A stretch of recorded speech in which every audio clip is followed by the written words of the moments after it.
Shen Yan has been reborn, unexpectedly traversing to the Dou continent. As a transmigrator, it would be utterly shameful not to achieve something remarkable. With such aspirations, Shen Yan, through relentless efforts, finally ascended to the rank of Great Dou Master at the tender age of 17. Initially, he believed that this would be the pinnacle of his abilities. However, upon inadvertently rescuing a magical beast, a new chapter in his life unfolded. Mysterious techniques, beautiful maidens, souls, mentors, heritage, vengeance. Chapter 1. My name is Shen Yan, the Dou continent. This is a world devoid of magic, chakra, and advanced technology. In this realm, the only force that exists is the tedious yet immensely powerful Dou. The hierarchy of Dou cultivation is intricate and protracted, ascending from Dou Shi, Dou Master, Great Dou Master, Dou Spirit, Dou Wang, Dou Huang, Dou Zong, Dou Zun, Dou Sheng, to Dou Dida ha ha ha. I, Shen Yan, have finally broken through to Great Dou Master. In a secluded valley, a spirited youth in red raised his fist and bellowed, his resonant voice startling the nearby birds into flight. With his fists clenched and eyes gently closed, the young man reveled in the Dou within him, now several times denser than before, unable to suppress the smile on his face. Am I not merely 17 this year? To be a Great Dou Master at such a young age, one could hardly call it an exaggeration to label me a genius. Heh, I doubt even the protagonist of Dou could rival me now. Buoyed by his newfound strength, Shen Yan felt a surge of pride, though it quickly faded as he recalled the formidable nature of the protagonist group. Regardless of my current advantages, what does it matter? Each member of the main cast is more monstrous than the last. Forget about it. I should focus on my cultivation. Shaking his head, Shen Yan swiftly cast aside his worries. The faint green ring on his finger shimmered, and a long blade with a black and white patterned sheath materialized in his hand. With the long sword in hand, Shen Yan leaped into the depths of the valley, determined to enhance his strength, as practical experience is the most efficient shortcut. This valley, known as the Ghost Valley, is rife with miasma and toxic creatures, accessible only during the day when the sunlight is abundant. Otherwise, one risks life-threatening dangers. Previously, Shen Yan had only ventured around the periphery of Ghost Valley. Now, having advanced to Great Dou Master, he felt emboldened. With the sun barely risen, he boldly entered the depths. Upon entering the heart of Ghost Valley, Shen Yan found himself enveloped by thick mist. This valley is shrouded in fog year-round, rendering visibility nearly non-existent, obstructing sight, only dissipating under the blazing sun at noon. This mere mist cannot hinder me. Though his vision was obscured, Shen Yan concentrated his spirit, and his soul perception instantly expanded, allowing him to perceive everything around him. Shen Yan is not a native of this land. He hails from Earth in the 21st century, having transmigrated here years prior. What irked him was that his identity was merely that of a young master from a small family in the Jin Yan Empire. His family lacks any significant background, with the strongest member being his grandfather, a 7-star Dou Spirit, the sole Dou Spirit powerhouse within the family.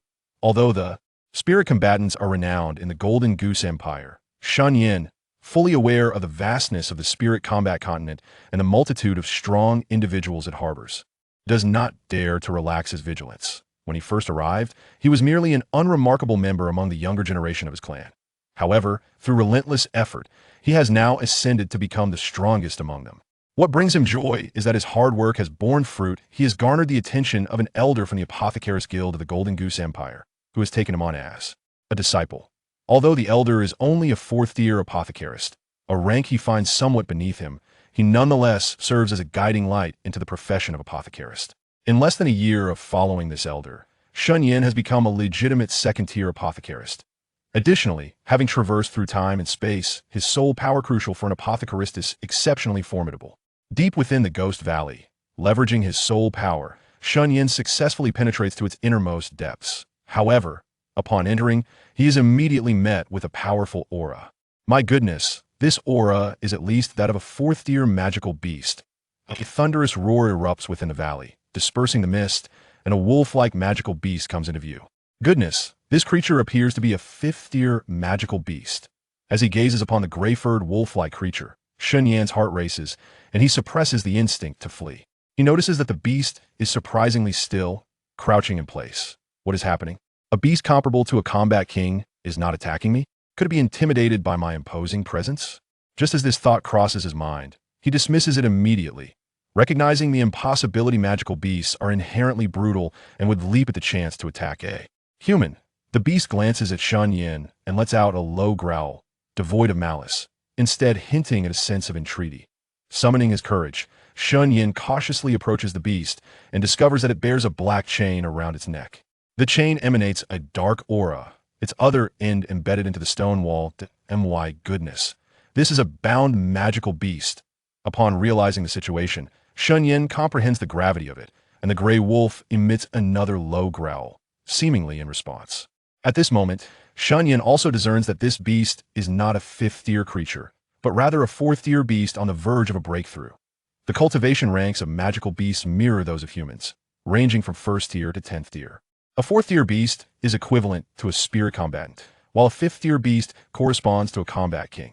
However, due to their robust and massive physiques, fourth-tier beasts can pose a formidable challenge even to combat kings.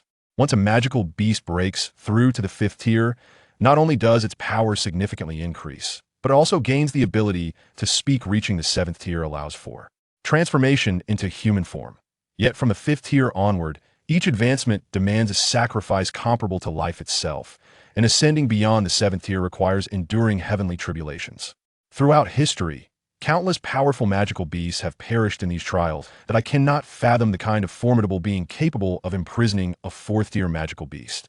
Here, how utterly cruel. Upon closer inspection, the fourth-tier beast appeared emaciated, suggesting it had been confined for an extended period. The surrounding rock walls bore numerous pockmarked stains, evidently the result of the creature's struggles. Whimper, whimper.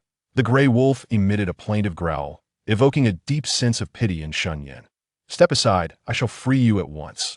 Shen Yan approached the spot where the chains were embedded in the stone wall, already battered and uneven from the wolf's attempts to escape, and it seemed breaking through would not be overly challenging. Gathering his fighting spirit, the power of a one-star combat master manifested wholly as his fist struck the wall with considerable force. Intermediate Earth-level combat technique. Shattering Fist. This technique was among the most advanced possessed by his family, boasting significant might. However, after a single blow, the wall only yielded a small dent. The wolf's eyes dimmed momentarily, clearly expressing disappointment in Shen Yan. Yet, Shen Yan was resolute. Whatever he set his mind to, he would accomplish, even if it meant bleeding profusely. Shattering Fist. Shattering Fist. Shattering Fist. After delivering dozens of strikes, a deep cavity formed in the wall, yet the chains remained stubbornly embedded, their depths still unseen, while Shen Yan's fists flowed with blood. Whimper, whimper. The gray wolf, witnessing Shen Yan's relentless efforts, could no longer bear to watch. After all, they were strangers, and it seemed unnecessary for Shen Yan to endanger himself on its behalf. Do not worry, Shen Yan, will ensure your rescue, even if it costs me my life. Fueled by anger, Shen Yan unleashed another flurry of punches against the wall, but the chain seemed interminable. No matter how he dug or chiseled, there was no end in sight. Damn it! Damn it! In the depths of the miasma-laden Ghost Valley, with blood streaming from his hands, Shen Yan finally collapsed onto the ground, utterly spent. Observing the gray wolf, which had lost its wariness and inched closer to comfort him, he could only express his remorse that I am sorry. I truly cannot let you go. The gray wolf appeared to comprehend Shen Yan's words, vigorously shaking its head. Although it was a magical beast, it seemed to have once been a pet, displaying no hint of hostility toward Shen Yan, but rather an understanding demeanor. You, great creature, are truly wonderful. I wish I could take you out for a breath of fresh air. Shen Yan gently stroked the wolf's head. The creature was exceedingly frail, its body resembling little more than skin and bones, adorned with numerous scars, some still unhealed, which pained Shen Yan's heart. How about this? As a gesture of my remorse, I shall concoct some low-level elixirs for you. While they may not elevate you to the fifth tier, they should aid in your recovery. Whimper. Under the watchful gaze of the gray wolf, Shen Yan seated himself upon the ground and retrieved a bronze alchemical cauldron from the verdant ring on his finger. Whimper. The wolf, observing Shen Yan's actions in the cauldron, was taken aback, evidently surprised to discover that Shen Yan was an alchemist. Chapter 2. Third rank pill. A streak of crimson stained his hands as a surge of yellow flame erupted forth. Shen Yan deftly cast it into the alchemical cauldron, simultaneously retrieving a pill and swallowing it whole. This particular pill, known as the healing pill, had been concocted by Shen Yan a few days prior and was exceedingly effective for external wounds. However, it was only beneficial for humans. Against magical beasts like the gray wolf, it proved utterly ineffective. Thus, Shen Yan set his sights on crafting an upgraded version, the third rank recovery pill. Having embraced the path of an alchemist, The challenge of refining higher-tier pills had become a commonplace endeavor, ever since Shen Yan ascended to the rank of a second-tier alchemist. The third-rank pill had presented itself as an essential hurdle to overcome. After nearly an hour of meticulous effort, he finally ground a myriad of herbs into fine powder. The process of pill refinement was a strenuous task that drained one's mental fortitude. Simply reducing the herbs to powder had left Shen Yan feeling somewhat exhausted. Yet, the most critical phase, forming the pill, was about to commence. Shen Yan could not afford to falter now. This step was deceptively simple, yet daunting. Mastery of the flame's intensity was imperative. Failure to do so could easily result in a botched pill. To achieve precise control over the flame, one had to invest considerable mental energy. Shen Yan was acutely aware that he had already expended a significant amount of mental strength merely to prepare the herbs, and the prospect of failure loomed large. However, failure at this juncture was not an option. A fourth-tier magical beast loomed nearby. Should he falter in his endeavor, not only would he suffer humiliation, but he might also face the peril of being devoured. I refuse to believe that a mere third-rank pill can thwart me. Form the pill, Shen Yan bellowed, and the yellow flames within the cauldron roared to life with renewed ferocity. In this moment, he once again envied the protagonist of Battle Through the Heavens, Xiao Yan. If only he possessed a mysterious fire, crafting a third-rank pill would be childish play. Regretting and envying would avail him nothing. Shen Yan steadied himself, focusing his spirit as his soul energy surged forth. Through sheer determination, a pill gradually emerged from the cauldron, and with the last vestige of his strength, Shen Yan grasped it tightly in his palm. The third-rank recovery pill has been flawlessly refined. With a triumphant roar, he inhaled the fragrant aroma of the pill, which excited the gray wolf nearby. Without hesitation, Shen Yan placed the pill directly into the wolf's mouth. Hurry and recover. Little Gray, once you're well, I shall concoct more of these as sweet treats for you. Shen Yan chuckled affectionately, and the gray wolf nodded eagerly, showing no dissent even to the new name bestowed upon it. In a matter of moments, the wolf's wounds healed perfectly, its once dry gray fur becoming soft and silky. Simultaneously, an overwhelming and tempestuous aura emanated from the wolf's body. With a soft growl, the gray wolf seemed to succumb to fatigue, collapsing onto the ground in slumber. As the wolf drifted into sleep, the energy within the ghostly valley coalesced and was drawn into the wolf's form. Could it be? Is it about to advance? In the shrouded mist of the ghostly valley, an eerie tranquility enveloped the surroundings, though the air was thick with miasma, rendering it inhospitable. A few resilient creatures still managed to survive within this realm. Shen Yan sat weakly beside Xiao Huihui, just a short distance away. Although he was somewhat mentally exhausted from desperately concocting elixirs, he knew that with Xiao Huihui in slumber, he was the only one capable of safeguarding it. After swallowing a first-grade pill, his condition improved slightly. He sat cross-legged a short distance away, his soul energy radiating outward, vigilant of his surroundings. Suddenly, a furious roar echoed through the ghost valley, jolting Shen Yan to his feet. Before him stood a third-tier wild boar, fixated on him. How infuriating, a third-tier beast. Shen Yan cursed inwardly. He was still quite feeble, and engaging in combat with such a tough-skinned creature would be decidedly unfavorable. The wild boar gazed at him with hostility and greed, leaving Shen Yan somewhat perplexed. Despite being a grand fighter himself, and with Xiao Huihui, whose strength rivaled that of a battle king, why would this wild boar dare to challenge him? Get lost, you stupid pig. Just wait until Xiao Huihui awakens, and you shall regret your foolishness. Shen Yan pointed toward the slumbering Xiao Huihui, and the wild boar seemed to comprehend, a flicker of fear flashing in its eyes. However, greed soon overwhelmed its instincts. With a bellow, the wild boar charged forward, baring its sharp tusks. Shen Yan realized that evasion was no longer an option. He flipped his hand, and a pill appeared in his palm. Since you are too ignorant to know better, allow me to teach you a lesson today. Shen Yan hurled the pill to the ground, releasing a pungent red mist that instantly engulfed the area. The wild boar, caught off guard, sneezed and retreated. Thinking you can leave just like that? Do you take this place for your home? Shen Yan shouted angrily, summoning a long knife into his hand. In a swift motion, he advanced 2 steps and appeared behind the wild boar. Flame slash. The knife blazed crimson, and the wild boar, unable to evade in time, was struck on its rear. The flames singed the coarse hair off its backside, releasing an enticing aroma of cooked meat. The wild boar let out a pained cry. Its eyes suffused with a deep crimson hue, whether from agony or the choking mist, Shen Yan could not tell. Its breath became erratic, and its steps faltered. This was Shen Yan's opportunity. He deftly delivered another strike to the boar's forehead, cleaving it in two in a gruesome display. Such a sharp blade. Suddenly, a rugged voice of admiration broke the tension. Shen Yan turned to find that Xiao Huihui had awakened. You can speak now, Xiao Huihui. No, you've leveled up. Shen Yan exclaimed with excitement as he noticed the formerly frail Xiao Hui now stood robust and powerful. Such were the benefits of advancement. What Xiao Hui? My name is Huifeng, and I am now a 5th-tier beast. With the upgrade, the Grey Wolf's temperament had noticeably intensified, leaving Shen Yan to chuckle ruefully. After all, he was still merely a grand fighter. Extracting a magic shell from the wild boar's skull, Shen Yan unceremoniously delivered the entire carcass to Huifeng's side. So it's Huifeng, is it? Although the phonetic resemblance to going crazy is somewhat amusing, upon reflection, it truly is a commendable name. Lord Grey Wind, having recently ascended. You must surely be famished. This is a humble offering from me to you, Shen Yan said with a cheerful smile, and Grey Wind appeared quite pleased. His temper considerably softened. You, young rascal, possess quite the knack for social graces. Once I've had my fill and broken free from these iron chains, you shall be my servant. I shall protect you. Protect me? Huh. My intention is to have you as my pet. Shen Yan contemplated as he observed Grey Wind devouring a wild boar, silently acknowledging that had he not desired to tame this creature, he would not be lingering here. However, the current Grey Wind was already a 5th-tier magical beast. Such prowess could easily establish dominance anywhere. For a mere grand fighter like himself to subdue it seemed rather unrealistic. After consuming an entire wild boar, Grey Wind let out a mighty roar, summoning a tempest that dispersed much of the fog within the Ghost Valley. Impressive. Is this the might of a beast king?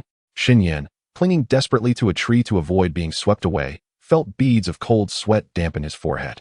He had completely abandoned the notion of capturing this beast, as he still wished to remain alive.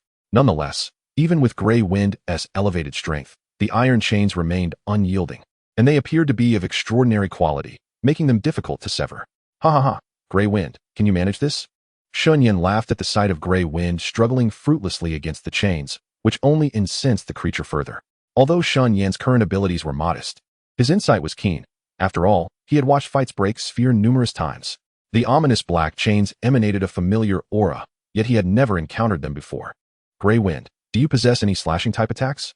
Shen Yan inquired directly, eyeing the chains. Grey Wind looked somewhat embarrassed, seemingly lacking such abilities. If only we had a high-level slashing technique, I believe these chains could be easily severed. Alas, we possess none. Shen Yan waved his hand dismissively. Wait, don't you have that razor-sharp blade capable of slicing through iron? Wouldn't that suffice? Grey Wind suddenly recalled Shen Yan's earlier technique. Huh, that technique? Well, I suppose. Initially reluctant to use it, Shen Yan felt compelled to give it a try since Grey Wind had brought it up. However, he could not lend assistance without a stipulation. Nevertheless, I have a condition.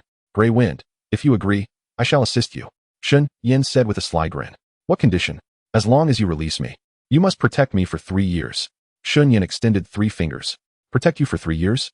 What audacity! Do you fancy yourself a beast king or a beast emperor? Huh, if I were truly a beast emperor, would I require your protection? However, your protection does come with its advantages.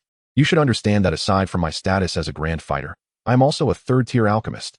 Becoming an alchemist is a dream cherished by many, and I have every reason to be proud. Ah, merely a 3rd-tier alchemist. Your presence holds little significance for me. Grey Wind scoffed. Is that so? You only recognize me as a 3rd-tier alchemist, but are you aware of the duration it took me to attain this status? Shen Yan's lips curled into a faint smile. How long? Grey Wind's curiosity was piqued by Shen Yan's inquiry, and Shen Yan promptly extended a single finger. 10 years. That's hardly impressive. Wait, it was merely a year. In fact, it hasn't even been a full year yet. Grey Wind's words rendered Shen Yan somewhat embarrassed, prompting him to hastily clarify. Are you implying that within less than a year, you progressed from novice to a 3rd-tier alchemist? Indeed. Shen Yan nodded. This time, Grey Wind was not mistaken. Ha! You must be jesting. The rarity of alchemists is not solely due to the stringent prerequisites for becoming one. The journey of advancement is fraught with challenges. Ascending to 3rd-tier status in just a year is utterly impossible. Grey Wind's expression was one of disbelief. Believe it or not, although I am currently but a 3rd-tier alchemist, I firmly believe that in no time, I shall ascend to 4th tier, 5th tier, or even beyond. Protecting a prodigious alchemist is certainly a worthy investment. Shen Yan unabashedly tempted. However, Grey Wind appeared not so easily swayed.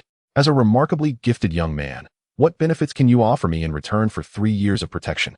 I may not boast grand claims, but within this 3-year span, I shall strive to break through to 5th tier or even higher. At that time, what elixirs I can provide will surely satisfy you. Shen Yan asserted confidently. Well said, young lad, you possess ambition. In light of this, I shall motivate you further. I will safeguard you for 3 years, and in return, You must concoct a transformation pill for me. A transformation pill? That is a 7th-tier elixir. Shen Yan gazed at Grey Wind, who had audaciously raised the stakes, somewhat speechless. Hey, did you not claim to possess extraordinary talent? If there's no challenge, how can it be fitting for your gifts? Though Grey Wind was a magical beast, he was exceedingly astute, his words devoid of flaw. I graciously accept your praise. As for the transformation pill, should I reach that level, I shall undoubtedly fulfill the request of Brother Grey Wind. Very well, but let it be known beforehand that during these 3 years, I shall only intervene when your life is in peril. Furthermore, should you fail to concoct the transformation pill, or even struggle to create 4th or 5th-tier elixirs, I shall consume you. Grey Wind bellowed, a tempest swirling around him. A beast of such caliber could easily extinguish someone of Shen Yan's rank with a mere strike. Shen Yan wiped the cold sweat from his brow, obediently nodding. At this juncture, he had no alternative. Swiftly, Shen Yan drew his treasured blade, leaping into the air, the flaming red sword cleaving down upon the chains. Flame slice. Once one's prowess surpasses that of a great fighter, one can externalize their fighting spirit. However, it seemed that Shen Yan had yet to fully master this ability. The reason for this could be attributed to the fact that his current strength was predominantly achieved through the consumption of potions. Although consuming potions can rapidly elevate one's rank, it often results in a lack of substantial fighting spirit, rendering one's aura insubstantial. Such strength might be described as superficially robust. Reflecting on his previous journey of advancement, Shen Yan realized he had consumed more potions than meals, and his body had become a FA-odd of strength. It appeared imperative that he diligently refine himself. Shen Yan struck the chain with his blade, yet it merely left a mark, failing to sever it as he had hoped. Frustration welled within him. This won't do, he muttered, while Hui Feng, having regained his composure, gazed at Shen Yan with a profound look, as if pondering something. Damn it, break, he shouted, Flame Devourer slash. Flame Devourer slash. A flurry of strikes ensued, but the obsidian chain remained unbroken, with only a few faint traces left by his efforts. This is unacceptable. Hui Feng, what in the world is this, and who imprisoned you here? Shen Yan asked, disappointment evident in his voice. The one who trapped me here is my former master, a peak 9-star Dou Huang, and this chain is a manifestation of his martial prowess, Hui Feng reminisced. What? A 9-star Dou Huang? What was his name? Is he a formidable figure from the Golden Goose Empire? Shen Yan inquired, fully aware that in his own nation, a peak Dou Huang would wield immense power. He knew that the strongest in the Golden Goose Empire was indeed a peak Dou Huang, and neighboring realms were similarly dominated by such figures. Not from here. We both hail from a place known as Zhongzhou, the most prosperous region of the Dou Shi continent. A mere child like you, who has barely explored this insignificant nation, could not possibly comprehend. It is a land where Dou Zong are as common as cabbages, and Dou Huang as plentiful as hair on cattle. Hui Feng proclaimed with pride. Oh, then why did you leave that place to come here? Shen Yan felt a twinge of embarrassment, as he already possessed this knowledge. It was because my master was seduced by a nefarious organization. He is likely ensnared by them even now. Hui Feng grimaced at the thought of the dark organization. Recalling how his once kind master gradually lost his sanity within its grasp, ultimately transforming into a brutal, bloodthirsty fiend. Is that organization called the Soul Hall? Shen Yan speculated, piecing together Hui Feng's narrative. Upon hearing this, Hui Feng's expression shifted dramatically. How does a mere great Dou Shi like you know of the Soul Hall? He questioned incredulously. I might know more than you think. Shen Yan replied with a mischievous grin, leading Hui Feng to a moment of realization. Do you know how to rescue my master from the Soul Hall? Its ranks are filled with formidable experts. Do you even know what strength your master possesses now? The fact that a 5th-tier magical beast still clung to thoughts of its previous master disappointed Shen Yan. My master has likely been away for over a decade. At that time, he was already a 2-star Dou Zong, Hui Feng recalled. 2-star Dou Zong? Did you not say he was a 9-star Dou Huang? Shen Yan queried. Indeed. While my master was alive, he was a 9-star Dou Huang. However, upon joining the Soul Hall, he chose to forsake all his previous identities, including his body, and me. Hui Feng explained. Forsaking his body?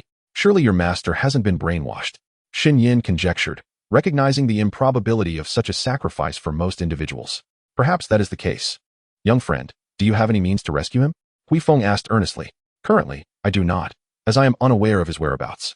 However, if I could infiltrate the Soul Hall, there might still be a chance. Shen Yan contemplated. Infiltrate the Soul Hall. Indeed. Is there a way, my young friend? Would you be willing to assist me with this task? Shen Yan was taken aback, as he had not anticipated that rescuing a magical beast would lead him to the Soul Palace. However, given his current strength, infiltrating the Soul Palace seemed beyond his capabilities. I would be willing, But alas, my power is too feeble to breach the Soul Palace. Are you willing to wait? Ha ha. I've waited for over a decade. A few more years pose no issue. Yet, it seems you two are bound by these chains. Indeed, if we cannot sever these chains, our discourse holds no significance. Shen Yan found himself in a quandary, but before he could voice his surrender, the gray wind suddenly erupted in laughter. Ha ha, I am quite pleased with your performance. I shall bestow upon you a fortuitous gift. A fortuitous gift? What kind of gift? From the very beginning, the gray wind had hesitated, as if there was something it wished to convey, a realization that Shen Yan had already discerned. Were it not for this, he would have long since departed. In this valley lies a legacy left by my master.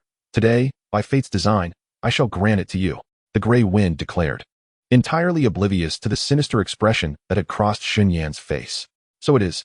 Under the gray wind's guidance, Shen Yan discovered a cave within the steep, vertical stone wall, and without a moment's hesitation, he ventured inside.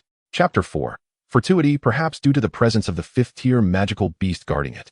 The cave contained no traps apart from a wall adorned with peculiar patterns. Shen Yan shattered the massive stone with a single punch, raising a flame to illuminate his path as he ventured deeper. Contrary to expectations, a mountain of gold and silver did not materialize. Instead, on a stone platform at the very depths lay a collection of dusty scrolls, various jars, and a letter. To the fated one, if you are reading this letter, it signifies that you have gained the gray wind's approval. The letter, naturally, was a relic from a Dou zone, indicating that Shen Yan was to inherit the legacy of this Dou zone, precisely what he intended to do. Casting the letter aside, Shen Yan began to examine the other items. The Dou zone's treasures were indeed plentiful. Intermediate Earth-tier combat techniques, the Clear Wind Mysterious Fist, the Heavenly Soul Lock, and the low-level Earth-tier movement technique, the Flashing Shadow. Ha ha ha. I, Shen Yan, have stumbled upon a treasure. It was unexpected that a mere mortal who had never attained Dou zone status could possess such an array of Earth-tier techniques. Time was of the essence. Shen Yan promptly claimed all the items for himself and stored them in his spatial ring. Among these techniques, a low-level yellow-tier cultivation method caught Shen Yan's eye. The soul-devouring technique, a peculiar method that evolves through the absorption of souls, capable of ascending to heavenly tier. What the? As he perused the scroll's contents, Shen Yan immediately thought of the technique that could devour to evolve, the flame decision. Heaven does not forsake those without hope. With this technique in hand, what do I have to fear from Xiaoyan? Shen Yan quickly reviewed the details of this technique. It was indeed extraordinary. By absorbing the souls of the powerful, one could evolve, significantly enhancing one's strength with each evolution. This technique belonged to the realm of sinister arts, particularly vulnerable to flames. However, if a pharmacist possessed, the yin and yang would harmonize, rendering them impervious to fire while granting unexpected advantages in battle. Ha ha ha, this aligns perfectly with my desires. This technique appears to be inherently designed for Shen Yan. Overwhelmed with joy, Shen Yan decisively resolved to replace his current cultivation method with this one. The technique he previously practiced was no ordinary skill. It was called the Lionheart Formula, an advanced fire element technique of the mystic tier, representing the pinnacle of his family's martial arts. Cultivating this technique would intensify the ferocity and potency of his fire attributes, significantly enhancing his combat prowess, making it a rare gem for a close combat enthusiast. Within the dark recesses of the cave, Shen Yan unreservedly gathered everything of value. However, when he reached for a precious fifth-tier medicinal herb, the snowheart flower, a sudden surge of black mist erupted from it. Before Shen Yan could react, the mist swiftly invaded his mind. What is happening? Realizing this was undoubtedly a malevolent occurrence, Shen Yan hastily shielded his heart meridian with his fighting spirit. Yet the elusive black mist evaded his grasp. Damn it, what is this abominable thing? Abruptly, Shen Yan felt a jolt in his nerves, accompanied by a sinister laughter resonating in his mind. Ha ha ha, such a young great fighter. What a treasure I've stumbled upon. The voice was old and venomous, leaving Shen Yan astounded. Who are you? How dare you invade my body? Ha ha ha. The name of this old man has long faded from memory. But from this day forth, your body belongs to me. You are talking nonsense. My body shall never be surrendered to you. Shen Yan roared, unleashing a torrent of fire element fighting spirit, as his soul's power surged to every corner of his being, attempting to expel this unwelcome intruder. TSK, a pharmacist. Are we? If not for your recent switch to that inferior yellow tier technique, significantly weakening your fighting spirit's potency and endurance. My soul power alone might not have been enough to deal with you. What? That technique was your doing? The mysterious figure's words echoed in Shen Yan's mind, leaving him once again astonished. Of course. Do you think such a rare technique could be easily obtained? Greedy little fellow, prepare to regret it in hell. The ominous figure chuckled darkly, forcefully colliding with Shen Yan's consciousness. Shen Yan felt his body tremble as his soul nearly burst forth, as if he no longer possessed control over his own form. Here of all places, you despicable fiend, my body shall never be yours. Confronted with the loss of control over his body, Shen Yan's soul power surged to its utmost, sealing his body with all his might. In the fiery realm of his consciousness, Shen Yan finally confronted the mysterious black mist. Emerging from the mist was a sinister, aged visage, grotesque in appearance. And the elder soon noticed Shen Yan's soul. You old wretch, daring to invade my body, I vow to leave you in utter ruin. Shen Yan seethed with fury, the amassed power of his soul causing ripples throughout his mind. The elder furrowed his brow, a glimmer of admiration flickering in his eyes. What formidable soul power! It may surpass even that of a fourth-tier pharmacist. Humph. Since you are aware, why not kneel and beg for mercy? Perhaps I may take pity and grant you a reprieve. Shen Yan fixed his gaze firmly upon the elder. Upon hearing this, the old man let out a sinister chuckle, as if he had heard something exceedingly amusing. You insolent brat, in my prime, I was a peak battle emperor, though I now possess but a wisp of soul. Extinguishing your life would be a trivial endeavor. With a furious roar, the elder summoned a swirling black mist infused with soul power, which rapidly surged toward Shen Yan. Hee. This black mist is no ordinary substance. Prepare to meet your demise. The mist swiftly enveloped Shen Yan's soul, and he soon realized it was consuming his essence. Interesting. However, if this is all you can muster, this shall surely be your burial ground. Despite the peculiar nature of the black mist, Shen Yan was not without his own strength. With a mere thought, he gathered a torrent of battle energy and unleashed a powerful punch against the encroaching mist. Break from me. His fist shattered the mist. Yet it did not dissipate. Instead, it reformed with renewed vigor.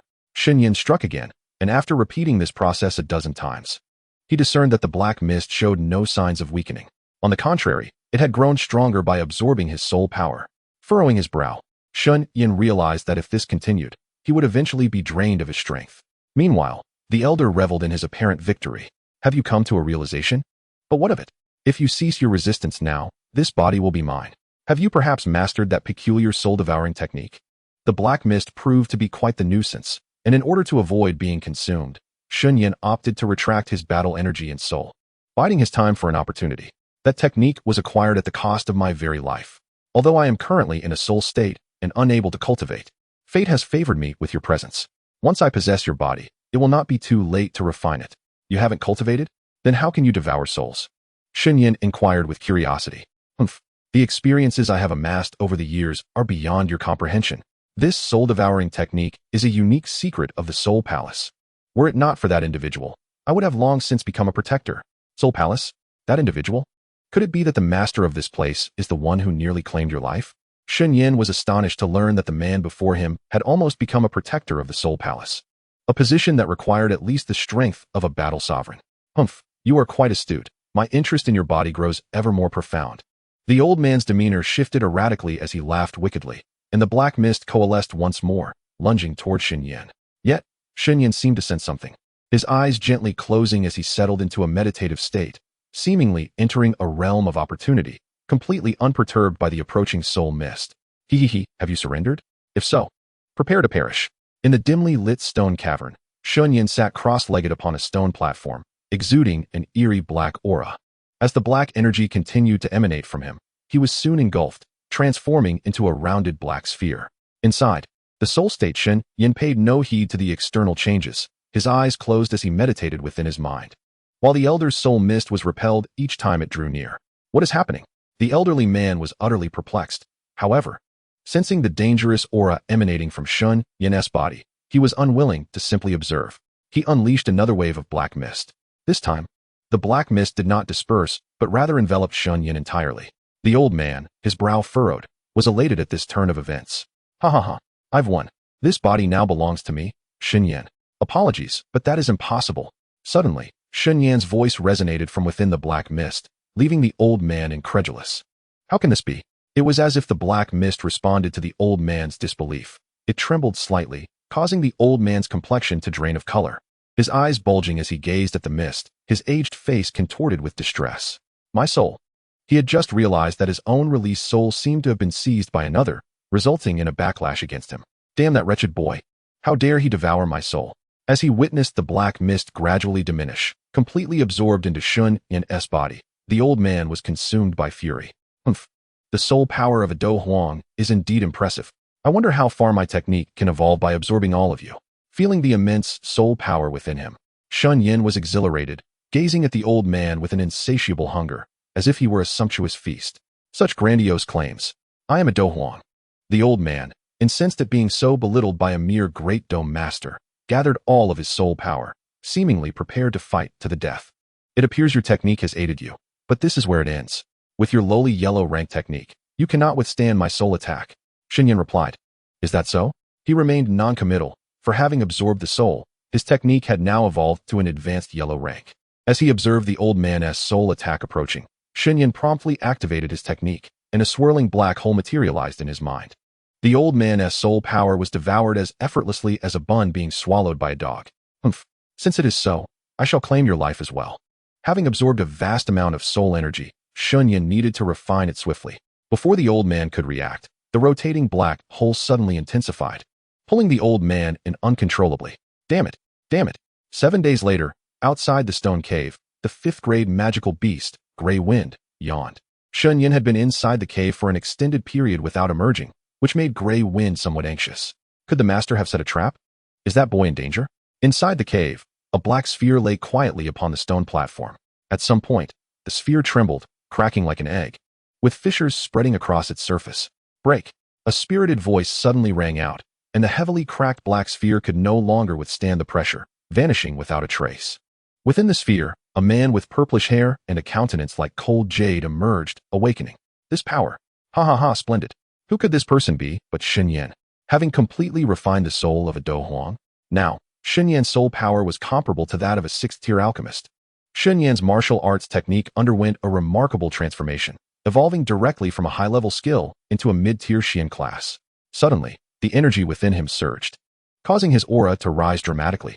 He ascended from the initial rank of a 1-star great fighter to 2, 3, 4, 5, 6, 7, 8, and ultimately reached the pinnacle of 9 stars, breaking through to the realm of Douling. Once his energy stabilized, Shen Yan excitedly opened his eyes, realizing that absorbing the soul of a peak Dou Huang had elevated him a full rank. Now, Shen Yan was indeed a bona fide Douling powerhouse. Shen Yan exclaimed, "Ha ha! The feeling of having a cheat is truly delightful." Boom. A week later, there was finally movement within the stone wall. With a loud explosion, a tattered, purple-haired youth emerged from the cave. Refining a top-tier 4th-grade elixir is exceedingly challenging. Is that you, my young friend? You have finally emerged. Shen Yan was about to leave when a voice suddenly echoed from the corner of the stone wall. It was the 5th-grade Ice Wolf Beast, Grey Wind. The ancestors of the Ice Wolf Beast were the ancient winged ice wolves, a lineage that once produced 9 winged ice wolves comparable to Dou Shi level. However, with the passage of time, the ancient winged ice wolves had long since vanished from the Duki continent. The Ice Wolf Beast perfectly inherited the appearance of its ancestors, yet it bore the lamentable absence of wings. Historically, the highest cultivation level achieved by an Ice Wolf Beast was merely Dozong, with the ordinary ones barely reaching the 4th or 5th rank. Shen Yan discovered all this after examining scrolls within the cave, realizing that the cave's master must have abandoned Grey Wind upon understanding its limitations. A Dou Huang level magical beast could barely be considered powerful in the northwest of the Duki continent, but in the central region, it would be a mere joke. Approaching Grey Wind, Shen Yan noted its evident excitement. So, did you find anything of worth? Yes. I located several Earth-tier Dou techniques, Shen Yan replied coolly, with an air of indifference. Was there a method to break these chains? Grey Wind seemed oblivious to Shen Yan's cold demeanor. I did find one, but I have changed my mind. Changed your mind? What do you mean? A dangerous aura emanated from Shen Yan, causing Grey Wind to become wary. I no longer wish to release you unless you agree to be my steed. What? To be a steed? Grey Wind responded with disbelief. Ha ha ha, have you lost your mind? A mere great fighter dares to command me, the king, to serve as your mount. Do you think you are a Dou Huang or Dozong? Since you refuse, then this matter is settled. I shall take my leave. Shen Yan was not surprised by Grey Wind's reaction. However, he had already gained considerable benefits. Although this 5th-grade magical beast was rare, it was not indispensable to him. You little brat, you dare to go back on your word? Prepare to face your demise. With a furious roar, Grey Wind unleashed its power, dispersing much of the mist in the valley. Lower-ranked magical beasts hurriedly concealed themselves. A 5th-grade magical beast in a rage was extremely perilous. Humph, you possess some strength, but I believe I am stronger than you. Grey Wind was genuinely enraged. However, Shen Yan exhibited no signs of fear nor any inclination to retreat. With a swift motion of his hand, a pitch-black chain shot forth from his sleeve. What? Gray Wind was taken aback, for he had witnessed this very technique employed by his master. Seizing the opportunity while Gray Wind was momentarily stunned, Shen Yan's chain effortlessly pierced through Gray Wind's body. Shen Yan, cackling, celestial soul lock. The chain penetrated Gray Wind's form, yet he seemed to feel no immediate disturbance. Just as he prepared to retaliate, Shen Yan yanked the chain. To his astonishment, Gray Wind realized his soul was perilously close to being wrenched from him. Shen Yan, humph. Have you finally comprehended? This technique is specifically designed to target souls. What? Hooking the soul? You seek death, roared Gray Wind. Although his soul was ensnared, his fury remained unabated. He opened his mouth and unleashed a stream of pale blue flames directly at Shen Yan, who hurriedly evaded. The flames struck the ground, instantly dissolving the rocky surface into a gaping pit. The sheer power instilled a sense of dread within Shen Yan. Shen Yan, what? What manner of flame is this? It is astonishingly potent. Had he been any slower in his evasion, the consequences could have been dire. Humph, ignorant wretch. This is the unique beast flame of our Ice Wolf clan. Though it is classified as fire, its temperature is chillingly intense. Shen Yan, fascinating. It appears that slaying you would yield me considerable benefits. With a wicked grin, Shen Yan violently retracted the chain, causing Gray Wind to feel as if his soul was being painfully extracted, prompting him to quickly relent. Please, please, as long as you refrain from pulling my soul, I shall comply with whatever you say. Although magical beasts possess robust physiques honed through countless battles, their souls remain weak due to a lack of training. Chapter 6. The Pact is Sealed. This was indeed Gray Wind's critical weakness. Observing Gray Wind, who had lost his imposing demeanor and was now kneeling in supplication, Shen Yan smirked, loosening the chain in his grasp. Shen Yan, in that case, be a good steed for me. My current soul power rivals that of a 6th-tier alchemist, and my strength has reached the level of doling. You shall not regret having me as your master. What? Upon hearing Shen Yan's words, Gray Wind realized that within less than half a month, Shen Yan had not only ascended from a 1st-star Dou master to a 1st-star doling, but his soul power had also attained the 6th-tier level. You monster! Truly terrifying. Gray Wind let out a cold snort, uncertain whether to express admiration or envy. However, I already have a master. Unless he perishes, I will never change my allegiance. Shen Yan, really, you would rather die than switch allegiances? Humph, of course. I, Gray Wind, shall never betray my master. Shen Yan, if that is the case, then perish. Suddenly, with a fierce intent, Shen Yan yanked the chain, and feeling an overwhelming dread, Gray Wind unexpectedly collapsed to the ground in submission. Do not pull. Let us discuss this amicably. In the mist-laden Ghost Valley, a young man wielded a chain to lead a magical beast that was dozens of times his size, creating a truly extraordinary spectacle. Smelly, no? Young master, release me and I shall honor my promise to protect you for 3 years. Protect? I believe I do not require the safeguard of a battle king.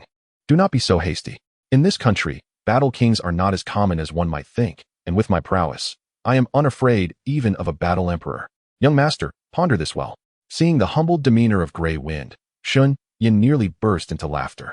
However, the release of a 5th-tier magical beast in exchange for merely 3 years of protection seemed rather disproportionate. How about this? If you grant me a portion of your beastly fire, I shall set you free. Beastly fire? What do you need that for? Though rare, my beastly fire is of rather low grade. I am an alchemist. Manipulating flames is my forte. Acquiring a rare flame would not only expedite my alchemical endeavors, but also elevate my rank more swiftly. Do you know what I've been doing in this cave these past few days? What? Refining pills. I aim to concoct the purple heart barrier-breaking pill. Isn't that a 4th-tier pill? Have you succeeded? Not yet. I have failed. Weren't you boasting of being comparable to a 6th-tier? Unable to master a 4th-tier pill? Thus, I require exotic fire. However, there is none here, so I shall make do with your beastly fire for now. You seek? Why did you not say so sooner? There exists a type of right here. Gray Wind's proclamation startled Shen Yan. Is that truly the case? I cannot say for certain. Yet our Ice Wolf clan is exceedingly sensitive to heat. I can distinctly sense a potent warmth emanating from the depths of the mountains beyond this valley. That warmth could very well be of quality. Excellent. If you guide me to that, I shall release you. Really? Indeed. However, should we fail to locate thee, you must relinquish half of your beastly fire to me. Agreed. No problem. Gray Wind readily accepted, for escaping this wretched place was worth a slight sacrifice of beastly fire. However, to prevent any potential treachery on your part, I must take precautions. Is that truly necessary? Do you think I, Gray Wind, would be as fickle as you? That is not guaranteed. In these times, I only trust myself. I shall infuse a fragment of my soul into yours. Should you dare to go back on your word, I will detonate it. At that point, even if you do not perish, you shall be gravely harmed. Is it truly that terrifying? Listening to Shen Yan's words, Grey Wind felt a twinge of fear. As long as you remain steadfast, nothing untoward will occur. After 3 years, I shall remove it. Very well. After much contemplation, Grey Wind consented to the arrangement. Shen Yan nodded, a surge of spiritual power separating from his being and directly embedding itself within Grey Wind. All done. Is that all? Grey Wind was astonished by the swiftness of Shen Yan's actions. With the agreement fulfilled, Shen Yan retracted his chains and, exerting all his spiritual strength, extracted the bindings that had ensnared the Grey Wolf. Though the chains wielded the same technique as his own, they were unleashed by a battle zone expert, and their might was beyond that of a mere battle spirit like himself. I, Grey Wind, am finally free. With the iron chains vanishing, Grey Wind could not suppress his laughter, the aura of a battle king sweeping through the ghostly valley, dispersing the fog that had lingered within. Truly remarkable. Is this the power of a battle king? Shen Yan spoke with a hint of jealousy. Young master, come, I shall lead you to the... With no constraints holding him back, Huifeng showed no signs of regret, which greatly reassured Shen Yan. Brother Huifeng, you needn't call me young master. Simply address me as Shen Yan. Shen Yan? What a splendid name. From now on, I shall call you Shen Yan. Following Huifeng, they slowly emerged from the deep valley, which soon became shrouded in thick mist once more.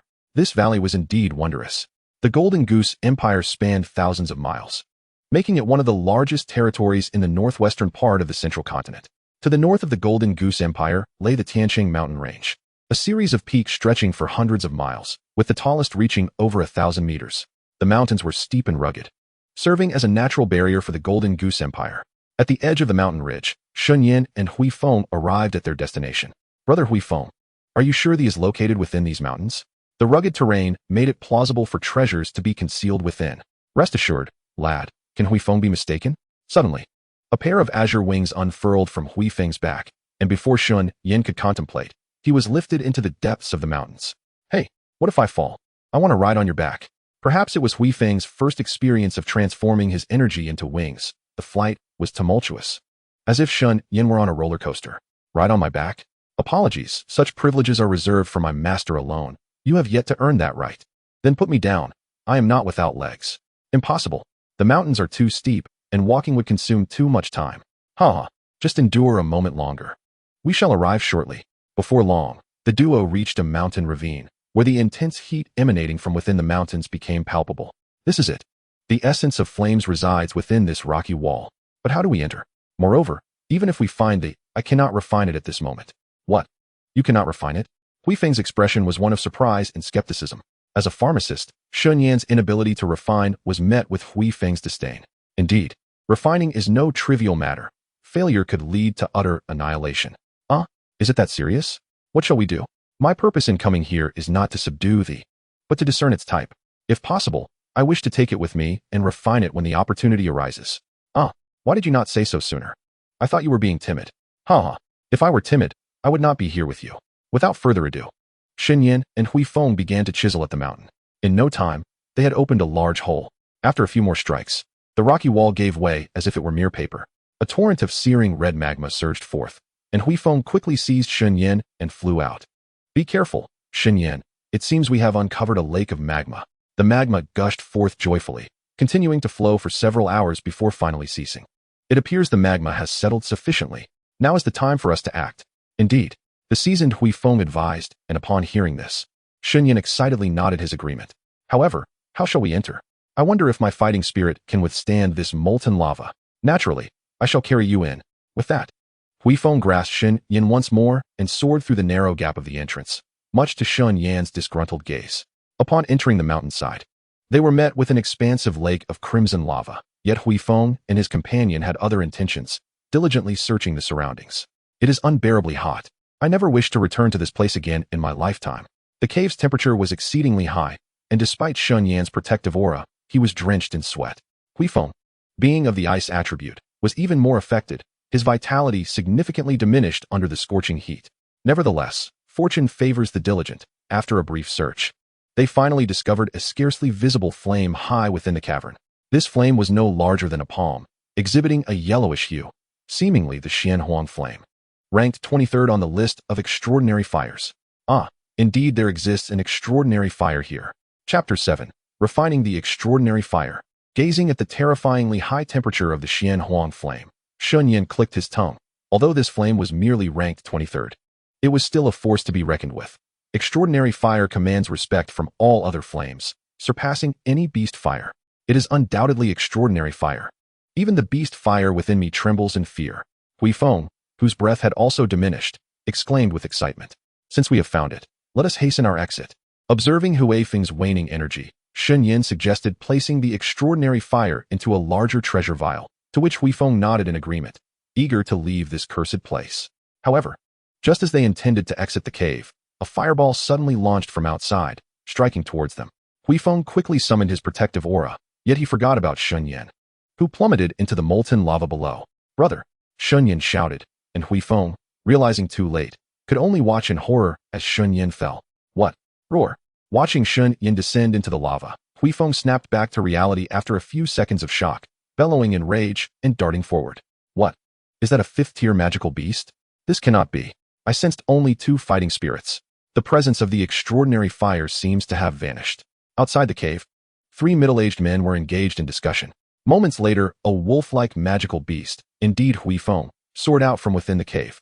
Roar. Foolish humans dare to harm my companion. Seeking death. It is indeed a 5th-tier magical beast. How can we possibly contend with it?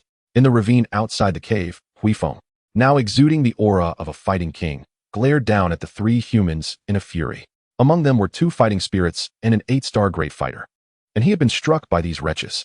Moreover, Shen Yan's fate remained uncertain. Such humiliation, such dishonor. Foolish humans, if anything befalls that lad, I shall ensure you all pay with your lives. In an instant, Hui Feng soared behind the trio, unleashing a torrent of beast fire. Having learned from his previous experience of targeting Shen Yan, 2 duelings narrowly escaped, but the Grand Dome Master was not so fortunate. He was directly struck by the beast fire, letting out a horrific scream as half of his head was instantly melted away. Lindong. One dueling was taken aback by the scene, hastily pulling the Grand Dome Master from the flames, but it was too late. Only half of his charred remains were left. Retreat. A dueling decisively declared, the magical beasts of the Do Wang level are not something we can contend with. Those who have slain this king wish to depart. Leave everything behind. Gray wind roared, exhaling a cloud of frigid white smoke. Inhaling it would undoubtedly freeze one into ice shards. Quickly retreat. No.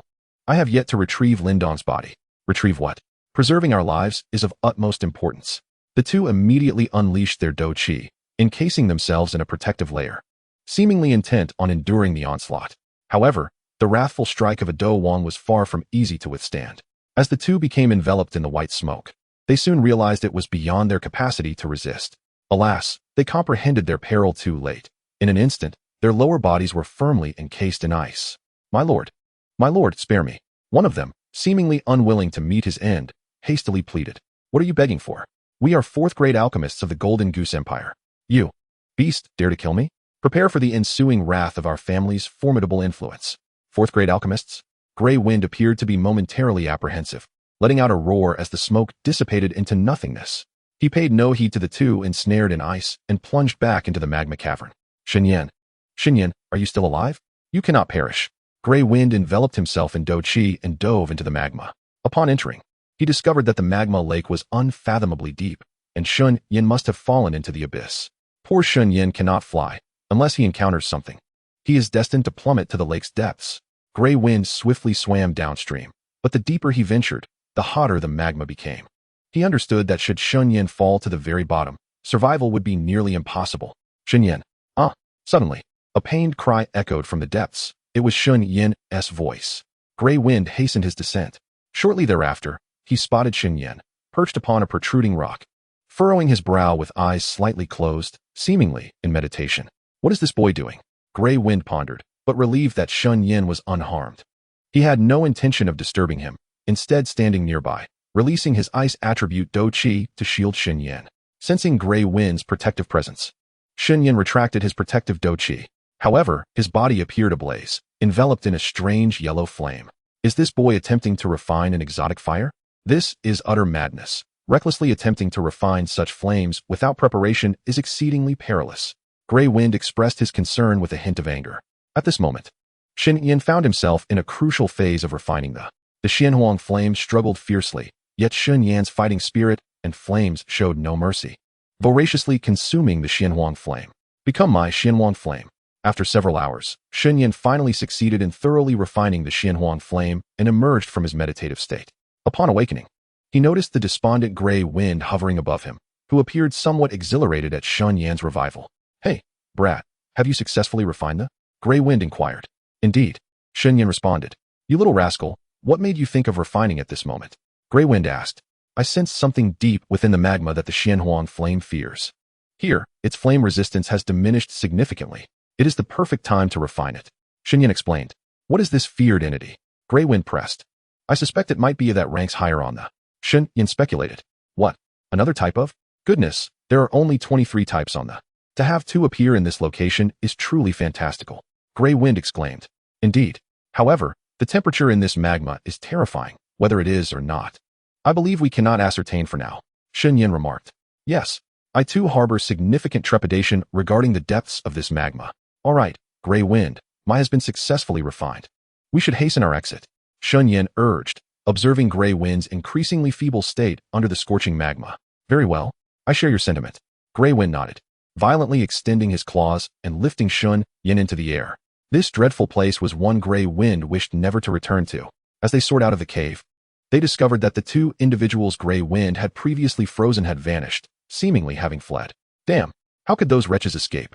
Do not be vexed, Gray wind. What was their strength? Shen Yan inquired. Two were, and one was a. They all appeared to be.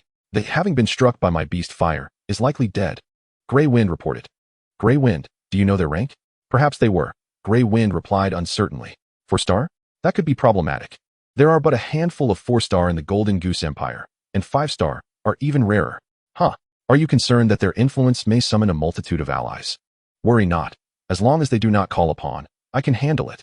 Besides, even a mere 4-star would struggle to summon. Gray wind scoffed. Shen Yan smiled subtly. He was not to be trifled with either.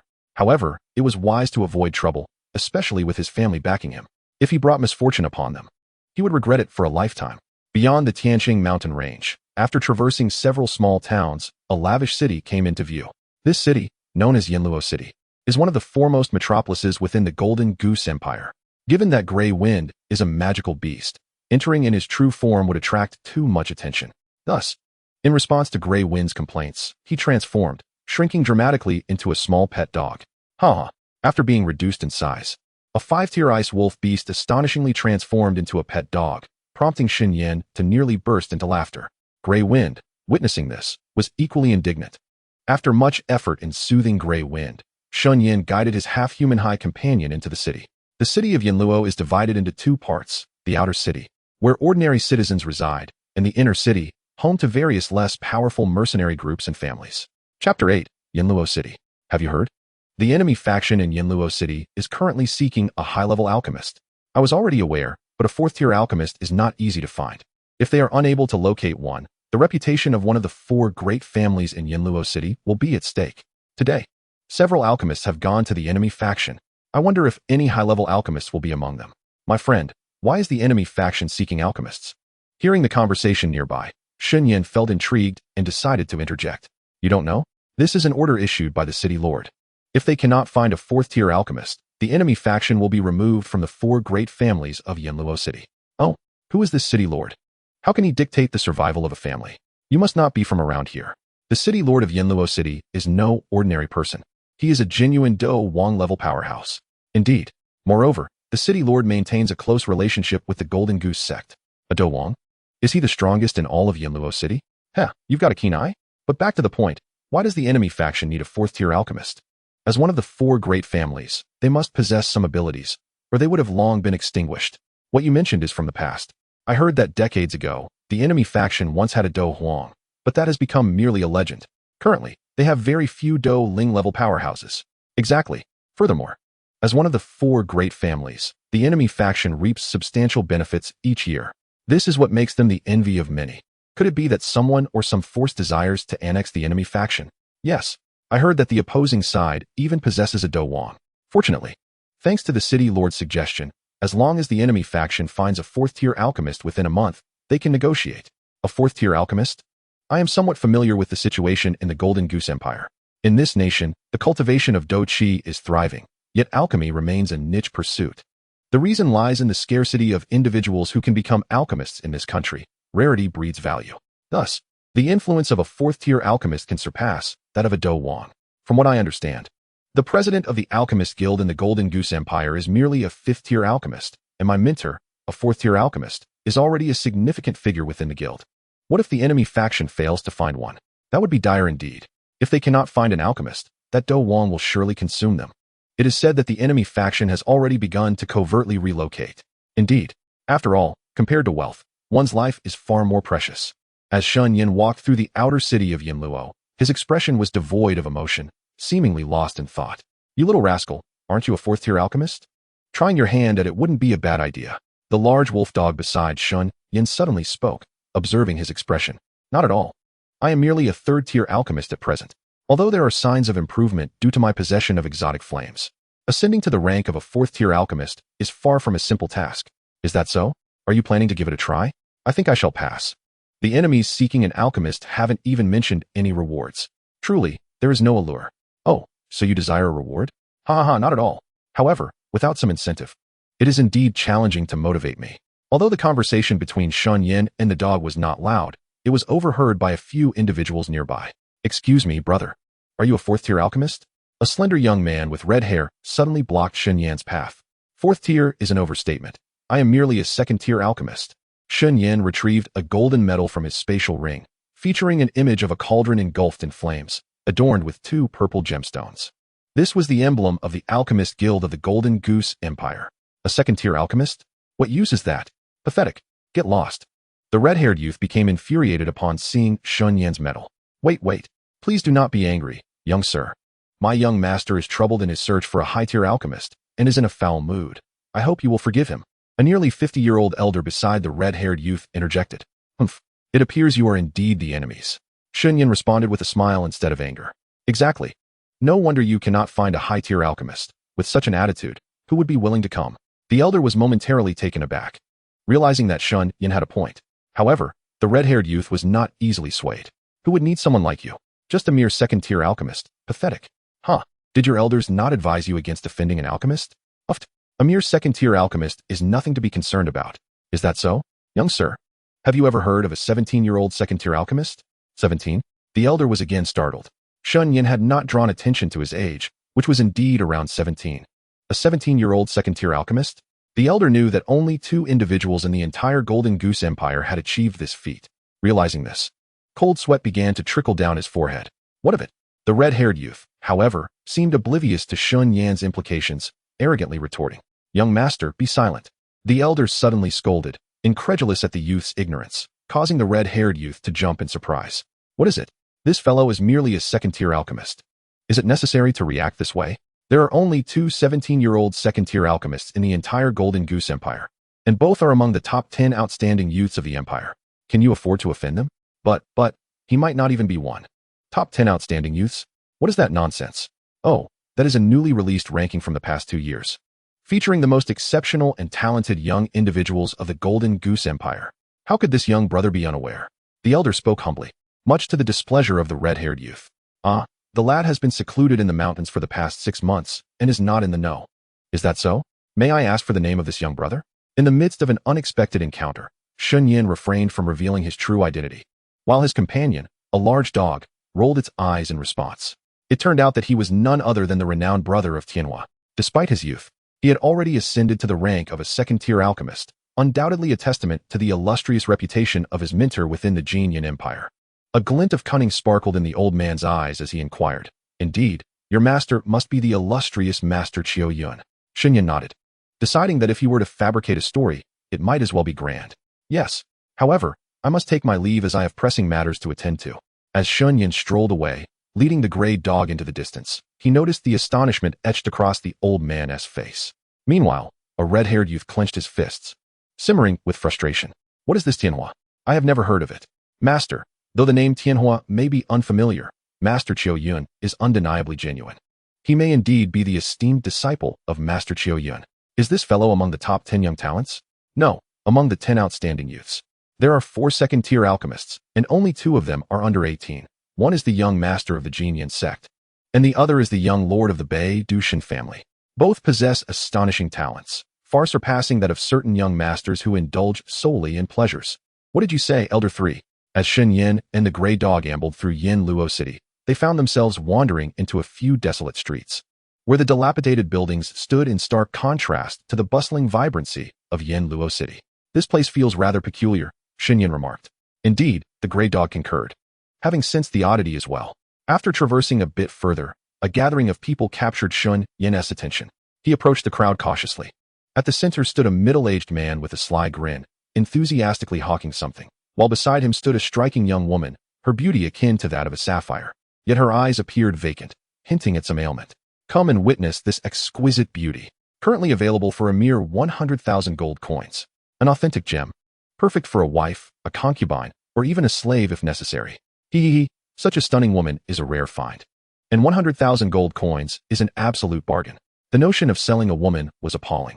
The girl appeared to be around 17 or 18. Standing motionless in the clearing, her silence marked by an unsettling vacancy in her gaze. Kid by her. Suddenly, the Grey Dog's voice pierced through Shen Yan's contemplation. Brother Grey, have you discerned something? Not exactly. I just feel immense pity for that girl. I wish to care for her for a lifetime. Goodness. Grey. I never imagined you to be this kind-hearted. Apologies, I am not human. However, with Grey's urging, Shen Yan felt compelled to purchase her. Yet, upon glancing into his storage ring, he realized he only possessed a little over 70,000 gold coins, far from sufficient. Brother Grey, I lack the funds. Foolish child, do you not possess elixirs? A single first-tier elixir is worth well over 100,000 gold coins. Ah, indeed. Shen Yan tapped his forehead and promptly raised his hand to stand up. Shen Yan will buy? As soon as he spoke, the onlookers quickly made way for him, casting curious glances in his direction. The small vendor, who had been shouting for quite some time, finally ceased his calls and approached with a beaming smile. Young man, are you certain you wish to make a purchase? Of course. However, I am without gold coins. What? No gold coins? The vendor's expression shifted to one of disbelief. Why shout if you lack gold? While I may not possess gold, I do have an abundance of medicinal pills. I offer one first-grade pill. A first-grade pill? This young man is actually an alchemist. The crowd murmured in astonishment. Such a young alchemist with remarkable talent could very well be a young master from a prestigious family. The vendor was overjoyed, for the value of a first-grade pill far exceeds 100,000 gold coins. Very well, it's a deal. 2 first-grade pills. Suddenly, a sharp voice pierced the air. Shen Yan furrowed his brow as he turned toward the source. Several figures emerged from the crowd, led by a young man clad in alchemist robes, a white gem hanging from his chest signifying him as a first-grade alchemist. Another first-grade alchemist? You don't recognize him? This is Xingyu, the second young master of the Xing family in Yinluo City. At merely 19, he possesses the strength of a 9-star warrior and is a first-grade alchemist. Hearing the praises from those nearby, a hint of pride flashed across Xingyu's pale face. The vendor, momentarily stunned, soon became ecstatic. The young master of the Xing family was renowned alongside the prodigal heir of the Qiu family, both notorious in Yinluo City for their extravagant lifestyles. It seemed he was in for a substantial profit this time. Brother, are you seeking conflict with me? Shen Yan was not one to be trifled with. Despite the presence of 2 formidable warriors and a spirit master accompanying Xingyu, Shen Yan was not one to back down easily. What did you say? Taken aback by Shen Yan's tone, Xingyu was astonished. He had never encountered anyone brave enough to speak to him in such a manner. I said, do not court death recklessly. The arrogant young man retorted. Do you know who we are? Indeed, the Xing family, the foremost among Yinluo City's 4 great families, is not to be trifled with. Know your place and leave. The 2 seasoned warriors beside Xingyu admonished. Just a family without a Dou Wang. What is there to be arrogant about? Shen Yan countered. You insolent brat. You are courting death. Feel free to try. Let us see who meets their end. In the midst of the crowd, the confrontation between Shen Yan and the members of the Xing family escalated, poised for violence. Suddenly, the small vendor interjected hastily, please, no fighting. Since you are both here to purchase, you surely understand that the highest bidder prevails. Since young Master Xing has offered more, I must naturally sell to him. That deceitful merchant. Shen Yan clenched his fists in frustration as he regarded the smiling vendor, while Xingyu nodded in satisfaction, pleased with the vendor's response. Since the highest bidder prevails, I shall offer 3 first-grade pills. What? Upon hearing this, Xingyu was somewhat taken aback. The value of 3 first-grade elixirs had already reached 500,000. It appears that this young friend is indeed an alchemist. Besides Xingyu, The formidable doling expert also maintained a stoic expression as he spoke. Shen Yan, I am undoubtedly an alchemist. Should you wish to continue, I am more than willing to oblige. You, do not be so arrogant. I shall offer 5 first-grade elixirs. This beauty is destined to be mine. Xingyu, seemingly unwilling to concede, boldly proclaimed such an exorbitant sum for 5 first-grade elixirs. Young Master Xingyu is quite wealthy indeed. The reputation of a spendthrift is well-deserved. A wave of gasps rippled through the crowd, and even the stoic doling expert's expression shifted slightly. Young Master, 5 first-grade elixirs is rather excessive. What is there to fear? A mere first-grade alchemist is not someone our Xing family cannot afford to offend. This young lady is mine. Who said I am merely a first-grade alchemist? I shall offer 2 second-grade elixirs. Observing the smug demeanor of Xingyu, Shen Yan felt an urge to deliver 2 resounding slaps to him. Second-grade elixirs? 2 of them. Upon Shen Yan's declaration, yet another round of gasps erupted from the crowd. Xingyu's countenance grew increasingly pale with anger. Dare to oppose my Xing family? You are courting death. Someone, let this ignorant brother taste the consequences of provoking me. Enraged, Xingyu waved his hand, and 2 formidable doling warriors stepped forward immediately. Kid, daring to provoke our young master means today shall be your last. The competition had abruptly transformed into a conflict, prompting the onlookers to hastily retreat. When 2 doling warriors made their move, it was no trifling matter. However, Shen Yan displayed no hint of fear. On the contrary, he seemed eager to engage. And even his large canine companion yawned leisurely, moving aside without a trace of concern. This dog is quite commendable. I shall take him too, Shen Yan remarked. Is that so? We shall see if you possess the capability. Suddenly, Shen Yan's hands emerged from his sleeves, and with them appeared 2 dark chains that swiftly ensnared the 2 doling warriors. Before the crowd could comprehend the situation, the 2 warriors let out agonized cries and collapsed simultaneously, leaving the onlookers dumbfounded. What just happened? The doling expert beside Xingyu furrowed his brow. He sensed that these 2 were no longer alive. Uncle Xing, what is happening? Xingyu was equally bewildered. These 2 were formidable doling-level experts. How could they possibly fall to a mere boy's touch? They are already dead. The doling expert cast a wary glance at Shen Yan, who appeared to be in a trance, eyes closed, and wearing an expression of delight. Did you do this? Xingyu shouted incredulously. Of course I killed them. A doling-level warrior incapable of condensing their primordial spirit and leaving their body, combined with your inherent weakness, rendered you unable to see. What did you say? Uncle Xing, you must take revenge for my guards. No, young master, I believe it is prudent for us to leave. Observing Shen Yan's disdainful expression, the doling expert felt a surge of panic and hurriedly pulled the defiant Xingyu away, fleeing the scene. However, Shen Yan exhibited no intent to pursue. The corpses of the 2 formidable fighters were consumed on the spot by the ravenous gray wind, much to the astonishment of the onlookers. Being a carnivorous creature by nature, gray wind's consumption of the bodies of powerful beings would significantly enhance its strength. The crowd, initially unperturbed, was soon terrified into a hasty retreat upon witnessing the gruesome act. The once bustling street was left desolate, save for the disheveled street vendors caught in the wind. Please, I beg you, do not kill me. Spare my life, and I shall offer you this woman for free, implored one vendor. Free for me? Shen Yan replied with a smirk. The vendor, quaking in fear, sensed Shen Yan's lack of malevolence and was instead presented with a first-grade elixir from Shen Yan's storage ring. This is a first-grade elixir. Do not accuse me of being stingy, Shen Yan declared. Who would dare? The vendor exclaimed, realizing the value he had received. In a flurry, he hastily departed. Accompanied by the girl he had acquired, Shen Yan and his companions entered a nearby inn. Yet, as they crossed the threshold, they were promptly barred by a menacing brute. Do you not see that this place has been reserved by the 4 fiends of Falling Swallow? Off with you. Upon following the man's gesture, Shen Yan noticed a sign announcing that the establishment was fully booked. Who are the so-called 4 fiends of Falling Swallow? I've never heard of them. Shen Yan scoffed. Although a fleeting recollection surfaced in his mind, he had indeed overheard that term before. It's not the 4 fiends of Falling Swallow. It's the 4 fiends of Falling Swallow. You're courting death. 4 fiends of Falling Swallow. A jolt of recognition coursed through Shen Yan. He was well aware that those 4 individuals were among the most formidable experts of the Golden Swallow Empire, each possessing at least the strength of a battle king. Why would a battle king be present here? Shen Yan pondered. It appears you are somewhat informed. Best vacate the premises. The brute retorted. Very well. Since you have claimed this place, I shall take my leave without causing any disturbance. Farewell. Shen Yan hastily bid adieu, sensing a powerful aura emanating from the vicinity. However, they had scarcely taken a few steps when a seductive, resonant voice echoed through the air. Keek, since you have arrived, you might as well stay. This inn is quite spacious. Turning around, Shen Yan beheld a grotesquely scarred and tattooed man with wild green hair, a sight most unbecoming.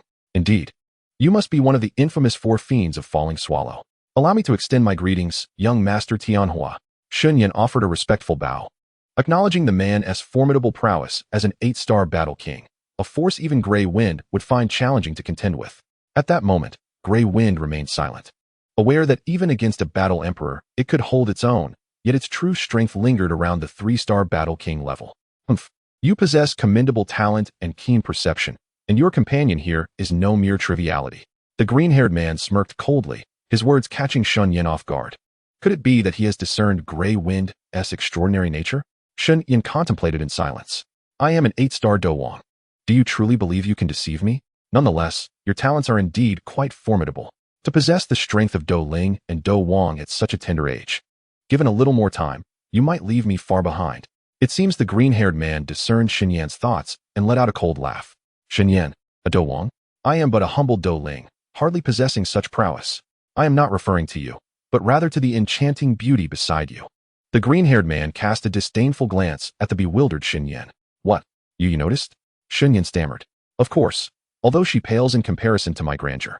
She must possess at least the strength of a 2-star Dou Wang. 2-star Dou Wang. You truly have a discerning eye. Shen Yan's gaze shifted to the girl behind him, her expression vacant, and he felt a surge of astonishment. Even the unassuming Grey Wind beside him was taken aback, for he had not sensed it either. You appear to be outsiders. What brings you to Yanluo City? A burly man brought a chair over, and the green-haired man seated himself in the hall. I am merely passing through, just passing through. Shen Yan replied hastily. Passing through? Do you not know that one must present a courtesy when meeting me? The green-haired man's gaze remained fixated on the girl behind Shen Yan, which made him feel increasingly uneasy. Courtesy? What does my esteemed lord desire? I was in such a rush that I brought no gifts. I seek neither gifts nor money. I desire only the beauty behind you. What? You want her? Good sir, she is mine. I cannot part with her. If you cannot part with her, then I shall simply take her. The green-haired man smirked ominously, prompting Shen Yan to clench his fists. It seems you intend to cause me trouble today, good sir. Huh. Blame yourself for bringing such a stunning beauty out. It is bound to attract trouble. Are you certain you wish to proceed with this? While you may be strong, we are not to be trifled with. If you aim to forcefully take what is mine, you better be prepared. Humph, though I know not which noble family you hail from in the Golden Yin Empire. Here in Yanluo City, one must either coil like a dragon or lie like a tiger. Moreover, the beauty you rely upon seems on the verge of death. If you hand her over to me, I might just save her. What? On the verge of death? What? Are you unaware? This beauty, with her slightly flushed skin and vacant gaze, has clearly been poisoned by the 7-inch illusory Serpent King. 7-inch illusory Serpent King? How can you not know? Is this beauty someone you stumbled upon? How could you be so oblivious? As Shen Yan listened, he could not help but reflect. He has indeed hit the nail on the head. Then, good sir, do you know how to save her? Of course. Just hand her over to me, and I shall save her. The women I, Zhu Jiang, take a liking to will naturally not meet their demise. Zhu Jiang, you are the fourth among the 4 ugly men of Luoyan. What? Does it not seem so? I have long heard tales of the 4 ugly men indulging in debauchery. Seeing you today, the rumors prove true.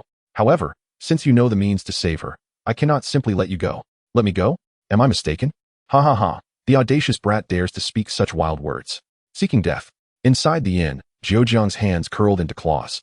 An overwhelming surge of green energy enveloped him as a hawk's cry echoed throughout the room, causing the very floor beneath to crack under the immense pressure. The might of a Dou Wang is indeed terrifying. Shen Yan, brother Grey Wind, it is time for your performance, Zhou Jiang exclaimed, not expecting Shen Yan to directly lift the girl behind him and retreat to a distance, leaving only an inconspicuous dog in his wake. Grey Wind. Ha ha ha. You foolish boy, do you truly expect a mere dog to aid you? Upon grasping Shen Yan's intention, Zhou Jiang erupted into laughter. However, Grey Wind remained silent, casting a glance at the distant Shen Yan, who had demonstrated his formidable strength, particularly with that black chain technique. Even a Dou Wang could find themselves in peril if they were not cautious. Yet, Shen Yan showed no intention of confronting directly. Instead, he offered himself as a distraction. Does he wish for me to weaken this fellow's power? Grey Wind seemed to comprehend Shen Yan's intent and no longer held back. With a fierce roar, the aura of a Dou Wang surged forth, shaking the very foundations of the inn. A fierce Dou Wang presence emanated from within, igniting excitement among the experts throughout Yanluo City. In the northern part of the inner city, an elder, who had been meditating with closed eyes, suddenly opened them. This aura belongs to a Dou Wang, and there are 2 of them. When did Yinluo City become home to such numerous Dou Wang experts? In the southern faction of the inner city, an elder commanding his clan's retreat was momentarily stunned as well. This presence is unmistakably from that Zhejiang fellow. Yet the other does not seem to be the city lord of Luo. Dou Wang-level middle-aged men from the Yuan family in the east, the Hua family in the west, and the city lord's manor in the center were also taken aback. When did Yinluo City become so lively? Meanwhile, inside the outer city inn, Shen Yan and his companions were oblivious to the commotion outside, lacking the time to ponder the situation. The pressure exerted by Grey Wind, a 3-star magical beast, rivaled that of a peak Dou Wang, and Zhejiang's previously smug expression began to falter. A 5th-tier magical beast. You truly possess quite the treasure, you insolent brat. Enough with the idle chatter. Grey Wind, show him what you're made of. Understood. Grey Wind nodded obediently, and the overwhelming aura of a Dou Wang surged forth, nearly reducing the inn to rubble. The innkeeper wore a distressed expression, wishing to urge these two deities to take their battle outside. Yet lacking the courage to voice such a notion, he ultimately turned to Shen Yan. Young master, if you must fight, please do so outside. My small business cannot withstand such turmoil.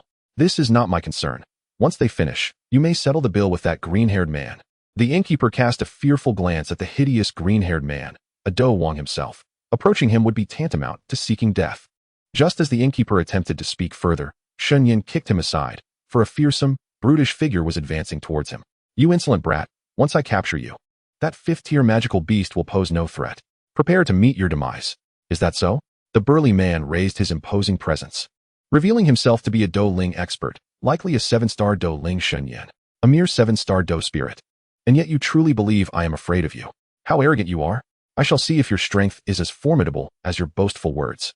The burly man, clearly incensed, waved his hands, transforming his gray Dou Shi into a colossal blade, which he swung down towards Shen Yan, with the force of a tempest.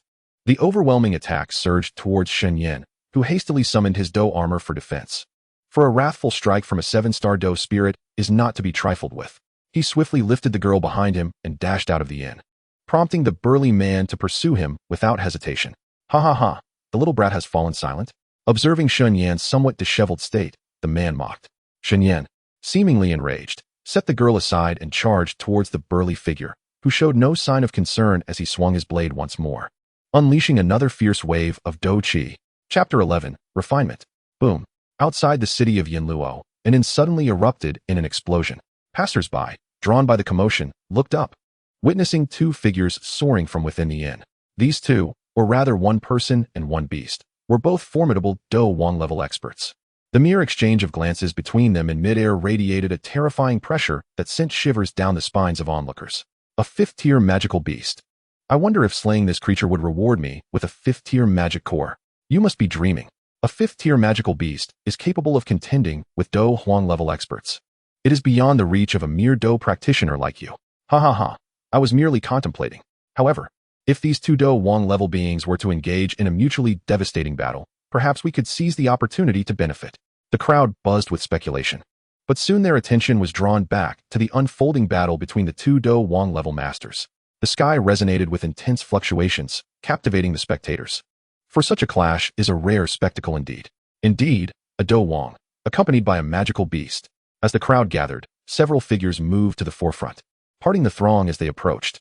These individuals belonged to the Xing family of Yinluo City, not to be trifled with by ordinary folk.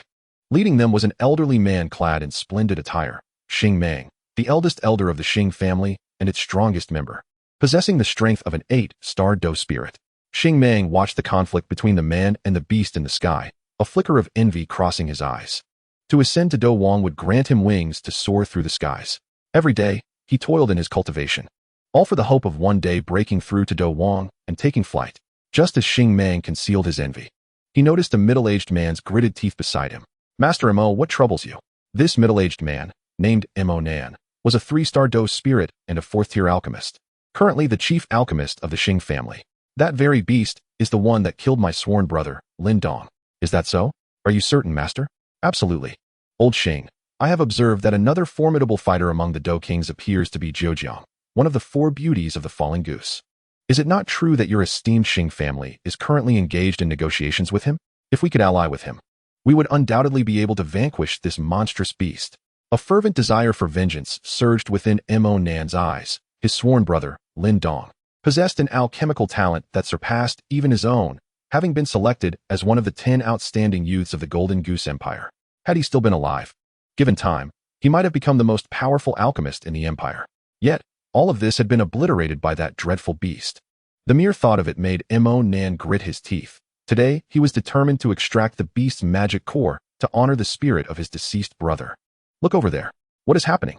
A sudden commotion erupted, drawing the attention of the crowd towards a particular direction. Not far away, two Dou spirit warriors were engaged in combat. Although their clash did not generate the same magnitude of noise as that of the Dou kings, it was nonetheless considerable. The two fighters exchanged blows without yielding an inch, one being Shen Yan and the other, a burly man under Zhoujiang's command. Take this. Low-level Xiantier Dou technique, swift windbreak. The burly man unleashed a fierce assault, but Shen Yan deftly sidestepped the attack, swiftly closing the distance between them. What kind of movement technique is that? The burly man exclaimed in astonishment, but Shen Yan paid him no heed. A long blade materialized in his hand, and with a swift stroke, he struck at the burly man. Shen Yan, intermediate Xiantier Dou technique, reverse wind slash. Shen Yan's technique carried immense power and remarkable speed. Before the burly man could fortify his defenses, he was cleaved in two, both man and blade. Humph, is that all there is to it? Shen Yan took a moment to steady his tumultuous breath, then with a flick of his wrist, a mass of black mist surged forth and enveloped the burly man's body. After expending considerable effort, Shen Yan finally subdued the man. With a gesture, the black mist that had clung to the burly man surged into Shen Yan's own body, leaving the man reduced to ashes. This black mist was no ordinary vapor. It was the result of Shen Yan's internal Dou Shi, a fusion of exotic fire and technique. Imbued with tremendous power, sensing the newfound strength within him, Shen Yan nodded in satisfaction. He had absorbed the soul power of the burly man, in addition to the souls of two previous Dou masters. Now, he was in urgent need of refining and integrating these energies into his cultivation. Since soul power is of a sinister nature, it must be refined before it can be transformed into one's own strength.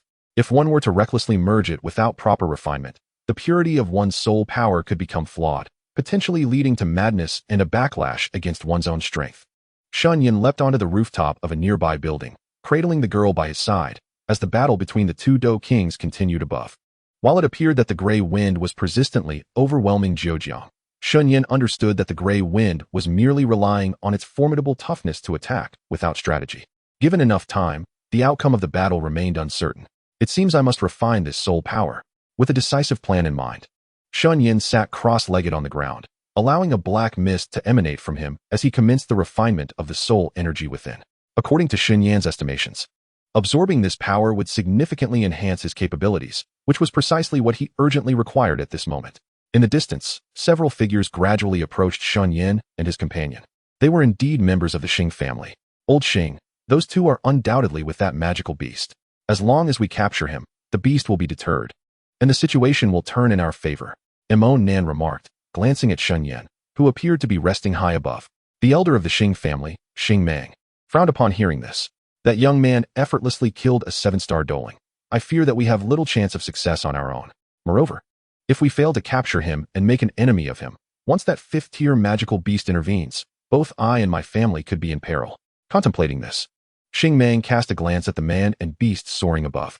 The magical beast evidently held the upper hand, with Zhoujiang completely suppressed and unable to retaliate, which further solidified Xing Mang's resolve to avoid conflict with Shen Yan and his companions. Master Mo, that young man has just easily slain a 7-star Douling. I believe our odds are not favorable. In my old age, I must candidly suggest that we observe the situation of those two above before taking any action. Xing Mang proposed with a smile. Mo Nan, upon hearing this, felt a twinge of disappointment and silently cursed the old man, subsequently falling silent. He understood Xing Mang's perspective. A reckless assault based solely on their own strength would be akin to delivering themselves as prey. Roar. In the sky, Huifeng flapped his wings and roared at the green-haired man opposite him. Zhoujiang, a formidable 8-star Dou Wang, had only sustained minor injuries despite their prolonged battle. Huifeng, however, was in a different predicament. Having focused solely on offense, he had endured Zhoujiang's Dou techniques head-on, feeling the pain coursing through his body. Huifeng glanced down at Shen Yan. What is that kid doing? I cannot hold out much longer. Zhoujiang, noticing Huifeng's unusual state, followed his gaze downwards, landing on Shen Yan and his companion. Brother Wolf, I believe continuing this fight benefits neither of us. How about we cease hostilities here? Fifth-tier magical beasts are not to be trifled with. Although Zhou Jiang had gleaned some understanding of Hui Feng's true capabilities through their skirmish, slaying him would not be an easy feat. Cease hostilities? Very well. As long as you refrain from troubling me, I am more than willing. Hui Feng responded casually. Yet his gaze remained fixed on Shen Yan, who seemed to be entering a particular state. If you allow that young man to surrender the beauty, I assure you, I will not seek further conflict. That is out of the question. Hui Feng rejected Zhou Jiang's terms outright. Brother Wolf, you must ponder this carefully. Should you refuse to hand over the beauty, do not blame me for my ruthlessness. Just you? If you wish to leave, then leave swiftly. If not, prepare to meet your demise. Hui Feng was entirely unimpressed by Zhou Jiang's threats, which only served to infuriate Zhou Jiang further. In Yanluo City, or even throughout the entire Golden Yin Empire, no one has dared to speak to me in such a manner. Since you seek death, I shall oblige. And we shall see if there is indeed a magic core within that thick skull of yours. Enough of your nonsense. Hui Feng roared once more, plunging back into battle with Zhou Jiang. However, this time, he did not regain the upper hand, and man and beast found themselves locked in a fierce and desperate struggle. Chapter 12, Eruption. Qing Wan stab. A sudden clap of thunder erupted, sending ripples across the skies of Yanluo City. The emerald energy of Jiujing swiftly transformed into several formidable spikes, directly assaulting the gray wind. Unperturbed, gray wind exhaled a chilling mist, which descended upon the surroundings, causing the temperature to plummet. In an instant, the spikes were encased in ice. What an impressive fog, Jiujing exclaimed, yet undeterred by the failure of his initial attack. He utilized his remarkable speed to teleport above gray wind. However, gray wind, keenly aware of Jiujing's intentions, unleashed another wave of frigid mist without hesitation, enveloping Jiujing instantly. The temperature of this mist was terrifying. Even a powerful Dou Wang would struggle to endure it for long. Gray wind anticipated that Jiujing would not remain passive. As expected, the mist stirred, and a green figure emerged instantaneously, appearing behind gray wind in the next moment. You foolish mutt, prepare to meet your end. Jiujing's complexion was pale, evidently affected by the mist, yet his movements remained unimpeded as he seized gray wind's tail, aiming to deliver a fatal blow. Unexpectedly, gray wind's body expanded several times in size, and before Jiujing could exert force, he was swept from the sky by a powerful swing of gray wind's tail. With a resounding crash, Jiujing was violently slammed into a building, a testament to the terrifying strength behind gray wind's tail. Foolish, gray wind scoffed, flicking its tail with derision, its towering figure casting an imposing shadow upon the ground, astonishing the onlookers. What on earth is this creature? Uninformed. This is a rare beast known as the ice wolf, rumored to have even reached the 7th rank. As the crowd murmured in awe, a finely dressed young man spoke up with confidence, drawing respectful gazes from those around him. This individual was Xing Yu, who, at the tender age of 19, had attained the rank of a first-tier alchemist, a prodigy who commanded attention wherever he went. Feeling the admiration directed towards him, a proud smile spread across Xing Yu's face, while an elder beside him could only chuckle in resignation. Without lingering, Xing Yu approached Xing Meng and the others. Grandfather, teacher, why didn't you call for me to come here? Xing Yu inquired.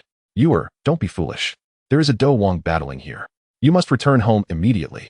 Xing Meng chided warmly upon seeing Xing Yu. And what of the Dou Wang? With you and teacher here, who would dare challenge us? Xing Yu retorted, unfazed as he slipped behind Mo Nan. Impudent. There are always greater powers beyond our own. Do not act recklessly. Return home at once.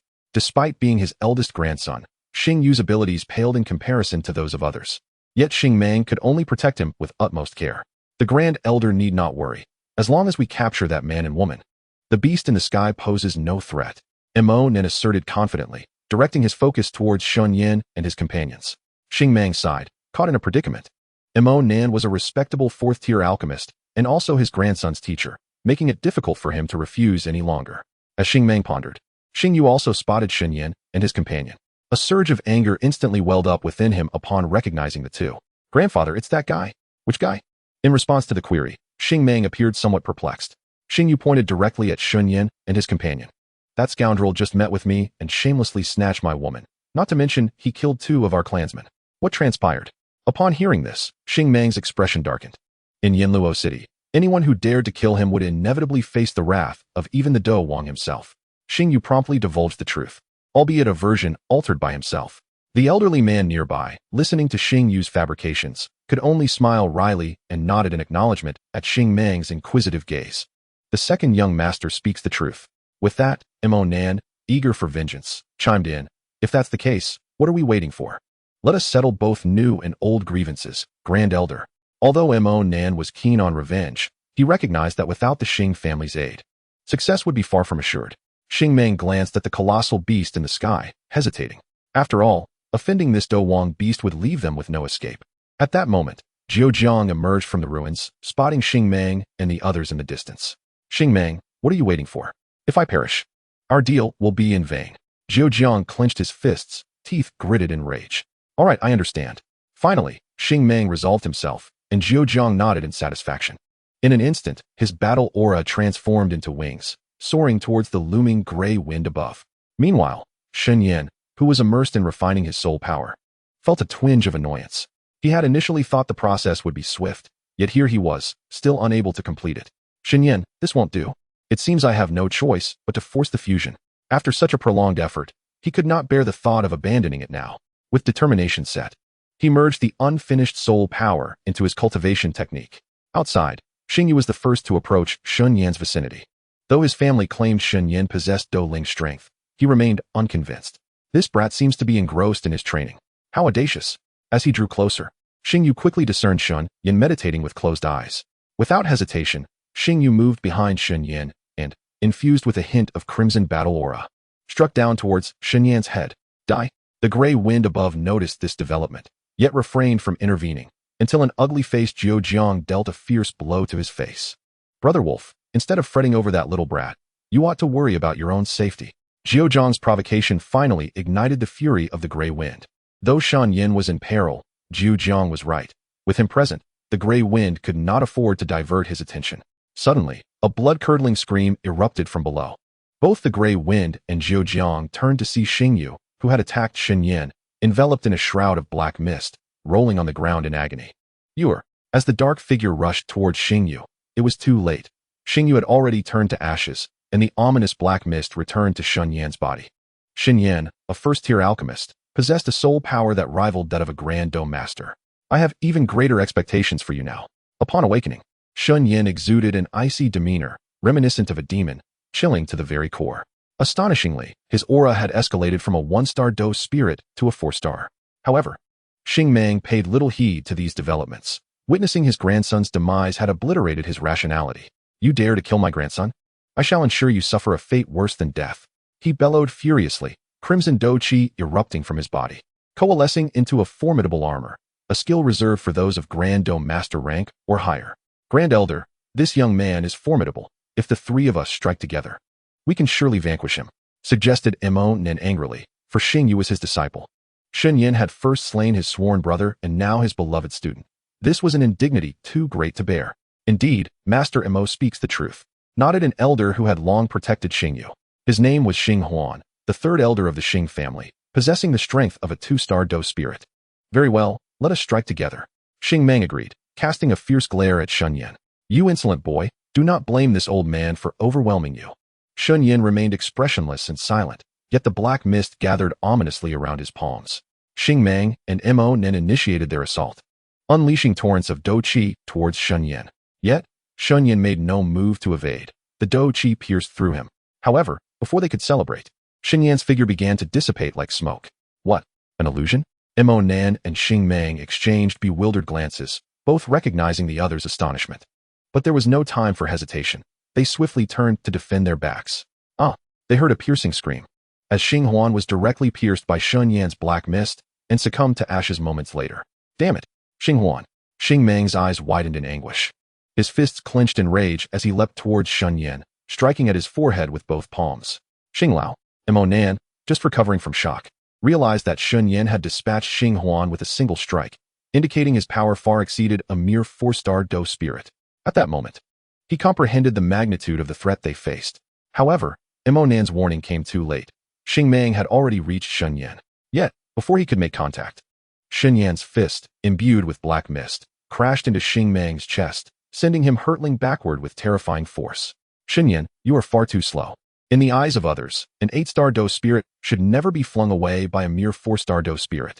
Yet, this was the undeniable truth. Observing Shen Yan's apparent ease, Mo Nan quickly rushed to aid the fallen Xing Meng. Indeed, Shen Yan's strike was devastating, Not only was Xing Meng grievously injured, but dark mist also enveloped his form. What is this sensation? Is it a strange fire? Dou Shi sought to extinguish the ominous mist enveloping Xing Meng with his fighting spirit, only to discover that this entity bore the essence of a rare flame, possessing formidable offensive power. If left unchecked, Xing Meng might very well be consumed by flames.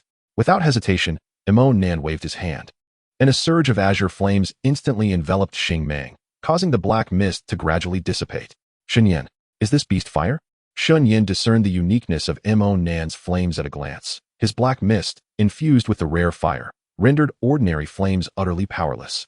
On the vast ground of Yanluo City, Shen Yan gestured with one hand, and the black mist coalesced once more, hurtling directly towards Dou Shi and his companion. As the perilous black mist approached, Dou Shi roared, conjuring azure flames that clashed violently with the encroaching darkness. Arrogant brat! This azure flame, infused with profound spiritual power, transformed under Dou Shi's command into a lion, which promptly devoured Shen Yan's black mist. Ha! You are not so impressive after all. While my beast fire may not rival your rare flames, my control over fire far surpasses yours. Is that so? Shen Yan remained noncommittal, his gaze lingering on the fiery lion, a slight smirk gracing his lips. Stubborn lad, prepare to meet your end. Dou Shi urged the fiery lion forward. But before it could advance far, it suddenly detonated, releasing black mist that engulfed the lion entirely. Ugh! Dou Shi grunted, feeling the backlash as his beast fire was consumed, affecting his very soul. You little brat. Fuming, Dou Shi clenched his fists, fury flashing in his eyes, yet he was oblivious to the silhouette looming behind him. Intermediate profound stage combat technique, thunderous palm. With a muffled groan, Dou Shi incredulously looked down at his chest, where a hand, imbued with fighting spirit, had pierced through. You. Xing Meng, you. Standing behind him was none other than Xing Meng, the elder of the Xing family. Dou Shi was taken aback that this scoundrel would resort to such treachery. Xing Meng showed no mercy, delivering another crushing blow to Dou Shi's back, sending him crashing to the ground. You foolish wretch. If not for you, how would my Xing family have fallen to such depths? Dou Shi, possessing only the strength of a 3-star doeling, had endured 2 of Xing Meng's strikes and was now on the brink of death, yet his furious gaze remained unwavering. Xing Meng, you despicable coward. You shall not escape a bitter end. Is that so? Unfortunately, you will meet your demise before I do. Unfazed by Dou Shi's curse, Xing Meng tossed him before Shen Yan. My lord, I was merely led astray by this fool. I have captured him now. I beseech you to spare my Xing family. To Dou Shi's astonishment, Xing Meng knelt on one knee, his face contorted with pain, yet brimming with sincerity. Shen Yan, recovering from his surprise, had not anticipated Xing Meng's swift change of heart. Indeed, this world is rife with those who betray their allies. Elder Xing truly knows how to discern the tides of fortune. My family stands behind me. My lord, please do not take offense. Recognizing the shifting tides is not necessarily a flaw. Elder Xing, you may take your leave. While Xing Meng's betrayal incited disdain in Shen Yan, he no longer harbored intentions of retribution. With a mere wave of his hand, a dense black mist enveloped Dou Shi, reducing him to mere ashes in an instant. Xing Meng, burdened by exhaustion, cautiously retreated, while Shen Yan, having absorbed Dou Shi's soul, seized the opportunity to merge that spiritual power into his own techniques. Though this direct amalgamation would render his soul's strength less pure, Shen Yan found himself with no other recourse, especially with a formidable Dou Wang still looming above. Before long, Shen Yan opened his eyes, a glimmer of elation flickering within them, for he had ascended to the rank of a 1-star Dou Wang. This almost surreal elevation in power would leave any observer in disbelief, yet it was indeed reality. With a mere thought, a pair of ebony wings unfurled from his back. Feeling the might of a Dou Wang coursing through him, Shen Yan leaped into the air, swiftly closing the distance to the 2 combatants engaged in battle above Yanluo City. Upon spotting Shen Yan, both the human and beast embroiled in conflict were taken aback. You little rascal, you've become a Dou Wang? The astonishment radiating from Grey Wind was palpable, far surpassing that of Jiang. Grey Wind was acutely aware that merely half a day prior, Shen Yan had been a 1-star Dou Ling, and now, in such a brief span, he had ascended to Dou Wang, an occurrence so extraordinary that it would be met with skepticism if shared. Shen Yan, it's just a promotion to Dou Wang. Why are you so agitated? Grey Wind restrained his incredulity, recognizing that he himself had been imprisoned for over a decade without achieving such a breakthrough. The ease with which Shen Yan had attained the rank of Dou Wang felt utterly surreal. Those endowed with exceptional talent truly set themselves apart, he thought. Shaking his head in resignation, A half-day advancement to Dou Wang was a feat even his own master had been unable to accomplish. Meanwhile, Zhu Jiang, equally stunned, began to contemplate retreat. Tell me, young man, to which noble family do you belong? Shen Yan replied coolly, that is of no concern to you, for today, you shall remain here forever. With a disdainful snort, he unleashed a torrent of Dou Shi, flanking Zhu Jiang with gray wind, effectively cornering him with the intent to annihilate. Zhu Jiang, sensing the dire predicament, felt a wave of panic wash over him. Confronted by two Dou Wangs, each possessing combat prowess that matched his own, he perceived no glimmer of hope. However, on the surface, one was a 3- or 4-star Dou Wang beast, while the other was merely a fledgling Dou Wang, and he himself stood as a solid 8-star Dou Wang. Are the prodigies of today so brazen? Zhu Jiang scoffed, gathering Dou Shi rapidly in the palm of his hand, launching it towards Shen Yan like a shooting star. Yet, Shen Yan merely shook his head, effortlessly evading the attack with a flicker of movement. Let us attack together. We must eliminate him today. Gray Wind bellowed, his earlier fervor rekindling as he surged toward Zhu Jiang with renewed vigor. Simultaneously, Shen Yan conjured 2 ebony chains, ensnaring Zhu Jiang just as he prepared to engage with Gray Wind. What is this? Zhu Jiang was taken aback, acutely aware that the chain's temperature was so intense it caused a piercing pain to his very soul. Moreover, after being bound, the circulation of his fighting spirit slowed to a crawl, even more sluggish than a tortoise. As Zhu Jiang stood in astonishment, Hui Feng had already lunged before him, delivering a fierce blow directly to Zhu Jiang's chest. His complexion paled, and he could not suppress a mouthful of fresh blood from escaping. Cough, cough, cough. No, no, no. Brother Wolf, Brother Shen. Wait, your surname is Shen? Aren't you called Tianhua? At that moment, Zhu Jiang was too preoccupied with his injuries to care, pleading for mercy. Shen Yan. Of course, that's a pseudonym. It is only natural to use an alias when venturing outside. So, if your surname is Shen, could it be that you hail from the Shen family of Baidu? No, no, Shen Yan. By the heavens, you are that prodigious genius of the Shen family? As a realization dawned upon him, Zhu Jiang's expression shifted dramatically, his grotesque visage contorting comically, leaving his mouth agape in astonishment. Shen Yan, however, did not deny it. He was somewhat surprised that Zhu Jiang had accurately deduced his lineage. Chapter 14. The 7-inch illusory Serpent Emperor. It appears so. Shen Yan remained silent, as Zhu Jiang quickly accepted this reality. Gone was any notion of resistance. Instead, a beaming smile spread across his astonished face. No, no, no, Brother Shen. Since you are of the Shen family, we share a profound connection. You cannot kill me. A profound connection? How could I be unaware of that? It is quite normal for you to be oblivious. My elder brother has been in love with Miss Shen Bingqing of your family for several years. It is said they are to be wed soon. Thus we shall indeed have ties, will we not? Zhu Jiang said with a grin, while a flicker of change crossed Shen Yan's otherwise impassive face. Shen Bingqing? Shen Yan mused internally, recognizing that name. It seemed to belong to a woman within his family. The most formidable member of the Baidu Shen family was merely a 7-star doling, and their foundation was not significantly superior to that of the 4 prominent families of Yanluo City. Nevertheless, even so, the Shen family remained one of the most distinguished families in Baidu, the second largest city of the Jinyan Empire, largely due to their abundance of beauty. As far as Shen Yan knew, in recent years, his family had produced numerous beauties, not to mention the past. And most of these women had married influential figures within the Jinyan Empire. It was this connection that enabled the Shen family to maintain their status in Baidu for years. Regarding Shen Bingqing, Shen Yan had heard of her. She was said to be the daughter of the family's 3rd elder, Shen Pei, and her beauty was second to none within the clan. By relation, he would need to address her as aunt. Is what you say truly the case? If that is so, I would indeed feel hesitant to strike with lethal force. Of course, it was all a misunderstanding. I implore Brother Shen to show mercy and spare me this once. If my brother learns of this, he will surely be grateful and repay you. Zhu Jiang, tightly bound, hurriedly implored. Grateful and repay? I would be content if you do not seek vengeance against me. How could I dare? Very well, if that is the case. I shall indeed let you off this time, but only after you reveal the means to save me. As Zhu Jiang, accompanied by a companion and a beast, plunged to the ground, the beautiful girl purchased by Shen Yan remained expressionless, quietly crouched in a corner.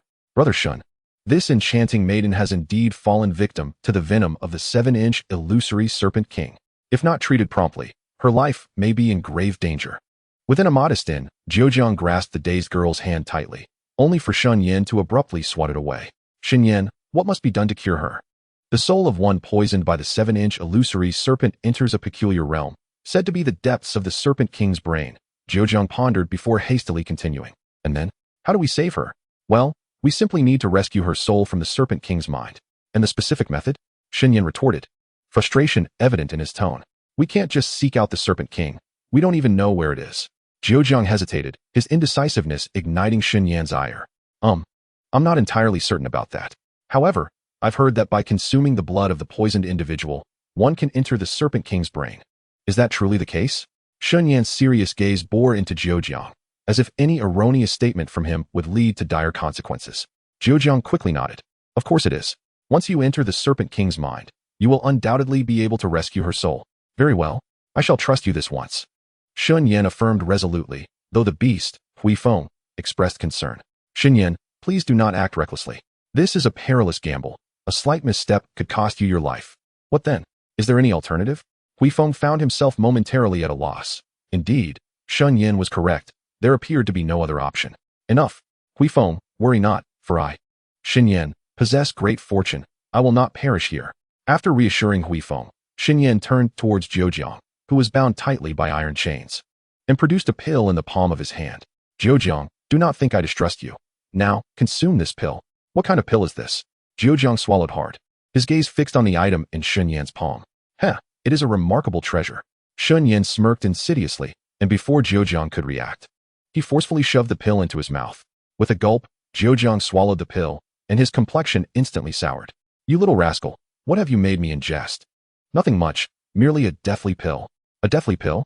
Upon hearing its name, Zhou nearly fainted from shock, his anger flaring. You scoundrel, what enmity do we share? I have forsaken the beauty, and yet you seek to harm me.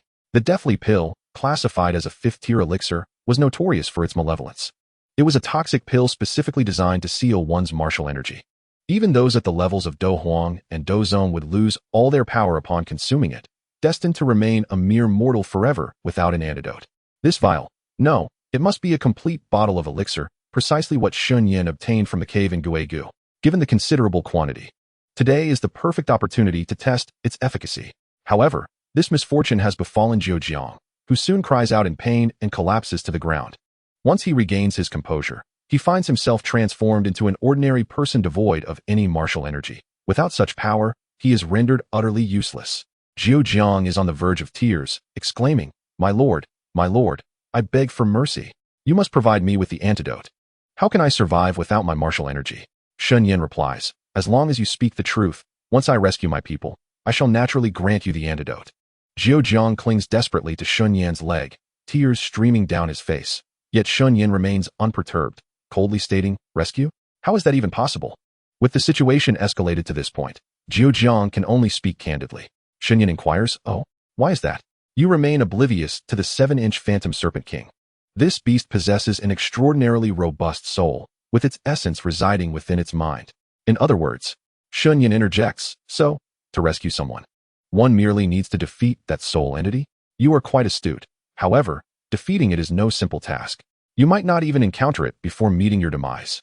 Shen Yan chuckles, fear not, for I, Shen Yan, am blessed with great fortune and will surely prevail. When the time comes, the antidote will be yours. Yet, Zhou wishes to say more, but Shen Yan cuts him off, surveying the surroundings of the inn. The turbulence from their recent skirmish was significant. Powerful individuals may be en route, and encountering them would spell trouble. Shen Yan commands, Hui Feng, we must depart. Where to? To our adversaries, of course. Aren't they seeking an alchemist? Let us test the waters. As Shen Yan and his companions exit the inn and enter the inner city of Yanluo City, the members of the 4 prominent families have also arrived at the site of Shen Yan's previous battle. They had long been present, but due to the presence of a king-level expert, they maintained their distance to avoid attracting trouble. Upon witnessing the disheartened escape of the Xingtong family's elder, Xingtong Mang, they realized their choice was prudent. The aura of the king has dissipated. The outcome remains uncertain. Brother, one of the presences seems to belong to Zhou, doesn't it? Yes, it seems so. We do not know whether he has triumphed or faltered. If he has lost, then we need not worry about our adversaries for the time being. Does that mean we shall cease our search for an alchemist? Just to be safe, we must continue the search for an alchemist. Dispatch orders to send more personnel to other cities. With the conditions we offer, a 4th-tier alchemist will surely not refuse. Understood. In the inner city of Yanluo, the opulence far surpasses that of the outer city. The streets bustle with a throng of people, akin to a mountain or a sea. After over an hour of walking, Shen Yan and his companions have yet to reach their adversaries. The The streets are lined with deep red stone edifices, exuding an essence reminiscent of ancient China. However, merely observing the passers-by dispels such notions. There are dapper gentlemen in suits, cool young women clad in shorts and leather jackets, and several maidens in pink skirts, drawing even Shen Yan's lingering gaze. Upon turning a corner, not far ahead lay their adversaries, and a sense of relief washed over Shen Yan and his companions. However, just as Shen Yan took a couple of steps, an intense feeling of danger compelled him to swiftly turn his gaze in a specific direction. Chapter 15. The First Encounter with Lingxin. There, leaning against the wall, stood a figure shrouded in black robes. The voluminous garment obscured all but a portion of her chin, which was strikingly pale and exuded an air of aloofness that suggested she was indeed a woman. What is the meaning of this woman's presence? Shen Yan's heart raced with astonishment as he sensed the formidable aura she emanated. Her sudden appearance indicated that she was likely approaching him and his companions. At that moment, the enigmatic woman seemed to perceive Shen Yan's scrutiny. Her chin shifted slightly, as if she were smiling. Shen Yan's unease did not go unnoticed by his companion, Huifeng. Shen Yan, what is happening? Oh, it appears we are being targeted by an enemy, Shen Yan replied, furrowing his brows as the woman approached him directly.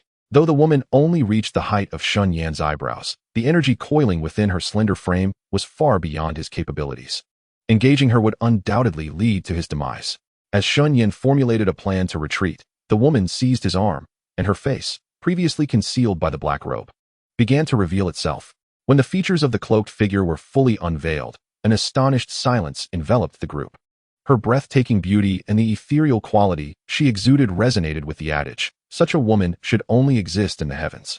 Lingxin, what a remarkable young man, she remarked. Gifted and mature, it seems I have found the right person. Oblivious to the covetous gazes of the onlookers, the woman remained unfazed, as such attention was a commonplace occurrence for her. Miss, what do you mean? Shen Yan inquired, utterly perplexed by her words.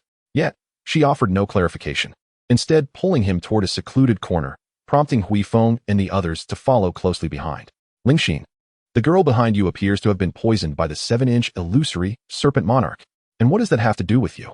Shen Yan retorted, alarmed by her accurate assessment of the girl's affliction, which ignited a sense of urgency within him.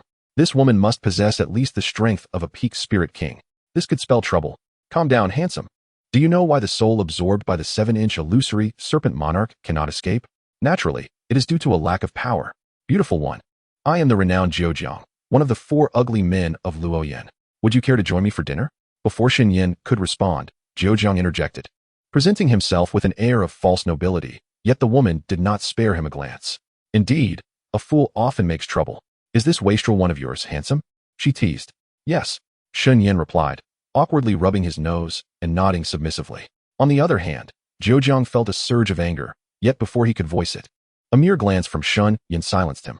Currently, Zhoujiang was sealed in his combat aura, unable to withstand even the simplest of fighters, let alone those of a higher rank. Shen Yan inquired, so, what is the reason behind this? Lingxin replied, it is undoubtedly due to the 7-inch illusory serpent emperor's space, which can morph based on the thoughts of the afflicted, leading the absorbed souls into a state of madness, entrapped by overwhelming emotions. She continued, even for a Dozong master, if ensnared by this poison without a miraculous trump card or an unwavering spirit, escape is utterly impossible.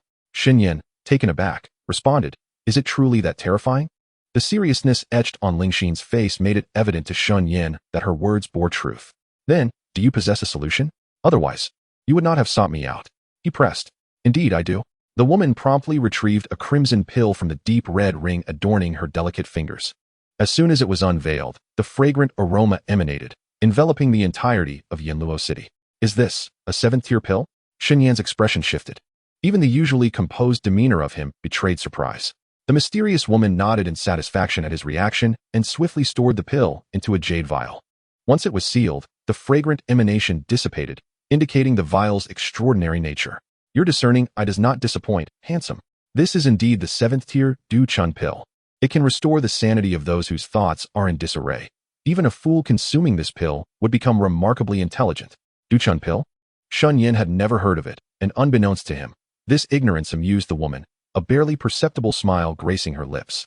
Though I am skeptical of your claims, Shen Yan acknowledged, the phenomena triggered by this pill undeniably mark it as a 7th-tier concoction. What follows? You do not intend to gift it to me, do you? Huh. Do you really believe I would give it to you freely? Such generosity seems unlikely. Humph. At least you are perceptive. This pill is of 7th rank. If you reject it, you will certainly fail to save that girl.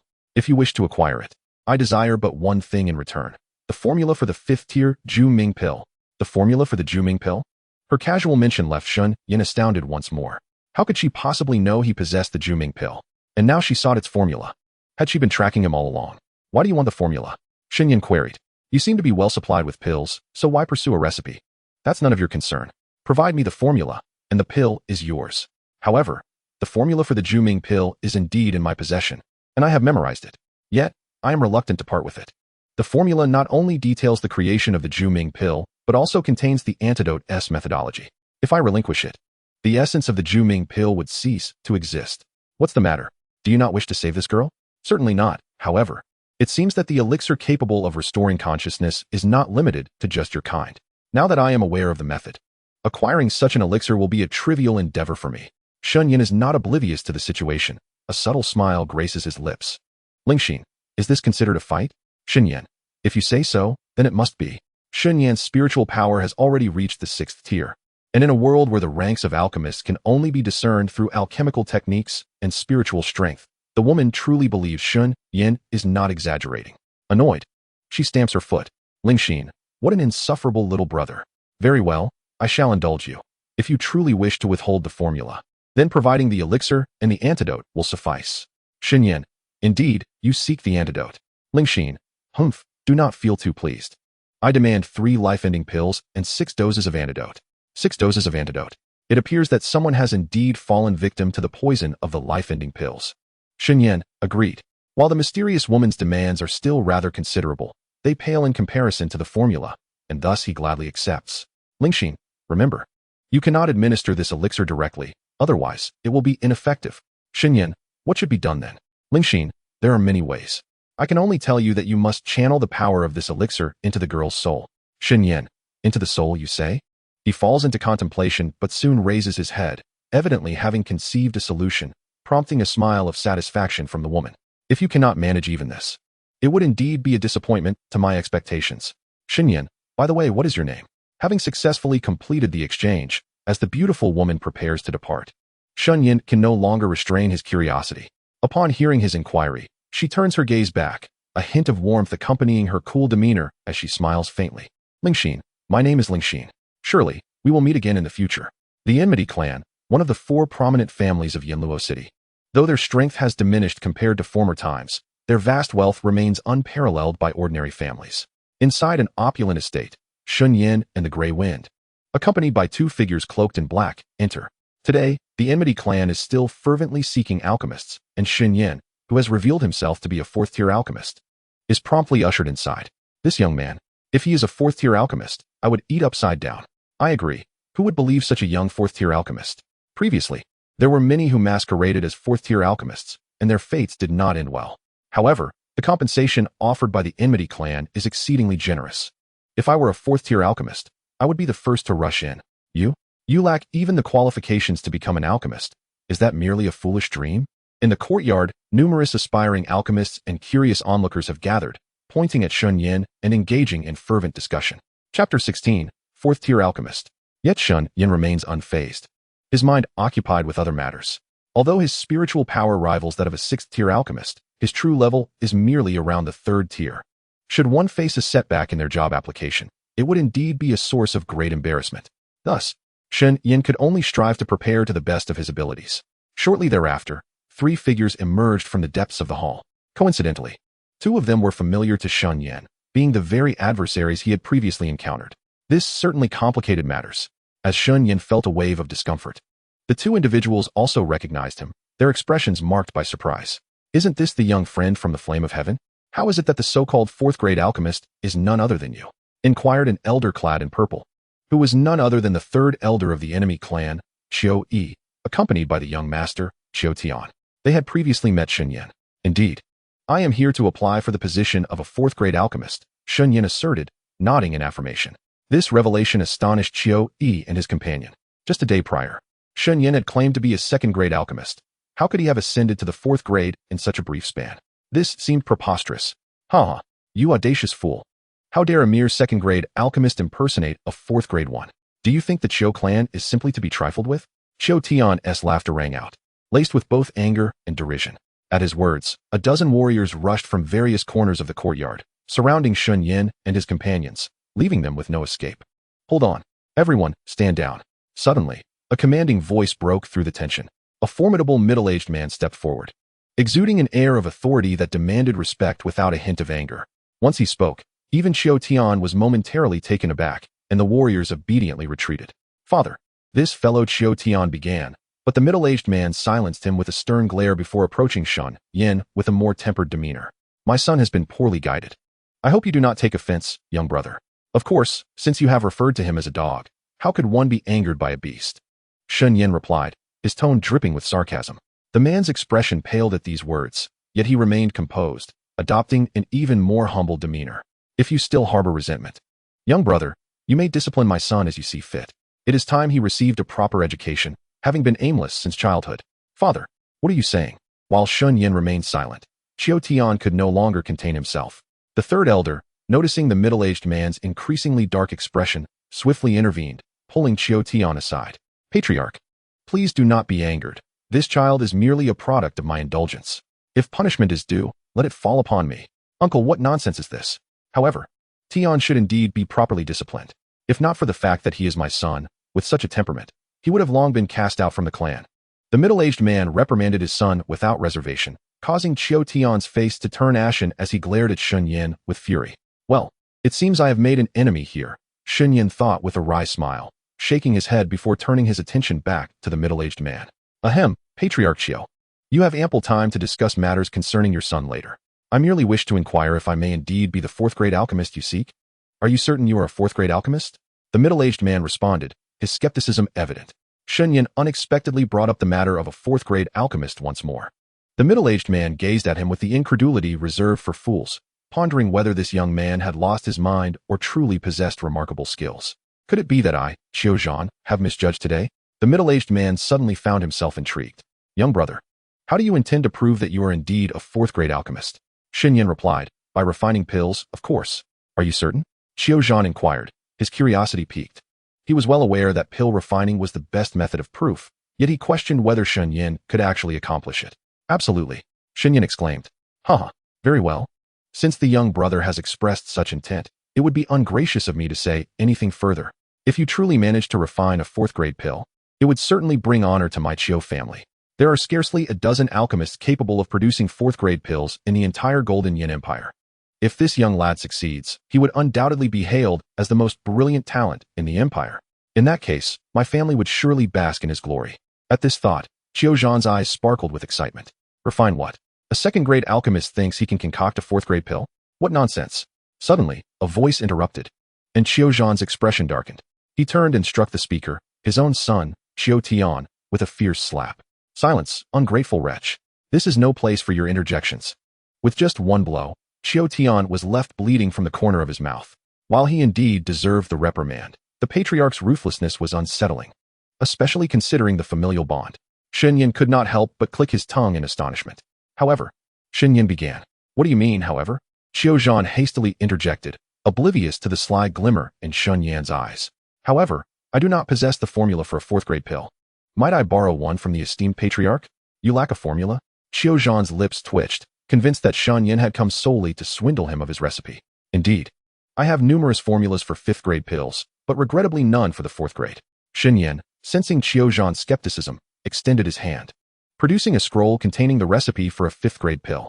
Chiu Zhan was momentarily taken aback, while Chiu Tian stood beside him, covering his face in disbelief. This is the formula for the fifth-grade pill, Swift Pill, which can grant a Dou Wang level expert a speed comparable to that of a Dou Huang.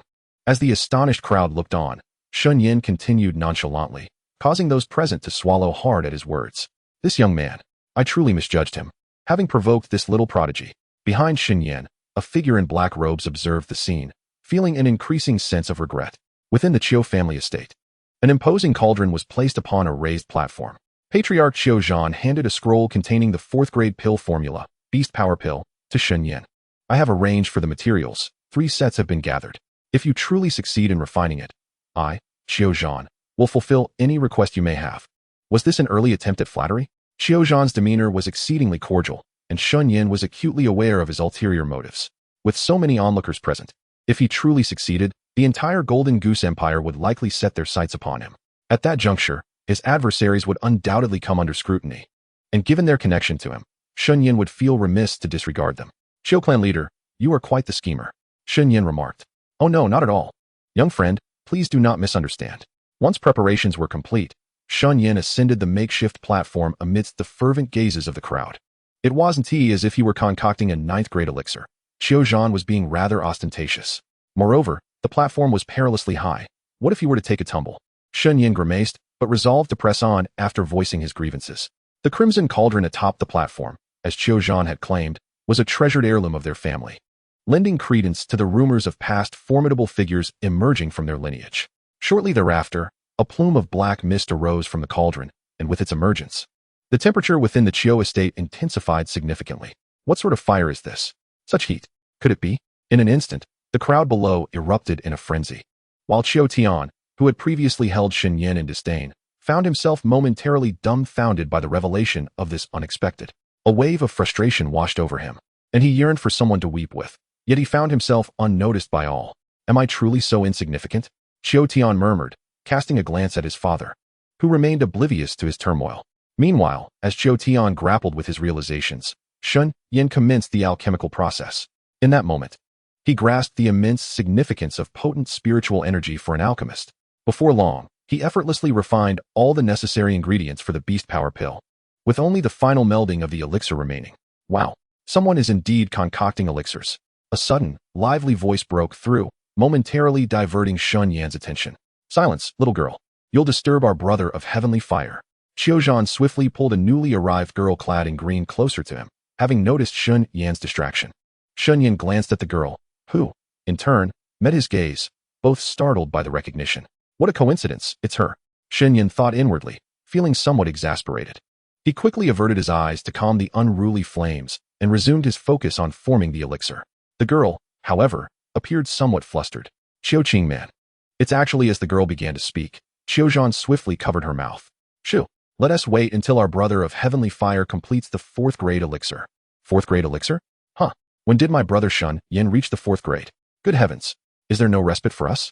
The girl's thoughts spiraled at Qiu Zhan's utterance, a realization that he had never anticipated. The courtyard then fell into a profound silence, so still that one could hear a pin drop, illustrating the collective urgency surrounding Shen Yan's endeavor to successfully concoct the 4th grade elixir. Yet silence is not eternal. Suddenly, the medicinal cauldron emitted a resonant hum, and a fragrant aroma of herbs began to waft through the air. Indeed, it was a success. Ha! Observing the standing figure of Shen Yan, Huifeng could no longer contain his excitement and let out a loud roar. Overwhelmed by previous worries, he had momentarily forgotten his canine identity. As Huifeng's declaration echoed, the previously chaotic crowd fell silent, their gazes fixating upon him. Even Shen Yan's achievement of successfully concocting a 4th-tier elixir was overshadowed, leaving Huifeng feeling somewhat awkward. Qiu Qingman, a talking dog? Wasn't it said that only those at the Battle King level could speak human words? Battle King? Qiu Zhan was taken aback, despite his status as an 8-star battle spirit. He believed himself unrivaled among his peers, yet this certainly did not extend to those of the Battle King rank. Shen Yan, everyone, please do not misunderstand. This is my pet dog. The reason it speaks is simply that it has consumed my elixir. Shen Yan lifted Huifeng, who at that moment was small enough to be convincingly regarded as a pet. Phew, that scared me to death. Huifeng patted Shen Yan's chest, seeking comfort, though he was indifferent to the exposure of his identity.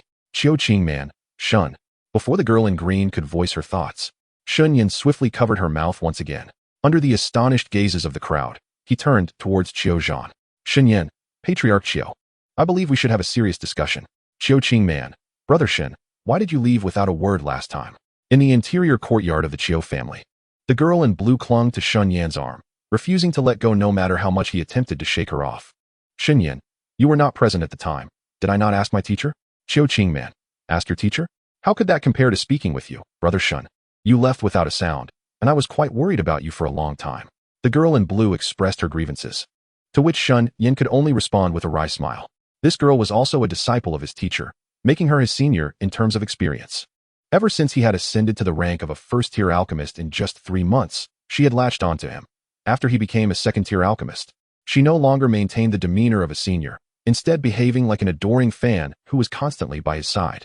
The reason was likely that she had been a disciple for 3 years and had only just reached the rank of a first-tier alchemist.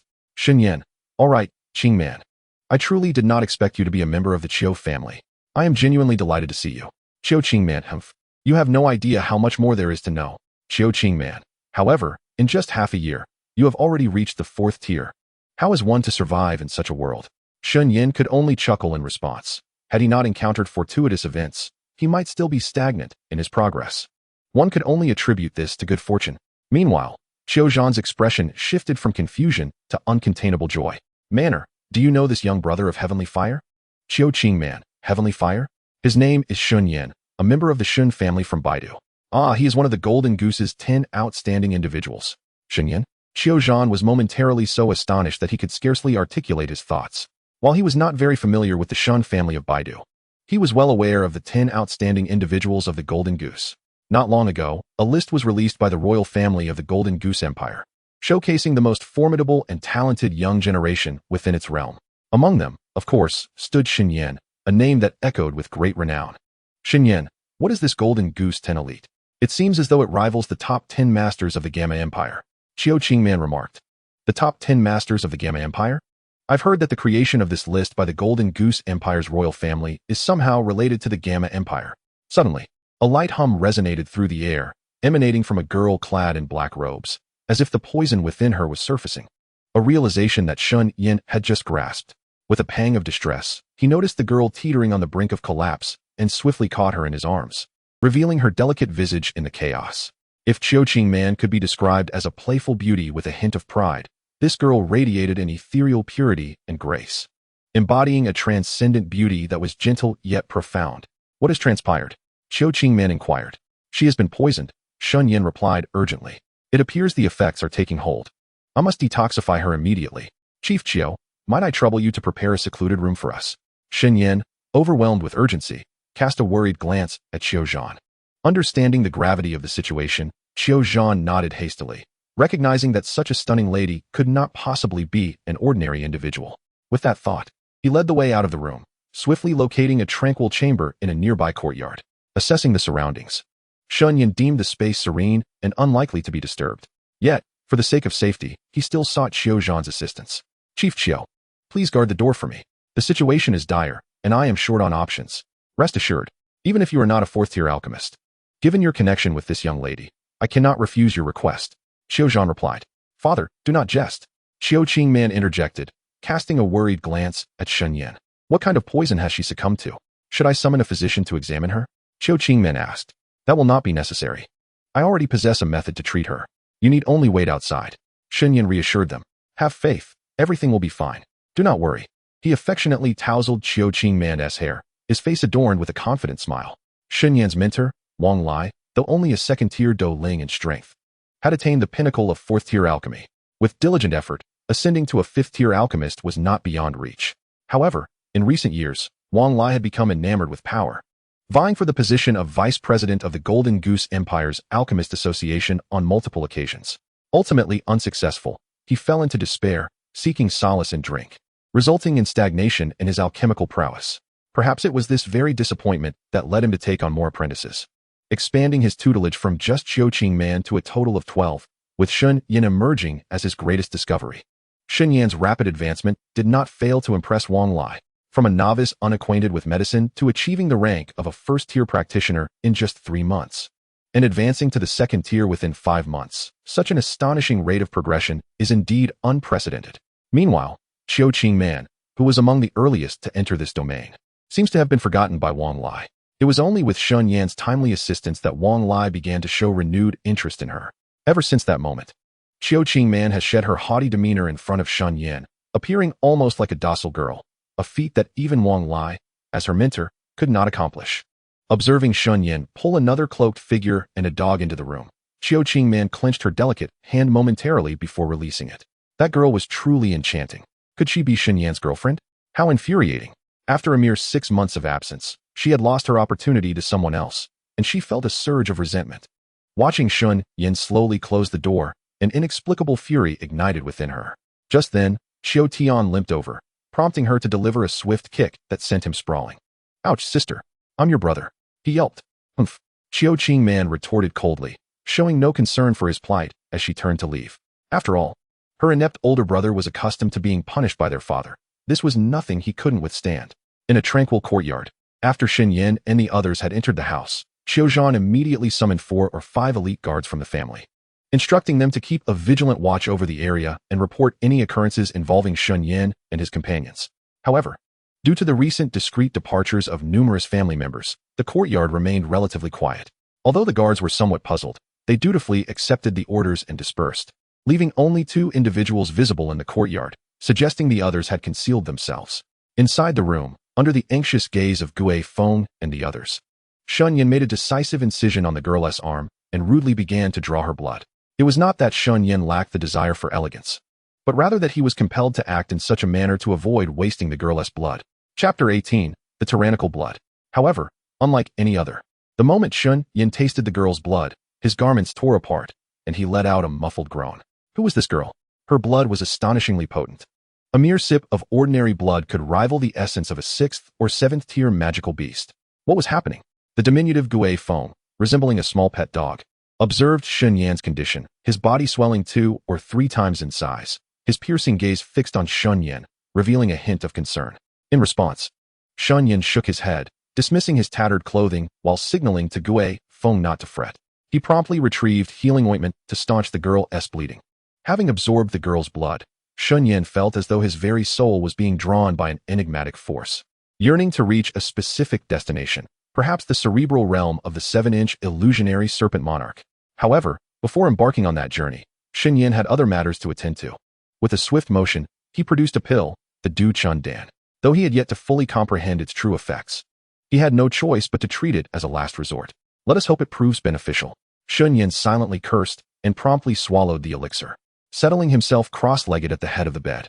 The blood of that girl was indeed potent. In a mere moment, 4 or 5 of his meridians had been disrupted. Meanwhile, his soul was being summoned by the 7-inch illusion snake emperor, leaving Shen Yan feeling overwhelmed, as he had no time to refine this blood. If he disregarded it, even if he managed to escape from the cerebral realm of the 7-inch illusion snake emperor, his body would likely be rendered utterly incapacitated. Shen Yan grumbled in frustration. Damn it, I refuse to yield. With a swift motion of his hand, he tossed a pill into his mouth like a candy, chewing haphazardly before swallowing it. Gray Wind and Zhou Jiang, witnessing this, could only watch in astonishment. Though they were unaware of Shen Yan's plight, they had never seen anyone consume pills as if they were mere sweets. However, the expressions of the man and beast went unnoticed by Shen Yan, for his soul had already detached from his body and entered an unknown realm. Let us hope my body remains intact before I return, Shen Yan murmured, then lost consciousness.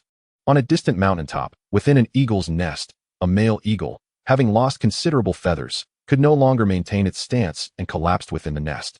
It was said that the 7-inch illusion snake was treacherous and shameless. Today, the eagle had learned this lesson.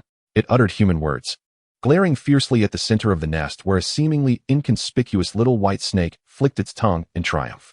The 7-inch illusion snake emperor scoffed. What is shameful about being treacherous? At least I have survived to the end. Humph, old brother eagle, may you regret this in the depths of hell. Though merely 7 inches long, the pressure emanating from the snake was not inferior to that of a Dou Zone level entity. Renowned for its unparalleled venom, it was one of the 7 toxic beasts of the world. The 7-inch illusion snake emperor struck the eagle with its tail, and the force of the blow seemed to extinguish the last remnants of the eagle's breath, causing it to faint. As the 7-inch illusion snake emperor watched the eagle succumb to unconsciousness, it initially contemplated indulging in a feast. However, a sudden disturbance surged within its mind, compelling it to refrain from such thoughts and curl up quietly within the nest. How intriguing! In a realm shrouded in mist, Shen Yan abruptly opened his eyes. What is happening? He clenched his fists, startled by the tangible sensation he felt. Am I not supposed to be a soul? What is this real sensation? Confounded. He pinched himself, and the pain registered in his mind, leading him to reluctantly accept his current state. He found himself in a misty space, surrounded by a veil of white fog. It puzzled him that his soul's perception faltered just 5 meters from his body, as if restrained by some unseen force. Although unaware of the reason for his corporeal existence, it seemed evident that he had entered the cerebral realm of the serpent. Shen Yan traversed through the mist without pause, and after an indeterminate passage of time, a quaint town came into view. Shen Yan, where's this? He pondered in astonishment, for to his surprise, This town was none other than his hometown, Baidu. As he wandered through the town, a familiar figure caught his eye. It was a woman with flowing black hair and a charming visage, exuding an array of captivating allure. Her name was Shen Yan, his cousin, and one of the most familiar faces within the Shen family. Gazing at the beauty, a smile broke the stoic expression on Shen Yan's face. And just as he contemplated greeting her, a sudden surge of rationality halted his steps. This was the space of the 7-inch illusory Serpent King, undoubtedly. All of this was mere illusion. Moreover, his purpose lay elsewhere. Having steadied his thoughts, Shen Yan prepared to depart, but then he heard Shen Qian's sudden scream. He turned to see a lecherous brute seizing her. Hee, what a beauty, the man sneered. No, Shen Qian cried out in desperation, attempting to flee. Yet the brute grasped her wrist and hoisted her onto his shoulder with ease.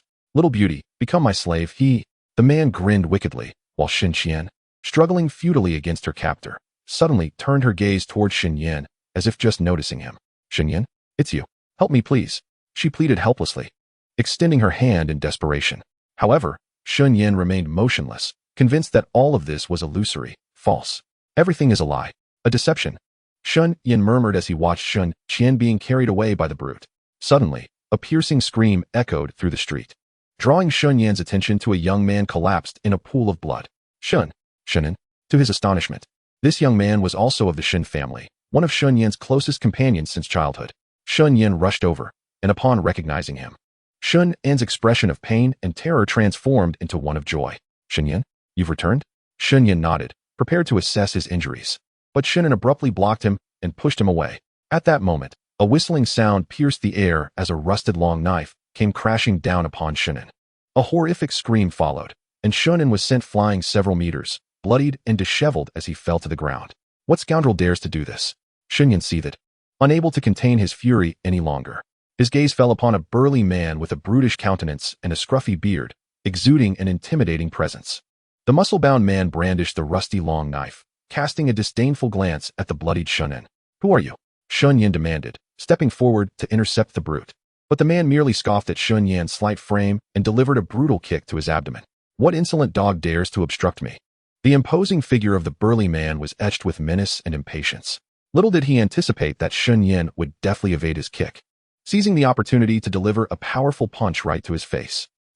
Shen Yan's strike was a genuine display of sheer strength, causing the man to cry out in agony as he was sent flying 7 or 8 meters away, his visage already a gruesome sight. Yet, Shen Yan did not relent. The tumultuous anger within him propelled him to pounce upon the man, raining down a flurry of heavy blows. Shen Yan, return to the family. They need you.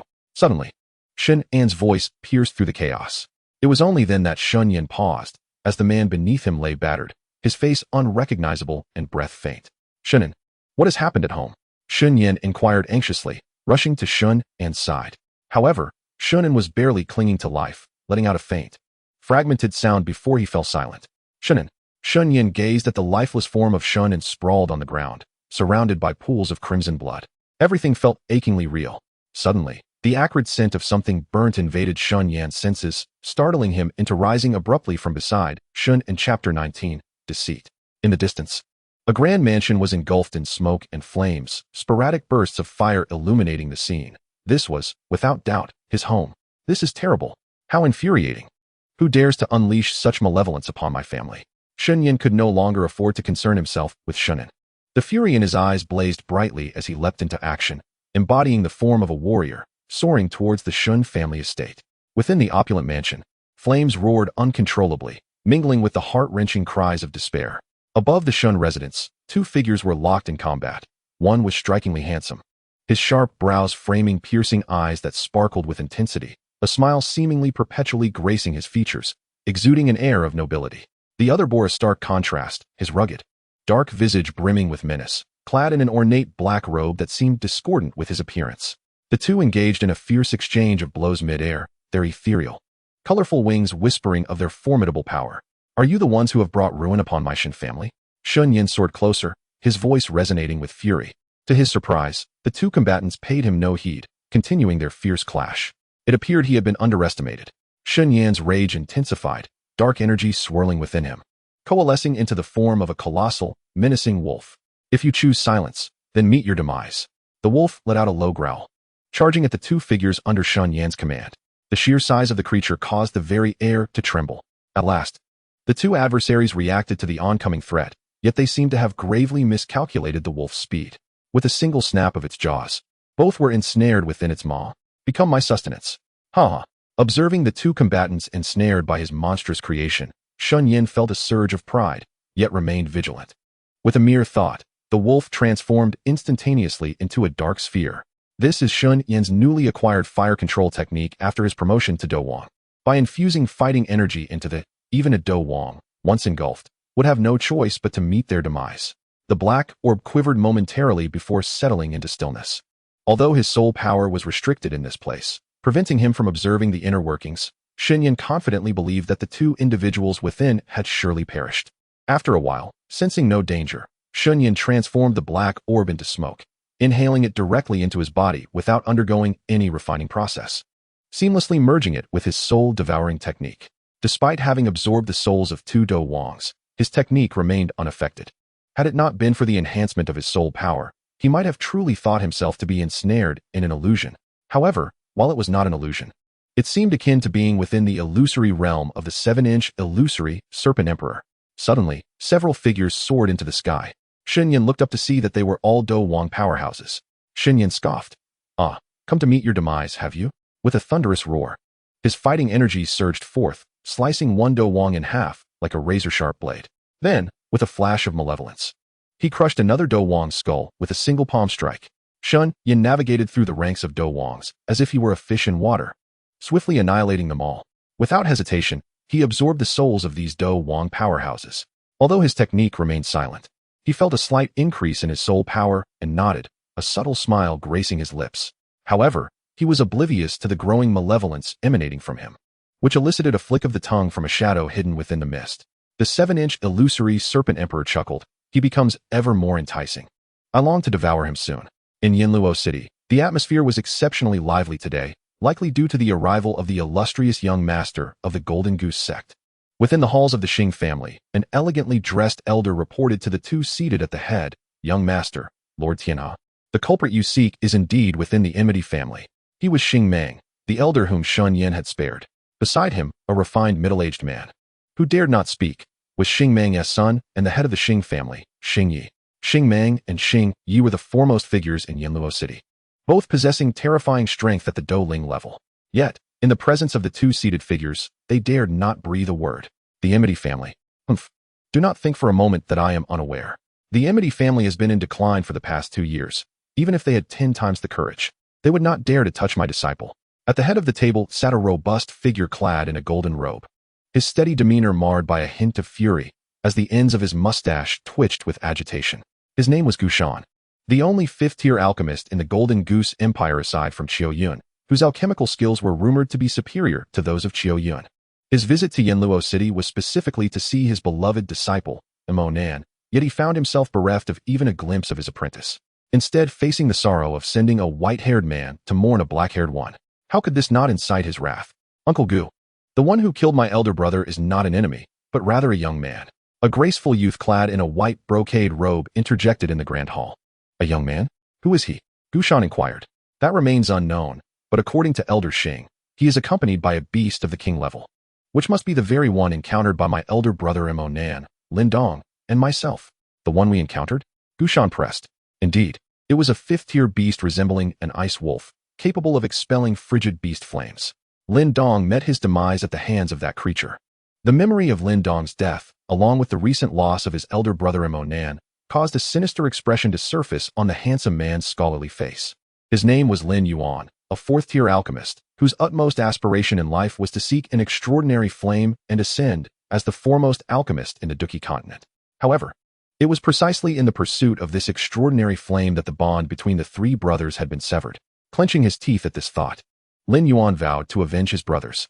Moreover, there must surely be an extraordinary flame within the Tianqing mountain range they had previously visited, indicating that it had likely been taken by that individual. Extraordinary flames, vengeance, both shall be pursued by me, Lin Yuan. Where are those people now? Gushan spoke coldly, his lips barely moving. Right at the enemy's lair. My informant witnessed them firsthand. I assure you, there is no mistake. Xing Meng quickly replied. Though Gushan and Xing Meng were of similar age, the disparity in their status was stark. Master Gushan, do you intend to take action?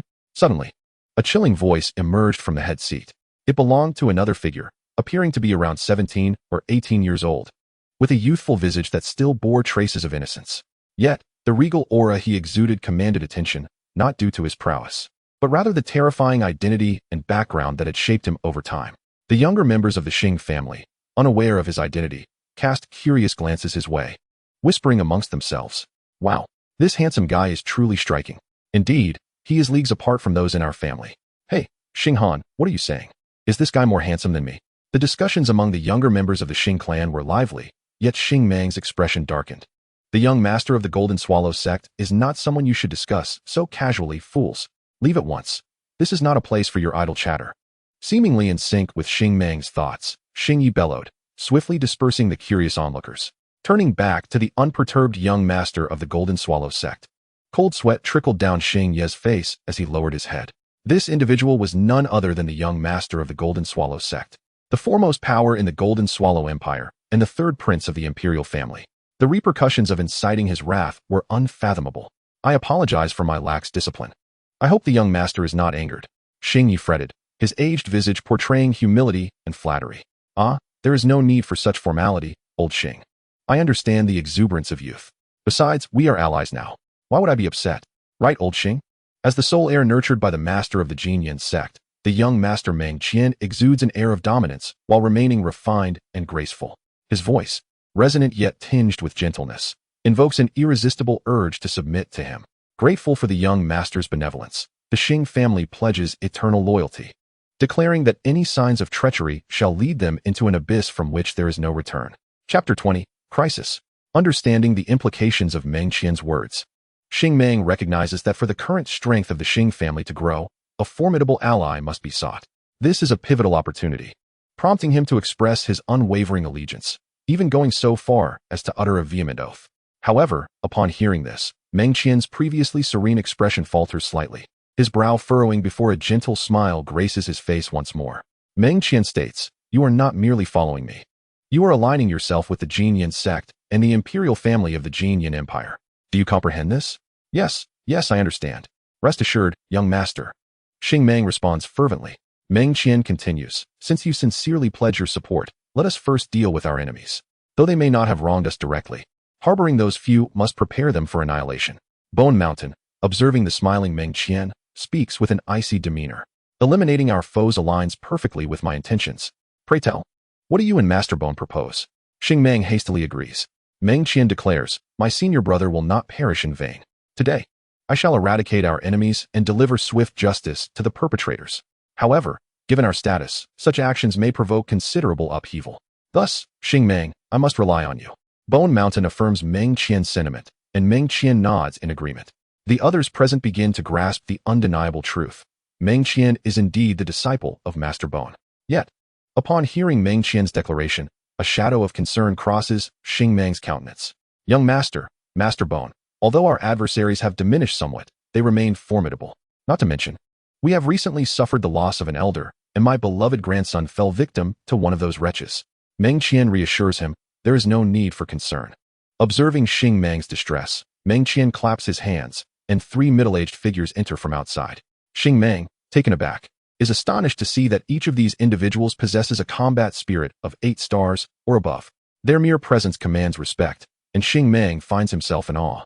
Suddenly, Xing Meng recalls the 5th-tier magical beast, and a figure materializes behind Meng Qian, a middle-aged man in a black robe, his expression inscrutable. Aside from Bone Mountain, none could discern how or when he had entered. At a loss for words, Xing Meng gazes at the enigmatic figure, but Meng Qian merely smiles. Seemingly aware of Xing Meng's thoughts, "Old Xing, fret not. This is Elder Fu from our sect, a powerful ally. He shall handle the beast that rivals a Dou Huang." Meng Qian assures. The revelation sends a tremor through the room. Elder Fu likely possesses peak Dou Huang strength. "Thank you for your kind words, young master. Leave the 5th-tier magical beast to me," Elder Fu responds. He chuckled softly. A 5th-tier beast is exceedingly rare. Capturing one would be nothing short of splendid. Elder Fu rasped, his excitement causing him to cough lightly. To his surprise, Bone Mountain cast a rare glance of concern in his direction. "The manpower is already assembled. Xing Meng, do you have anything further to add?" Bone Mountain turned back, maintaining his indifferent demeanor. Meanwhile, Meng Qian couldn't help but smile wryly. acknowledging that while his mentor possessed many admirable qualities, his arrogance was somewhat excessive. Nonetheless, as a top-tier alchemist and a 3-star Dou Emperor, he indeed had the grounds for such pride within the Shen Yan Empire. There is nothing more to discuss. Rest assured, Master Bone, from this day forth, our enemies shall be eradicated from the Shen Yan Empire, Xing Meng declared resolutely. As for those few individuals, I shall personally ensure their remains are returned, allowing you all to decide their fate. With such a multitude of allies at his disposal, Xing Meng felt an invigorating surge of confidence. With this many supporters, turning Yin Luo City upside down would likely pose no challenge at all. The enemies of Yin Luo City, though diminished compared to their former selves, still retained considerable influence. Before the Xing family could take action, news of Xing Meng's intentions reached the adversaries. What? Xing Meng dares to openly annihilate my clan? Has he perhaps received the directive of the young master of Jin Yan sect? Upon receiving the report, Xiao Zhan was momentarily taken aback, only to follow with a bitter smile. He had already anticipated such a development. What was there to be surprised about? Xing Meng had long harbored ambitions to absorb the Qiu family. However, due to the relatively equal prowess between the two families, he had resorted to covert maneuvers. Now that he seemed to possess such audacity, it was evident that the young master had lent considerable assistance. Genre, that young master bears no enmity towards us. He must be targeting those individuals you have taken in. If we surrender them, I believe he would spare us, suggested an elderly man, haggard in appearance. He was Qiu Huan, the clan's elder and Xiao Zhan's uncle. It was through him that Xiao Zhan and others comprehended the true nature of their situation. However, upon hearing Xiao Huan's words, Xiao Qingman voiced her dissent. Great uncle, this is absolutely unacceptable. Brother Shen Yan is my junior brother. I cannot hand him over. Furthermore, even if we did, the Xing family would never allow us to escape unscathed. Nonsense. What do you as a girl know? Xiao Huan reprimanded, his brow furrowing. Yet, Xiao Zhan burst into laughter, his clear and cheerful voice seemingly dispelling the tension. Uncle Huan, although Qing Man is merely a girl, her words hold truth. The Xing family has always regarded my clan as a thorn in their side.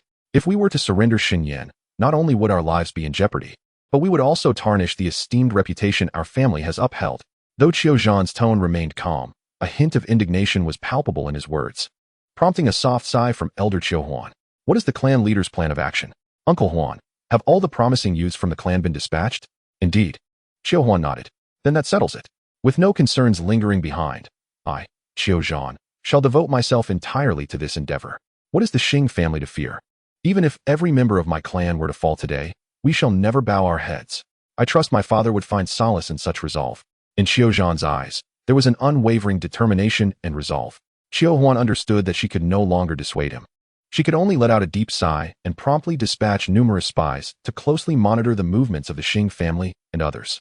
Qiu Qingman gazed at the steadfast Xiao Zhan, a flicker of complexity crossing her eyes. Her lips parted slightly as if to speak, yet the words remained unvoiced. Suddenly, a laugh more imposing than Xiao Zhan's erupted, startling everyone in the courtyard, their gazes shifting towards the room where Shen Yan resided. Qiu Qingman recognized this unfamiliar voice. It could not belong to Shen Yan, yet was there any other man in the room?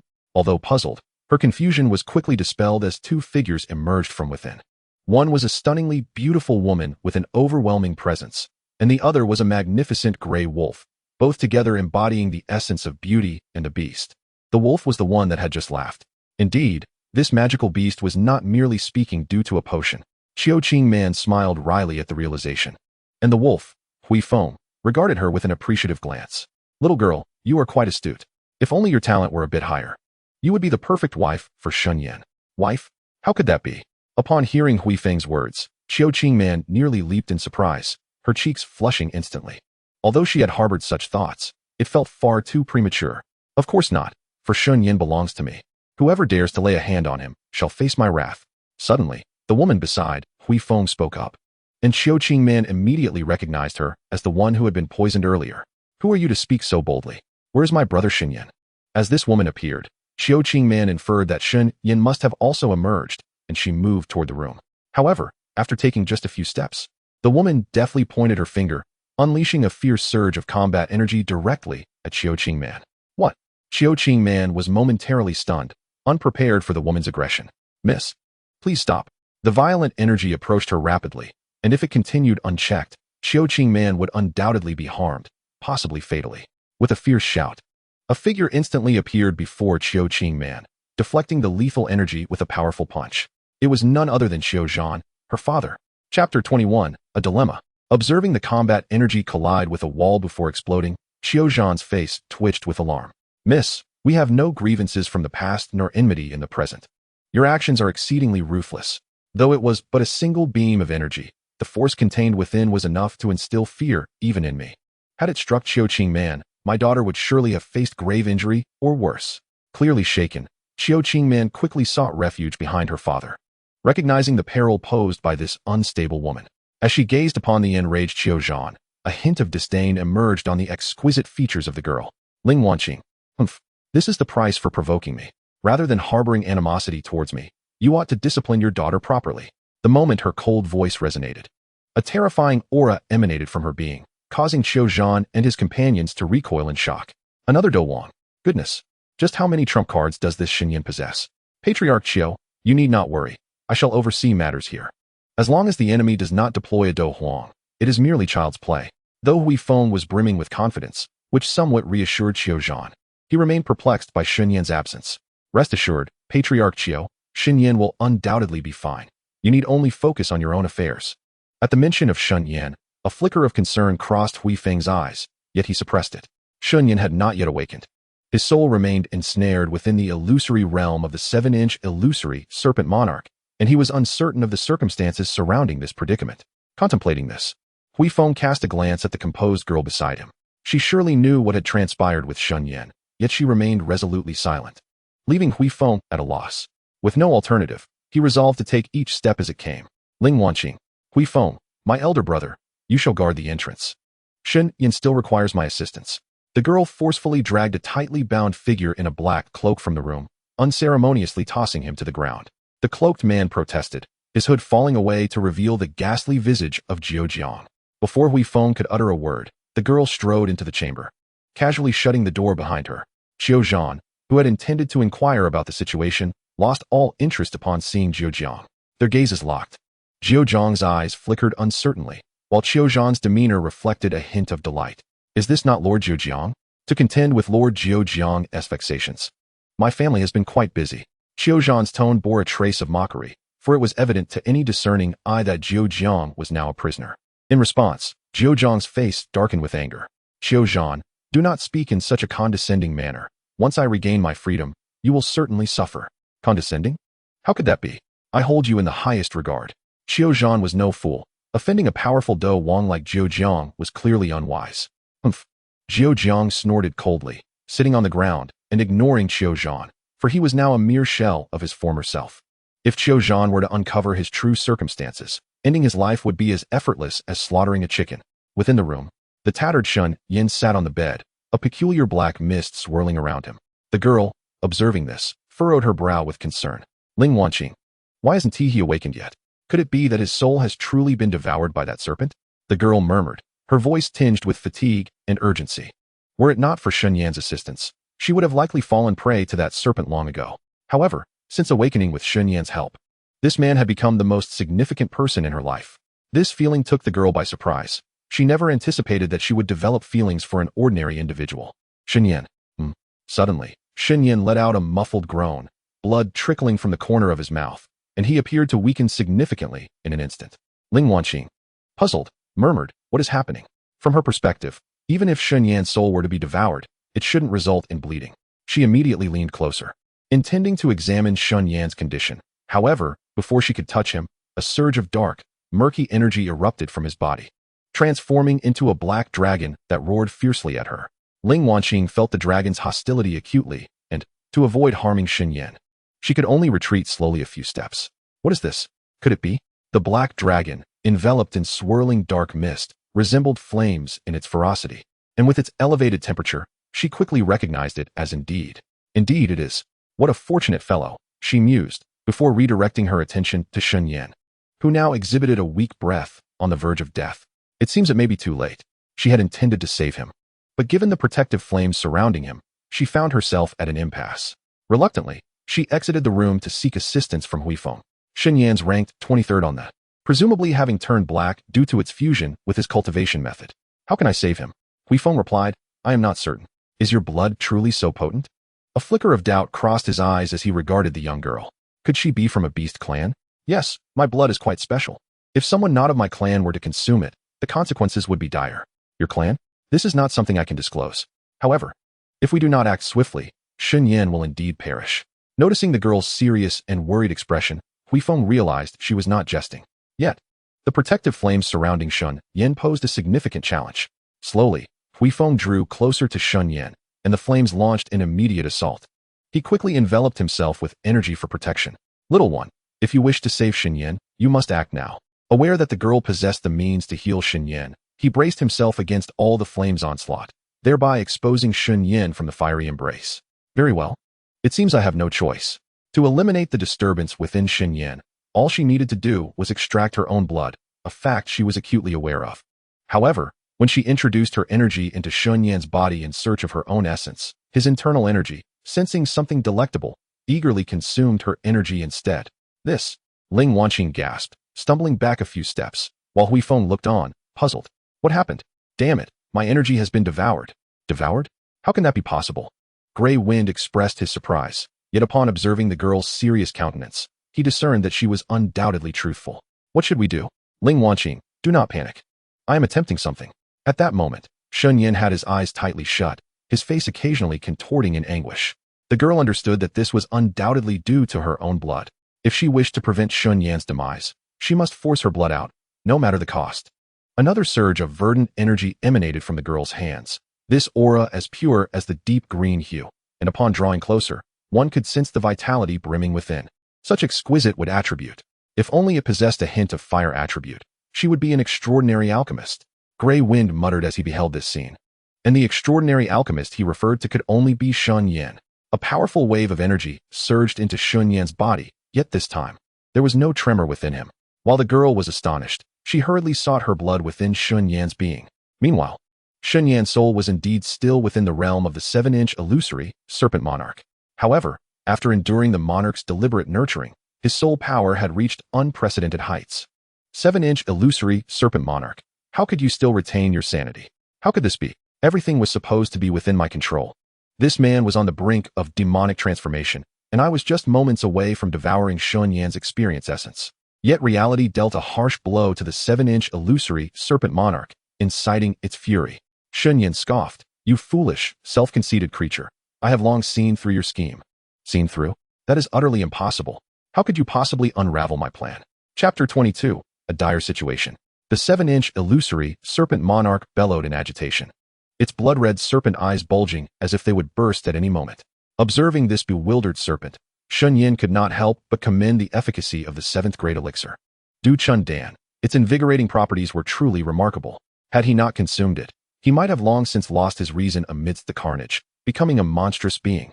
Shen Yan glanced around the space, noting the numerous souls present, most of whom had lost their sanity, their highest power merely at the spirit Dou level. Those he had previously vanquished were likely of similar caliber. A faint smile graced Shen Yan's lips as his immense soul power began to radiate outward, causing the 7-inch illusory serpent monarch's expression to darken significantly. "You wretched creature," it spat. "Submit to your fate," Shen Yan replied coolly. Outside, the enemies were not far from the other major families. Rather than remain passive, Xiaozhan had already dispatched a plea for help to the city lord. The relationships with the Hua and Yuan families were also relatively amicable, and Xiaozhan had sent them a distress signal as well. Let us hope it proves useful. If my family is annihilated, with Xingmang's temperament, he would certainly not tolerate the two clans. Before long, several figures appeared outside the Qiu family estate, with Xingmang leading the way. "Humph, having slain my kin and grandson, today I shall offer your heads as tribute. Esteemed guests, here lies our adversary." Comprising 3 combatants of the spirit realm, along with that young man, totaling 4. "I implore your assistance." Xingmang clasped his hands in respect towards the 3 figures beside him, who nodded in acknowledgement. "Since it is the wish of the young master, we shall, of course, obey. That young man has previously crossed paths with Xing Lao. You are more familiar with him, so I entrust him to you and the head of the Xing family."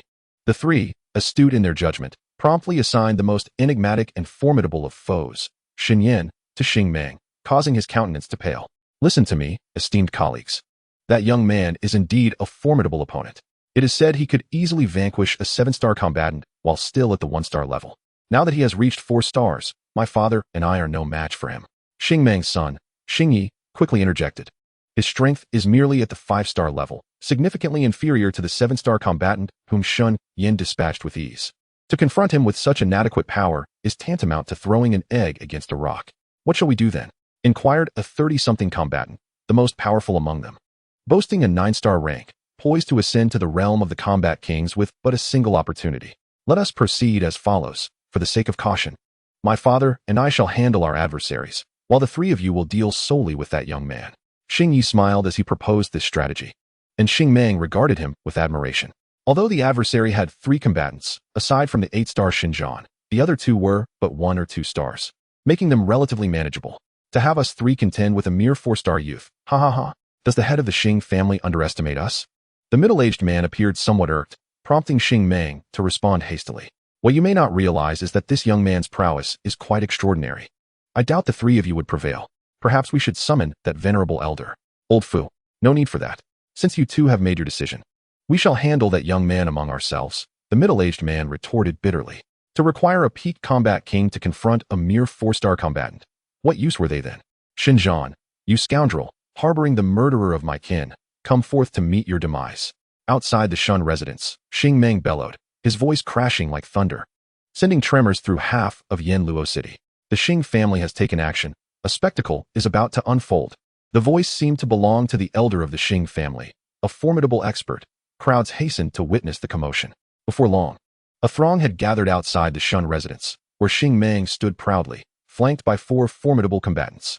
Such a display of 5 combatants of 5-star rank or above was a rare sight throughout the Golden Yin Empire. Ladies and gentlemen, the Shen family harbors the perpetrator of my kin's demise. Despite my repeated appeals for reason, they remain unmoved. Today, I shall cleanse the Shen family in blood and provide my kin with the justice they deserve. Xing Meng addressed the onlookers, who suddenly grasped the gravity of the situation. Such audacity. You, old man Xing Meng, have made several attempts on my life. Since you have spoken so brazenly, let us settle both new and old grievances today. Suddenly, a formidable voice filled with battle intent echoed, startling everyone present. By the time they regained their composure, a considerable number of people had gathered at the entrance, led by none other than the head of the enemy clan, Qiu Zhan, standing at an impressive 9 feet tall, with sword-like eyebrows and starry eyes. Qiu Zhan's imposing demeanor befits a hero raised in the army from a young age. As the onlookers gazed upon him, a single thought involuntarily crossed their minds. Where's that brat? Summon him forth. Hiding will avail him nothing. Humph. The boy you seek is now a 4th-tier alchemist of my Qiu clan. If you wish to eliminate him, you must first contend with me. Qiu Zhan bellowed, flames of fury nearly erupting from his being, eliciting gasps of admiration from the crowd at the sight of his magnificent fiery aura. It was well known that the head of the Qiu clan possessed extraordinary strength. Witnessing it firsthand was indeed a privilege. Headmaster, if you would but bow your head in deference, considering your past services to the royal family, simply hand over that boy, and I shall ensure the safety of your entire clan. A man behind Xing Meng interjected. Qiu Zhan found the man somewhat familiar, as though he had encountered him during his military service. Who are you? These gentlemen are indeed my allies. Qiu Zhan, your demise is imminent. Before Qiu Zhan could recollect his memories, Xing Meng launched an attack. Both he and his son wielded the rare wind attribute fighting spirit, which, while not exceptionally potent offensively, granted them unparalleled speed that was difficult to evade. Ha ha ha, splendid. As the crowd dispersed, Qiu Zhan shouted in anger, lunging forward with a fiery fist that collided squarely with Xing Meng's attacking foot, forcing him to stagger back 3 steps.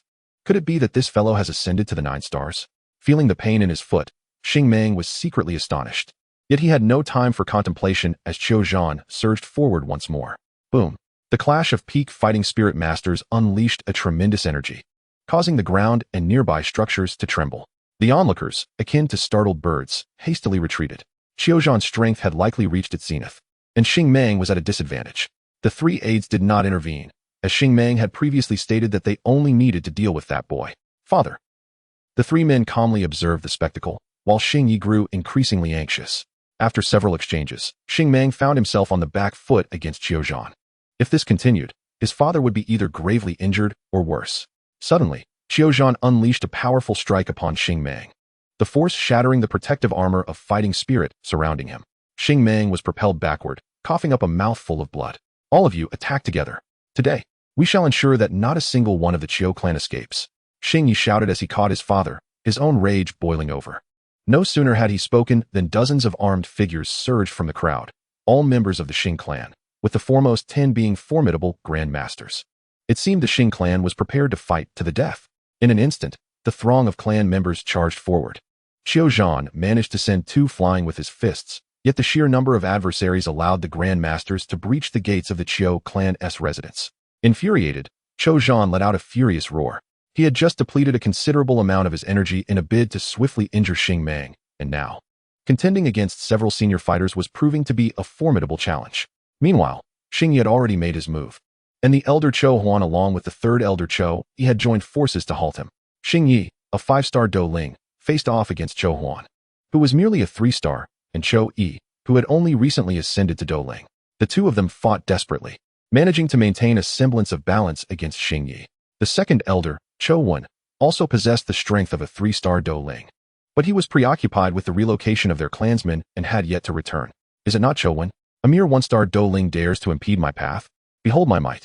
Xing Yi bellowed, unleashing the advanced Earth-level martial technique, Wind Whirl. Instantly, a whirlwind enveloped the 3 fighters, causing Qiu Huan and Qiu Yi's faces to darken.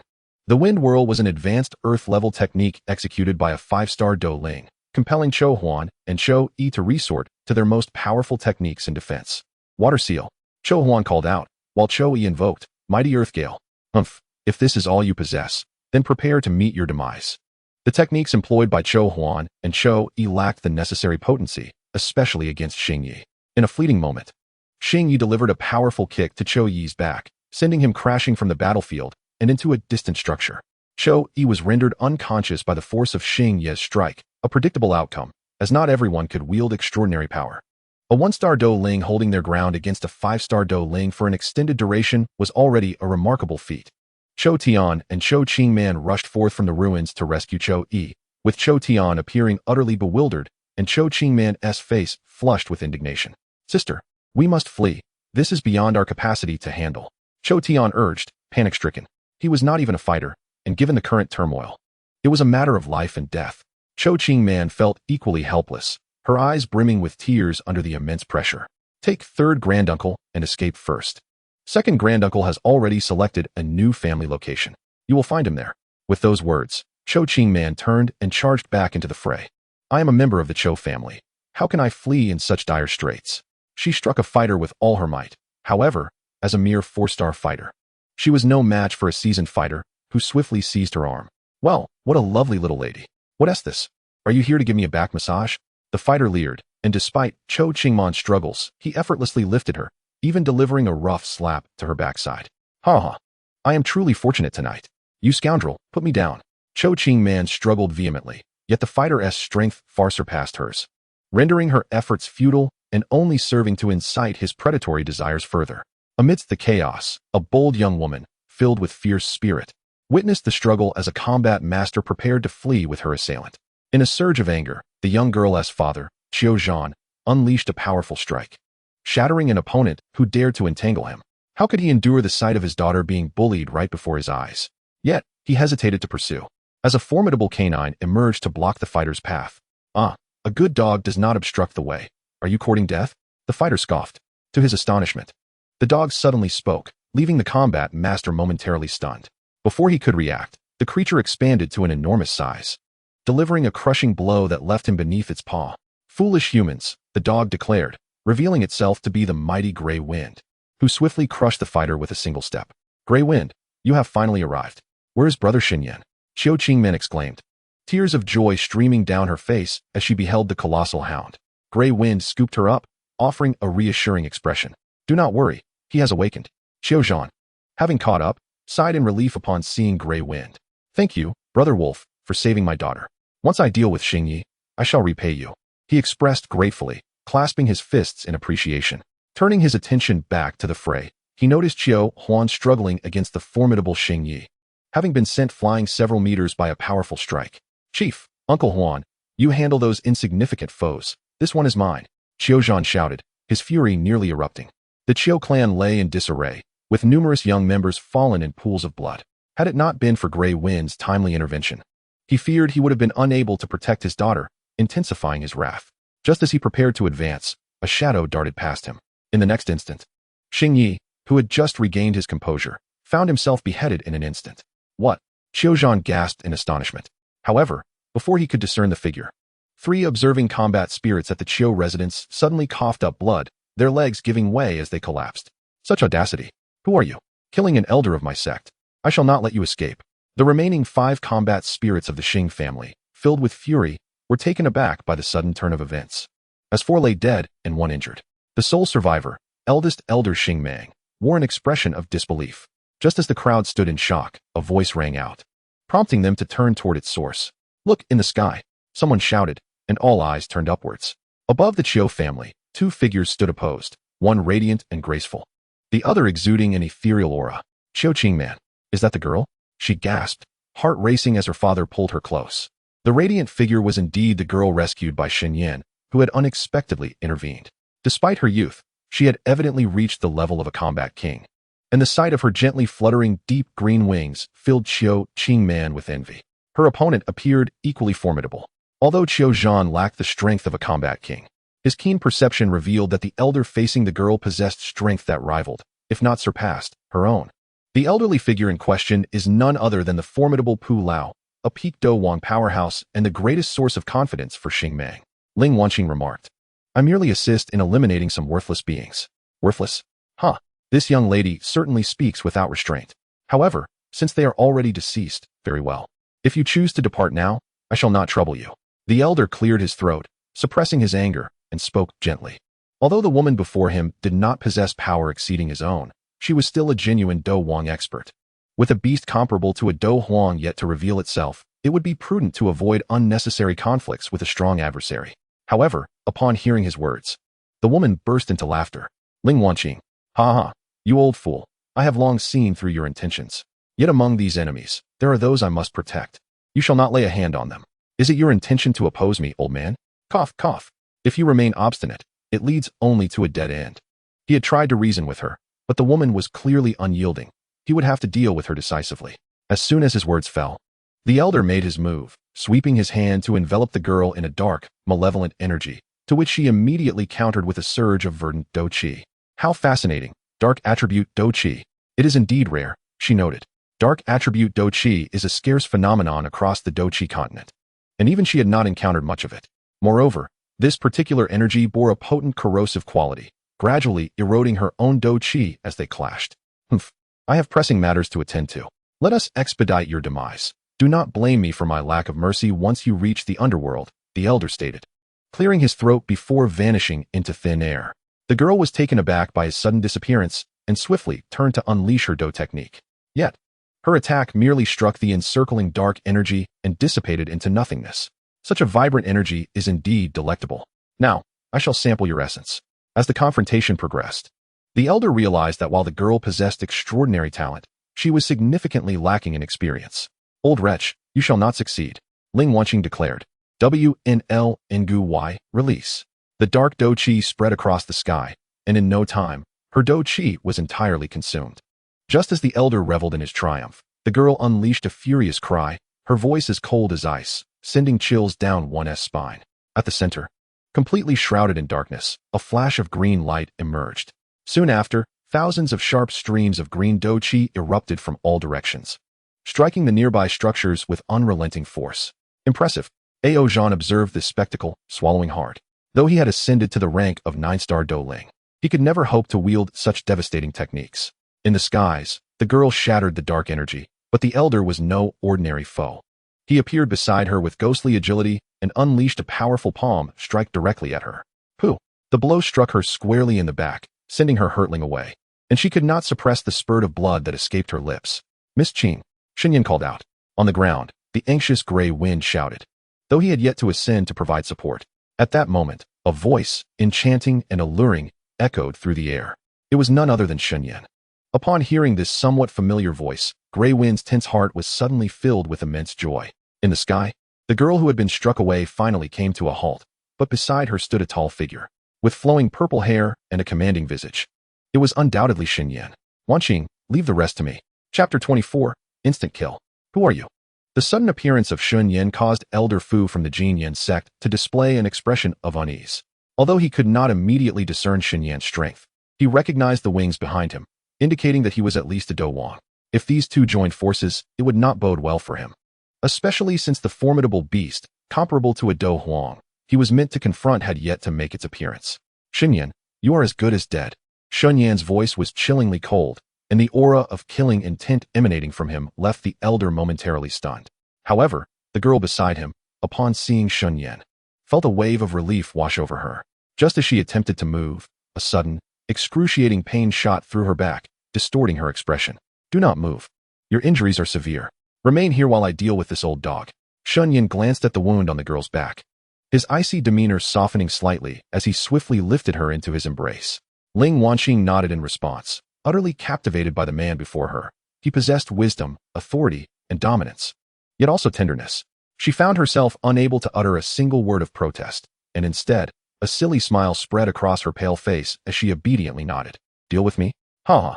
The elder, from a distance, heard Shen Yan's words clearly and seemed to find them utterly ridiculous. He could not help but laugh out loud, having not encountered such foolishness in decades. However, Shen Yan paid him no mind. In an instant, he vanished with the girl in his arms. The elder was taken aback. Just as he sought to locate Shen Yan, the latter suddenly materialized behind him. At this moment, Shen Yan no longer held the girl. The elder realized she had been swiftly sent to safety. Yet, the speed of Shen Yan's movement left him momentarily speechless. Without giving the elder a chance to respond, Shen Yan extended his hand, and two black iron chains shot forth unexpectedly from his sleeves. The chains moved with incredible speed, accompanied by a terrifying aura that compelled the elder to act swiftly. With a mental command, a massive surge of black Dou Shi erupted from within him, forming a swirling mass of darkness. Devour. Bring forth all that you can. The elder seemed exhilarated, as if he intended to withstand Shen Yan's assault head-on. However, Shen Yan showed no sign of concern as the chains rushed into the black mist. Foolish boy, my black mist can consume Dou Shi. Use whatever abilities you possess. Do not allow me to kill you so easily. Ha ha ha, cough, cough. The elder boasted, seemingly confident that the chains had been swallowed by his dark Dou Shi. Yet, mere moments later, the chains burst forth from the mist, striking the elder with unerring accuracy. Two chains effortlessly pierced through the old man's body. In disbelief, he glanced at himself, aware that his defensive Dou Shi armor, summoned in haste, was already in place, yet it failed to withstand the chains, which easily penetrated him. What sort of martial technique is this? Despite being pierced by the chains, the old man felt no pain, and his abundant Dou Shi showed no signs of diminishing, which puzzled him greatly. However, upon witnessing the technique strike its target, Shen Yan's expression relaxed slightly. Rest assured, this technique is designed to kill you. Once you are dead, I will meticulously safeguard all that you possess. You may depart in peace, Shen Yan coldly stated. As he finished speaking, he waved his hand, retracting the two flying chains swiftly. The old man's face suddenly contorted with fear, but before he could utter a sound, his soul was drawn out of his body along with the chains. What have you done, you demon? At that moment, the old man was in a spectral state, furiously shouting at Shen Yan. Yet, Shen Yan showed no hesitation. He expelled a sphere of black flame that enveloped the fleeing soul. Not far away, the old man's lifeless body plummeted to the ground as his Dou Shi dissipated, resembling a corpse. Shen Yan caught him just in time. Indeed, he was dispatched in an instant. In the enemy's courtyard, Grey Wind observed the scene with trepidation.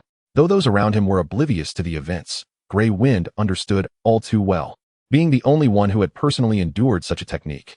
Although Shen Yan and the old man did not engage in a spectacular battle, the sheer power was enough to make Grey Wind swallow hard. How terrifying. This lad Shen Yan's strength has undoubtedly surged significantly. With the peak Dou Wang being killed in an instant, the sky returned to calm. On the ground, the severely injured Xing Meng had already fled in a panic, which caused Qiu Zhan to stomp his foot in frustration. My brother is truly formidable. Even the Dou Wang powerhouse is no match for you.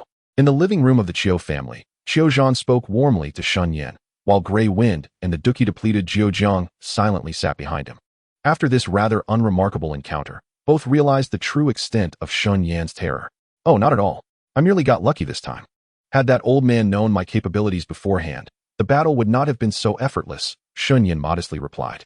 Ha ha, my brother is being humble. However, that old fellow Xing Meng has escaped, and I suspect our family will face some troubles ahead. Do not worry, Master Qiu. Since I instigated this matter, I will not turn a blind eye. Moreover, Qing Man is my senior sister. I shall ensure this conflict is resolved peacefully. Shen Yan understood Qiu Zhan's concerns and promptly expressed his commitment, which brought much joy to Qiu Zhan. After all, Shen Yan now had 3 Dou Wang by his side. a rarity in Yinluo City and indeed the entire Jin Yin Empire. He could not afford to let go of this guardian. Uncertain of when the enemy's next wave of attack would arrive, Xiaozhan hastily organized the disarray within his family. Fortunately, due to the efforts of Shen Yan and others, the losses incurred by the Qiu clan were minimal, enabling him to swiftly consolidate the entire family. In a certain courtyard, Shen Yan was in a room concocting a healing potion of his own design. Just as he had successfully completed the potion, a young girl entered the room. Shen Yan, is your injury healed? The girl who entered was none other than Ling Wanqing, the daughter of a prominent family from Zhongzhou. A fact Shen Yan had only recently discovered in that illusionary realm. Of course, I possess the purest would attribute fighting spirit. Healing myself is a mere trifle. You should save your potion for someone else, Ling Wanqing replied confidently.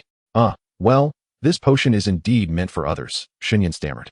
But even with your self-healing wood attribute, potions are still essential.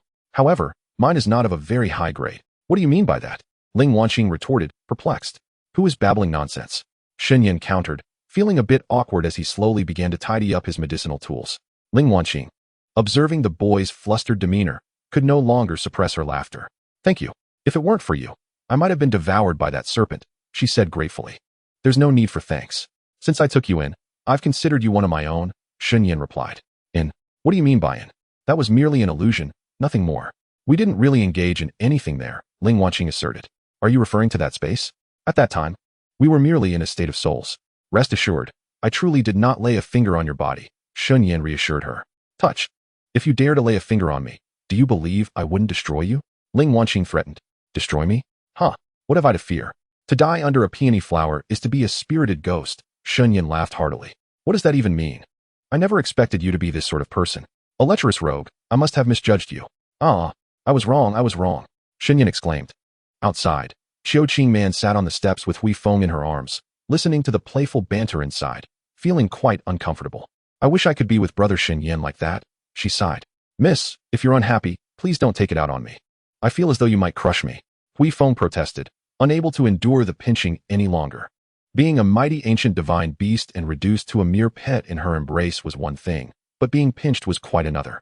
My apologies. Xiao Qingman chuckled. Chapter 25. The truth, damn it. What has happened to Mr. Fu?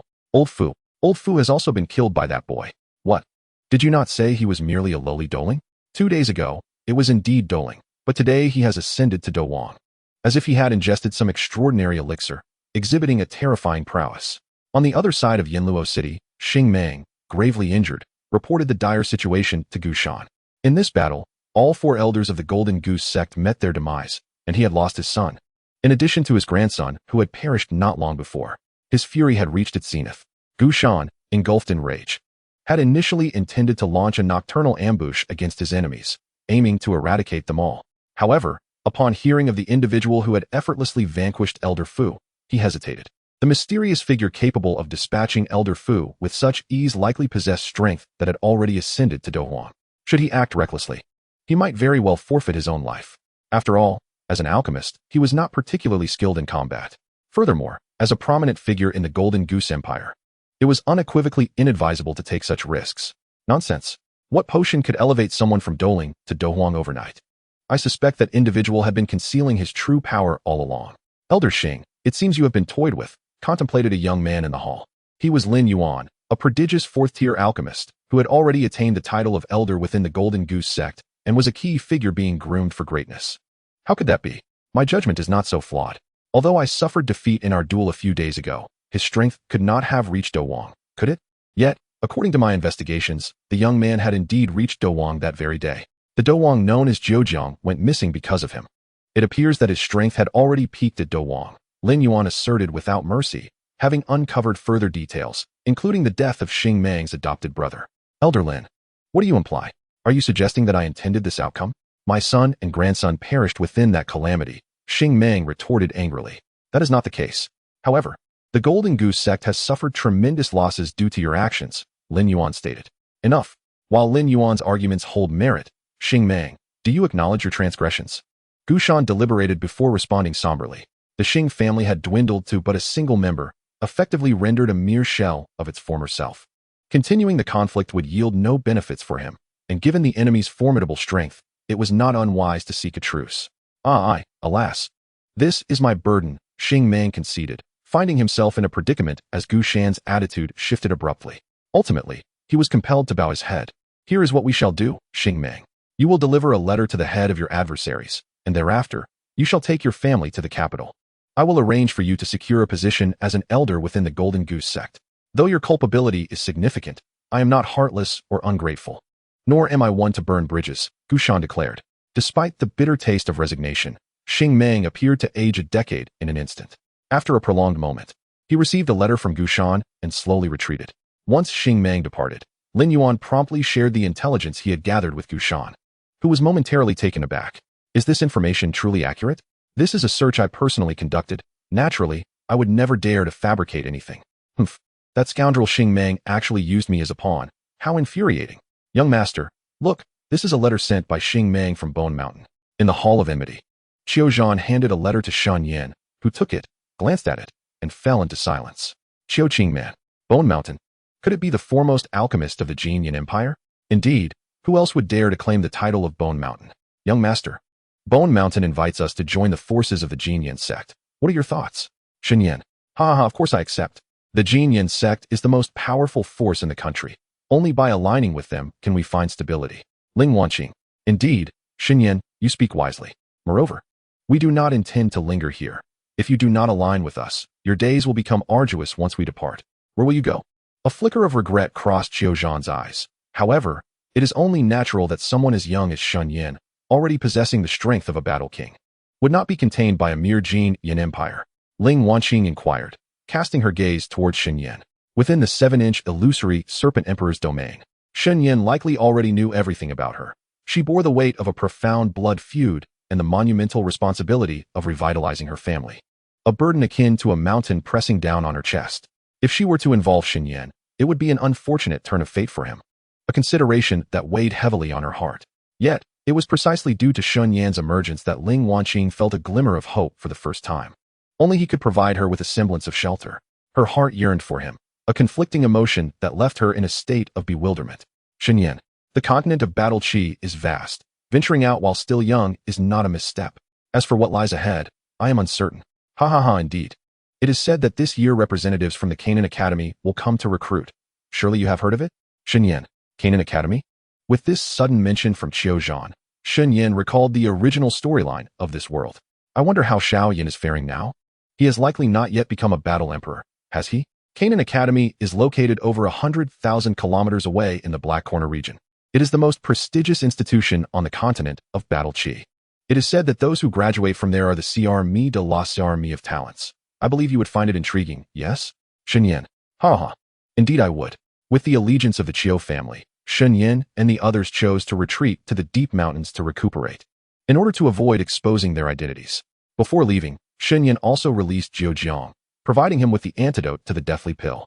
Although Jiu Jiang was quite displeased with Shen Yan for administering the deathly pill, after witnessing Shen Yan's terrifying strength, he resolved to take better care of the Qiu family in the future.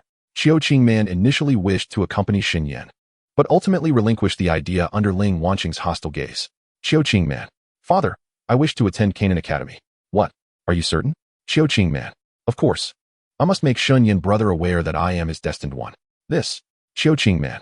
Tomorrow, I shall return to my mentor's side. And from this day forth, I, Qiu Qingman, shall strive to transform my life anew. Is it truly so terrifying? Observing his daughter, seemingly stimulated by some profound emotion, Qiu Zhan could only silently wipe the cold sweat from his brow. The majestic Tianqing mountain range, a significant landmark on the border between the Golden Goose Empire and the Izumo Empire, welcomed Shen Yan and his companions once more. Ling Wanqing. I was poisoned approximately a year ago, and have not engaged in any activity for quite some time. I intend to vanquish all the magical beasts in this vicinity. Shen Yan. Vanquish them all? Must you be so ruthless? Ling Wanqing. Only through battle can I swiftly ascend in strength. I seek vengeance. Witnessing Ling Wanqing's fervent determination, Shen Yan could only smile wryly and shake his head. He had gleaned much about her past, and he was well aware of the hatred she spoke of, though their interactions had been limited. The time spent together in the spatial realm had stirred something within him. Could it be the influence of that elixir? A vivid figure flashed through Shen Yan's mind, leaving him to ponder the connection between her and Ling Wanqing. However, it seemed they both bore the surname Ling, astute as he was. Shen Yan had already begun to form a hypothesis in his mind. Chapter 26. Amusement. The cultivation in the deep mountains could be described as monotonous. Yet with Ling Wanqing and Huifeng by his side, Shen Yan found his days to be rather tolerable. Huifeng. Shen Yan, how is your cultivation progressing? Having returned to the forest, Huifeng had resumed his former demeanor, steadily gaining strength from the prey that Shen Yan and Ling Wanqing had slain. His striking grayish-yellow fur, coupled with an imposing visage, commanded respect even in repose. Shen Yan, it's going well, but my fighting spirit has been growing rather slowly of late. It seems I have reached a bottleneck. Huifeng, a bottleneck? Just what is your current strength? Shen Yan, roughly a 2-star Dou Huang. Huifeng, 2-star Dou Huang? My heavens. Observing Shen Yan's unsatisfied expression, Huifeng felt an overwhelming urge to deliver a punch. What did he mean by roughly? The experience of being in the company of a genius. No. 2 geniuses was something only he could truly comprehend. Huifeng, it seems that Miss Ling's strength has also increased significantly. At this rate, you two will leave me far behind. After this period of cultivation, Ling Wanqing had advanced to 4-star Dou Huang, while Huifeng himself remained at 3-star Dou Huang. The prospect of breaking through to 4 stars would require considerable time, and as he observed the growth of Shen Yan and Ling Wanqing, his anxiety was palpable. Shen Yan gazed into the distance, where a picturesque waterfall came into view. Since absorbing the soul of a peak Dou Huang, his strength had stabilized at 2-star Dou Huang. However, it was essential to note that he had already ascended to Dou Huang previously. The soul of a peak Dou Huang had only granted him an additional star, and his martial arts techniques remained stagnant at the intermediate level of the Earth tier. It appeared that relying on soul absorption for rapid advancement would be an unfeasible path henceforth. Shen Yan, where has Wanqing gone? Huifeng. Oh, she is bathing by the waterfall. After being preoccupied with cultivation, it is time she took a well-deserved rest. Shen Yan, it seems that the time has come to depart. By the way, you still remember the location where we obtained the, right? Huifeng. Of course I remember that place. But what do you seek there? Shen Yan. Hee. Have you forgotten that I mentioned there might still be another within? If it is potent enough, I wish to present it to Wanqing. Huifeng. Your plans are commendable, but what if it turns out otherwise? Then so be it.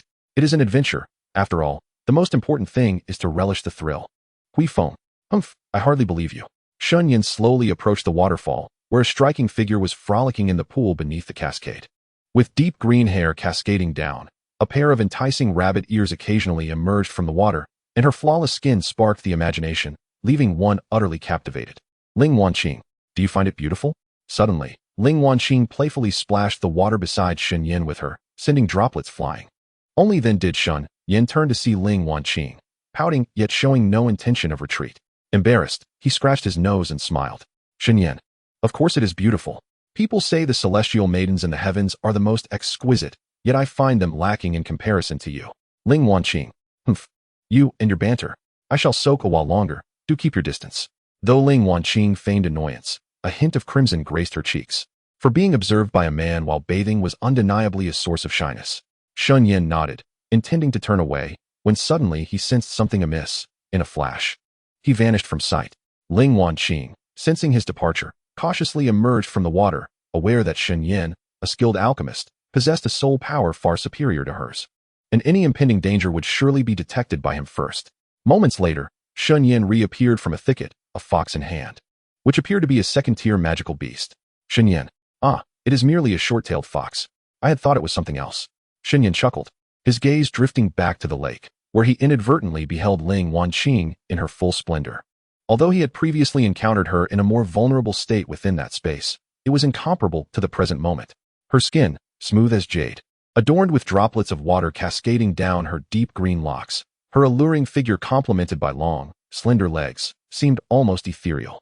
The sudden revelation of such beauty stirred even Shen Yan's typically indifferent demeanor, causing him to instinctively wipe his nose, as if anticipating a trickle of blood.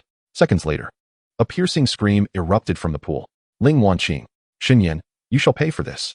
Somewhere along the Tiancheng mountain range, Shen Yan and his companions, 2 beings and a beast, were gliding slowly through the air. To inquire about their languid pace would lead one to Huifeng. Shen Yan, are we nearing Huifeng? Huifeng, I cannot say for certain. Shen Yan, you cannot say. Shen Yan wore a bemused expression, for his usually composed demeanor was tinged with urgency today, hinting that something significant was afoot. Gray Wind could only chuckle in response. Casting a glance at another figure nearby, Ling Wanqing, her small face was etched with irritation, primarily due to the fact that Shen Yan had seen her in a compromising state. Albeit unintentionally, the mere thought of that moment made Ling Wanqing blush. Is there really something between us? Shen Yan, are you toying with me? Cough. There is definitely something. So please don't be angry. Shen Yan, aware of his fault, found it impossible to maintain his usual indifference, and his demeanor had noticeably dimmed. At last, upon the emergence of a chasm, Shen Yan felt a sense of familiarity return. He moved forward, a wave of warmth surging in his heart, knowing they must be nearing their destination. This place is incredibly hot. The fire element is quite intense, Ling Wanqing remarked. Indeed, my Xianhuang flame was discovered here. Shen Yan replied. After flying for a while longer, the trio halted at a gaping opening, the result of Shen Yan and Grey Wind's previous visit. Grey Wind, you stay outside and keep watch, just in case we encounter any ambushes like last time, Shen Yan instructed. Not a problem. Grey Wind appeared quite pleased with this arrangement, clearly reluctant to venture inside. Be careful, you too, he added. Understood. Shen Yan nodded, enlarging the opening with a wave of his hand before taking Ling Wanqing inside. It's so hot in here, she exclaimed, lacking any fire affinity and being inherently weak against it due to her wood element. She would not last long in such conditions. Hold on to my hand. We'll descend together. Looking down at the molten lava, Shen Yan spoke seriously. At that moment, Ling Wanqing set aside her anger and obediently grasped his hand. Shen Yan then enveloped them both in his protective aura and plunged into the depths below. Deep within the crimson lava, there lay an immense chasm that seemed bottomless. The deeper they descended, the more Shen Yan sensed the Xianhuang flame within him grow timid, his energy waning. There must be something down here, he resolved, quickening his pace. Ultimately, they reached the bottom amidst Ling Wanqing's discomfort. Although the chasm's floor was also composed of lava, the high temperature had transformed it into a dark crimson hue, rendering the area nearly pitch black. What could possibly be down here? Ling Wanqing questioned. Given her wood element and relatively weaker power compared to Shen Yan, she could not endure this environment for long. Shen Yan hastily scanned the surroundings and soon made a discovery. In an inconspicuous corner, a solitary skeleton lay half reclined against the stone wall. As Shen Yan approached, the Xianhuang flame within him stirred once more. Indeed, there is something down here, he confirmed. This is a corpse. It appears this individual was at least at the Dou zone level in life, Ling Wanqing noted as she cautiously moved closer. There seemed to be no barrier in place, indicating that a powerful figure had inadvertently perished here. Dou zone level? Shen Yan echoed, intrigued. As Ling Wanqing spoke, Shen Yan instantly felt invigorated. A corpse of the Dou zone level is no trivial matter. One day, perhaps he could create a puppet or, like the character in the original tale, borrow a body to return to life. Approaching the corpse, Shen Yan noticed several valuable items. Besides the precious Nanrong on the corpse's fingers, a long black sword, caked with mud and stone, caught his eye. This seems to be a fine treasure, Shen Yan mused. He bowed thrice before the corpse and then carefully placed it into his Nanrong, lifting the sword as well. However, he was taken aback by its weight. What appeared to be an ordinary long sword was surprisingly heavy, requiring considerable effort from Shen Yan to lift it. Goodness, this is exceedingly heavy, he exclaimed. Is it really that heavy? Ling Wanqing replied, her expression a mix of disbelief and amusement as she observed Shen Yan struggle. Yet, he was too preoccupied to acknowledge her, for he discovered that the sword could not be stored in his Nanrong. That is indeed peculiar, he said. Wanqing, could you search this area again? See if you uncover anything else. If not, we should make our exit post-haste. All right, she agreed. The ravine was not small. Shen Yan and Ling Wanqing spent over an hour searching separately. Although they exhausted a considerable amount of Dou Shi, Shen Yan managed to find some valuable items. Chapter 27. The mysterious heavy sword with the heavy sword in tow. Shen Yan and Ling Wanqing finally soared out of the magma. Despite their substantial haul, Shen Yan felt a tinge of regret for not discovering another rare flame, which he had hoped to find. However, upon glancing at Ling Wanqing, whose energy appeared depleted, he was relieved he had not mentioned the rare flame, sparing himself from embarrassment. Have you emerged? Grey Wind, who had been waiting outside the cave, approached them, chuckling at their weary appearance. Fortunately, I stayed back. Otherwise, I might have fared worse than you, he remarked. Let us not dwell on that. We should examine this sword. Shen Yan gestured to the heavy sword he carried. Yet, it was so covered in dirt that its true form was nearly concealed, leading Grey Wind to mistake it for a mere firewood stick. What is wrong with this sword? Grey Wind inquired. What's wrong? It simply won't fit into my Nanrong. Otherwise, why would I be carrying it? Shen Yan replied. It can't fit into the Nanrong? What is going on? Grey Wind pressed. I'm not entirely certain, but we cannot linger here. To investigate further, we must find a suitable place to land. Shen Yan explained. Let South return to the place we trained before. The magical beasts there are nearly extinct due to your efforts, making it a safe haven. Grey Wind suggested. Indeed, that sounds good. But before we go, Grey Wind. No, little Grey. Could you help me carry this sword? Shen Yan asked. Huh? You can't even lift a sword? Gray Wind exclaimed, his expression one of disbelief, though he overlooked Shen Yan's evident struggle under the sword's weight. Very well, very well. I can see your breath is unsteady, so hand me the sword. The blade, dark and unremarkable, was surprisingly identified by you as a sword. Gray Wind, true to his honest nature, approached Shen Yan while humorously lamenting the situation. Ling Wanqing, standing nearby, grasped that Shen Yan was merely teasing Gray Wind. Yet she chose not to expose him. Perhaps she was curious to discover if the sword truly weighed as heavily as Shen Yan claimed. Shen Yan remarked, I cannot give it to you. You must receive it. Gray Wind responded, Receive? What are you up to? Just wait and see. Catch it. Shen Yan grinned mischievously, summoning all his strength to lift the sword and gradually extended it towards Gray Wind. Make sure to hold on tight. Shen Yan warned. Oh, what is this? As Gray Wind took hold of the sword, he initially felt nothing unusual. However, once Shen Yan released his grip, a mysterious weight suddenly surged forth, catching Gray Wind unprepared and pulling him downwards. Do not let go. Below lies a myriad of ravines. If you fall in, you may never retrieve it. Shen Yan cautioned. Hearing Shen Yan's warning, Gray Wind let out a furious shout, his wings flapping rapidly as he descended. Ultimately, he managed to halt his rapid descent. This sword is indeed heavy, Gray Wind exclaimed. I told you it was heavy, yet you did not believe me. Shen Yan laughed heartily at Gray Wind's disheveled state, while Ling Wanqing struggled to contain her laughter. Observing her charming yet amused expression, Shen Yan could not help but swallow hard. You fool, what are you staring at? Ling Wanqing asked. Nothing at all. You are lying. I saw you swallow. Swallow? Is that not a normal reaction? Do you think you are so enchanting that you could make me swallow? Ling Wanqing's innocent face flushed, her beautiful green eyes appearing both silly and endearing. However, Shen Yan was not easily swayed. After all, he was naturally thick-skinned. Your cute antics hold no sway over me. Can you present something more substantial? If Miss Ling would graciously warm my bed tonight, perhaps. What? Shen Yan, you rogue. At last, you dropped the pretense. I will beat you to death. I was merely jesting. As Shen Yan and Ling Wanqing continued their playful banter, Gray Wind felt as though he had been served a hefty portion of dog food.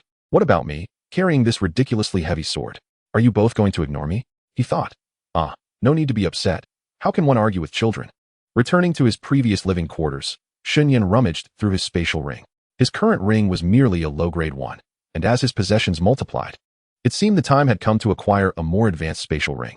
In this world, a spatial ring is a unique object that contains its own space, resembling a ring on the outside but offering a convenient, independent area within.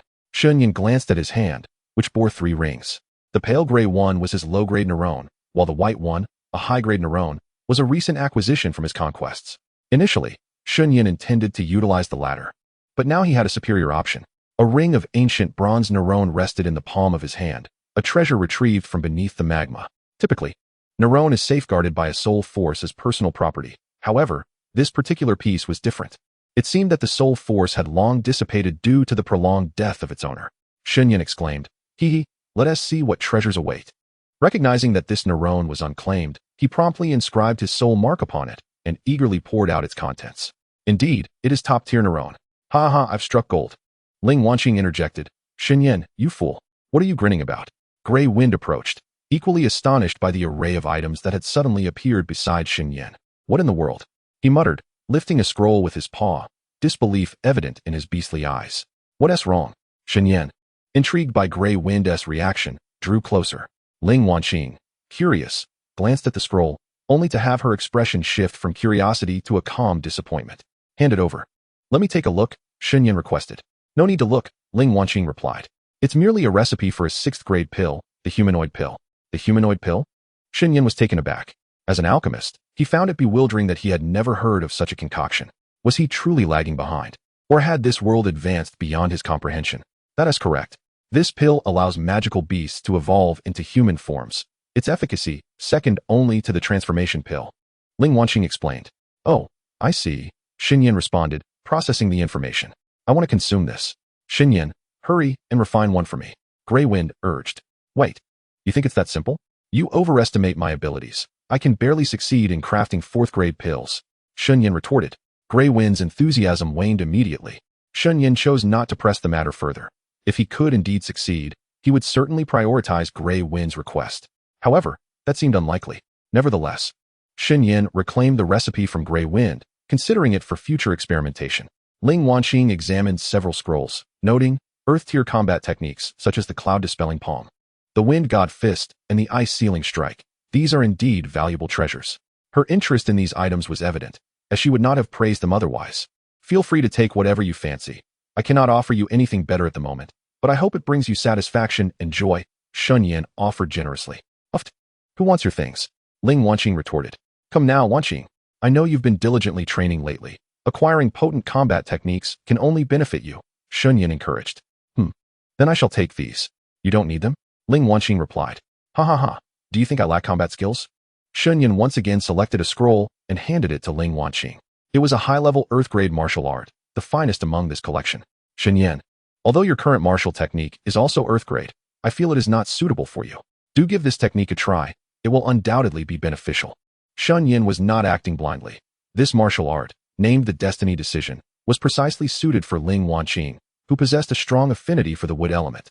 Moreover, this technique encompassed the realms of heaven, earth, and humanity, with 4 distinct stages. If cultivated to its zenith, it would be on par with heavenly-grade techniques. Ling Wanqing, I shall heed your advice. She merely glanced at the scroll before nodding in satisfaction, evidently believing that this martial art would indeed prove advantageous for her. Chapter 28, The Mysterious Voice. After organizing the soft wool, Shen Yan discovered that the items within were truly extraordinary, intensifying his curiosity regarding the identity of the skeleton. After all, possessing such treasures, this individual could not be an ordinary person. By the waterfall, Shen Yan was cleaning the heavy sword. And as the mud and dirt were washed away, an unparalleled sword revealed itself before him. Yet, to call it a sword would be an understatement. It resembled a long knife, approximately 1.5 meters in length and half a foot in width. The blade gleamed with a dazzling sharpness, and upon the hilt, 3 prominent characters captured Shen Yan's attention. Shen Yan, soul-devouring blade. The words escaped his lips, and unexpectedly, the blade quivered violently. Before Shen Yan could react, a powerful suction emanated from the blade, pulling him in unexpectedly. Splash! Without Shen Yan's control, the long knife plunged into the water, resting quietly at the bottom. In another dimension, Shen Yan quickly regained his composure, observing the pitch-black darkness before him. He extended his hand, and a flame blossomed in his palm, illuminating a considerable area. Possessing a top-tier martial art, Shen Yan felt little fear in the face of either fortune or adversity. After all, even the formidable 7-inch illusory Serpent King had been subdued by him. What was there to fear? With this thought, Shen Yan calmed himself and began to explore this space with the flame. This realm seemed to reside within the long knife, and it appeared quite expansive. Reflecting on this, Shen Yan glanced at the soft wool in his hand. Only a master craftsman of at least the dual sovereign level could forge such top-tier material. Thus, this space, or rather, the long knife, might have also been crafted by a mysterious powerhouse capable of creating exquisite materials. A skeletal figure surfaced in Shen Yan's mind, astute as he was. He quickly deduced that both the knife and this space likely originated from that very skeleton. The mysterious voice. Ha ha ha, what a clever young one. Suddenly, a voice resonated, causing Shen Yan to scan his surroundings, yet he found nothing. Shen Yan, a mere boy, I mean no offense to you, esteemed elder. Please, reveal yourself and speak. The mysterious voice carried a profound sense of antiquity, suggesting it belonged to an ancient being. Moreover, from the tone of the words, it seemed this entity had already perceived Shen Yan's thoughts. The mysterious voice. Reveal myself? Young one, there is no need for alarm. I shall not harm you. Then, esteemed elder, what business do you have? Shen Yan inquired. The mysterious voice. Certainly, there are matters at hand. I would not summon you if there were none, Shen Yan. Please, speak freely. As long as it is within my capabilities, I shall not hesitate to plunge into the depths of peril. Shen Yan addressed a certain point in space, revealing a strong will to survive. Mysterious voice. I presume you have discerned my identity, young one, have you not? Shen Yan, how could this lad possibly know? Mysterious voice. Did you not peruse my autobiography? Shen Yan, autobiography? Where might it be? Momentarily perplexed, Shen Yan was met with a sigh from the enigmatic voice, tinged with a hint of regret. Mysterious voice. My autobiography resides within the fibers at your fingertips, though you need not examine it at present. A light cough ensued, followed by a decisive tone. Mysterious voice. I am called Shi Jian, a member of the Stone Clan among the ancient 8 clans. Shen Yan, the Stone Clan? Goodness. Yet another of the ancient 8 clans. Mysterious voice. Pray tell, do you possess knowledge of the ancient 8 clans? Shen Yan. Indeed, they are Xiao, Gu, Hun, Lei, Yan, Shi, Ling, and Yao. Mysterious voice. I truly underestimated your intellect. This place, I presume, is not Zhongzhou. Shen Yan. Indeed, it is not Zhongzhou, but rather a nation where you met your demise. Mysterious voice. Do you know why I fell here? Shen Yan. Might it be that you awaited a fated individual? Mysterious voice. Laughter ensued. Are you aware of the reason behind my downfall? Shen Yan. Alas, this lad is unaware. Mysterious voice. Very well, since you have discovered my remains. It signifies a certain bond between us. How about this? If you take me as your master, I shall not withhold my knowledge from you. And perhaps I might even assist you in ascending to the pinnacle of this continent. The voice, imbued with a sense of grandeur, echoed as though it belonged to a once mighty hero. Shen Yan could not help but swallow hard. Although he already had a mentor, the value of what he could offer was likely diminished. Mysterious voice. Young one, ponder this carefully. Observing Shen Yan's troubled expression, the voice displayed no urgency. Shen Yan, might I inquire about your strength in life? Mysterious voice. Strength? Laughter erupted. Fear not. My prowess is assuredly on par with that of a Dozuan. Shen Yan, on par with a Dozuan? So, you were a Dosheng? Mysterious voice. Naturally, in my heyday, even the prodigy Xiao Xian held me in high regard. Shen Yan, Xiao Xian? My word. In a forest somewhere within the Tiancheng Mountains, not long had passed when Ling Wanqing and Huifeng realized Shen Yan's disappearance. Ling Wanqing. That fool. Where has he run off to? Huifeng. No idea. Could it be he had urgent matters to attend to at home? Ling Wanqing. Home? Where does Shen Yan reside? Huifeng. It seems he hails from a city called Baidu. I've heard his family is quite esteemed. Ling Wanqing. How infuriating. Shen Yan. That scoundrel, left without a word, abandoning us two here. Does he not fear I might be devoured by you? Huifeng. I cannot shake the feeling that I will inevitably be devoured by you, Grey Wind remarked. What shall we do? Ling Wanqing inquired. Naturally, we must seek him out. That scoundrel. Once I find him, I shall give him a thorough reprimanding. Observing Ling Wanqing's agitated demeanor, Grey Wind swallowed hard, realizing that this formidable lady was indeed a handful. Was this the reason for Shen Yan's silent departure? A gust of wind surged upward, and the two figures shot into the sky from the forest, Grey Wind and Ling Wanqing. Let us set forth at once, Grey Wind declared. Indeed, let it be so, Ling Wanqing affirmed. With that, they charged forward, vanishing into the vast expanse of clouds. Meanwhile, deep within a waterfall's pool, Shen Yan remained blissfully unaware. A mysterious voice echoed. What? The Shao clan has been annihilated? Indeed, and that transpired a millennium ago, Shen Yan replied. The Shao clan was once at the zenith of its power. How could this be? How do you know this? The voice pressed. I possess my own means of knowledge. I have come to a realization. I wish to take you as my master, Shen Yan stated. To take me as your master? You have reached this conclusion? The mysterious voice questioned. Certainly. Your extensive experience is invaluable. I aspire to achieve great things and require your guidance. If you are willing to accept me as your disciple, I would be most fortunate, Shen Yan implored. Very well, then. You must perform 3 bows before me. This is the sole requirement for entering my fold. The voice instructed. Understood, esteemed master. Allow me to pay my respects, Shen Yan responded. With the presence of such a master, Shen Yan wasted no time. Kneeling in a certain direction, where a figure materialized, eyes filled with admiration.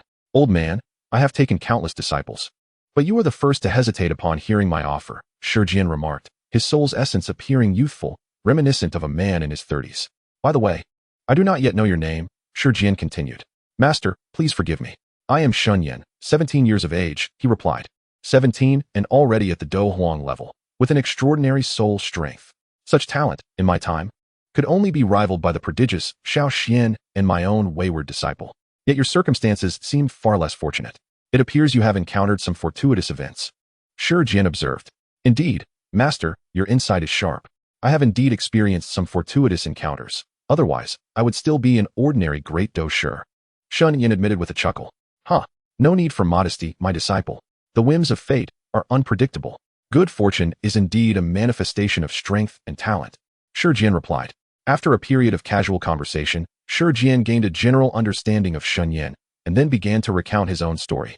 Master, may I ask how you came to fall in this remote location? You mentioned waiting for a fated individual. Surely that cannot be the entire truth, Shen Yan inquired. Alas, that is a long tale to tell, Shi Jian sighed. As a fleeting thought crossed his mind, Shi Jian suddenly appeared considerably aged. Shen Yan gazed upon his once vibrant master, and it seemed he too grasped the gravity of the situation. Chapter 29. A heavy responsibility. Shi Jian had once held the esteemed position of the 3rd elder of the Shi clan, with the clan leader being none other than his own father. He could have lived a life of power and prestige, Yet his reclusive nature often kept him away from clan affairs. Coupled with his extraordinary forging skills, he was frequently summoned to create bizarre artifacts, which ultimately led to the tragic demise of his father, the clan leader, at the hands of his own disciple, a prodigy whose talent rivaled that of Shen Yan. Throughout his life, Shi Jian had taken numerous disciples, yet the one who left the deepest impression on him was that singular apprentice. I never intended to become the clan leader of the Shi clan, he lamented, and I endeavored to persuade my father to appoint him as the junior clan leader. However, who could have anticipated that wretch would betray us in my absence? By the time I received the news and returned, my father had already fallen victim to his treachery. What has become of this world? So many virtuous mentors have been betrayed by their disciples. Yao Chen faced this fate, as did Wan Qing's father. Now, even my newly appointed master has met with such a tragic end. Shen Yan clicked his tongue in frustration, realizing that in this world, taking on apprentices was perhaps the most perilous endeavor. Fear not, master, Shen Yan reassured. Now that I am your disciple, I shall undoubtedly avenge this wrong. Ha ha. That is splendid, Shi Jian responded. Yet, what I desire most is to personally exact my revenge. Upon learning the truth, I confronted him immediately upon returning to the clan. My strength surpassed his. But who could have foreseen that the Soul Clan would intervene? Those despicable fiends must have colluded with that wretched disciple. I was relentlessly pursued until I ultimately perished within that volcano. The Soul Clan? Shen Yan mused. Whenever there are tales of treachery against masters and ancestors, the Soul Clan, the greatest antagonist in this world, cannot be excluded. It seems I too may need to emulate Xiao Yan and strive to eradicate the Soul Clan. However, Shen Yan was still himself. While he could aim to annihilate the Soul Clan, replicating Xiao Yan's path was utterly inconceivable, except perhaps for the few enchanting women involved. In the realm of Dou Pai Song Qiong, Shen Yan was well acquainted with its intricacies. Rather than aspiring to conquer the world and become the foremost Dou emperor, he preferred to indulge in leisure and charm a few beautiful women. In the grand scheme of things, love, it seemed, held greater value than ambition. As these thoughts swirled in his mind, the figure of Ling Wanqing emerged, yet he understood that winning her affection would not be an easy feat. Shen Yan recognized that Ling Wanqing bore a deep-seated vendetta, and he must assist her in her quest for vengeance. After a moment of contemplation, Shen Yan knew it was time to venture forth. Ling Wanqing and the others would surely be anxiously awaiting him, while his master, Shi Jian, resided within his own spirit realm. Master, I am but a remnant of a soul now. Everything rests upon your own shoulders, Shi Jian cautioned. Rest assured, master, Shen Yan replied. I will swiftly gather potent medicinal herbs to restore your soul essence. Ha ha ha, you should be content with the heart you have as a master. However, there is no rush. It is of utmost importance that you steadily enhance your own prowess. Although you are currently a minor Dou emperor, you still fall short compared to those formidable figures. Shen Yan comprehended this. He chose not to disclose his cultivation techniques to his master. Furthermore, due to the unrefined soul energy he had been absorbing recently, his soul had encountered certain issues, leading to failures in refining fourth-grade elixirs. Clearly, he could not absorb any more soul energy until this problem was resolved. With a splash, Shen Yan finally surfaced from the turbulent waters.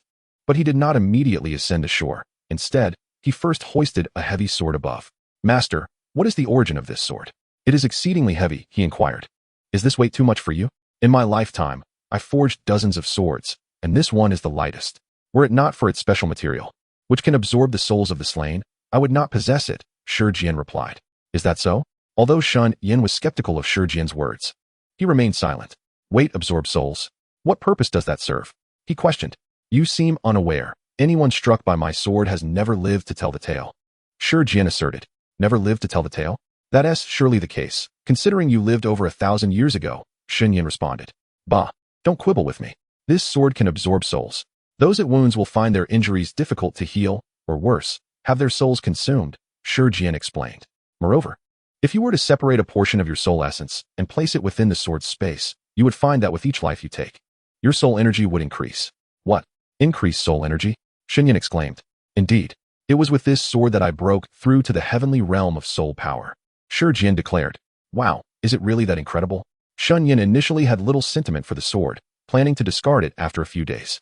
However, after Shi Jian's revelation, he recognized it as a treasure essential for his growth, undoubtedly accelerating his advancement. I have not touched this storage for many years and have no idea what it contains. Ah, here it is. Shi Jian's voice, filled with excitement, broke through Shen Yan's reverie. What is it? Shen Yan inquired, intrigued.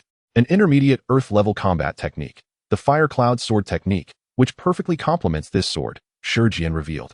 Is that so? Shen Yan had expected something more monumental and felt a tinge of disappointment. Nonetheless, an Earth-level technique is indeed commendable. Having an additional trump card could only be beneficial. I shall find a place to cultivate this in due time, he decided. A place?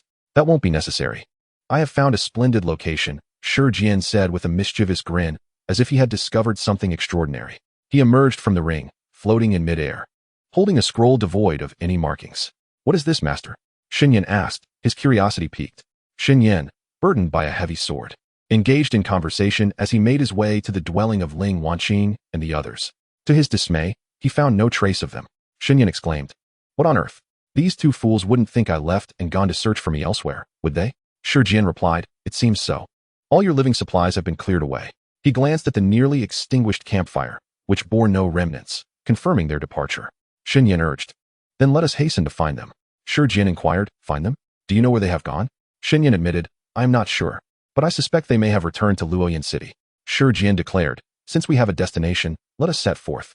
Shen Yan asked, "Master, what purpose does that scroll in your hand serve?" "You have yet to explain." Shi Jian chuckled, "I initially intended to tell you, but since there are matters at hand, I shall reveal it to you later. It is quite a remarkable item." Shen Yan scoffed, "How mysterious." He first arrived at Luoyan City, where, following the decline of the Xing family, the Qiu family had emerged as the foremost clan. As a benefactor to the Qiu family, Shen Yan was welcomed lavishly. However, upon learning from Qiu Zhan that Ling Wanqing and the others had not visited, Shen Yan took a brief respite before hastily departing. His next destination was the capital of the Jin Yin Empire, Jinling, nestled at the foot of the Tianxua Mountains in the central part of the country. Atop the snow-capped peak of Tianxua Mountain stood the Jin Yin sect, a clear indication of the established rapport or collaboration between the capital and the nation's most powerful faction.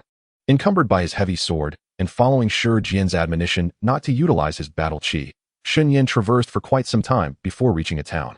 Compared to the bustling metropolis of Yanluo City, this place was far less vibrant, yet it still boasted a considerable number of inhabitants. "Look, that girl is stunning," someone exclaimed. "And what of it? She is the cherished daughter of the city Lord Hua, a renowned alchemist at the tender age of 16. "You have no chance," another replied. "Do I need you to tell me that? Just because I cannot attain her does not mean I cannot admire her. My eyes are my own. I shall gaze as I please. If you dare, come and fight me," countered a third. Not long after entering the town, Shen Yan was drawn to a lively scene before an imposing mansion, and he, ever the curious one, pushed his way in to catch a glimpse of the enchanting woman others spoke of. In truth, Shen Yan's own family boasted many exquisite beauties, and having spent years among them, he had never tired of their allure. Yet, being related by blood, he dared not entertain any inappropriate thoughts. Shen Yan mused, "Once I find Ling Wanqing, it will be time to return home. If my granduncle were to discover my true strength, he would likely faint from shock." Shen Yan remarked, "Indeed, she is a vision of unparalleled beauty." Pushing through the throng with determination, Shen Yan finally beheld the much-admired beauty. She appeared to be around 16 or 17 years of age, blossoming with an innocent charm. Her large, lustrous black eyes were particularly captivating, and the pink puff dress she wore added a touch of adorableness, making her a veritable fairy beloved by all. However, it was unfortunate that her attire concealed her figure. Yet, this young lady seemed somewhat late to bloom. Despite her age, her bosom appeared quite flat. It seemed she sensed Shen Yan's frivolous gaze. As she turned to look at him, her youthful face displaying evident displeasure. "Feng Kai, teach that impudent fellow a lesson," the girl suddenly shouted, pointing at Shen Yan. Before he could explain himself, a figure swiftly emerged from the residence, and in the next moment, a sharp sword was pressed against Shen Yan's neck. Daring to be disrespectful to the young lady, even if you are handsome, it matters not. The assailant was a woman, no more than 20. In the prime of her youth, she stood tall, nearly matching Shen Yan in height. Yet, upon seeing her face, he could not help but murmur that no one is perfect. "Thank you for the compliment, but could you possibly lower your sword? After all, in this position, you cannot take my head," Shen Yan remarked. This woman possessed an enviable figure, her semi-transparent fringed dress revealing her long, alluring legs, which would make any man envious. However, in comparison to her physique, her beauty left much to be desired. Her oval face bore distinctly refined features, qualifying her as a beauty. Yet the abundance of acne marred her appeal. "You cannot take my head, young handsome man. It seems you are quite eager to meet your demise," she retorted. "Oh, I certainly do not wish to die. If you have no intention of killing me, why not just return?" Shen Yan yawned, which only seemed to infuriate the woman further. The sword at his neck suddenly sliced closer, prompting the onlookers to step back, for being splattered with blood is deemed inauspicious. Facing the enchanting Feng Kai, Shen Yan appeared oblivious to the danger. However, his expression remained unchanged until a loud clang echoed. The sword could penetrate no further. The woman glanced behind Shen Yan, discovering a long, black sword that had thwarted her attack. Ah, it seems the young lord is quite skilled. She chuckled lightly, a hint of mockery flickering in her eyes. She had presumed this young man to be fearless, but he was not as formidable as she had thought. Skillful or not, if you do not retreat, I shall be compelled to take action, Shen Yan warned. Amidst the lively crowd at the entrance, the cacophony of voices faded from his mind as he focused on the alluring woman before him, and in a bold move, he slapped her behind. Though your beauty may be somewhat lacking, I must say, your backside is quite impressive, Shen Yan quipped, eliciting laughter from the surrounding spectators. Feng Kai, taken aback by his audacity in such a public setting, finally succumbed to anger at the sound of their mirth. You audacious scoundrel, I shall end your life. Feng Kai sheathed her sword and lunged directly at Shen Yan's throat, eliciting gasps from the onlookers, indicating that she was intent on delivering a lethal blow. However, unlike the panicking crowd, Shen Yan remained composed. He reached out and firmly pinched the sword with 2 fingers, rendering Feng Kai unable to advance even a fraction further. You bastard! Feng Kai cursed, pulling fiercely at the sword, yet it remained immovable under Shen Yan's grip. Seeing this, she intensified her effort. But Shen Yan unexpectedly released his hold. Feng Kai, unable to halt her momentum, staggered backward several steps before landing unceremoniously on the steps. What manner of person is he, capable of outmaneuvering Feng Kai so effortlessly? The girl at the entrance hurried to assist Feng Kai, her face pale with distress. What are you waiting for? All of you. Come and help me. Bring him down. She yelled to the men nearby, presumably her family's guards. The guards hesitated for a moment before drawing their weapons, seemingly preparing to engage Shen Yan in battle. However, at that moment, a thunderous voice pierced through the crowd. Stop! The onlookers quickly parted as a stout middle-aged man emerged. Father, this scoundrel is audacious enough to toy with Feng Kai. You must seek justice for you. The girl hastily accused Shen Yan. In response, Shen Yan merely smiled and inclined his head toward the middle-aged man. I am Shen Yan. I meant no offense. I ask for your forgiveness. With that, Shen Yan turned to leave, but after taking a couple of steps, the middle-aged man called out to him. Young friend, please wait. Might you be willing to converse with me within the estate? Shen Yan replied, that is unnecessary. Just a moment ago, I glanced at your daughter, and she sought to kill me, deploying assassins with lethal intent. Given the circumstances, how could I dare enter your estate? I believe it is best that we avoid further entanglements. With a disdainful snort, Shen Yan disregarded the increasingly grim expression on the middle-aged man's face and continued on his way. He had no interest in making friends, and the man appeared to possess no more than the strength of a great fighter, which hardly piqued his interest. Father, we cannot let this scoundrel go. Enough. You are to depart for Jinling today to pay respects to your teacher. With such a haughty disposition, you will inevitably attract trouble, and I cannot rest easy. As Shen Yan walked further away, he lost the desire to listen to their conversation. He found a nearby inn to rest for the night. The following day, Shen Yan set forth once again towards Jinling. After the training of the previous day, he moved with greater speed, and the heavy sword on his back felt considerably lighter. After walking for half a day, a distant snow-capped mountain began to appear on the horizon, indicating that Jinling was not far off. Shen Yan steeled himself and continued onward. However, shortly thereafter, he heard increasing commotion from a nearby forest, drawing his attention. What is happening? Shen Yan wondered aloud. Help! Help! Came the desperate cries. In the heart of an exceedingly dense forest, a young girl was fleeing in a panic, her face a canvas of terror and dread, her small lips fervently calling for help. Not far behind her, several figures trailed closely, clad in golden robes that hinted at their distinguished status. You wretched girl. If you continue to escape, we shall not hold back. A middle-aged man shouted at the girl ahead. Yet, she seemed oblivious to his words, relentlessly propelling herself forward. The girl's agility was remarkable, her speed astonishing even to Shen Yan. This young lady's agility is extraordinary. Her pace surpasses that of several spirit masters. Despite her being merely a great fighter, Shen Yan mused, nodding in acknowledgement. However, he had no intention of intervening just yet, instead soaring above with his wings, closely shadowing the scene below, unnoticed by the pursuers. Nevertheless, despite her exceptional skill, the girl had been running for an extended period, and her stamina was undoubtedly waning. It seemed that only her willpower sustained her flight. Help! Help! Her heart appeared to teeter on the brink of collapse, her pace gradually slackening, which presented an opportunity for the pursuing spirit masters. Watch out, you wretched girl. Mystic-level intermediate combat technique. Wood transformation. One of the leading men bellowed. The girl paused in surprise, and the ground beneath her suddenly trembled. Vines erupted from the earth, ensnaring her limbs with an unyielding grip. Hujire! She cried out in anguish, struggling futilely. Exhausted, she lacked the strength to free herself from the vines, her disheveled hair soaked with sweat, rivulets cascading down her face, accumulating like a river. With the girl ensnared, the golden-robed figures exhaled in relief, slowly approaching her captive form. The lead man abruptly struck her face with a resounding slap, the force so great that it drew blood from her lips. Run away, continue to flee, wretched girl. Tell me, where is the item your mother entrusted to you? Hujire! She spat defiantly. You scoundrel!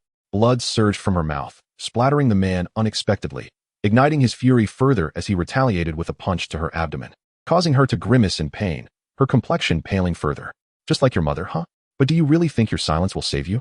The man crudely tore at her clothing, exposing her delicate skin beneath. Some of his companions exchanged uneasy glances, yet they decided to remain spectators for the moment. Hujire! You beast, what do you intend to do? She shouted in despair. Heh, of course, I plan to turn you into a woman. You must still be a maiden. And such a beauty should not go to waste, he chuckled sinisterly, his face twisted with depravity. Why, you shameless fiend! Ah, save me! In the midst of her frantic thrashing, the girl found herself hopelessly bound by the vines, left with no recourse but to await the nightmarish fate that loomed before her. In a sudden act of aggression, the middle-aged man forcefully tore away the girl's clothing, leaving her exposed before the crowd, save for her most private areas. Indeed, she was a stunning beauty, a worthy daughter of the former sect leader. With a triumphant roar, the man declared, Today, you shall be mine. His excitement was palpable, stirred by the sight of her flawless form. Yet, before he could make his move, Shen Yan could no longer bear to witness the scene. Shi Jian, how dare you commit such an act in public? Truly despicable. If it were me, I would surely drag her away to a secluded place, Shen Yan exclaimed, coughing slightly in disbelief at his master's audacity. He had not anticipated that his mentor would harbor such inclinations after all these years. However, faced with this injustice, as a paragon of virtue, Shen Yan could not stand idly by. He resolved to intervene. Extending his hand, 5 shadows swiftly coalesced around his fingers. These shadows were no ordinary entities. Even Shi Jian sensed a hint of danger emanating from them. In an instant, the shadows were unleashed, hurtling towards the 5 golden-robed men below. Before they could react, the shadows struck their chests, resulting in a cacophony of anguished cries as they collapsed, soon to vanish entirely. Who was responsible for this? Hujire gasped. With the demise of the golden-robed men, the girl, bound by wooden vines, fell to the ground, her limbs akimbo, miraculously unharmed. She searched desperately for her savior, her tear-streaked face betraying both caution and gratitude, momentarily forgetting her near-naked state. Cough, cough, dear lady. Is it truly acceptable to be without clothing? Shen Yan descended gracefully, his black wings casting an awe-inspiring shadow that rendered the girl momentarily speechless. You are a Dou Wang, my lord? She stammered, astonished to discover that this seemingly youthful figure was indeed a master of such caliber. Ah, cough, cough, my lady. Perhaps you should don some attire before inquiring further, he gently suggested, covering his eyes. Realizing her predicament, she hurriedly gathered her tattered garments, though they were in such disarray that wearing them offered little protection. Shen Yan shook his head with a wry smile. With a flick of his wrist, a soft robe appeared in his hand, and before the girl could react, he draped it over her shoulders. Your clothing is beyond repair. This is my ceremonial robe. So please make do with it, he said kindly. Are you the one who saved me? She asked, her voice tinged with relief. Despite the chill of the forest, Shen Yan's robe, though seemingly thin, enveloped her in unexpected warmth. Indeed I am. My name is Shen Yan. You need not refer to me as my lord, he replied, moving closer to her side as he collected 5 remnants of the golden-robed men, now his rightful spoils. Shen Yan? She echoed, her eyes wide with recognition. The girl murmured the name, feeling as though she had heard it somewhere before, yet she could not recall the specifics. However, Shen Yan was at least a formidable fighter, a figure of legendary status within the nation, deserving of the title master. Master Shen Yan, I beg you, please save my mother. The demeanor of Shen Yan lacked the arrogance typically associated with genius. Rather, he appeared approachable, which made the girl perceive him as a beacon of hope. As she spoke, she knelt before him. Hey, what are you doing, beautiful? Shen Yan was clearly taken aback by her actions and quickly attempted to assist her to her feet. Yet, despite his efforts, she remained steadfastly kneeling. Master Shen Yan, I can see you are a good person. You must help my mother. I am willing to do anything you ask if you can save her. How about offering yourself in exchange? Stone Jian interjected unexpectedly. The girl was momentarily stunned by the voice, sensing it was not Shen Yan's. Yet there was no one else present. Master, please don't joke around, Shen Yan exclaimed, feeling exasperated. which only left the girl more bewildered. Seizing the moment, he quickly helped her up. Were you just speaking with your master? She asked. Ha ha ha. Yes, he currently resides within my body. Resides within your body? The girl became increasingly confused. However, noticing Shen Yan's uncertainty on how to respond, she tactfully shifted the conversation back. As long as you are willing to save my mother, I am ready to be your woman. What? Shen Yan was utterly flabbergasted by her declaration. What had this girl endured? Calm down, calm down. I never said I wanted that. No, I can save your mother. Shen Yan was overwhelmed by the situation, realizing that remaining in this desolate area to converse was unwise. Will you truly save my mother? She asked, her eyes wide with hope. Yes, yes, I promise you. But this is not the place for discussion. Let us find somewhere to rest and talk further, shall we? All right. Whatever you say, master, I will agree. The air quality in the world of Dou Shi was exquisite, adorned with azure skies and white clouds. As Shen Yan soared through such beauty, his spirits lifted considerably. He glanced down at the girl in his arms, who clung to him fearfully. Her limbs wrapped tightly around him as if afraid of falling. Shen Yan affectionately tousled her hair. She was quite petite, significantly lighter than the heavy sword strapped to his back, making her effortless to carry as he flew. All right, we are about to descend, Shen Yan announced. Gazing ahead where a small town came into view, flanked by expansive mountainous terrain. Beyond those mountains lay Jinling, not far away. With a swift motion, Shen Yan angled downward, landing gently in a relatively secluded area.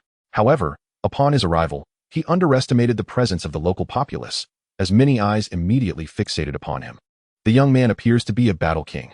It is indeed the first time I have encountered such a youthful battle king. Alas, I have yet to meet a battle king myself. After all, the mightiest in Merc City is merely a great battle master. What of the great battle master? To defeat a fighter of your caliber, one hand would suffice. Listening to the murmurs of the onlookers, Shen Yan hurriedly led Hu Jiar into the city. The first order of business upon entering was, of course, to dine. However, as he watched Hu Jiar devour an entire table of dishes, Shen Yan felt as though he had already satisfied his own hunger. Hu Jiar, ha ha ha, Jiar has quite the appetite. Please don't take offense, my lord. Shen Yan, ha ha. No offense taken, but please refrain from calling me my lord. Otherwise, you shall be footing the bill next time we dine. Hu Jiar, then, Jiar shall call you my lord. Shen Yan, all right. Simply call me Shen Yan, or you may refer to me as Brother Shen Yan. At the mention of this, Shen Yan found himself reminiscing about that brotherly bond with Qiu Qingman. Hu Jiar, Brother Shen Yan? I like that. Henceforth, I shall call you Brother Shen Yan. Shen Yan, Jiar, are you feeling tired? Would you like to rest for a moment? Hu Jiar, rest? What about you, brother? Shen Yan, I intend to procure some medicinal herbs in the city. He gently caressed Hu Jiar's face, noticing that the handprint upon it had not yet fully faded, which stirred a sense of compassion within him. Shen Yan, your injury has yet to heal completely. I shall gather some herbs to concoct a remedy for you. Hu Jiar, concoct a remedy? Brother Shen Yan is an alchemist?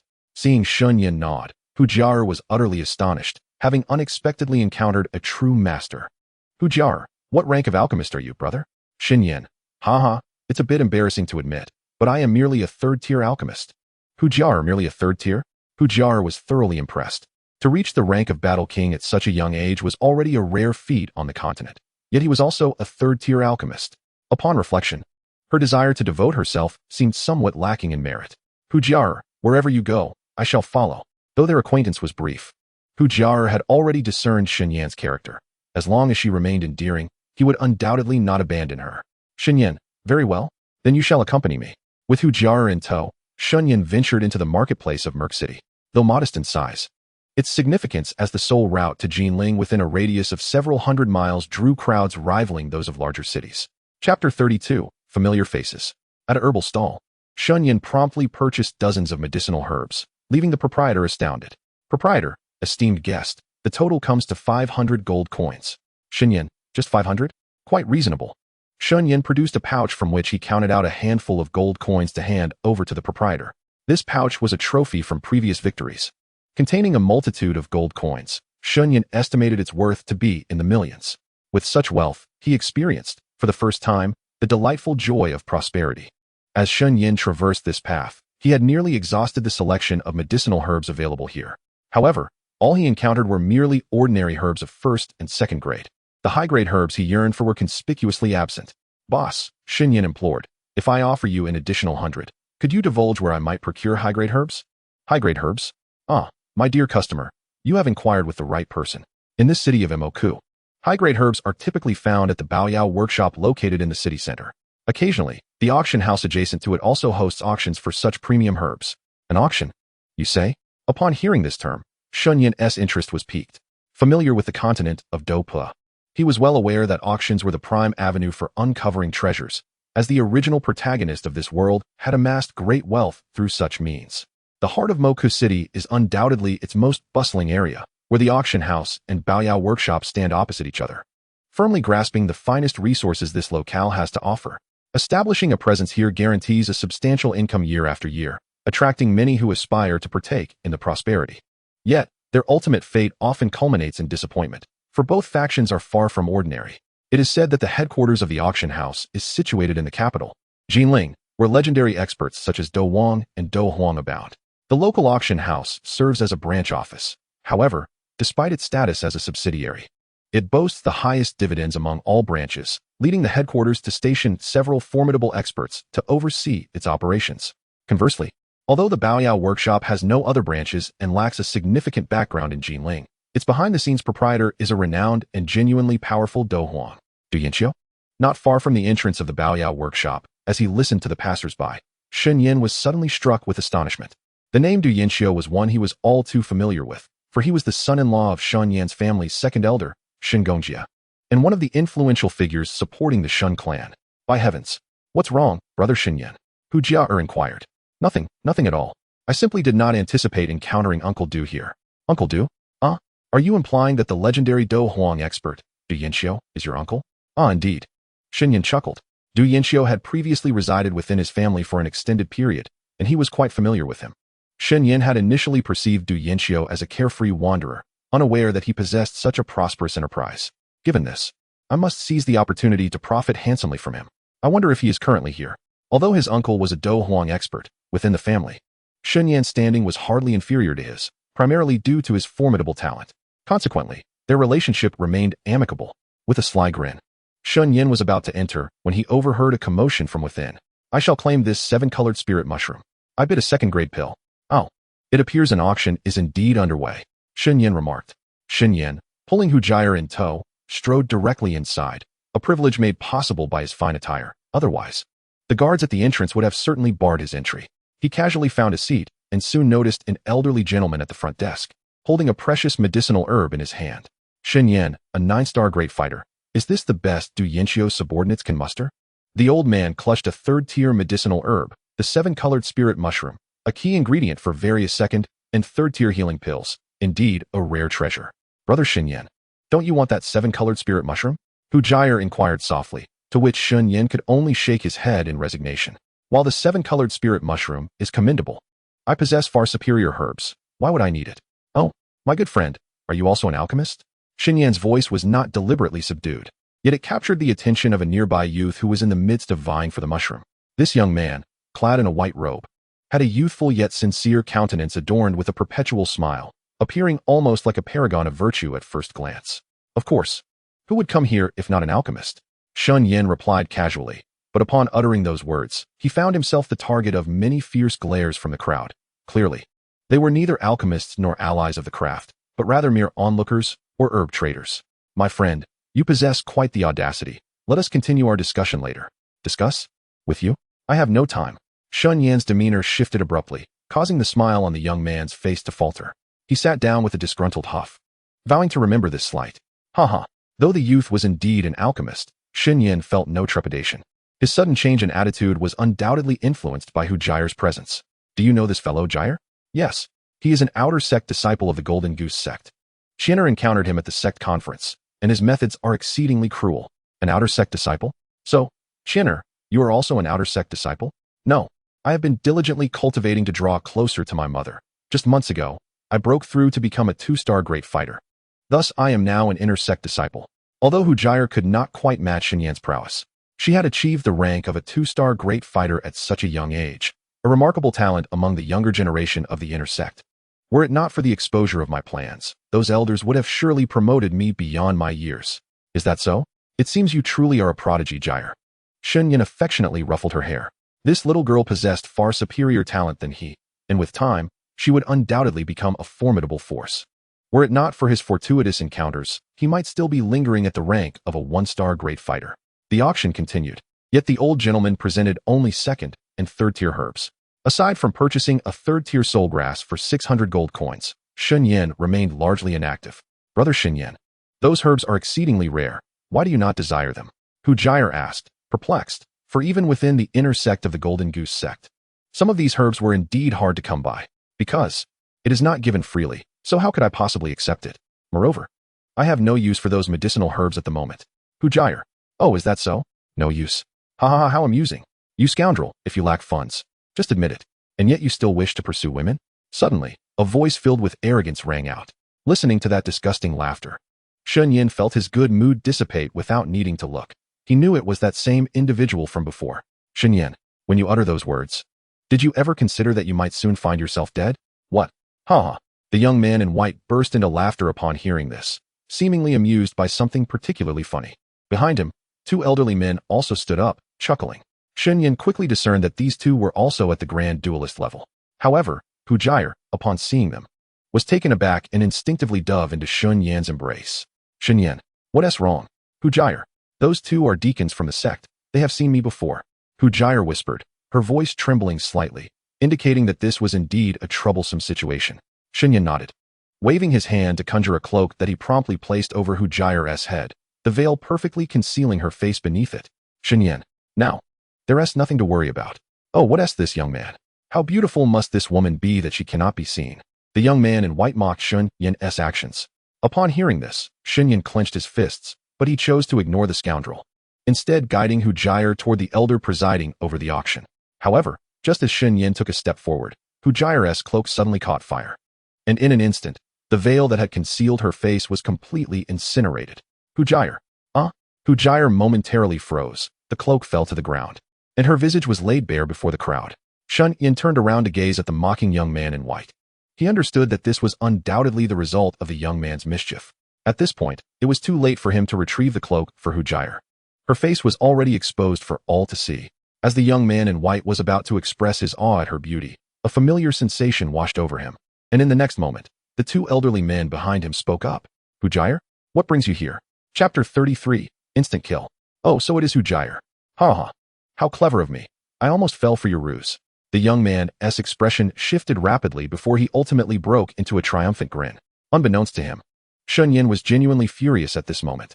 Seizing Hu Jier, Shen Yan intended to leave, but suddenly, the two elderly men behind the young man sprang into action. Wretched child, though we know not how you escaped pursuit, now that we have encountered you, your demise is certain today. The two elderly men roared angrily, launching an assault with overwhelming force, their might rivaling that of spirit duelists. The onlookers quickly scattered in fear, faced with such a formidable presence. Hu Jier was momentarily paralyzed with fear. As a mere two-star great fighter, she knew that a combined strike from these two would spell her certain doom. Yet, at that moment, she found herself utterly immobilized, her legs feeling as though they were seized by cramps.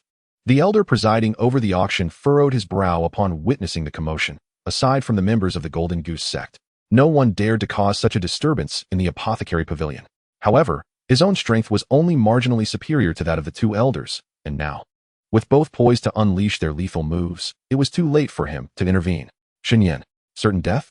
How laughable. Shen Yan could no longer contain himself. With a thunderous roar, his overwhelming aura surged throughout the apothecary pavilion. The floor of the hall trembled and shattered under the force of his presence, leaving the onlookers in stunned silence, some even collapsing to their knees in terror.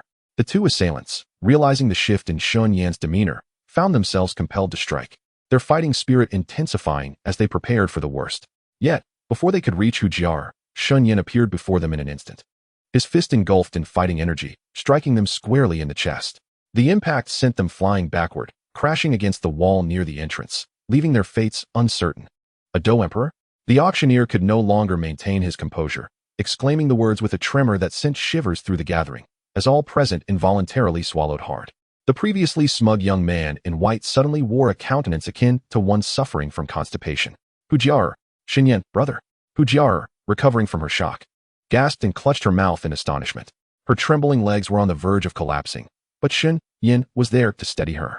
Rest assured, Jier, with me here, no one can harm you in the slightest. In the fragmented hall, Shen Yan swiftly dispatched the loquacious young man in white with a single kick, sending him sprawling to the ground. Please, spare me, great sir. I won't dare again. The young man, now sensing the gravity of his situation, begged for mercy from his position on the floor. Dare not. Just moments ago, you were quite arrogant. Now that you see my strength, you think a mere plea for mercy will suffice?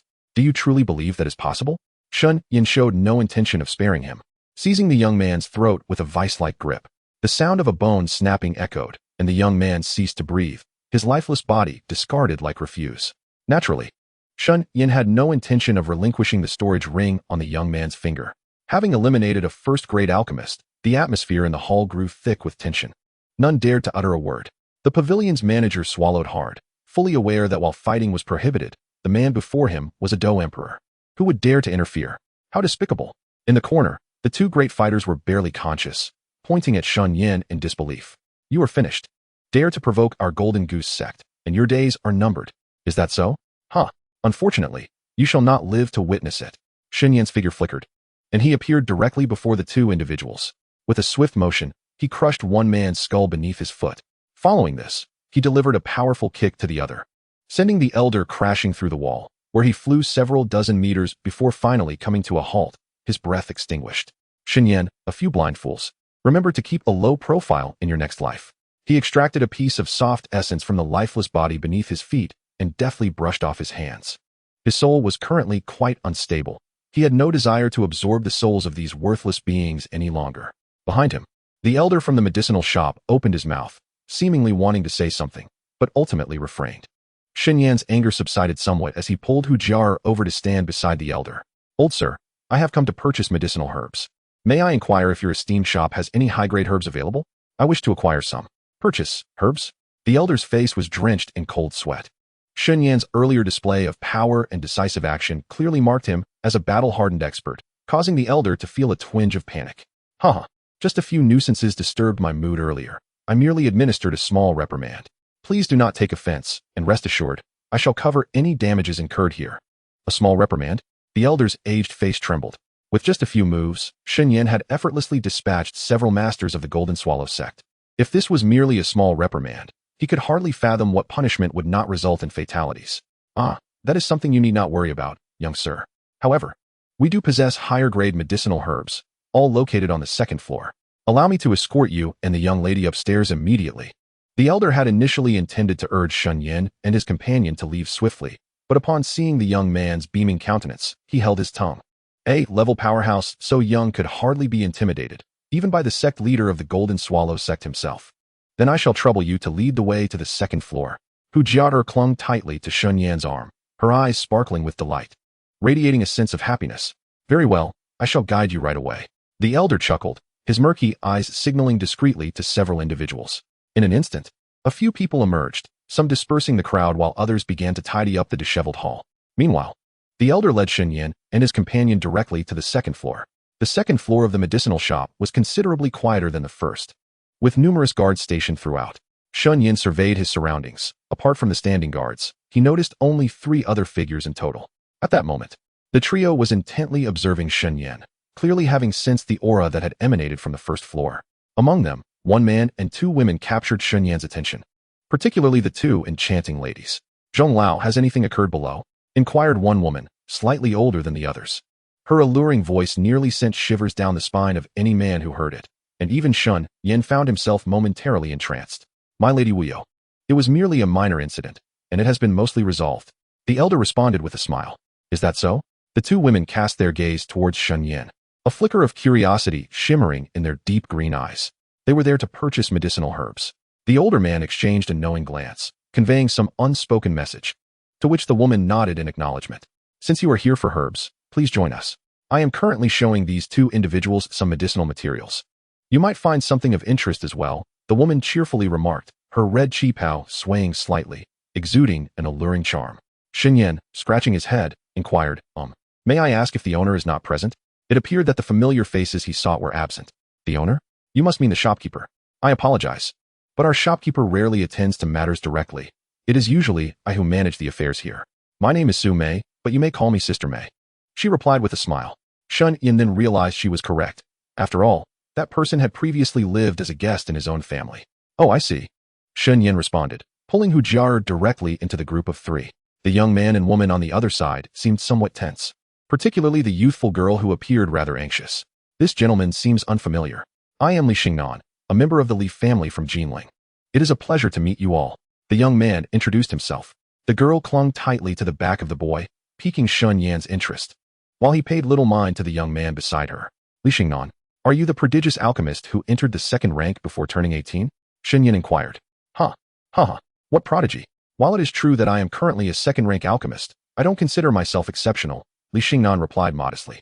Shen Yan intentionally complimented him, noting his humility and amiable nature, which inspired a desire for camaraderie. Enough about me. What about you? Li Xingnan asked. Please don't call me gentleman. In fact, I am a year younger than you. I am. Shen Yan intended to use the alias Tianhua, but hesitated, feeling it inappropriate. Establishing genuine friendships requires honesty. However, glancing at Sister Mei nearby, he realized that revealing his true identity would undoubtedly lead to complications. With no other option, Shen Yan gestured for Li Xingnan to come closer and discreetly revealed his name. My name is Shen Yan. What? You are the one who is elusive as a dragon's tail? Li Xingnan exclaimed. Yes, that is correct. All right, enough of that. Seeing the astonished expression on Li Xingnan's face, Shen Yan quickly urged him to lower his voice, and Li Xingnan understood the implication, refraining from further mention of Shen's name. Hu Jiaer, intrigued, inquired, what are you two discussing? The mysterious exchange between the two young men left her thoroughly curious. You young people are quite entertaining. However, since you are all here to purchase herbs, I suggest we hasten to examine the medicinal materials. Mei Jie discerned Shen Yan's intention to conceal his identity. Yet she paid it little mind, for she understood that, when venturing into the world, the benefits of anonymity often outweigh the drawbacks. With the second floor sparsely populated, Shen Yan purchased an extensive array of medicinal herbs, ultimately handing over 300,000 gold coins to Su Mei. Your generosity is quite remarkable, Shen Yan. This sum is more than we, at the Bao Pharmacy, could earn in several days, exclaimed Su Mei. Sister, you flatter me. It is only proper to compensate for the substantial quantity of herbs I have acquired, Shen Yan replied gratefully, for he had indeed procured materials capable of mending his soul's rift, as well as an ingredient to restore his master's soul essence. After departing from the Bao Pharmacy, Shen Yan and his companion joined Li Xingnan at an inn. Shen Yan, your expenditure is truly extravagant. You are indeed a man of the Shen family, Li Xingnan remarked. Not at all. The Li family is one of the three great clans of Jinling. Your wealth far surpasses mine, Shen Yan retorted. Upon entering the inn, Shen Yan's gaze fell upon the timid young girl hiding behind Li Xingnan. Brotherly, who is this lovely maiden? She appears rather bashful, he inquired. Oh, she is my younger sister, Li Ronger. She is quite shy. Please do not take offense, Li Xingnan explained. Li Ronger, what a beautiful name, Shen Yan complimented. Ronger, this is your brother's friend. You need not be afraid, Li Xingnan encouraged. Li Ronger seemed indeed a bit shy, yet when Shen Yan attempted to gauge her strength, he was astonished to discover that her soul power surpassed his own. Pray tell, brotherly, is your sister also an alchemist? Shen Yan asked. Did you perceive that? Li Xingnan replied, unperturbed, for he had long sensed that Shen Yan's alchemical skills were no less than third tier, with his soul power exceeding that level. Such prowess would not escape the notice of his sister. Indeed, but your sister's disposition, Shen Yan remarked. You are quite right, brother Shen.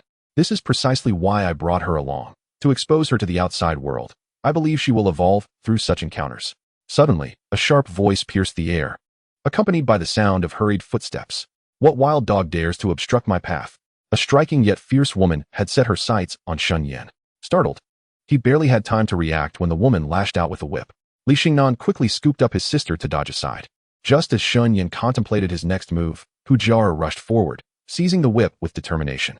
Who is this madwoman, daring to rampage before my brother? She exclaimed. The woman, taken aback by Hu Jiaer's presence, felt her confidence wane, yet she tugged at the whip in frustration. However, Hu Jiaer showed no signs of relinquishing her grip, rendering the woman unable to reclaim it. And who are you, insolent wench, to provoke me?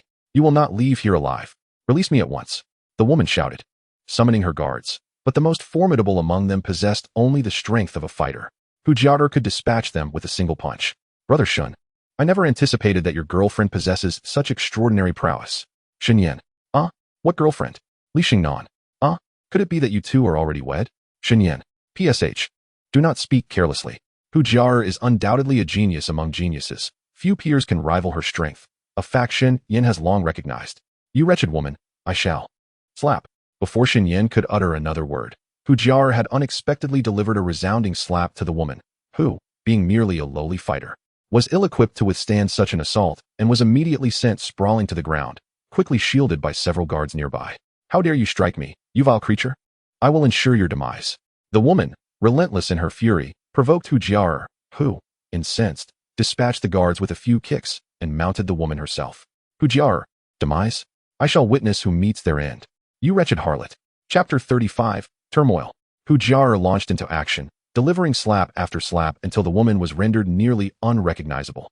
Shen Yan and Li Xingnan, witnessing this spectacle, swallowed nervously. Such an aggressive side of Hu Jiar was a rare sight for Shen Yan. After a moment, he contemplated intervening when suddenly a shadow leaped down from the balcony. How dare you bully my sister? I shall tear you apart. The newcomer arrived swiftly, standing beside Hu Jiar in the blink of an eye. Without hesitation, Hu Jiar threw a punch, but the assailant retaliated with a swift kick. Hu Jiar, Hu Jiar had underestimated the strength of her opponent and was sent flying several meters with a soft grunt, fortunately caught by Shen Yan. Though Hu Jiar was exceedingly light, she clung to Shen Yan like an octopus, and he barely felt her weight. The newcomer quickly aided the fallen woman, their dark complexion marred by visible anger. You ruthless scoundrels, which family do you hail from? If my grandfather does not discipline you today, you will surely wreak havoc in the future. This individual spoke with remarkable audacity, yet Shen Yan remained unfazed, tightly holding Hu Jiar, whose pallor indicated she had suffered from the attack. Shen Yan, truly arrogant.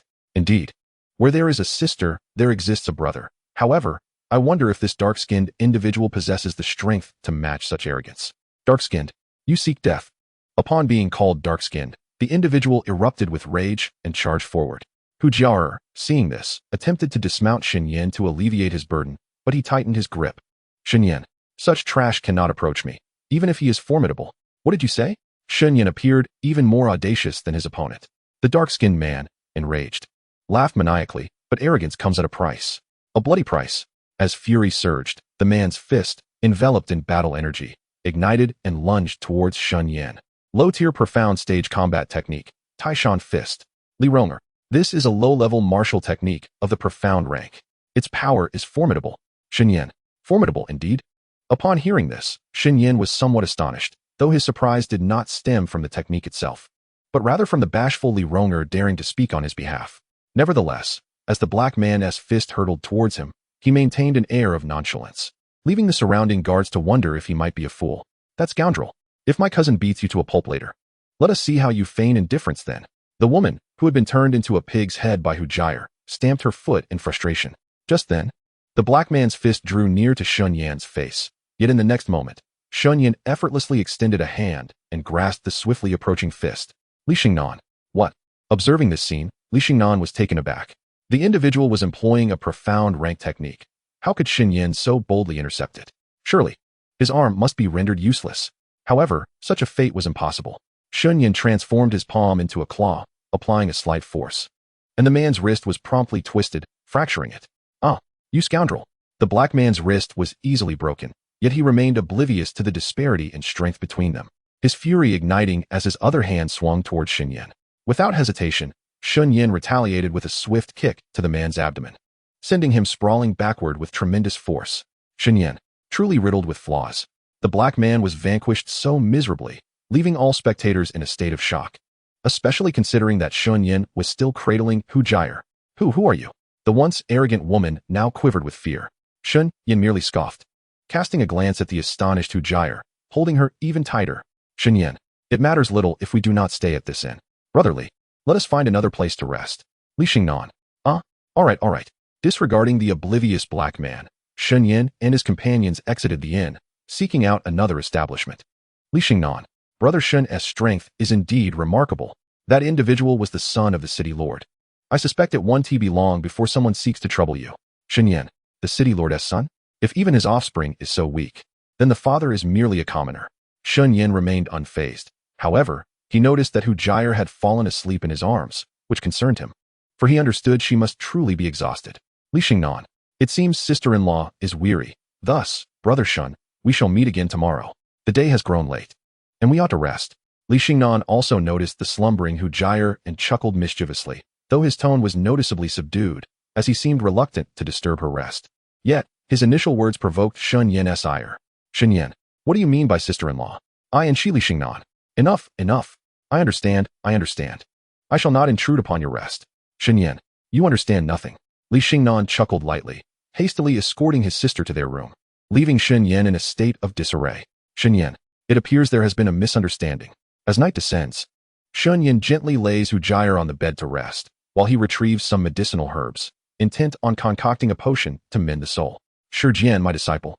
In such splendid circumstances, you neglect such a stunning beauty to engage in alchemy. What are you truly thinking? Shi Jian unexpectedly emerges from Shen Yan's ring, though his lack of interest in alchemy is evident. Why dote on her, master? If you wish to indulge, by all means, do so. Your looks are not lacking. Winning over Hu Jia should be effortless. Bah, as a soul, I am in this ethereal state, and you know well that if I were in my true form, I wouldn't need your guidance. Haha, I never imagined my master to be such a lecherous soul. Lecherous? All men are. Do you dare claim you are not? Shen Yan? What? Could it be that master has truly taken a liking to Hu Jia? How could that be? I merely consider your well-being. As a man, it is perfectly normal to have a few confidants. Hu Jia's beauty rivals that of our esteemed families. A favorable position can yield great rewards, disciple. You must strive to impress. All right, I understand. Shen Yan produces a bronze cauldron, extending his hand as a plume of black flame emerges, cascading into the cauldron, instantly raising the temperature within the room.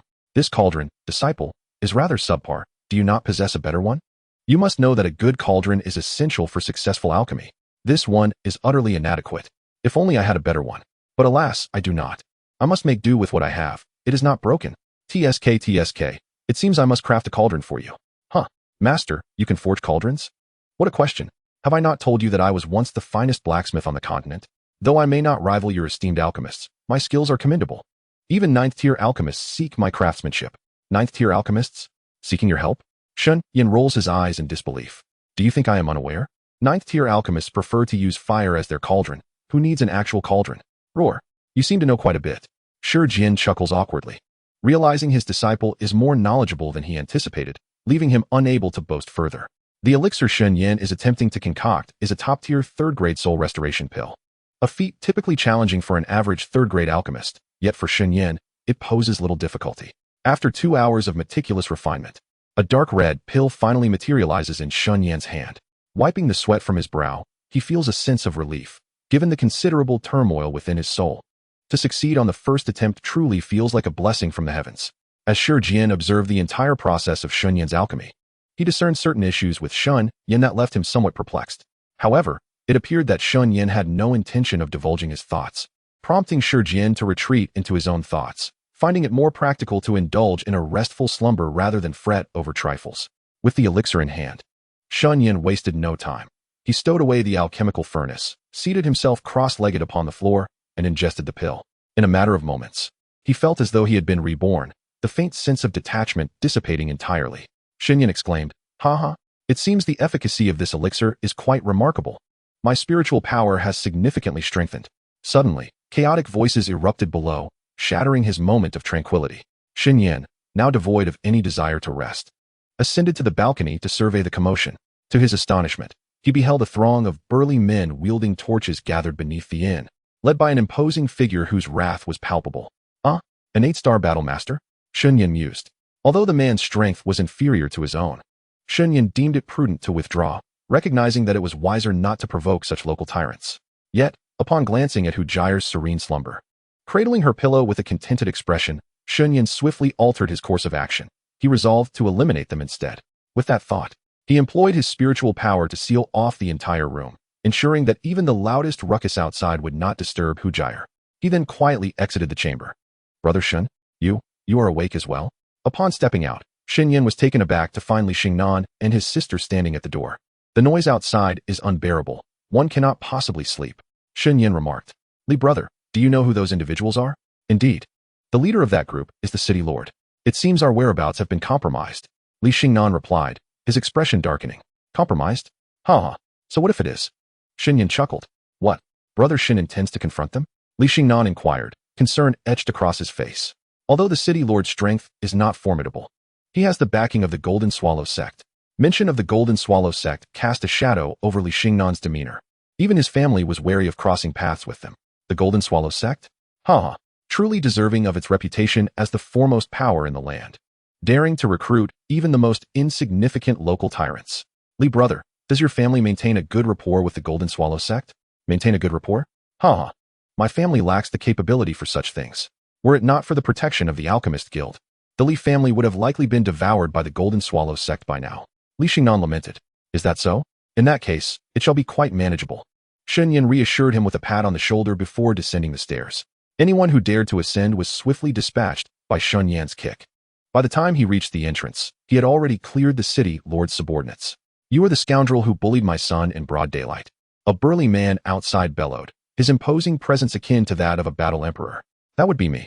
Pray tell, esteemed city lord, have you come to seek vengeance? Shen Yan laughed heartily. It is only right to repay grievances. If I were to refrain, how would that reflect upon my reputation? The robust man glanced at his subordinates. All fell by Shen Yan, and could not help but chuckle. You are indeed formidable. However, I relish this feeling.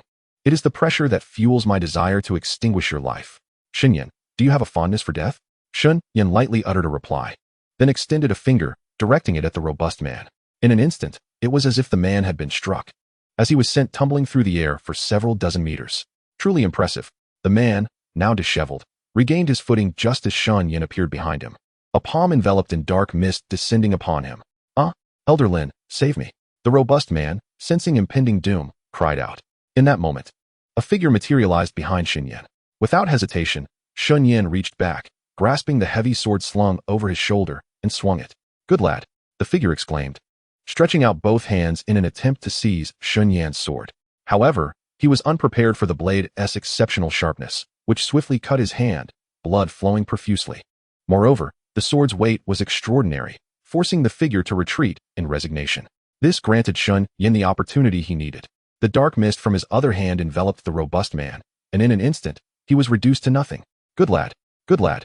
Observing Shen Yan's swift elimination of the robust man, the figure could only laugh in anger. Shen Yan turned to see a middle-aged man, now staunchly applying pressure to his own wound. Shen Yan, who are you? Shen Yan found himself unable to gauge this man's true strength, heightening his wariness. Yet, the man was preoccupied, realizing that the wounds on his hands were not healing, and blood continued to flow. If this persisted, would he not bleed to death? Lin Yuan, come help me. What happened? Suddenly, another figure appeared out of thin air, a pale face with striking red eyes that stood out in the night. Shen Yan furrowed his brow, for he had not sensed this person's presence. Lin Yuan appeared to be merely in his 20s. Yet Shen Yan was taken aback by the sense of danger he felt emanating from him. Lin Yuan, noticing the man's unusual injuries, glanced back at the wary Shen Yan. Without further thought, he seized the man and vanished from sight. Chapter 37, The Low-Lying Mountain.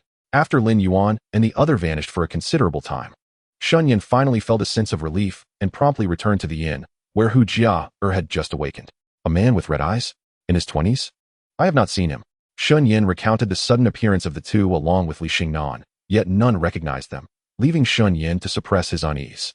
The following day, the four of them resolved to journey to Jinling. However, to reach Jinling, they first needed to traverse a mountain range known as the Low-Lying Mountain. Brother Shen, magical beasts frequently roam the low-lying mountain. For the sake of safety, I believe we should hire a mercenary group. A mercenary group? Shen Yan inquired. Indeed, Li Xingnan affirmed. However, Brother Shen, rest assured, the expenses shall be entirely on my account. Shen Yan, expenses? I am not lacking in funds. Since Brother Li intends to hire a mercenary group, let us proceed with that. The lowland mountains, as their name suggests, are filled with an abundance of uneven hills and pits, home to countless magical beasts, including many of the formidable Dou Wang level. What piques Shen Yan's curiosity the most is the rumor that even a powerful Dou Huang, who dominates a region, would face peril should they venture alone into these mountains. Now a genuine Dou Huang himself, Shen Yan is skeptical of such tales, unless there lies something particularly troublesome within that even a Dou Huang would find daunting. Within the city gate closest to the lowland mountains, numerous mercenary groups are stationed, their duty being to ensure the safe passage of their clients through the treacherous terrain. Given the heavy foot traffic, mercenary business thrives abundantly. After inquiring extensively, Li Xingnan finally locates a mercenary group.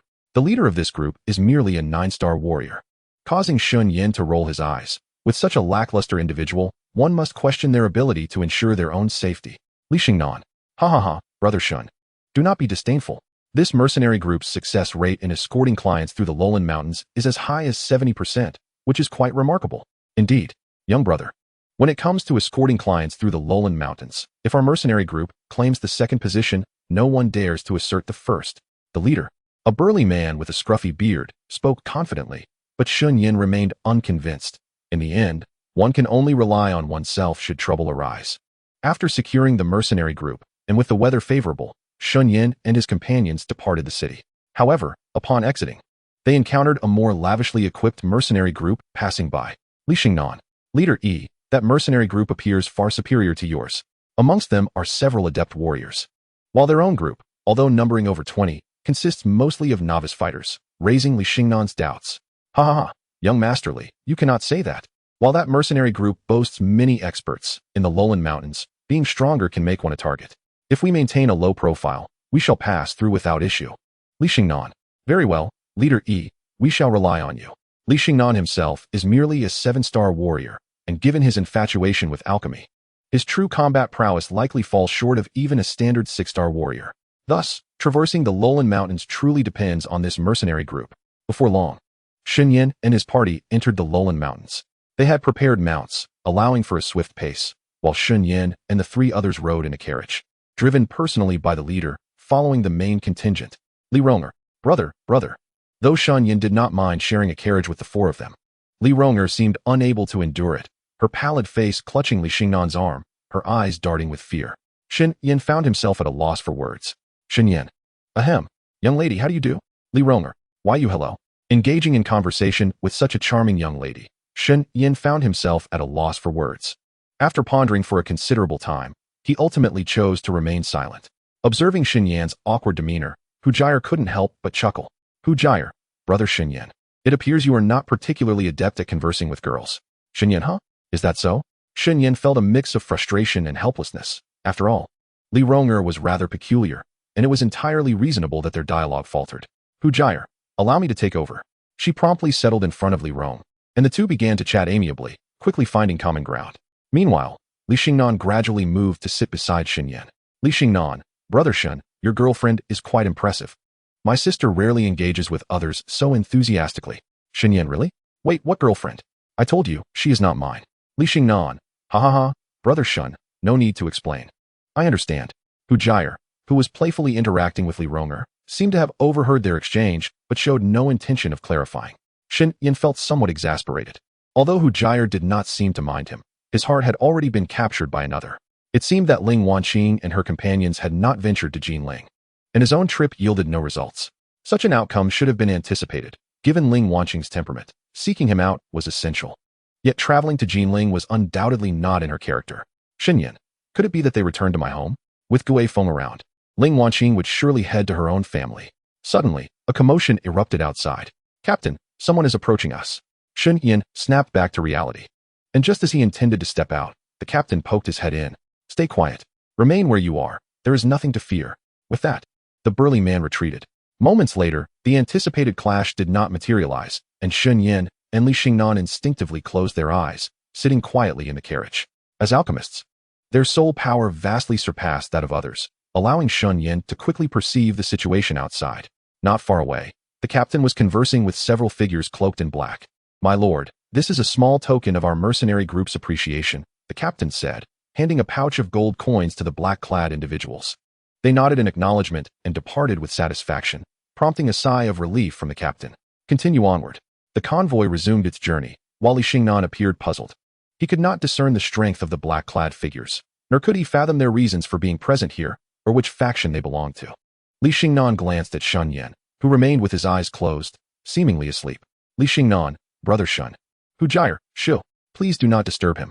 Hu Jier was acutely aware of Shen Yan's capabilities. His closed eyes were intentional and significant, so it was best for them to wait quietly. After a while, Shen Yan suddenly opened his eyes as if he had discovered something extraordinary. Hu Jier, what is it? Shen Yan, I now understand why this place is rumored to make even the Emperor of Battles wary. So it is. Chapter 38, The Unknown Force.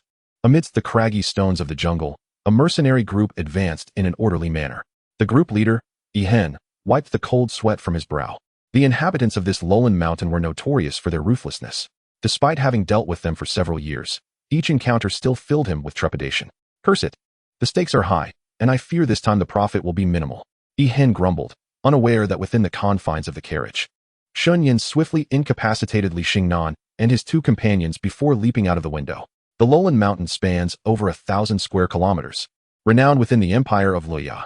Although it boasts numerous paths, few are traversable. In a particular mountain path, another mercenary group found themselves in dire straits.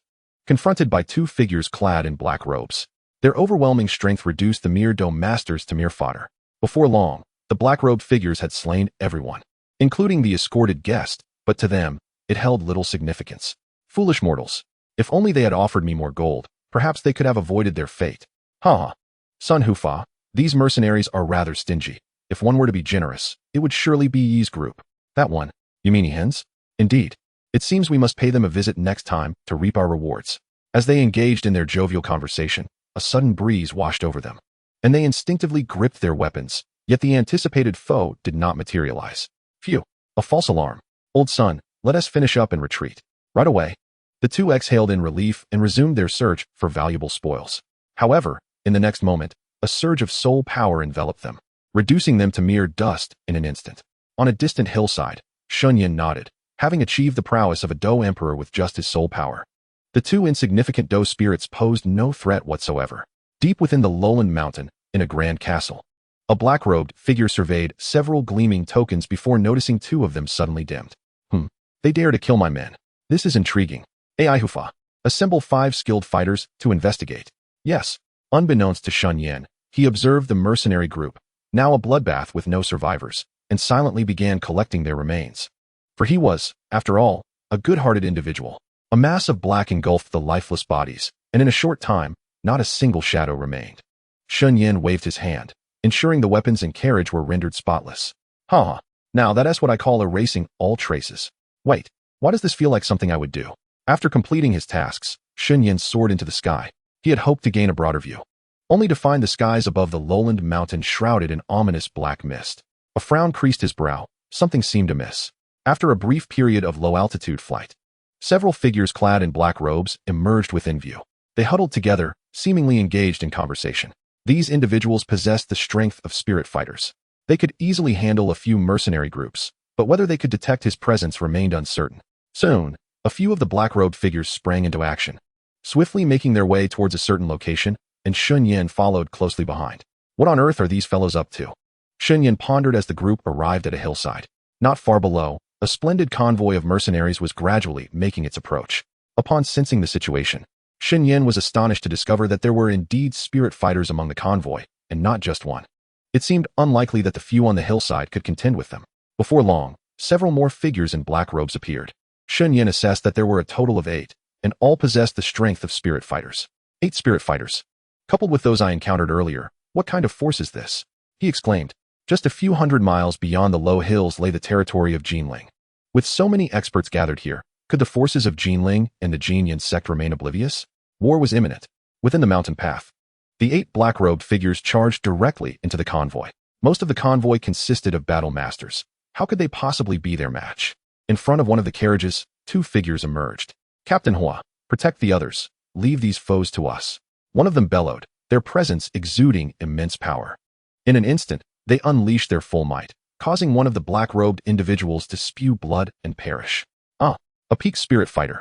This could prove interesting, Shen Yan noted, as another middle-aged man rushed into the fray. For a moment, the black-robed figures were actually pushed back. Their individual strength ranged between 5 to 6 stars, making them no match for the 2 warriors. Before long, the black-robed figures devised a strategy, encircling and launching a collective assault, resulting in a stalemate. However, this outcome was clearly not to their liking. The peak spirit fighter clenched both hands, summoning a long spear into his grasp. Dragon spear unleashed. Take this, he shouted. The youth, appearing to be around 23 or 24 years old, was no longer merely a genius. Calling him a monster would not be an exaggeration. His combat experience was also substantial. In no time, a black-robed figure was sent reeling, bloodied from the fight. With one less opponent, the youth found the battle much easier. And soon, the remaining black-robed figures began to retreat in disarray. It seems this is how it ends, Shen Yan mused, half reclining in the black mist above. Assuming the conclusion was set, suddenly, a figure soared beneath him, plunging directly into the battlefield. Good heavens! A king fighter! Shen Yan gasped. The newcomer, clad in black robes, evidently aimed to assist the black-robed fighters below, directly joining the fray. Shen Yan sensed that this individual possessed strength comparable to a 2- or 3-star king fighter. Although such an opponent could be dealt with single-handedly, the two spirit fighters would find themselves in a dire predicament. Second young master. The middle-aged man clad in white shouted, revealing himself to be a 9-star doling, though still slightly inferior to the peak doling youth. For individuals cloaked in black assailed him, momentarily putting him at a disadvantage. Who are you to dare attack us once more? He demanded, but the black-clad figures remained silent. His furious exclamation drew the attention of Shen Yan, who noted the man's soul power. Is he perhaps a 5th-rank alchemist? In the Golden Goose Empire, a 5th-rank alchemist is a figure of utmost prestige. However, publicly, there are only 2 such individuals known: Qiu Yun, the president of the Alchemist Guild, and Gu Shan, a top-tier 5th-rank alchemist who is said to currently serve as a guest elder of the Golden Goose sect. Clearly, the man below could not be one of them. And apart from these 2, Shen Yan was at a loss. Chapter 39. Saving a life is worth more than building a 7-story pagoda. Ha ha ha.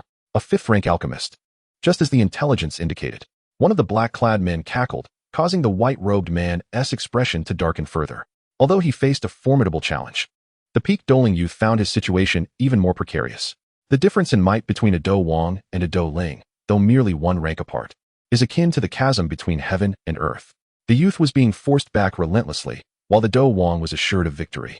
Depleting the youth's strength would render his demise simpler than squashing an ant. Elder son, quickly eliminate him. Once he is dead, my mission will be complete. Mengko urged. Elder son, Sun Yan, is that you? The black-clad man's words triggered a realization in the astute youth, who immediately deduced the identity of the Dou Wang. Angered by the revelation, the Dou Wang struck the black-clad man, sending him flying. Heh, you've seen through me, second prince. He reluctantly removed his black cloak, revealing a robust figure. Since you've discovered my identity, you must remain here today. Was it Meng Qian who sent you? The second prince demanded. Where is Meng Qian? He thrust his spear, creating a gaping wound in one of the black-clad men, yet the Dou Wang showed no reaction. You're wasting your breath, second prince. Even if you eliminate all of them, I could still deal with you myself. Meng Ku, deal with me? Sun Yan, you were nurtured by my father himself. If he finds out, you will surely meet a grim fate. Yet I will ensure he never learns. Sun Yan disregarded Meng Ku's threat and dived forward. Appearing directly before him, Meng Ku swiftly wielded his spear, but Sun Yan vanished, reappearing behind him. Die. Advanced Xian-level Dou skill, explosive fist. Sun Yan struck fiercely at Meng Ku's back. Although Meng Ku summoned his Dou Qi armor in an instant, the force of the blow was tremendous. In a mere moment, Meng Ku was sent flying, tracing a graceful arc through the air before crashing onto a nearby hillside. Ah, second young master. Another middle-aged man in a white robe gasped in shock, but as he momentarily lost focus, the figure in black beside him swiftly struck, wounding his shoulder with a single, decisive blow. In an instant, blood flowed freely. Shen Yan felt a pang of horror. This is truly dreadful. Although he had anticipated such a grim outcome, witnessing it unfold ignited an impulse within him to rush down and rescue the fallen. At that moment, the visage of the Dou Wang caught his eye, and in a fleeting instant, a name materialized in his mind. Shen Yan. It's him. The very individual I faced last night. One of the 2 who battled me then. I sensed his extraordinary prowess. Indeed, he is a formidable Dou Wang. Shen Yan, I allowed you to escape last night. But today, the outcome shall be different. At that instant, the youth below suddenly froze, blood still staining his lips as he raised his gaze to the heavens and cried out. Meng Ku, my lord, save me. What? Sun Yan, witnessing this, was momentarily taken aback, turning to look skyward, but all he could see was a shroud of black mist. Ha! Such tricks are futile against me. Young master, today you are doomed. Sun Yan laughed triumphantly, his expression gradually darkening as he lunged forward. Shen Yan chuckled softly. This second prince possessed remarkable spiritual awareness, having detected the slightest hint of his presence. Shen Yan, given your exceptional capabilities, I shall grant you a reprieve. With a swift motion, Shen Yan donned a black robe and, in the blink of an eye, positioned himself between Sun Yan and the second prince. Who are you? Sun Yan hurled a punch, only to find it effortlessly intercepted by Shen Yan's casual gesture. Meanwhile, the second prince, Meng Ku, sighed in relief, sensing that this newcomer possessed immense strength, far surpassing that of Sun Yan. Shen Yan, however, showed no intention of conversing. He grasped Sun Yan's wrist and yanked him forward, delivering not just one, but several powerful strikes to his chest. Though Sun Yan had summoned a suit of Dou Qi armor, Shen Yan's initial blow shattered it into fragments. After a flurry of punches, Shen Yan found himself utterly spent, collapsing to his knees, on the verge of losing consciousness. Mengku, be careful, my savior. Shen Yan wields metal attributes. Shen Yan, quite resilient, I see. Shen Yan smirked, conjuring a sphere of black flames in his hand. Shen Yan, sensing imminent peril, had barely a moment to react before the flames engulfed him. Ag! Shen Yan screamed in agony, and within moments, he was reduced to a pile of ash on the ground, unmistakably his remains. Shen Yan, your highness, the price for my assistance is steep. Ponder it well. Mengku. Shen Yan's nonchalant remark left Mengku in stunned silence. By the time he regained his composure, all the figures in black had vanished. Even the bodies of those who had perished in battle had dissipated without a trace. Mengku, truly terrifying. Young master, are you unharmed? The wounded middle-aged man in white hurried to support Mengku. You are all alchemists. You may attend to your healing matters on your own. Moreover, this place is not suitable for prolonged stay. Let us hasten our departure. Mengku, indeed. What you say is quite right, benefactor.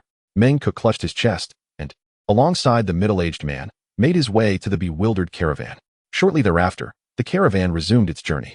Shen Yan did not depart immediately, but chose to sit cross-legged atop the carriage where Mengku and the others were situated. The entirety of the caravan gazed at Shen Yan with murmurs of discussion, their eyes brimming with admiration and envy. With this guardian present, they felt a profound sense of security. The caravan traveled southward, encountering no further incidents. Upon reaching a resting area, Mengku disembarked from the carriage, only to discover that Shen Yan had already departed. Mengku, what a lifelong regret it is not to have befriended such a person. You were right, Prince. He appears to be quite reliable. The middle-aged man in the white robe nodded in agreement. Who could he be? Deep within the low-lying mountains, Shen Yan stealthily approached a somber edifice. After absorbing the souls of the cloaked figures, he experienced a modest increase in his fighting spirit, which now surged within him. Yearning to break free. Shen Yan, is it possible that this is the Soul Palace? The ominous black mist that lingered in the sky was a clear indication to Shen Yan that such tactics could only be employed by the denizens of the Soul Palace. Indeed, after traversing further into the depths of the mountains, he discovered the building. Chapter 40. Deception. Numerous cloaked figures patrolled both the interior and exterior of the castle. Inside the structure, Shen Yan sensed the presence of a solitary Dou Huang aura. It is uncharacteristic of the Soul Palace to station merely one Dou Huang to guard a branch hall. Shen Yan, could it be that this is not a branch of the Soul Palace? If it were a true branch, there would be at least several Dou Zone-level guardians stationed here. While the number of guardians present was considerable, they were predominantly of the Dou Ling level, significantly inferior to an actual branch. Once again confirming with his spiritual sense that only one Dou Huang resided within, Shen Yan swiftly donned a black robe, leaping nimbly into the building. This robe had been acquired from a recently dispatched patrolling guardian, serving perfectly to aid his ruse. The castle was quite expansive, and Shen Yan strode confidently inside, with the gatekeeping cloaked figures failing to detect any anomaly. Coincidentally, several cloaked individuals entered as well, their steps disordered as they rushed inside. And Shen Yan followed suit. At last, deep within the grand hall, the cloaked figures all knelt before a high platform, and Shen Yan promptly knelt as well. Master of the hall, our operation has failed. 8 guardians have been slain, and Shen Yan's whereabouts are unknown. Incompetent fools. What of the second prince now? An elderly man with a grotesque visage bellowed from the platform, his expression fraught with fury. The second prince and his party are advancing south. I believe they shall soon exit the low-lying mountains. Lin Yuan, exit the low-lying mountains? Master, this is unacceptable. Suddenly, a voice rang out again. Shen Yan cast a glance and indeed recognized the individual as the companion of Shen Yan. It appeared that he possessed some clandestine arts, which had eluded Shen Yan's detection. I understand. Rest assured, Elder Lin, although your man has also vanished, I believe you are equally curious about the circumstances, are you not? Lin Yuan. Indeed. That impetuous Shen Yan might have been delayed for some reason. I shall seek him out immediately. Very well. You may proceed. As for the second prince, I shall personally handle that matter. With my presence, he will certainly not escape Lowland Mountain alive. Lin Yuan. Since the master has spoken thus, I am reassured. Upon completion of the task, the rewards you seek shall not be diminished. Good. Elder Lin, could this individual be an elder from the Golden Goose sect? Shen Yan's mind began to form some conclusions.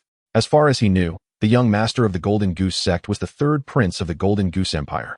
If this were the case, the rationale for eliminating the second prince was evident.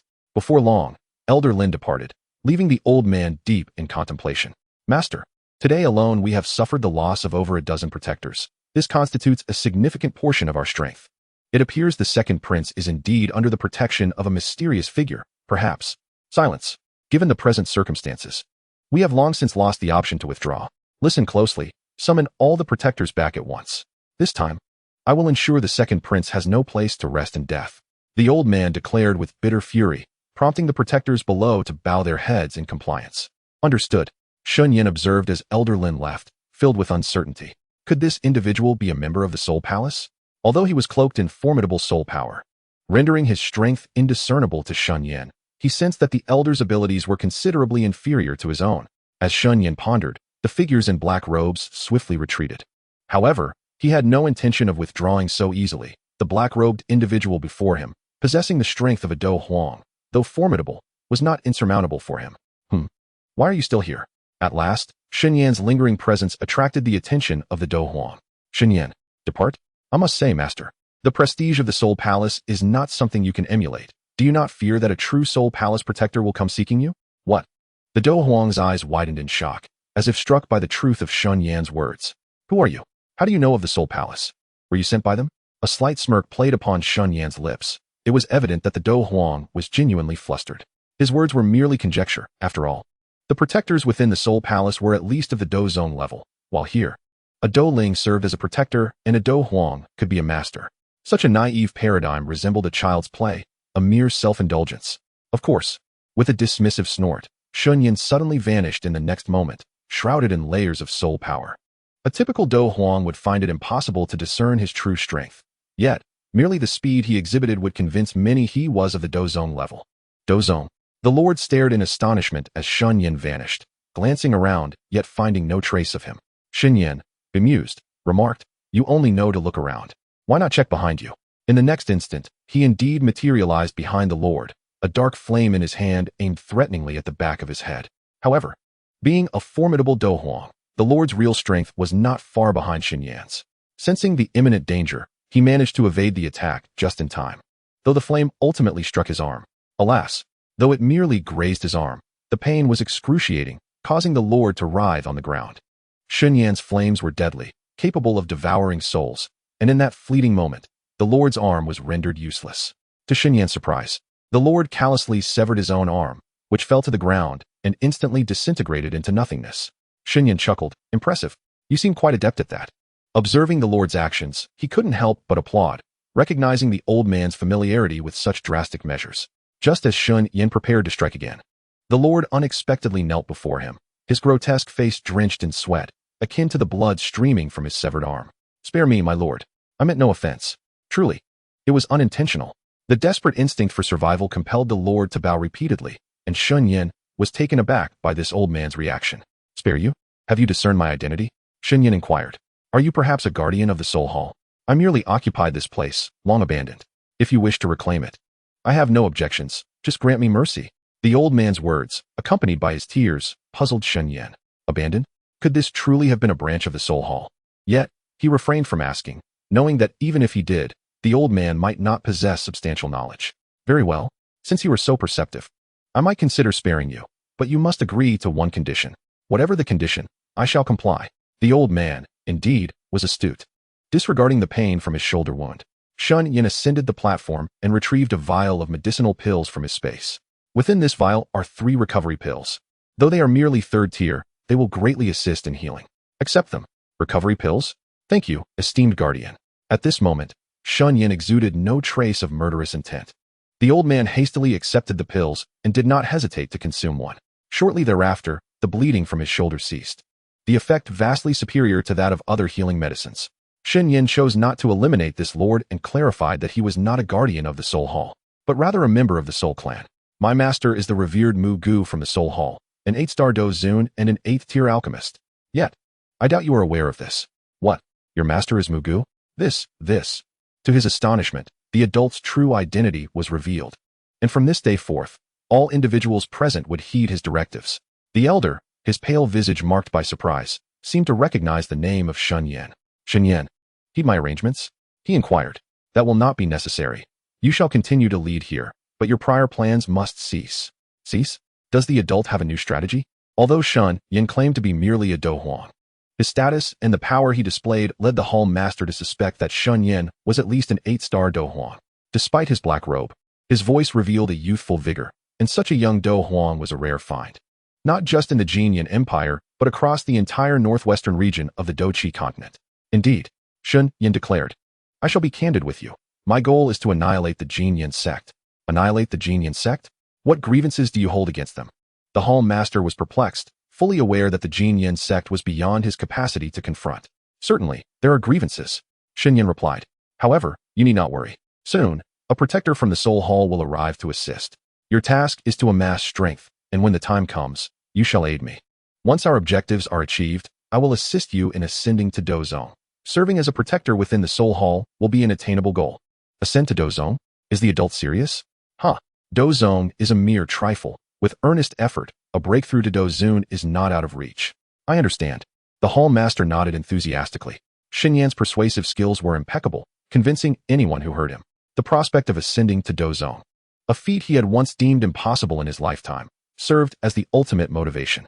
Was the individual who left earlier an elder of the Jin Yan sect? Yes. His name is Lin Yuan. He ordered me to assassinate the second prince of the royal family. Now, I present you with a mission: eliminate this individual. I shall protect the second prince, so you need not be concerned. Protect the second prince? Does the adult have a plan? Indeed. That second prince is the key to my ability to destroy the Jin Yan sect. Your sole responsibility is to eliminate Elder Lin. Understood. The Hall Master nodded. Even he was unable to comprehend how the unnamed Shen Yan could instill more faith in him than his own father. This is a piece of jade. I shall leave half with you. When the time is right, someone will come to retrieve the other half. Until that moment arrives, focus solely on gathering strength.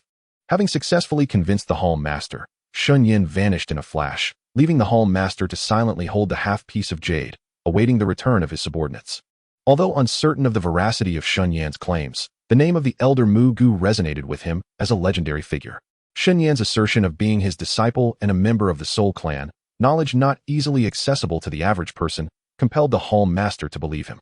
Outside the castle, Shen Yan soared into the skies. Observing the dark clouds enveloping the area, he felt a sense of relief. This place had once been a branch of the Soul Hall, making the presence of such ominous clouds somewhat justifiable. Shen Yan, how many truths can you possibly utter? Do you truly have ties with the Soul Clan? Every move Shen Yan made was closely observed by Shi Jian, who was enveloped in a lingering sense of uncertainty. Shen Yan discreetly wiped the sweat from his brow. After all, a formidable deity resided within him. Although he had become the deity's disciple, a lack of proper explanation could easily lead to an irreparable rift, given Shi Jian's temperament. Rest assured, Master, if I had any connection with the Soul Clan, I would not be here at this moment, Shen Yan declared. Is that so? Then how is it that a mere lad who has never set foot beyond the borders of his nation speaks so fluently of the Soul Clan? Shi Jian retorted. Master, you misunderstand me. There are myriad reasons for my knowledge, but due to certain factors, I cannot reveal them to you at this time. Shen Yan replied, his tone pleading. What? You no longer trust your master? Shi Jian questioned, incredulity lacing his voice. No. All right, master, I shall speak candidly. The truth is, my knowledge stems from my prophetic abilities. Shen Yan confessed. Prophetic abilities? You think you can deceive me, young man? I have never heard of such a power. Shi Jian scoffed. Master, just because you have not heard of it does not mean it does not exist. I have been endowed with foresight since birth. Shen Yan insisted. Then did you foresee that you would encounter me? Shi Jian inquired, his curiosity piqued. Well, that, I truly did not foresee, master. Prophetic abilities do not work in such a straightforward manner, and should I act contrary to what I have foreseen, the known may transform into the unknown. Shen Yan explained. Roar. Very well, I shall refrain from questioning further. You, my disciple, are indeed a puzzle even after my millennia of existence. You are quite remarkable. Shi Jian acknowledged. Master, rest assured, I would never betray you. Shen Yan replied with a grin. As they conversed, a group of mercenaries, led by Li Xingnan, appeared before Shen Yan. Hurry, Shen Yan, where have you been? I was nearly beside myself with worry. Hu Jiar exclaimed. Indeed, Shen brother. Li Xingnan added. Fear not. I merely resolved some troublesome matters along the way. Otherwise, we would have found it quite difficult to exit this place. Shen Yan reassured them, casting a silent glance at Hu Jiar, who then quieted down. As long as Shen Yan's formidable power was not challenged by a deity-like presence, they would be safe. Meanwhile, in a distant valley, a young man wiped the blood from the corner of his mouth with a grimace. Master Qi, what is your intention? He questioned, as a dozen cloaked figures encircled him, with the leader being Qi Tian, the master of the Soul Palace. Apologies, Elder Lin, but someone seeks your life. And I can only express my regrets, Qi Tian sneered, his grotesque visage becoming increasingly menacing. This provoked Elder Lin's ire. What? Master Qi, do you intend to wage war against the Jin Yan sect? You must consider the consequences, Elder Lin warned. Consequences? Once I eliminate you, none shall be aware of what transpired here, Qi Tian retorted ominously. Chapter 42, The Alchemist Conference. With a swift gesture from Qi Tian, the figures clad in black robes sprang into action, all possessing the formidable prowess of combat spirits. Lin Yuan, caught in a precarious position, could only fight while retreating, desperately attempting to extricate himself from the fray. Lin Yuan, how detestable. Qi Master, you shall not regret your actions today. Regret? Ha! Prepare to meet your demise. In a flash, Qi Tian lunged towards Lin Yuan. With a furious roar, Lin Yuan unleashed an explosion within the valley, enveloping it in a shroud of darkness. As he unfurled his wings and soared into the sky, he realized that he could no longer afford to conceal himself. Otherwise, he would be the next to perish.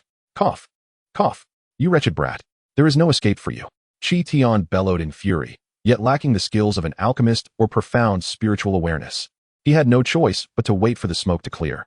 By the time it dissipated, Lin Yuan had vanished without a trace. Search. We must locate him. If he escapes, we shall face grave consequences. Indeed. At last, having exited the low-lying mountains, Li Xingnan and his companions exhaled in relief. Li Xingnan, we should reach Jinling in half a day's time. Brother Shen, I presume you are heading to the Alchemist Selection Conference? Alchemist Selection Conference? Huh, what is that? How is it that you do not know?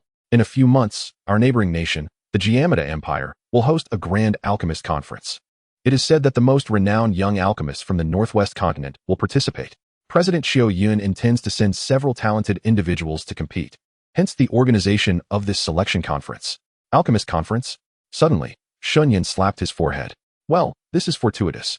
I was just pondering when I might encounter the protagonists of this world, and now the opportunity has presented itself. This forthcoming alchemist conference was undoubtedly the same one that Xiao Yan would attend. Although Shen Yan had no concrete evidence, his intuition strongly suggested as much. So, who will President Xiao Yan send? I'm not certain, but all the young alchemists in the country have received invitations, myself included. I can't believe you were unaware. Haha. I've been training outside lately.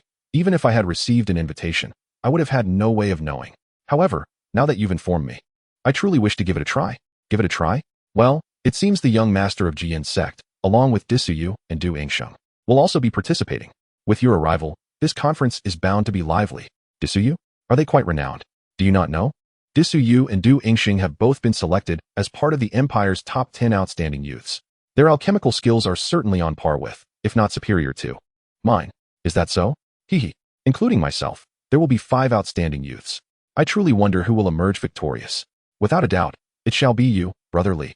I have observed your alchemical prowess. You even have a chance of refining third-grade pills. Nonsense. I am far inferior to you. Were it not for my father personally seeking me out, I would not wish to compete with such prodigies. After another half a day in the city of Jinling, Shen Yan finally bid farewell to Li Xingnan and entered an inn with Hu Jire. Jire, there are certainly numerous spies from the Golden Goose sect within Jinling. To minimize unnecessary troubles, I have decided to concoct a pill for you, Shen Yan declared. Concoct a pill? How intriguing. What kind of pill is it? Hu Jire inquired eagerly. This one. Shen Yan produced a prescription, one that his master had unearthed from a collection of ancient scrolls. It was a 4th-grade transformation pill, said to have the power to transform even magical beasts into human form. However, this pill had been lost to time for over a millennium, and this was the sole existing recipe. There were indeed many exceptional recipes among the scrolls owned by Shi Jian, as they dated back thousands of years. What grade is this pill? Hu Jire asked. 4th grade, Shen Yan replied. 4th grade? Can you really manage it, Brother Shen Yan? Hu Jire questioned with concern. Fear not. You need not worry. However, the process of refining a 4th-grade pill is rather time-consuming, so during this period, I shall rely on you to safeguard me. Shen Yan assured her. Understood. I will protect you without fail. Hu Jire affirmed. The refinement of a 4th-grade pill differed significantly from that of a 3rd-grade one, not only requiring several more varieties of herbs, but also possessing a dramatically higher failure rate. To succeed, precise control of one's spirit was absolutely essential. Shen Yan retrieved a cauldron, the very one that had accompanied him for many years. This double-mouthed cauldron had cost him a considerable sum of gold coins. Once the door was shut, Shen Yan commenced the pill refinement. However, As he possessed only a single set of herbs, he proceeded with utmost caution. Ever since he acquired they, along with a potent spirit force, Shen Yan's alchemical skills had improved remarkably. Coupled with the recent restoration of his spiritual barrier, this attempt at concocting the transformation pill proved to be significantly easier than anticipated. Several hours later, Shen Yan gazed at the still warm brown pill in his hand, nodding in satisfaction. The color is vibrant, and the fragrance is rich. It is indeed a top-tier 4th-grade pill. I never expected to succeed so effortlessly. Transformation pill? Let me see. Shen Yan, unable to contain himself, emerged from the storage. This is indeed a transformation pill. Shen Yan confirmed. I consumed one during my lifetime, and that one pales in comparison to yours. Is that so? Master, you have consumed one. What grade of alchemist crafted it for you? Shen Yan inquired. I can't quite recall, but I believe it was an 8th-grade alchemist, Shen Yan replied. An 8th-grade alchemist could not surpass my creation? Shen Yan exclaimed incredulously. Such comparisons are not entirely fair. To an 8th-grade alchemist, a 4th-grade pill is akin to a child's toy, easily crafted. Moreover, with regards to transformation pills, minor discrepancies in color are inconsequential, Shen Yan explained. Is that so? With Shen Yan's cold water dousing his enthusiasm, Shen Yan chose not to pursue the topic further. Nonetheless, Shen Yan's words held merit. In comparison to an 8th-grade alchemist, he truly had little to boast about. As Hu Jia walked out the door, she was filled with excitement, seemingly having caught a whiff of the enchanting fragrance. Did you succeed in refining the transformation pill? She inquired. Naturally, Shen Yan replied. Here? You should take it now? Right now? Hu Jia gazed at the transformation pill in Shen Yan's hand, unable to suppress her salivation. Having never tasted a 4th-grade pill before, she felt somewhat awkward at Shen Yan's casual offer. Of course. Open your mouth. Shen Yan chuckled, lifting her chin with one hand and gently placing the pill into her mouth. Shen Yan, don't do that. It's embarrassing. Hu Jia's face flushed crimson as she quickly stepped back. Shen Yan chuckled, relishing the sensation he hadn't experienced in a long while. Jia, you are truly adorable, he exclaimed. Adorable? You should rather say beautiful or pretty. I am not a child, so please refrain from calling me that in the future. Is that so? Ha. To me, it seems quite similar. But for me, it's entirely different. Completely different. Chapter 43, The Beast King Cauldron. The atmosphere in Jinling City was bustling, every day resembling a festive celebration. After consuming the transformation pill, Hu Jia underwent a notable change, losing some of her previous ethereal charm while gaining a touch of maturity and allure. Good heavens, where did this beauty come from? Suddenly, a man blocked Shen Yan and Hu Jia's path. Miss, you look somewhat unfamiliar. This must be your first visit to Jinling, right? Does that concern you? Shen Yan retorted, feeling perplexed by the man's audacity. What are you to question me? The man seized Shen Yan by the shoulder, leaning in close to whisper in his ear. Kid, if you know what's good for you, scram now. You're hindering my chances with this beauty. What? Shen Yan was taken aback by the man's words. Is this guy more arrogant than I am? Hindering your pursuit of a lady? I believe you need to reconsider your perspective. What did you say? I said, get out of my sight within 5 seconds, or else. Or else what? How could such a beauty be claimed by a mere brat like you? Watch it, kid. This lady is the leader of the Iron Man Mercenary Corps, someone you cannot provoke. Another scrawny fellow beside the man boasted.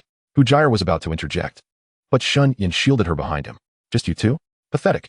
Don't dirty your hands on them, Shen Yan remarked casually, yet Hu Jia felt warmth bloom in her heart. Choosing to remain silent and stand behind him. Is it just you two? What did you say? The man was momentarily taken aback, giving Shen Yan the opportunity to kick him away forcefully, sending him crashing into a nearby herbal shop. Good job. The man who had just approached swung a punch, but Shen Yan effortlessly caught it. With a slight exertion of strength, the man's arm was easily broken. He cried out in agony, only for Shen Yan to deliver a swift kick that sent him flying into the crowd, leaving his fate uncertain. Goodness. This man is the leader of the Iron Man Mercenary Group, a 3-star battle master, and he was defeated in an instant? Who is this guy? It seems he is quite a formidable character. Jar, let us depart, Shen Yan said, disregarding the onlookers who had gathered, as he took hold of Hu Jia and swiftly exited the scene. Inside an opulent venue, thousands were seated below the stage and at the center podium. An elderly man squinted and smiled. Welcome, everyone, to our Jinling auction house. To speak frankly, today's auction is unlike any other, as the items up for bid are almost priceless treasures. All right, can we skip the pleasantries and get started? Calm down. We have 13 items for auction today. For our first item, please bring it out. The elder beckoned toward the shadows, and several burly men emerged, carrying a large object draped in red cloth. As the cloth was removed, a medicinal cauldron adorned with beast engravings came into view. Goodness, it is the Beast King Cauldron. It is said that even 5th-grade alchemist Gushan covets it greatly. Indeed, this young man speaks correctly. This is the Beast King Cauldron. Its previous owners included several 5th and 6th-grade alchemists, and for those aspiring to elevate their alchemical skills, possessing it could dramatically alter one's destiny. Although this statement holds merit, it feels as though there is an intentional provocation to draw bids here. In a vantage point with a clear view, Shen Yan and Hu Jiao sat, with Hu Jiao now sporting a different appearance, observing her surroundings with unabashed curiosity. Brother Shen Yan, didn't you mention wanting to acquire a new cauldron? This one is truly exceptional. Yes, it is indeed a fine cauldron. A fine cauldron? Just this? Shi Jian unexpectedly chimed in, startling Shen Yan. Master, why did you speak? Rest assured, I use soul transmission. Only you can hear my voice. Soul transmission? Master, you possess quite an array of skills. Teach me someday. Teach you? Certainly. I shall impart this knowledge to you once you have met your demise. Huh. What use would it be to learn after dying? This form of communication can only be employed by the soul. Thus, one must be deceased to utilize it. Oh, is that so? Then I shall not pursue learning it. Let us not digress. I was referring to this cauldron. This cauldron? What about it? Do not feign ignorance. As a master blacksmith of the renowned Fighting Qi continent, I find it utterly ridiculous that this broken cauldron is being hailed as a priceless treasure. But master, you currently possess no other cauldron. My previous medicinal cauldron has nearly reached the end of its lifespan. It is indeed time for a replacement. That is acceptable. However, this one must not be purchased.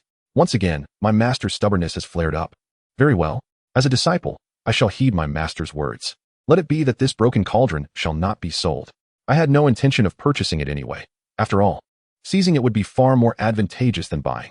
As I spoke, the auction commenced, and astonishingly, the starting bid for this cauldron was not in gold coins, but rather a 4th-grade medicinal pill. I bid 1 4th-grade wind speed pill.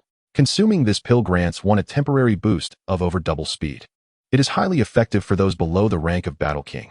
Wind speed pill? Goodness, that is a life-saving elixir. I turned my gaze towards the speaker, a plump middle-aged man, and sensed that he was indeed a 4th-grade alchemist. Even Elder Fong couldn't resist. I shall join the fray. I offer a beast strength pill. I trust everyone here is familiar with its effects. Wow, he is indeed generous. Is the beast strength pill superior to the wind speed pill, Brother Shen Yan? Naturally. The beast strength pill can temporarily enhance one's strength by 1 to 2 stars, suitable for those below the Battle King rank.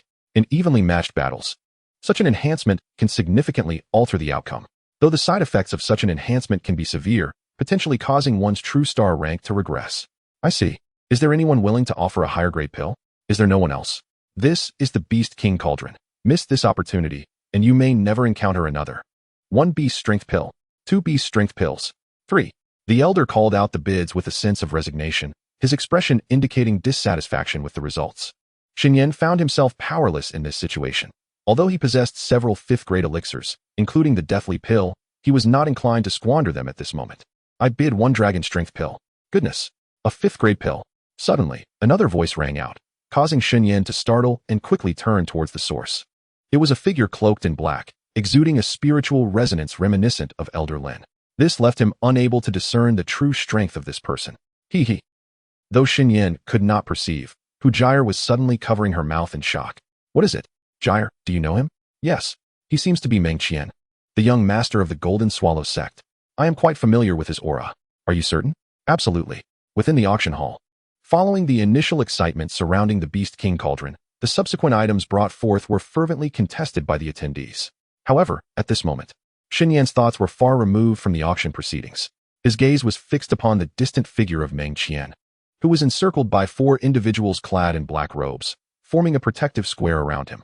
It appeared that these individuals were tasked with safeguarding Meng Qian's safety. Shen Yan noted, 3 spirit fighters and 1 spirit king. Goodness, this young master certainly makes a grand entrance. Such formidable strength transcended the role of mere bodyguards. Shen Yan speculated that they were likely elders from the Golden Goose sect. Among them, 1 individual seemed to sense something amiss, turning his head to survey the surroundings, prompting Shen Yan to hastily avert his gaze. Meng Qian inquired, "What troubles you, Elder Lu?" He had just secured the Beast King Cauldron and was contemplating presenting it to his mentor upon returning to the sect. "Nothing. It appears merely to be an illusion," replied Elder Lu. "Illusion? Did you detect something?" Meng Qian pressed. "Indeed, it seems we have attracted the attention of a mysterious individual possessing an exceptionally powerful soul force. If this is true, that person must be at least of the Spirit Emperor level." Elder Lu's expression grew grave. "In Jinling, Only President Qiu Yun of the Alchemist Guild could possess such strength and formidable soul power. Could it be President Qiu Yun?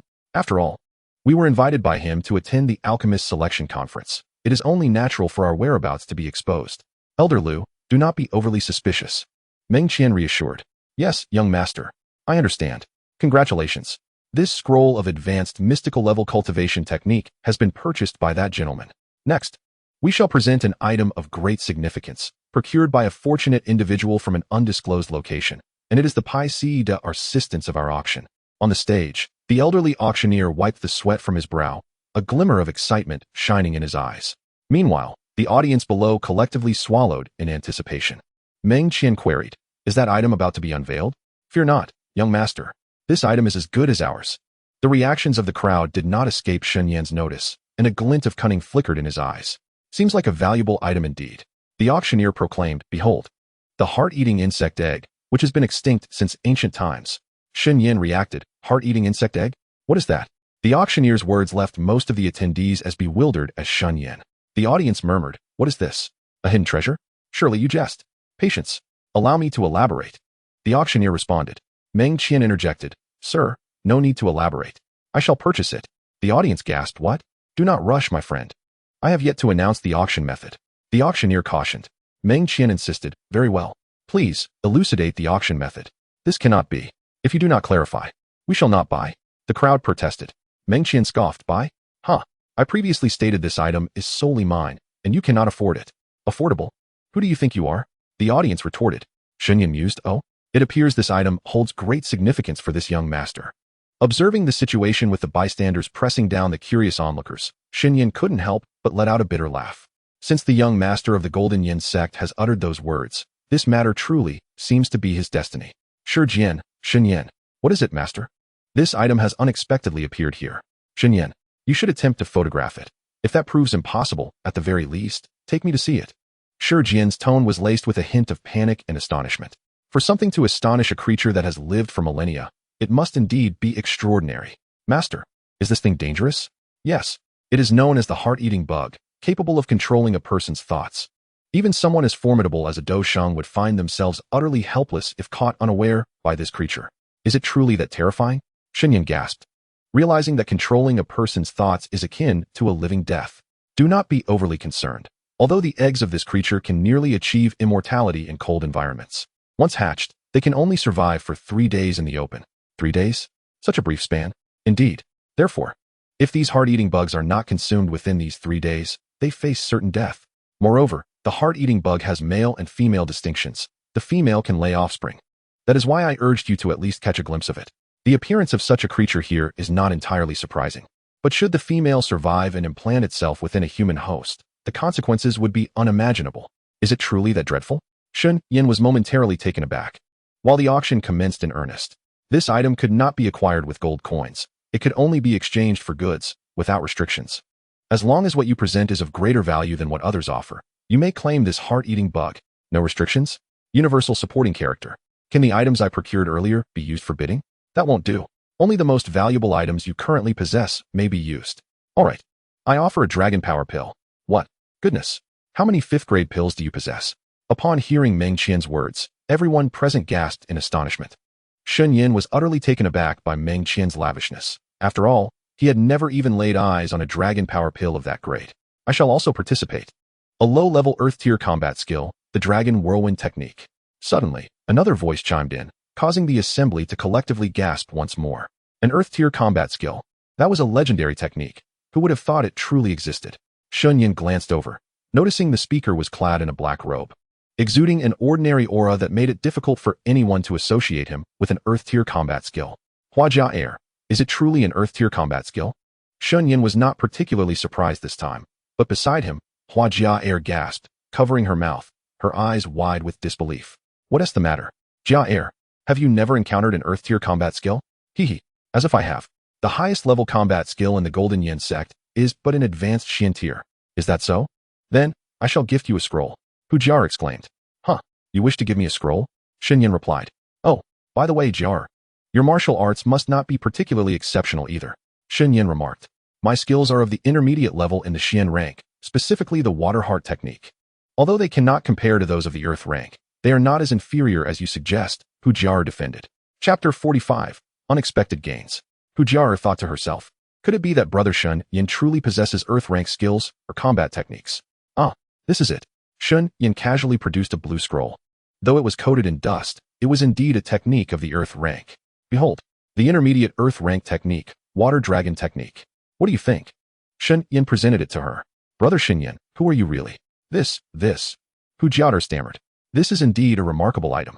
Yet I have yet to repay your kindness. How could I accept such a precious gift? She pondered. What? Is it not suitable? Shen Yan questioned. No. Brother Shen Yan, this item is far too valuable. Jiaer cannot accept it. She protested. Cannot accept? Ha. Worry not. Consider it a gift from me. Shen Yan insisted. A gift for me? Silly girl. You are a wonderful young lady, and since you call me brother every day, it is only fitting for a brother to bestow a few gifts upon his sister. Shen Yan said affectionately, gently ruffling Hu Jiaer's hair. Her cheeks flushed, yet a hint of disappointment lingered in her clear eyes. Just a sister, is it? She thought. Take it. Find a moment to exchange your techniques. Shen Yan urged, pressing the scroll into Hu Jiaer's hands, then producing 2 more scrolls to offer her, his gaze filled with tender warmth. This is the intermediate earth rank combat technique, Water Fury Slash, and this is a slightly inferior technique, Mirror Water Moon, of the low earth rank. Oh, I forgot you have not yet acquired a spatial pouch. This is for you. Shen Yan assisted Hu Jiaer in placing the scrolls into a green spatial pouch and gently slid it onto her finger. Brother Shen Yan, she murmured. As she gazed at the attentive and caring Shen Yan, her eyes glistened with unshed tears and ultimately, overwhelmed by emotion. She buried her face in his embrace. Brother Shen Yan, thank you, she exclaimed. In the auction house, although most were unaware of the fearsome reputation of the heart-eating worm, some individuals had come well prepared. In no time, 3 scrolls of earth-rank combat techniques and 2 5th-grade pills emerged. Cursed be these old fellows. Meng Qian seethed. Do not fret, young master. We still have our ultimate trump card. With this item in hand, the heart-eating worm shall undoubtedly be ours. The cloaked figure of the combat king reassured him. Meng Qian nodded and took his seat once more. This item was originally intended for my future use. Yet I never anticipated it would be needed today. Meng Qian mused. Young master, while the Dou Ling pill is precious, this heart-eating worm could transform your destiny. The cloaked figure advised. Indeed. Elder Lu, your words ring true. Let us proceed with the bidding. I offer 1 Dou Ling pill. In the bustling auction hall, a voice suddenly pierced the air, bringing the entire venue to a hush, even startling Shen Yan momentarily. Shen Yan, is that truly a spirit Doudan? He mused. What a remarkable find. This is a 6th-grade elixir, and it is unlikely that anyone in the entire Jin Yan Empire could concoct such a treasure. Hu Jiaer, biting her lip, marveled at the sight. A 6th-grade elixir. Today has truly opened my eyes. I wonder if I shall ever be fortunate enough to taste such a concoction in the future. Casting his gaze towards the speaker, Shen Yan recognized the formidable Dou Wang by Meng Qian's side. Meng Qian is willing to spend such a hefty sum for the heart-eating insect. Could it be that this insect is intended for his royal family? Shen Yan clenched his fist silently. Initially, he had contemplated offering a life and death pill in exchange for the heart-eating insect, but now, he had abandoned that thought, for compared to the spirit Doudan, a 5th-grade life and death pill indeed paled in comparison. Well, it seems there's no point in trying to snatch it now, Shen Yan reflected. The second prince he had saved earlier had garnered some favorable feelings from Shen Yan. He pondered whether the prince would feel joy or sorrow if he were to eliminate Meng Qian for him. The spirit Doudan? A 6th-grade elixir indeed. Is there anything even better? The elder on stage was elated, knowing that the emergence of such a coveted 6th-grade elixir would undoubtedly result in a lucrative return. Shen Yan shook his head. In the Jin Yan Empire, a single spirit Doudan could send a peak Dou Ling or Dou Wang into a frenzy. For such treasures are rare and often unattainable. Some individuals may spend their entire lives without ever encountering the opportunity to ascend to power through this elixir. It seems the outcome is already determined. I must keep a close watch on Meng Qian and seize an opportunity to strike, Shen Yan thought to himself. Suddenly, a voice piped up, excuse me. In comparison to a 6th-grade elixir, is the knot of greater value? Startled, Shen Yan pondered the implications of this inquiry. The most precious treasure in this world, undoubtedly worth 100 times more than a spirit Doudan. Indeed, if what you say is true, its value is certainly unparalleled. The elder affirmed, stroking his chin thoughtfully. Of course it's true. I am an alchemist and can discern with ease. The voice insisted. But where is this now? Naturally, it remains in its original habitat. Preposterous. I suspect you are merely here to cause trouble. If you do not possess it, shall we venture forth to retrieve it for you? Moreover, do you truly believe that it's simply that? Even if it is, Who has the audacity to subdue it? Scoffed the cloaked Dou Wang. Indeed, my friend makes a valid point. The elder nodded in agreement. Just then, a subordinate approached the stage and whispered something into the elder's ear, prompting him to strike the gavel decisively. I hereby announce that the unsuccessful bidder for the heart-eating insect is the master of the spirit Dou Dan. Please proceed to the backstage for your exchange. Shen Yan glanced at the cloaked figure who had quietly sat down, and then turned to Meng Qian and his companions heading backstage.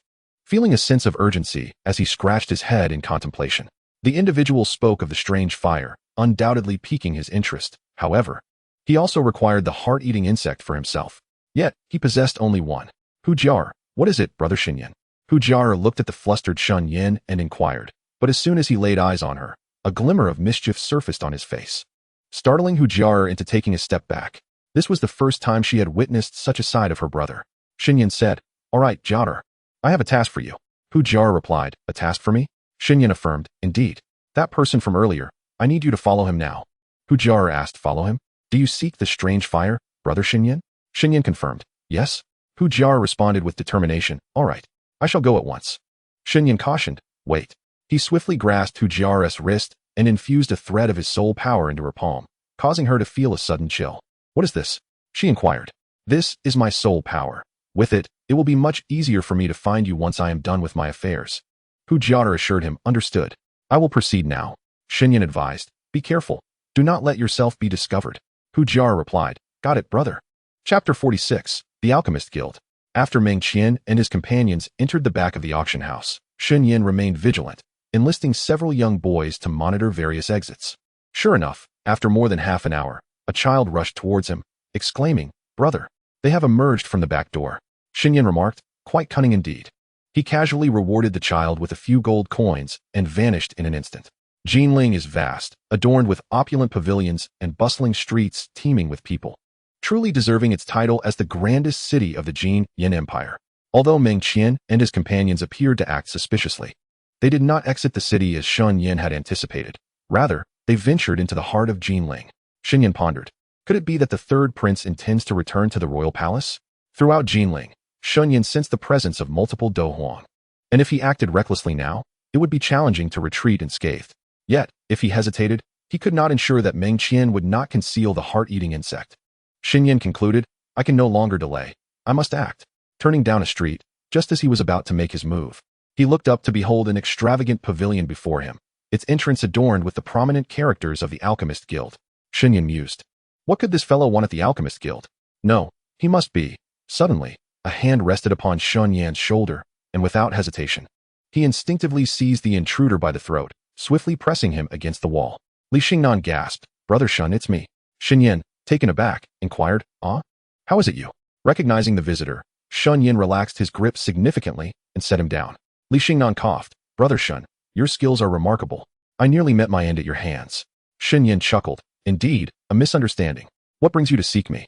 Li Xingnan replied, To find you? No. I'm merely passing by. Shen Yan remarked. Passing by? What is it you intend to do? Li Xingnan inquired. What do you think? Li Xingnan gestured towards the Alchemist Guild nearby, and Shen Yan suddenly recalled. Oh, you plan to participate in that selection, right? Shen Yan deduced. Indeed, it is the Alchemist Selection Conference. Li Xingnan confirmed. Oh, I see now. Shen Yan responded. Would you like to join me inside for a try, Brother Shen?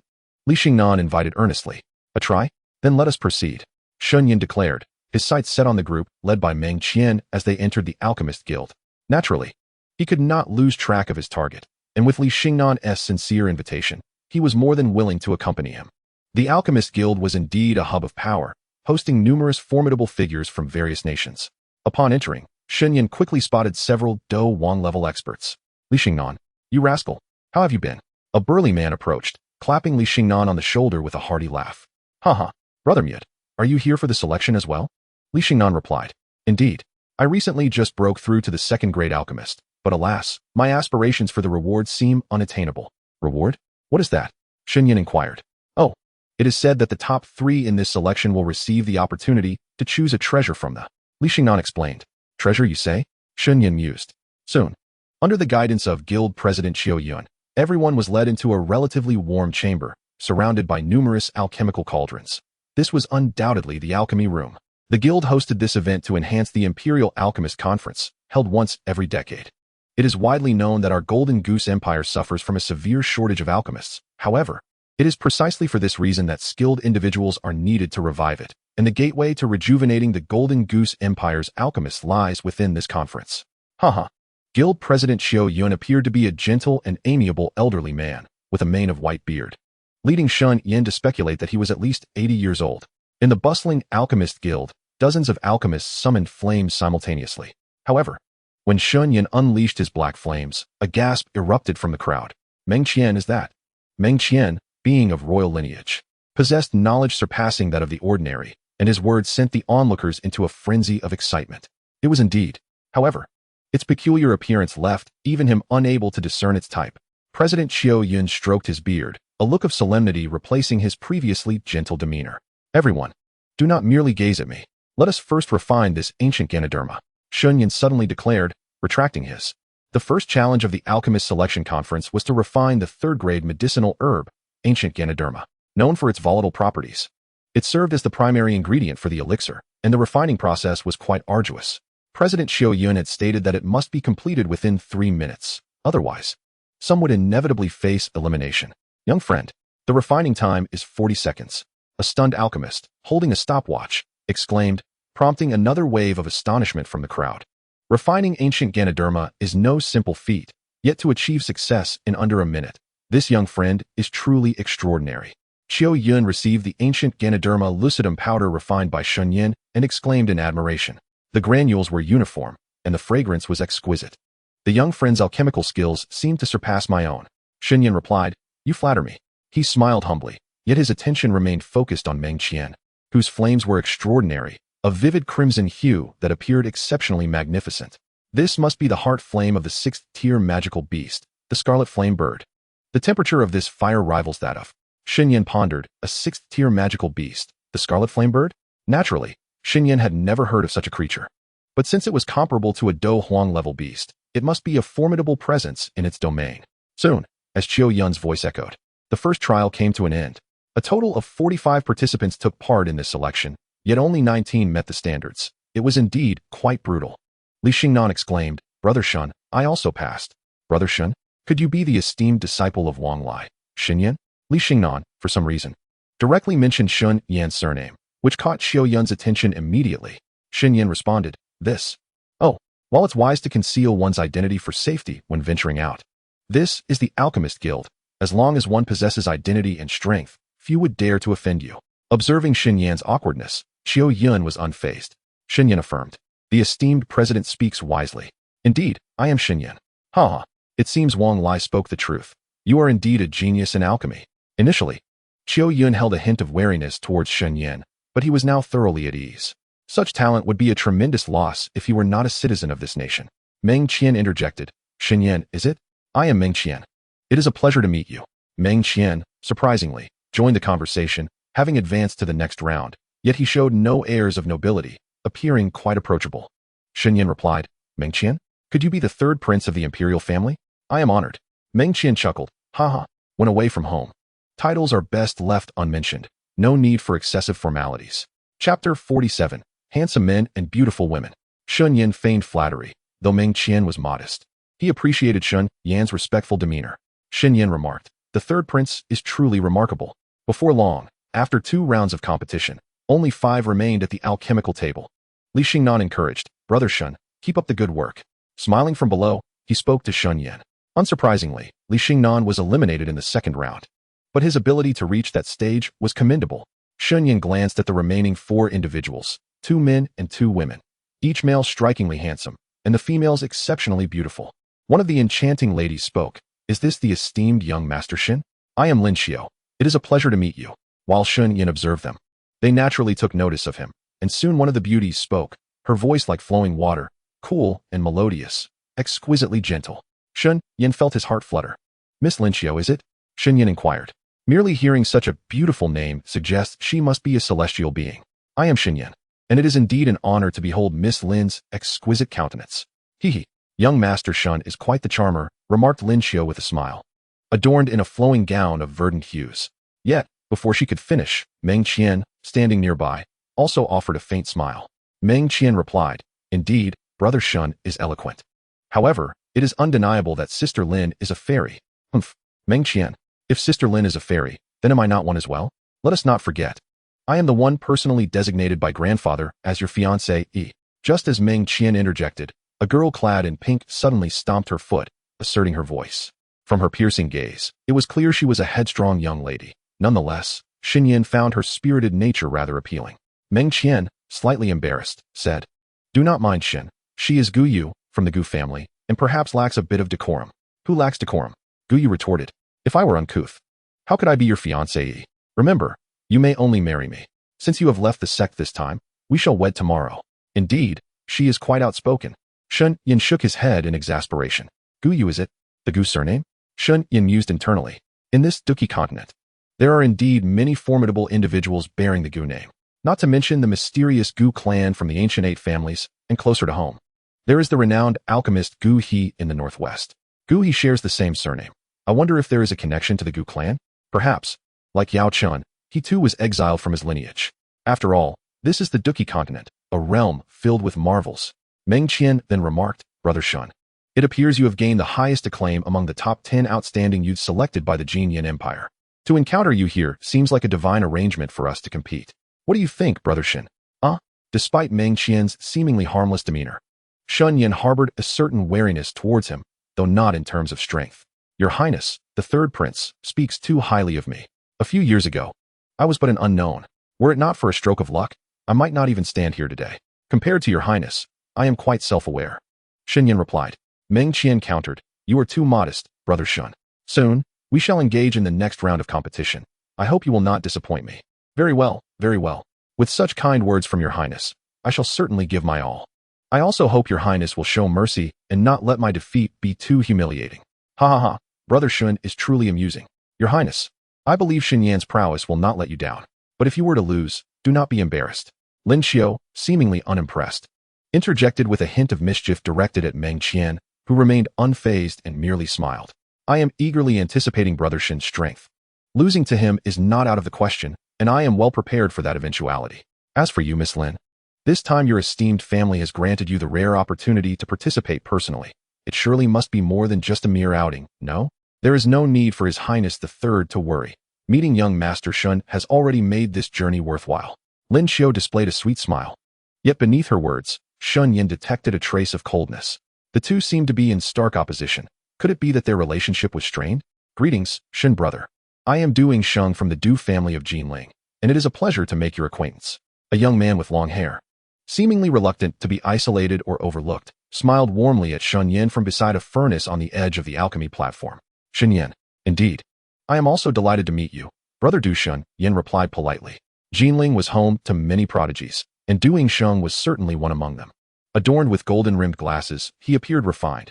However, his unusual gaze hinted to Shen Yan that he was not as simple as he seemed. Soon, the third round of competition commenced. This round allowed for free play. One only needed to successfully refine a pill. Of course, those who could concoct a higher-grade pill with superior efficacy would emerge victorious. Qiu Yun, still wearing a cheerful smile, remarked that while he appeared as a kindly elder, Shen Yan was acutely aware that Qiu Yun was not only a fifth-tier alchemist, but also a formidable Dou Huang expert, an individual who truly stood at the pinnacle of the Golden Goose Empire. The enigmatic Dou Huang beside Meng Qian had worn a grave expression since the beginning, occasionally casting wary glances at Qiu Yun. If he were to provoke Qiu Yun, it was clear that not only Meng Qian's guards, but even he would find himself no match against Qiu Yun. However, Shen Yan's true identity had also been revealed. Should he attempt to confront Meng Qian in public, regardless of the outcome, his family would undoubtedly face retaliation from both the Jin Yin sect and the imperial family of the Golden Goose Empire. With this thought, Shen Yan had to suppress the murderous intent burning within him, focusing intently on his furnace. "It seems things are becoming rather troublesome," Shen Yan mused. Meng Qian, he remarked. "Brother Shen appears somewhat anxious. Could it be that you lack exceptional pill formulas?" Remarkably, Meng Qian seemed entirely oblivious to Shen Yan's murderous thoughts and had the audacity to engage him in conversation. Shen Yan silently lamented, then discerned that there appeared to be an underlying meaning in Meng Qian's words. Well, Shen Yan believed he possessed several pill formulas, yet he would not refuse should anyone wish to share one with him. Meng Qian continued. Brother Shen refined 5 different types of third-tier herbs in merely 3 minutes, almost half the time it took me. It is evident to all that your alchemical skills are extraordinary. What sort of pill do you plan to concoct this time? Chapter 48, Wind Speed Pill. Shen Yan. To be honest, esteemed young master, I have a desire to test the limits of my abilities. However, regrettably, on my journey here, I encountered a band of robbers, each possessing formidable skills. Had I not surrendered all my wealth and the formula for my elixirs, I fear I would not be standing here today. Thus, I am left with no choice but to concoct a familiar second-tier elixir. Shen Yan forced a bitter smile, while Meng Qian furrowed his brow upon hearing this. Meng Qian replied, "Oh, such a thing occurred? In the heart of the holy capital, it is audacious for brigands to dare to rob and take lives, completely disregarding the laws of our nation. Pray tell, where did you encounter these thieves, Brother Shen?" Meng Qian's indignation was palpable, his expression vividly reflecting his disdain for evil. Yet, within the depths of his gaze, there lingered a trace of unnoticeable helplessness. Shen Yan replied, "It was in a place called Lowland Mountain. I had long heard of its perilous reputation, notorious for strong men committing murder and theft. I never imagined I would truly encounter such danger." As he spoke, Shen Yan's countenance grew increasingly bitter, as if recalling the arduous trials he had endured, ultimately escaping that hellish place through sheer luck. Meng Qian responded, "Lowland Mountain? Oh, so it is that place. I possess a modicum of knowledge about it. Indeed, it is a treacherous region." Shen Yan had intentionally mentioned this location, and Meng Qian seemed to ponder its implications.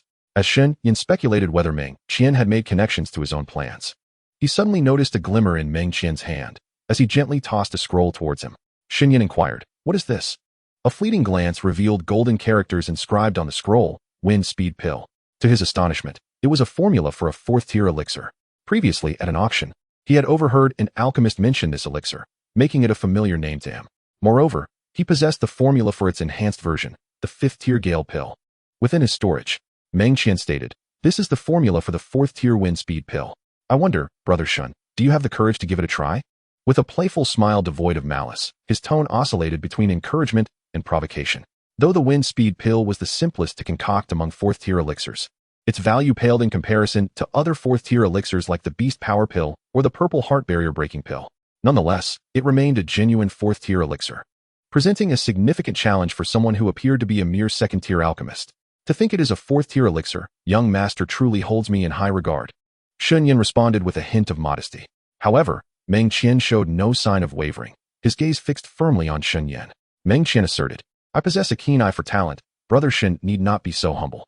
With your aptitude, to limit yourself to concocting second-tier elixirs here would be a disservice to your abilities. Furthermore, Chairman Xiu seeks to select a few gifted individuals to bring glory to our nation.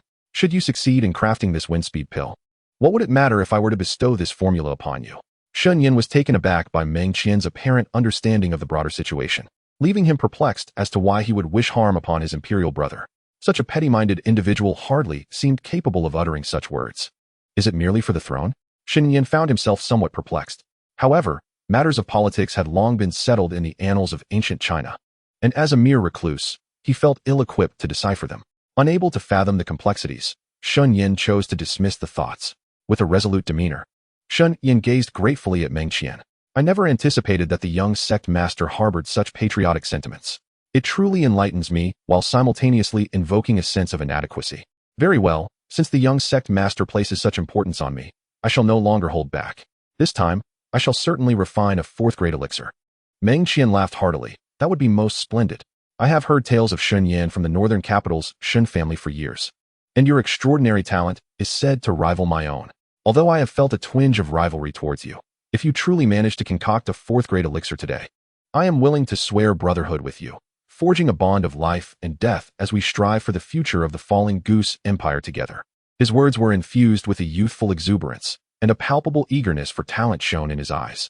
Observing the elated Meng Qian, Shen Yan found himself harboring a flicker of respect for him. "Young sect master, you flatter me. As a royal prince, how could I dare to address you as a brother? Nonetheless, my loyalty to this nation is unwavering, and for its glory, I must exert my utmost effort." The third round of the Alchemist Guild's refining had commenced. Shen Yan skillfully retrieved the ingredients for a wind-swift pill from his storage, which were more than sufficient for crafting a fourth-grade elixir.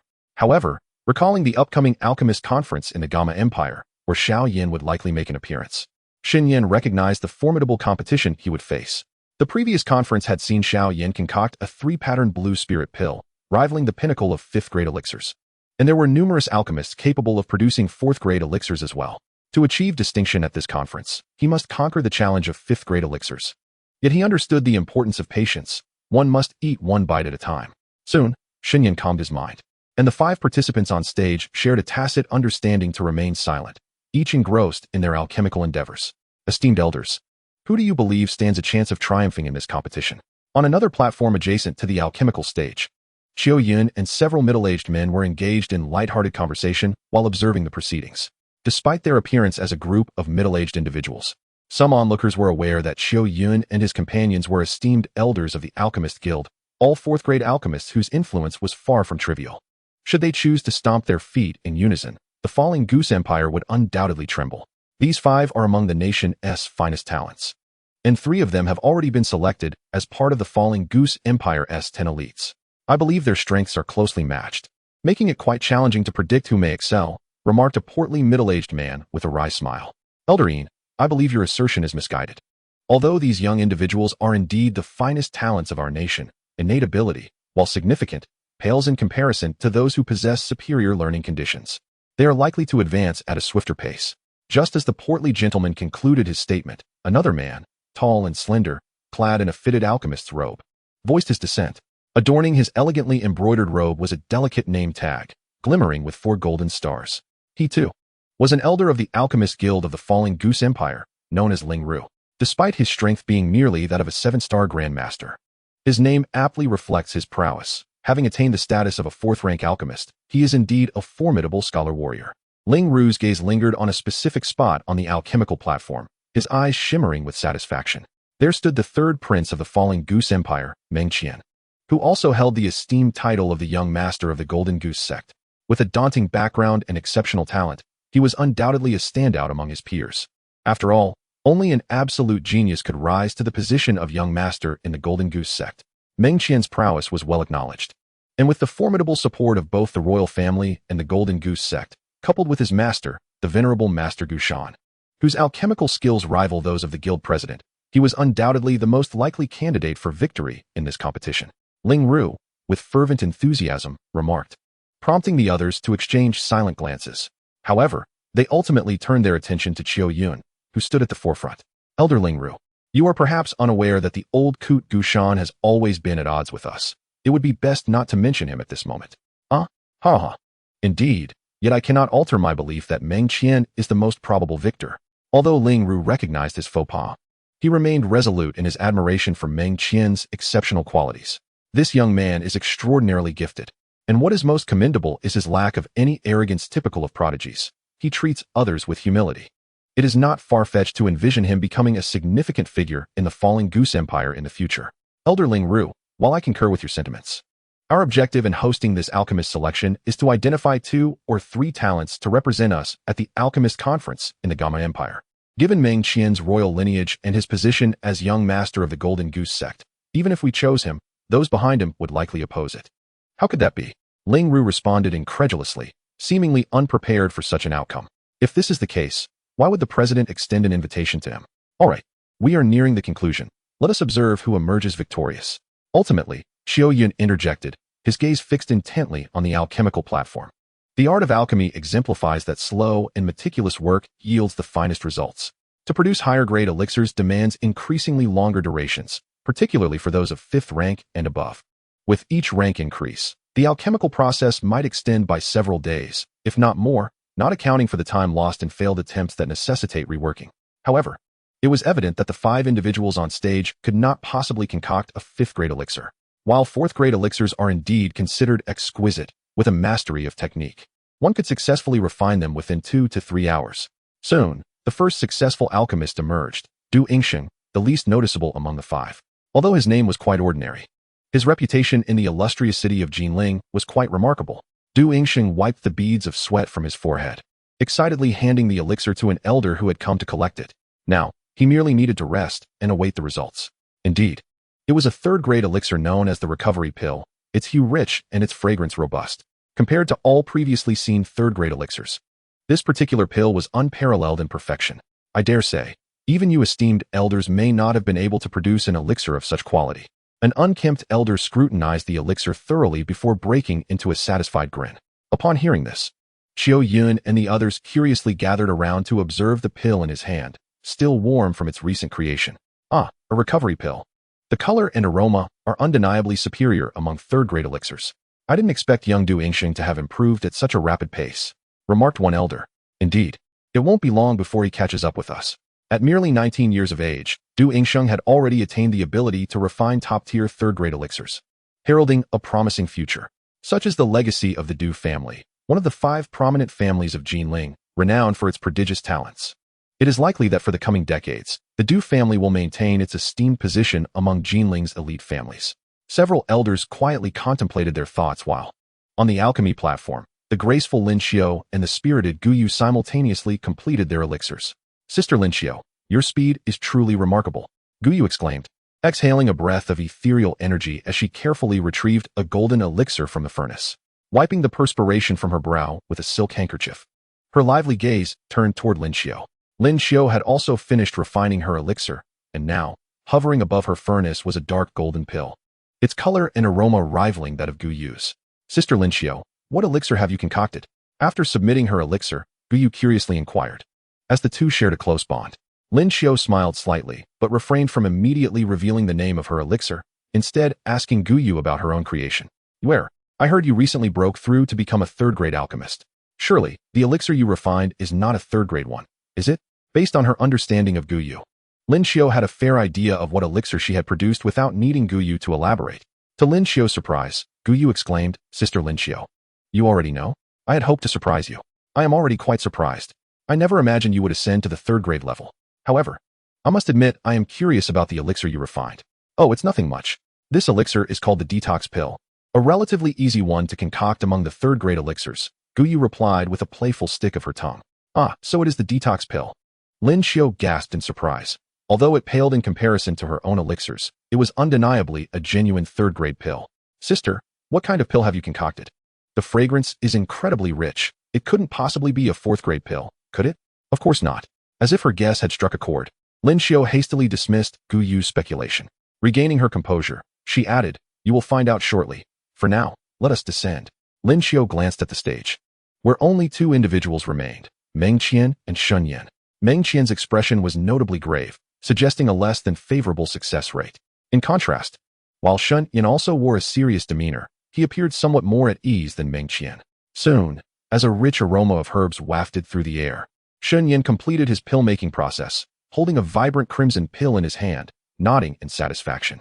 Shortly thereafter, Meng Qian also finished his concoction, though he seemed somewhat fatigued. Chapter 50, The Selection. Meng Qian, Brother Shen, I truly did not misjudge your capabilities. You have succeeded in your endeavor. Despite his weariness, Meng Qian promptly approached Shen Yan, speaking with warmth. Upon hearing this, Shen Yan immediately returned the formula to Meng Qian. Thank you, young master, for the formula. I never anticipated that I could indeed craft a fourth-grade pill. Since acquiring the, Shen Yan's efficiency in pill-making had significantly increased, along with his success rate. He believed that he now possessed an 80% success rate even for top-tier fourth-grade pills. Meng Qian, he replied, I am genuinely impressed by your alchemical skills. I would like to forge a brotherhood with you. Would you be amenable? This is out of the question. You, as the esteemed heir of a royal lineage. How could I dare to call you brother? That is simply unacceptable. Are you thus refusing? While Shen Yan had been extolling Meng Qian's noble lineage, it was evident that Meng Qian was unimpressed. In fact, Shen Yan's implications seemed to irk him somewhat. I am the young master of the Golden Goose sect. If I seek a brother, I could find countless throughout the empire. If you refuse today, do not blame me for my lack of courtesy. Meng Qian cast a glance at the onlookers who had gathered, fully aware they had overheard his words. Shen Yan felt that a refusal might indeed lead to unnecessary trouble. I did not intend to convey such a notion. Since the young master has this desire, I would, of course, be willing. Ha ha ha, splendid. Once we conclude our business here, shall we pledge brotherhood at the Wanchun Pavilion? Shen Yan's response visibly delighted Meng Qian, who then casually draped an arm over Shen Yan's shoulder, handing him back the formula he had previously returned. Since we are now brothers, this simple formula is a gift for you, Brother Shen. Should you require anything else, do not hesitate to ask. Indeed, it is a fourth-grade pill, precisely as I had anticipated. The president of the Alchemist Guild, Qiu Yun, observed the 2 fourth-grade pills in his hand with satisfaction. These 2 pills had been crafted by none other than Meng Qian and Shen Yan. President, Shen Yan has concocted the Wind Swift pill, which, despite its exquisite hue and fragrant aroma, is regarded as one of the simplest pills to refine among fourth-grade elixirs. In comparison to the third prince's breath-regulating pill, it appears to fall slightly short. Shen Yan has crafted a junior fourth-grade wind-swift pill, while Meng Qian has achieved a middle fourth-grade breath-regulating pill. The superiority of one over the other is quite evident. Indeed, this is the case. Qiu Yun is well aware of the disparity between these two pills. However, as the president of the Apothecaries Guild of the Luoyan Empire, he harbors a hope that someone might surpass Meng Qian. After all, Meng Qian is backed by the ambitious Jin Yan sect, and should someone eclipse him, it would serve as a tremendous incentive for those of them who are at odds with the sect. Yet, judging by the current outcome, such a feat seems unlikely for the time being. Alas, it must be noted that Meng Qian's mentor is none other than that notorious figure from Bone Mountain. A great teacher begets a remarkable disciple. Given Meng Qian's terrifying talent, being the singular prodigy under 20 in the nation, such results were anticipated. Accepting reality with a bitter smile, Qiu Yun subsequently announced the results. Meng Qian, with his superior breath-regulating pill, secured first place, while Shen Yan claimed second. Shen Yan pondered, the breath-regulating pill? It appears to be a middle fourth-grade elixir. Indeed, Meng Qian's talents are formidable, and it is astonishing that he has succeeded in refining a fourth-grade pill. Quietly murmuring to himself, Shen Yan cast a glance at Meng Qian, who was engaged in conversation with several notable figures from Jinling. Though he had long suspected Meng Qian's ulterior motives in generously providing him with the recipe for the wind-swift pill, his strength could not be underestimated.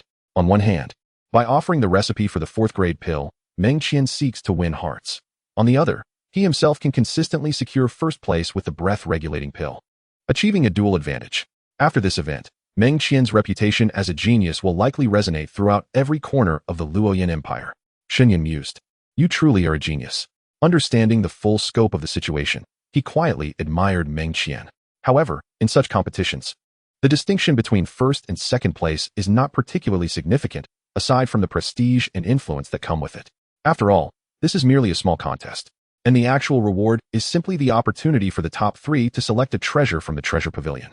Truly, Meng Qian, the young master of the Jin Yan sect, possesses such talent that it is only a matter of time before he becomes one of the foremost powers in the Luoyan Empire. Indeed, the Jin Yan sect lives up to its reputation as the foremost sect in our nation. With such prowess, it seems inevitable that the Jin Yan sect will continue to be the preeminent force in the Luoyan Empire. Observing the onlookers who were fervently praising Meng Qian, Shen Yan silently rolled his eyes. With the outcome now determined, the three of you, Meng Qian, Shen Yan, and Miss Lin Xiao, are invited to select a treasure from my Apothecaries Guild's treasure pavilion. Please prepare yourselves, and soon, I shall escort you to the pavilion. Qiu Yan chuckled, stroking his beard, appearing amiable, yet the glimmer in his narrowed eyes suggested an inscrutable depth that deterred any sense of complacency. Shen Yan pondered, the treasure pavilion, is it? Ah, perhaps there lies a treasure to be unearthed within. The treasure pavilion, as its name implies, serves as the repository of the Alchemist Guild. Although the overall might of the Luoyan Empire suggests that treasures of celestial rank are unlikely to be found within its confines, Shen Yan would naturally not turn down such a rare opportunity that has presented itself. However, Meng Qian unexpectedly declined this chance. Meng Qian, I apologize, President, for attending solely at your invitation, yet I shall not partake in the upcoming Alchemist Conference of the Gamma Empire. Thus, I shall forego this once-in-a-lifetime opportunity. Meng Qian continued, I have heard that the treasure pavilion is replete with wonders. Perhaps it is best that you reserve such opportunities for others. To refuse entry into the treasure pavilion is indeed a slight against the treasures of our guild. What disrespect! It is a blatant affront to the heritage that our guild has nurtured for centuries. Truly, the young master of the Golden Goose sect exhibits a perspective so elevated that he easily dismisses an opportunity that ordinary folk might only dream of once in their lifetimes. Meng Qian's outright rejection of Qiu Yun's request elicited a palpable shift in the expressions of all present, alchemists and non-alchemists alike. Even Qiu Yun himself was taken aback. His concealed hands clenched tightly within his sleeves. As the president of the Alchemist Guild and one of the foremost figures in the Luoyan Empire, Qiu Yun was acutely aware of the formidable nature of the Golden Goose sect. According to his meticulously gathered intelligence, this already powerful sect appeared increasingly dissatisfied with its status as the dominant force in the Gamma Empire. Chapter 51, A Life-Threatening Situation. While brazenly absorbing various local factions and families, their friction with the royal family has also escalated. Recently, the struggle for the position of the royal heir has intensified, and the ambitions of the Golden Goose sect have become ever clearer. For this reason, as a staunch supporter of the royal family, and in a bid to shield the Alchemist Guild from being engulfed. Qiu Yun was determined to prevent the heir of the Golden Goose sect from entering the treasure pavilion. After all, allowing Meng Qian access under the guise of confirmed identities would yield far more detriment than benefit. Yet, as Meng Qian stated, he had been invited, and having secured the top position, he was entitled to such an opportunity. However, when Meng Qian personally uttered his refusal, Qiu Yun could find no joy in the matter. As the leader of the Alchemist Guild, he wished to avoid escalating the situation. Although the young master of the Golden Goose sect's rejection of the guild's treasure selection opportunity was a clear disparagement of the guild's artifacts, should this news spread, the prestige of the Alchemist Guild would undoubtedly suffer. Thus, Qiu Yun could only acquiesce to Meng Qian's reasoning, praising his magnanimity and subsequently granting the opportunity to enter the treasure pavilion to the fourth-ranked Gu Yu. Alas, I hope these young ones strive to uphold their dignity. Whether it be Shen Yan's backing from the northern Shen family, or the influential Lin and Gu families in the holy capital of Jinling, each harbors a desire to resist being consumed. With the larger fate still uncertain, these venerable families would likely welcome any chance to alter their destinies. While others were astonished by Meng Qian's actions, each lost in their own thoughts or engaged in lively discussions. Meng Qian himself remained composed as he bid farewell to several prominent figures from Jinling. This selection conference had essentially concluded, and many attendees, including notable members of esteemed families, began to disperse. Young master, why do you choose to decline such a rare opportunity? You must understand that the Alchemist Guild has endured for hundreds of years, attracting countless treasures. The quantity and quality of these treasures are incomparable to those of the royal family or our Shen Yan sect. To forego such a chance is truly regrettable. Several guards approached Meng Qian, among them a somewhat older man whose puzzled expression revealed his urgency. Unlike the others, whose true identities were merely the guards of the Shen Yan sect's young master, his actual status was that of an elder, a 4-star battle king, among the top 10 strongest within the sect. You directly refused President Qiu Yun. I fear he may be angered. Of course he will be angry. I would feel the same if I were in his position. Then why proceed in such a manner? The sect leader must have advised you to avoid any friction with the Alchemist Guild at this stage. Meng Qian smiled as he took his leave from Qiu Yun and the others, then stepped out of the Alchemist Guild. Shen Yan had intended to follow him, but due to his own obligation to visit the treasure pavilion, he had to temporarily abandon his thoughts of confronting Meng Qian. Old Elder Lu, it is not that I wish to refuse President Qiu Yun, but rather that I experienced a strong premonition. If I were to enter that treasure pavilion, I fear it would pose a threat to my life. How can this be? Outside the Alchemist Guild, upon hearing Meng Qian's calm account, the old battle king beside him gasped in astonishment. Young master, you must be overthinking this. Although Qiu Yun is not closely allied with us, such an action would be tantamount to declaring war on us. I doubt he would dare to act so recklessly. Indeed, I shared that sentiment. However, it was only upon exiting the Alchemist Guild that my unease began to dissipate. I believe my premonition was not unfounded. Meng Qian glanced back at the Alchemist Guild, a flicker of contemplation crossing his eyes. As the young master of the Shen Yan sect and the future royal heir of the Luoyan Empire, he embodied a figure of immense potential and expectation. Even the slightest hint of danger warranted caution. Where does the young master intend to go next? Well, having finally stepped out of the sect, I must return to the royal family. If Elder Lin's endeavor has not succeeded, then this item will serve as my safeguard. Meng Qian lightly brushed his right middle finger, and a palm-sized transparent vial materialized in his hand. I hope this item successfully hatches a creature. Otherwise, the precious doling pill would indeed be wasted. By the way, Elder Lu, the Yuanxi pill should have been given to you by the Alchemist Guild, correct? Ha ha ha, indeed. You truly live up to your title as young master, managing to successfully refine a Yuanxi pill in one attempt. It seems that before long, you shall break through to become a 5th-rank alchemist. I hope so, yet that Shen Yan is no ordinary individual. The thought of the seemingly unremarkable Shen Yan, who is, in truth, as steady as an old dog, stirs a hint of displeasure within Meng Qian. Shen Yan, the prodigy of the Shen family from Baidu? Surely, the young master is being overly cautious. The pills he concocts are evidently inferior to those crafted by the young master. Upon hearing this, the other guards also voiced their opinions. Although they were Meng Qian's protectors, each of them was a formidable spirit master. Meng Qian, do you truly comprehend the situation? I sense that Shen Yan's abilities extend far beyond what is apparent. Elder Lu, dispatch someone to conduct a thorough investigation into him. If he can be of use to me, that would be splendid. However, should he turn out to be an adversary, he must be eliminated to prevent future troubles. Understood. Meng Qian, by the way, I have formed a bond of brotherhood with that fellow, even if it is merely for appearances. Leave one of you behind to escort Shen Yan to the palace when he emerges. At the Alchemist Guild, Shen Yan felt a twinge of dissatisfaction as he watched Meng Qian and his entourage depart. Had Meng Qian accompanied him into the treasure pavilion, Shen Yan's own prowess would have undoubtedly allowed him to dominate the situation. However, it was evident that Meng Qian was exceedingly cautious. Perhaps he anticipated threats to his safety, thus he outright rejected such an opportunity. Shen Yan could not help but feel irked. Nevertheless, the matter was settled. After silently cursing the cunning Meng Qian, he obediently followed Lin Xiao and Gu Yu, entering the treasure pavilion under the guidance of President Qiu Yun. The trio possessed remarkable talent in alchemy, yet for Qiu Yun, that was far from sufficient. Not to mention the multitude of geniuses on the Duqi continent.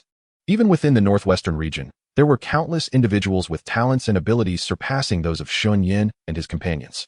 This was something Qiu Yun, as the president of the Alchemist Guild, was all too aware of. However, regardless of whether it was Shen Yan, Lin Xiao, or Gu Yu, they were indeed among the elite of their peers in the country at this stage. Until their perspectives were broadened, they lacked a sense of crisis and urgency. For the sake of the empire, it was imperative to cultivate these young individuals into formidable forces. Qiu Yun silently clenched his fist. Chapter 52. Representation in Participation. Young Master Shun, I never imagined you could truly refine fourth-grade elixirs. That is indeed commendable. Shen Yan replied, It is nothing. I am unworthy of Miss Lin's praise. The treasure pavilion was not publicly accessible through the Alchemist Guild.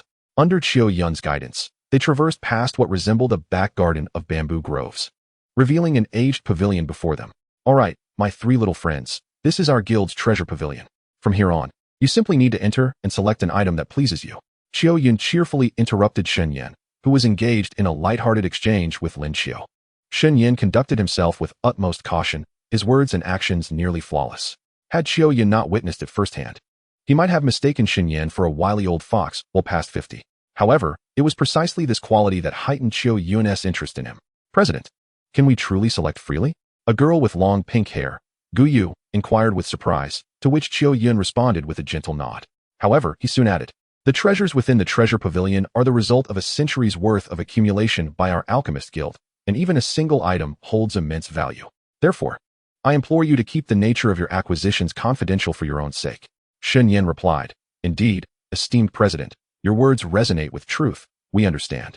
He continued, In this ruthless world, possessing rare treasures is fraught with peril.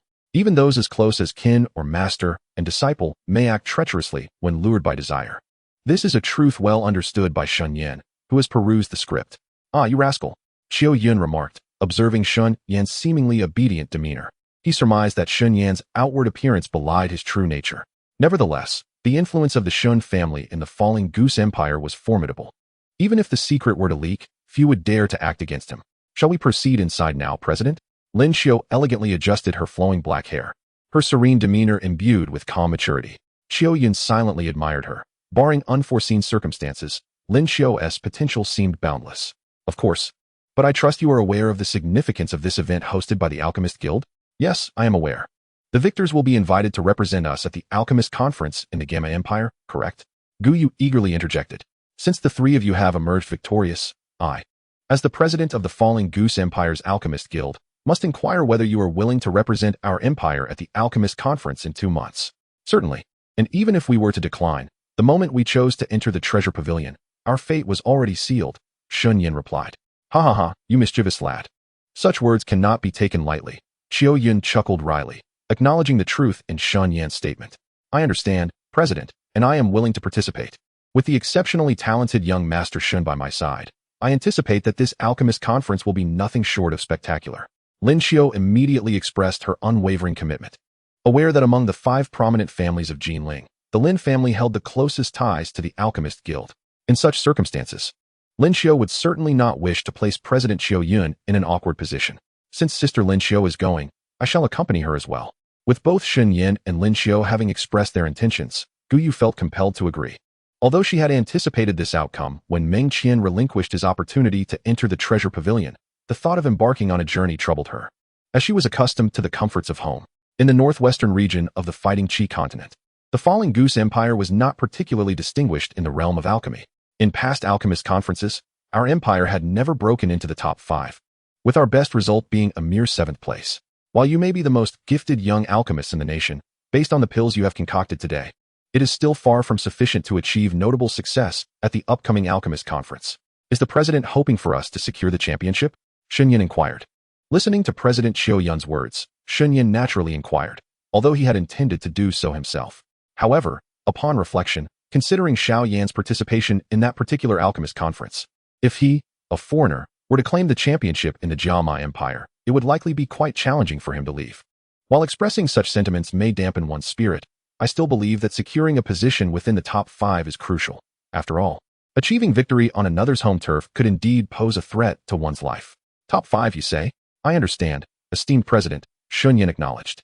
Xiao Yun's words brought a sense of relief to Shen Yan, but suddenly, Xiao Yun playfully tapped Shen Yan's head with remarkable speed, leaving Shen Yan momentarily stunned.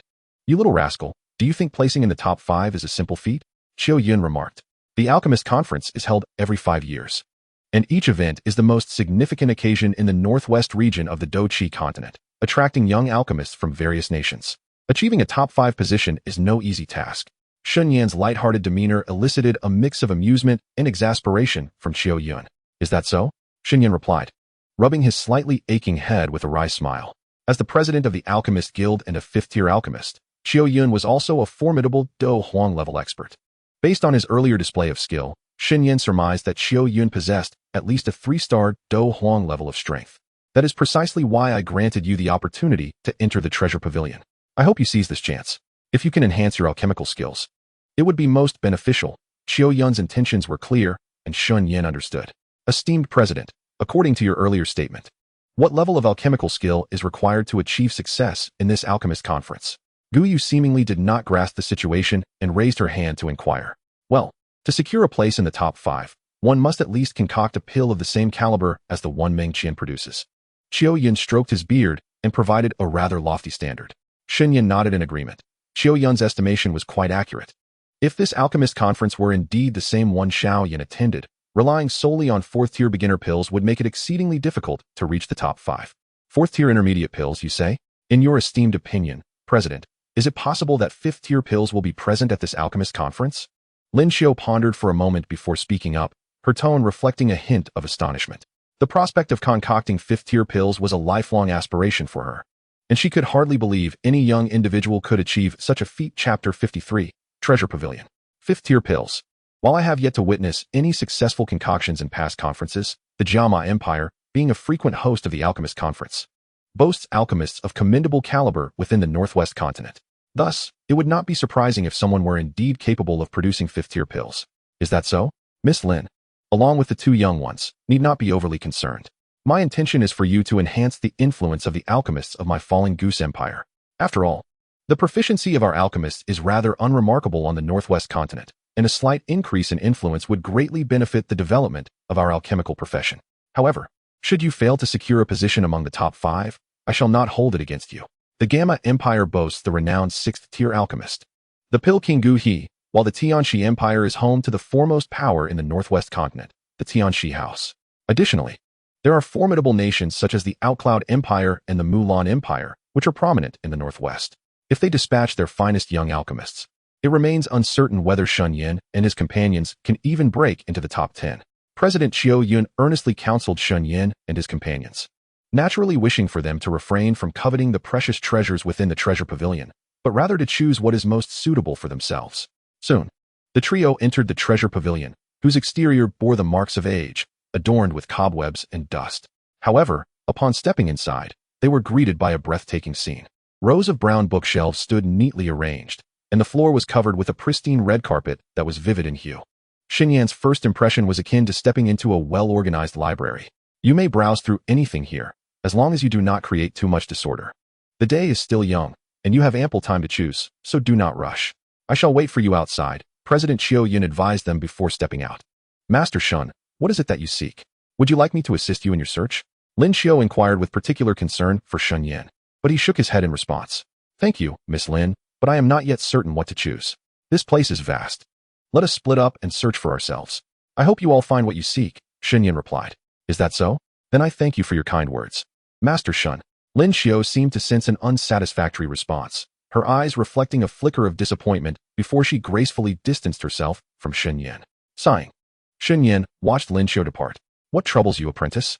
Have you perhaps taken a liking to her? Suddenly, the voice of Shi Jian echoed, startling Shen Yan, who glanced around cautiously. Fear not, apprentice. I am communicating through soul transmission. Only you can hear my words, Shi Jian reassured him. Ah, well, better to be cautious. After all, I cannot perform soul transmission myself, so I must be vigilant when conversing with my master, Shen Yan replied. In this world, eavesdropping is not uncommon. One must always remain alert, Shen Yan reminded himself, as he walked a precarious path, where a single misstep could lead to unbearable consequences. Now, let us return to the matter at hand. What are your thoughts on the previous question? Shi Jian continued. What thoughts can one have? Shen Yan feigned ignorance. Do not play coy. That young beauty seems quite taken with you, yet you appear indifferent, Shi Jian observed. Though that young beauty may not possess the stunning allure and grace of the renowned beauties of my clan from yesteryears, she is indeed remarkable in her own right. Does this not stir your heart, Shen Yan? Ah, master, you speak true, yet as I traverse the realms, surrounded by myriad perils, how could I possibly drag her into my tumultuous waters? Shi Jian interjected. What of that Hujire beside you? Are you not rather comfortable in her company? She calls you brother Shen Yan every day. Could it be that you have developed affections for her, losing interest in all others? Impossible, Shen Yan protested. Master, please do not speak such nonsense. How could it be impossible? However, I must impart this wisdom. A beauty is a rare encounter. And even if one cannot claim her heart, having a few well-connected confidants can only serve you well in the future. Yes, I understand, dear disciple, Shen Yan replied. Good to hear. You were rather aloof with that young beauty earlier. Be sure to find an opportunity to mend that rift. Such a lovely lady should not be passed over lightly, Shi Jian advised earnestly. After a moment of contemplation, Shen Yan found his master's words to hold much truth. Although he had spurned Lin Xiao, it was primarily because his heart still harbored feelings for Ling Wanqing. Nevertheless, in a world where polygamy is not uncommon, it must be said that he felt a stirring interest towards the beauties of this realm. It seemed he must indeed find a way to alleviate any tensions with Lin Xiao. With a formidable soul, Shen Yan swiftly acquainted himself with all the 5-tier treasures within this treasure pavilion. Despite the abundance of rare techniques and medicinal formulas, their caliber seemed somewhat lacking compared to those held by his master, leaving him somewhat speechless. While I anticipated this, is there truly not even a single 6-tier pill formula here? How amusing. The esteemed name of this treasure pavilion seems somewhat misleading, Shen Yan mused. At present, Shen Yan was not in need of techniques or combat skills. Rather, he found himself lacking in high-grade materials and formulas as an alchemist. He picked up a crimson scroll displayed on the shelf, which contained the formula for a 5-tier concealment pill, indeed the only item in this treasure pavilion that piqued his interest. The concealment pill, when consumed, completely masks one's true strength, with effects lasting for a month. Even a Dou Shi expert, upon taking this pill, would appear as an ordinary individual lacking the prowess of a Dou Shi, undetectable by anyone. This pill is the prime choice for those wishing to conceal their true abilities. What a splendid item. One wonders if Meng Qian and that elder Lin have also partaken of such a pill, Shen Yan pondered. Reflecting on the elusive elder of the Golden Goose sect, Shen Yan felt a twinge of concern, though he did not yet perceive any direct threat from that individual. Merely mentioning him evoked a sense of unease. With the formula in hand, Shen Yan promptly sought out Lin Xiao and her companion. In a secluded corner, Lin Xiao, adorned in elegant blue attire, was diligently examining the items displayed upon the counter. Her movements exuded both beauty and grace. Indeed, she is the talented young lady of one of the 5 prominent families. Her demeanor rivals that of Nalin Yanran from the Gama Empire. Although Shen Yan has yet to encounter her, he is aware that in the original world of Dou Patsongqiao, she was a spoiled and capricious heiress until her defeat by Xiao Yan. Such sheltered young ladies, coddled and feared to be spoken harshly to, seem rather common in this realm, and he has encountered quite a few of them already. Young Master Shen Yu. Shen Yan did not deliberately conceal his presence, and Lin Xiao quickly noticed him, a flicker of surprise illuminating her clear eyes. My apologies, Miss Lin. I have just arrived and intended to inquire if you have found something suitable. However, observing your earnest demeanor, I believe it best to remain quietly watchful, Shen Yan responded. Is that so? You seem quite different from before, Lin Xiao remarked, noticing the slight disarray in Shen Yan. Indeed. Have you found anything that meets your approval, Miss Lin? Shen Yan continued. Alas, not yet. Lin Xiao shook her head, offering a rueful smile. Could it be that there is nothing here that piques your interest? Shen Yan probed. Certainly not. There are many rare and exquisite treasures here that one seldom encounters outside. However, with so many remarkable items, I am at a loss as to what to choose, Lin Xiao explained with a smile, to which Shen Yan nodded in understanding. I see, Shen Yan acknowledged. Have you already made your selection, young Master Shen? She inquired. Yes, I have chosen the recipe for the concealment pill, Shen Yan replied. The concealment pill? That is a 5th-grade elixir, is it not? Are you already aspiring to concoct 5th-grade elixirs? She asked in surprise. Ah, indeed. I certainly wish to refine 5th-grade elixirs. But at my current level, my success rate is rather low, Shen Yan admitted. You need not be modest, young Master Shen. Given your talents, I believe you will soon succeed in concocting 5th-grade elixirs, Lin Xiu encouraged. Ha ha ha. I possess no extraordinary talents. It is merely my fervent desire to strive that drives me. Shen Yan chuckled. You are indeed exceptional, young Master Shen. It appears the weight of expectation rests heavily upon your shoulders. Observing this young man reveal a different facet of himself, Lin Xiu realized she had misjudged him, mistaking him for one of the ordinary prodigies of Jinling. Pressure? Yes. Since arriving in this world, I have been accompanied by immense pressure. Miss Lin, you are truly astute to discern this, Shen Yan acknowledged. Since arriving in this world, have you undergone rigorous training since childhood, young Master Shen?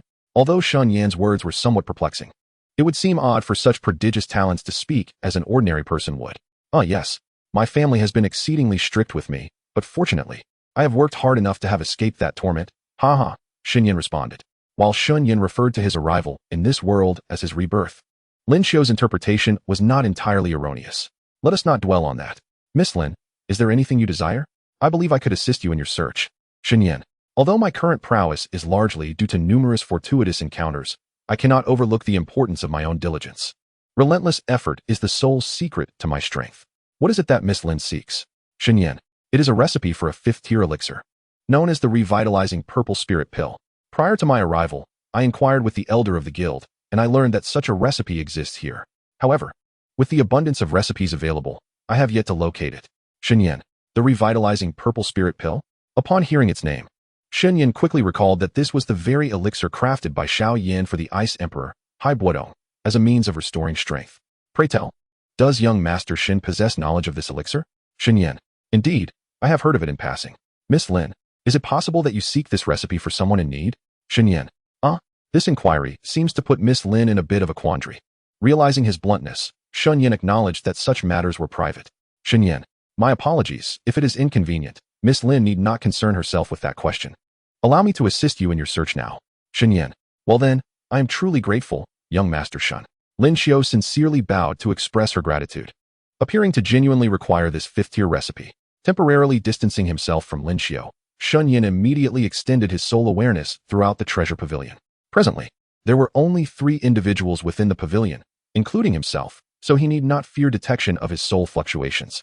Aside from Lin Xiu, the young lady named Gu Yu was engrossed in her reading in a distant corner, completely oblivious to Shen Yan's soul presence. This was to be expected, as although Gu Yu was a standout among the younger generation of the Luoyan Empire, she was merely a 3rd-tier alchemist with combat prowess at the level of a fighter. Without any extraordinary techniques or external aids, it would indeed be remarkable if she were able to sense Shen Yan's soul fluctuations. Previously, Shen Yan had filtered through all the elixir recipes in search of one that piqued his interest, yet due to not fully activating his soul search at that time, he failed to uncover the recipe for the revitalizing purple spirit pill. While the elixir's effects may appear trivial to ordinary individuals, for powerful beings whose strength has waned, this potion could enable them to regain their former glory, making it a highly coveted rarity. Shen Yan carefully searched once more, but regrettably, he could not find the recipe, for there were only a handful of 5th-tier recipes stored in the innermost cabinets of the pavilion. Shen Yan shook his head. Such a recipe was exceedingly rare, and it seemed improbable that it would be found here. Just as he was about to retract his soul awareness, an unexpected chill coursed through him, causing his body to shudder. Shen Yan, what is this sensation? Shen Yan, a sudden, indescribable chill enveloped Shen Yan, instantly heightening his vigilance. Previously, when he had released his soul's fluctuations, he had not detected anything amiss. Yet, at the very moment he prepared to retract his soul, that chilling sensation, or perhaps an aura, suddenly revealed itself. It was fleeting, barely perceptible, and yet it evaded none of Shen Yan's soul probing. Is someone in the treasure pavilion? This was Shen Yan's first instinct. He promptly unleashed his soul fluctuations again, but this time, he found nothing of significance. Could it be that I misperceived? No. That is inconceivable. He swiftly dismissed such naive thoughts, recalling Lin Xiu's earlier mention of having someone inquire about the existence of the revitalizing purple spirit pills formula. It dawned on him that the formula's current obscurity was likely due to it being taken by the very person who had concealed it. Better early than lucky. Now, I cannot escape. After all, the president of the Alchemist Guild, Qiu Yun, was stationed outside, and unless he possessed extraordinary strength, venturing out would be tantamount to seeking death. How audacious to attempt stealing a formula from the Alchemist Guild's treasure pavilion. Shen Yan was left pondering whether this individual was exceptionally skilled or merely seeking thrill. Chapter 55. Subtle hints. Initially, Shen Yan intended to swiftly inform Gu Yu and the others within the treasure pavilion. However, he soon contemplated the situation more rationally. If that individual's soul power was formidable, any unusual behavior would surely alert him, potentially allowing him to escape or inciting a reckless confrontation that could lead to mutual destruction, a costly outcome. Especially since Lin Xiao's coveted formula for the revitalizing purple spirit pill was likely in that person's possession. He could not act impulsively. It appeared he would have to take matters into his own hands. After numerous soul devourings, Shen Yan's soul devouring technique had ascended to the low earth level. Now, not only had his soul power reached the standard of a 6th-tier alchemist, but his true strength was firmly established at a 1-star Dou Huang. Do not underestimate him merely for being a 1-star Dou Huang. With his and techniques, any Dou Huang below 5 stars would find themselves at a distinct disadvantage. In light of the unexpected circumstances, Shen Yan resolved to meticulously search the treasure pavilion while daylight still lingered, hoping to catch a glimpse of the elusive figure. As he feigned nonchalance and began his covert search, a shadow in a corner of the ceiling quietly exhaled in relief. The floor here was composed of marble, seamlessly crafted and enduring, leaving no room for anyone to conceal themselves beneath. After observing for a while, Shen Yan fixed his gaze upon the ceiling above. If anyone were to hide within the treasure pavilion, the ceiling would undoubtedly be the prime location. Resolute in his decision, he began to scrutinize the area, particularly the corners of the pavilion. Before long, he indeed discovered a suspicious spot. It appeared that the ceiling had been tampered with, its alignment not as pristine as elsewhere. Shen Yan glanced at the nearby bookshelf, which housed numerous formulas, yet all were of the 3rd tier or lower. Alas, what has transpired here? Suddenly, Shen Yan stumbled and fell to the ground with a startled cry. At that moment, Gu Yu and Lin Xiao, who were in the treasure pavilion, rushed over immediately. What happened, young Master Shen?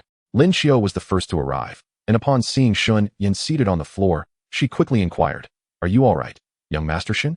Shen Yan shook his head, and as he stood up, he exchanged a series of subtle glances with Lin Xiao. However, she seemed oblivious to his intentions. "What is the matter, young Master Shen? Did you injure your eyes?" Shen Yan lamented. "The ground here is truly uneven. I can't believe I fell. What is this?" Aware that Lin Xiao had not grasped his meaning, Shen Yan called out and picked up a scroll of a medicinal formula that he had discreetly dropped on the ground. "What? Shen Yan, what did you find?" Gu Yu had just arrived, and seeing her somewhat helpless expression, Shen Yan realized she had yet to discover anything suitable for herself. "It appears to be a medicinal formula," he remarked with feigned astonishment, raising his voice intentionally, leaving Lin Xiao and Gu Yu both puzzled by his peculiar behavior. "Can you not behave normally? That strange and jarring voice of yours, Shen Yan, is unbearable," Gu Yu began, but before she could finish, Shen Yan interjected, "Oh my. This seems to be a 5th-grade medicinal formula." "What? A 5th-grade formula? How is that possible?"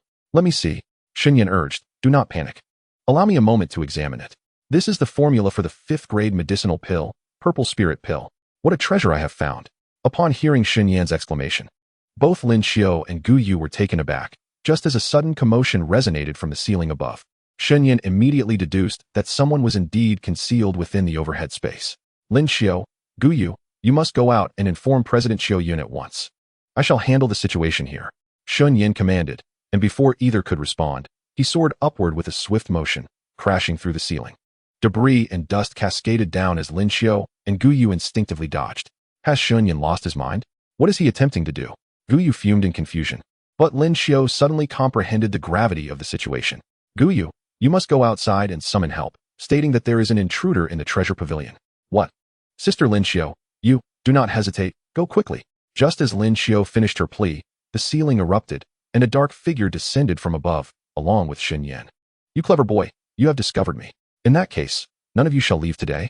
The shadowy figure, cloaked in black, stood upon a shelf, casting a cold glare at the now steady Shen Yan across the room. "Such audacity. I must inform you, President Xiao Yun is outside. Today marks your demise," Shen Yan boldly declared. The strength of the mysterious figure in the black robe was beyond Shen Yan's ability to discern.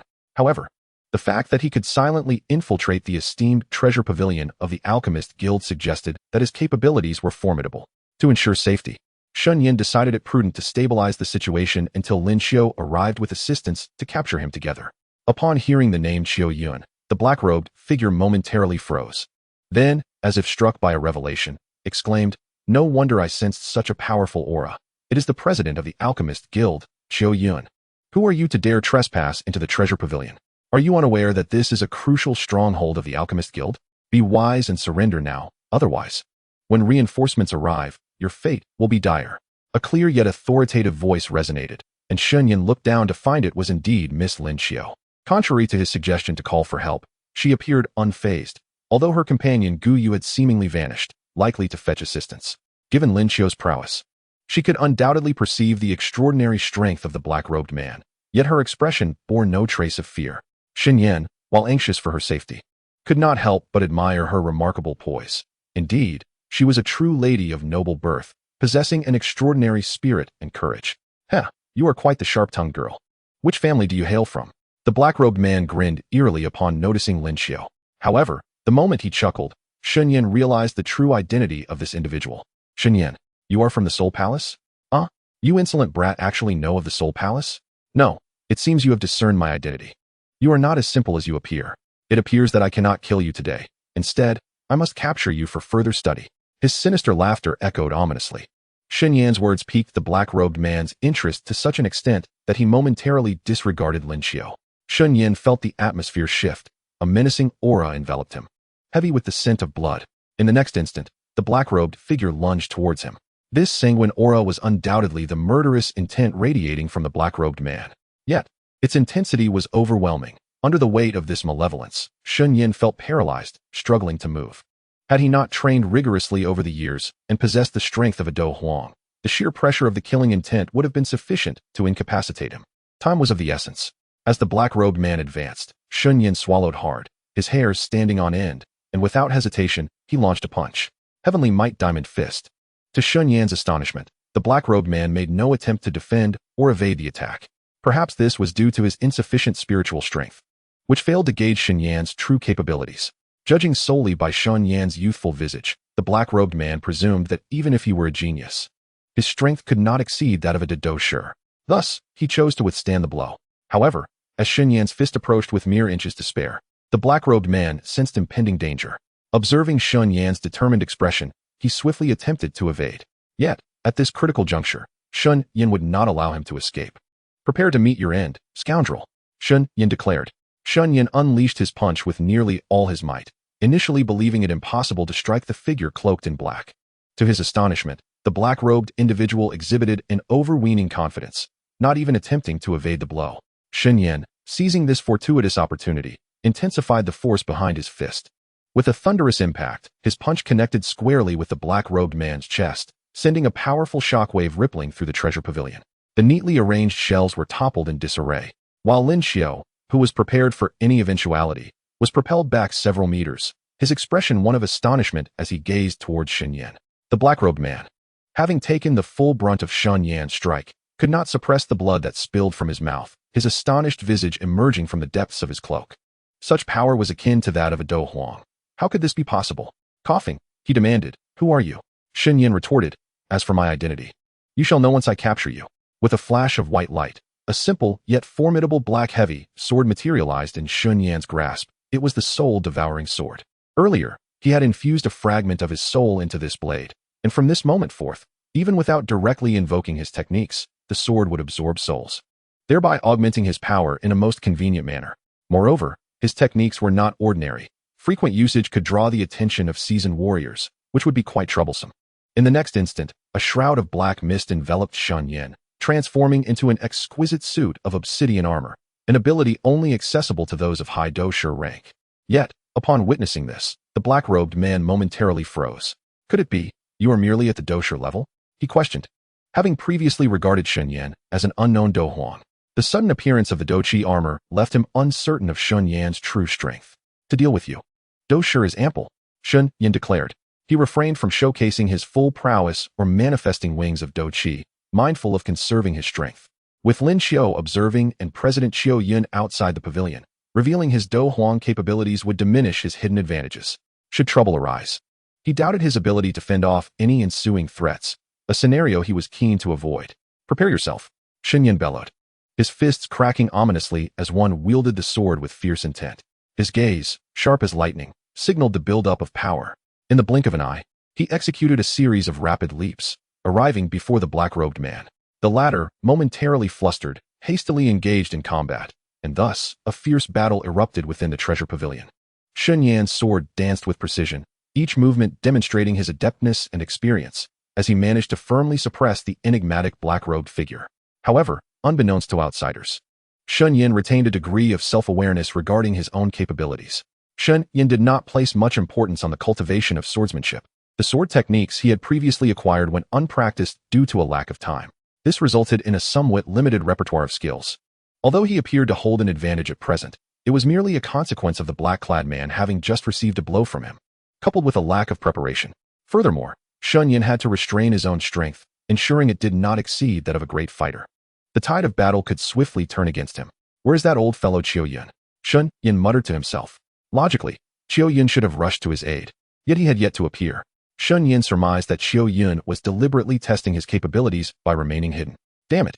As he pondered these thoughts, Shen Yan continued his relentless assault on the black-clad man. Before long, the man's robe was tattered in several places, finally pushed to his limits. The black-clad man roared in fury. An overwhelming surge of fighting spirit erupted from him, exponentially more powerful than before. The intense wave of energy sent Shen Yan and the surrounding objects flying, turning half of the treasure pavilion into utter chaos in an instant. You little brat. Prepare to meet your end. The black-clad man abruptly concentrated his fighting spirit, casting a glance at Shen Yan's position before launching himself towards him with lightning speed. Shen Yan found himself unable to evade, forced to watch as the black-clad man closed in for the strike. Is this the end? Die? In the disarray of the treasure pavilion, the black-clad man swiftly transformed his hand into a sword, advancing towards Shen Yan's throat. Just as he was mere inches away from success, a sudden beam of white light descended from above. An elderly man with white hair struck out with his palm, sending the assailant hurtling back once more. Intruding upon my guild's sacred grounds and seeking to kill our alchemist, you have only one fate awaiting you. This man was none other than Qiu Yun, the president of the Alchemist Guild, whose appearance brought a sigh of relief to Shen Yan. The old fellow had finally lost his composure. Young friend Shen Yan, how are you faring? Qiu Yun inquired with concern, and Shen Yan quickly nodded, assuring him he was unscathed. Qiu Yun, satisfied with this response, nodded in return. That is good to hear. You must immediately escort Miss Lin Xiu away from this place. I shall handle this individual. Without casting another glance at Shen Yan, Qiu Yun calmly instructed him while turning his attention back to the black-clad man, who had surprisingly managed to stand once more. Despite sustaining 2 heavy blows, he appeared gravely injured. The president of the Alchemist Guild, Qiu Yun? His strength is indeed remarkable. Shen Yan mused. Indeed, Shen Yan replied. Shen Yan cast a glance at the figure cloaked in black before nodding and departing without a backward glance. Though leaving weighed heavily on him, for the true power of the black-robed man likely rivaled that of a Dou Huang.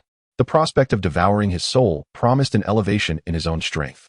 Moreover, given his current injuries, capturing such an opponent would be a trivial endeavor. Yet, in a bid to conceal his capabilities, Shen Yan reluctantly chose to forego this opportunity. Sensing Lin Xiu's presence, he swiftly made his way towards her without hesitation. In a secluded corner, Shen Yan spotted Lin Xiu. The residual effects of his battle with the black-robed man had reached her, leaving her in a somewhat disheveled state as she sat there. Young Master Shen, how have you fared? Upon seeing Shen Yan arrive, a pallor washed over Lin Xiu's delicate face, only to be replaced by a glimmer of vitality. Realizing her momentary lapse, she cleared her throat and gradually rose to her feet. I am unscathed, but what of you, Miss Lin? This incident stemmed from my actions. If you have been harmed because of me, I shall carry the burden of guilt for a lifetime. Shen Yan replied earnestly. Guilt for a lifetime? Lin Xiu's expression revealed her astonishment at his words. Young Master Shen, you speak rather gravely. We have only known each other for less than a day. I cannot possibly hold such importance in your eyes. No, despite our brief acquaintance, I sense that our destinies are intertwined beyond mere chance. Given the opportunity, I would be most willing to collaborate with you, Miss Lin. However, now is not the time for such discussions. President Qiu Yun is currently confronting that black-robed figure, and a battle of Dou Huang caliber is imminent. We should take our leave post-haste, Shen Yan asserted. With sincere respect for Lin Xiu, Shen Yan shifted his gaze towards President Qiu Yun, whose formidable aura was coiling in anticipation, suggesting that a fierce clash was on the verge of erupting. Dou Huang caliber? Is that black-robed individual truly a Dou Huang powerhouse? Lin Xiu's face reflected her surprise. Her own soul power was insufficient to gauge the true strength of the black-robed man. Indeed, but worry not, Miss Lin. President Xiao Yun's prowess far surpasses his.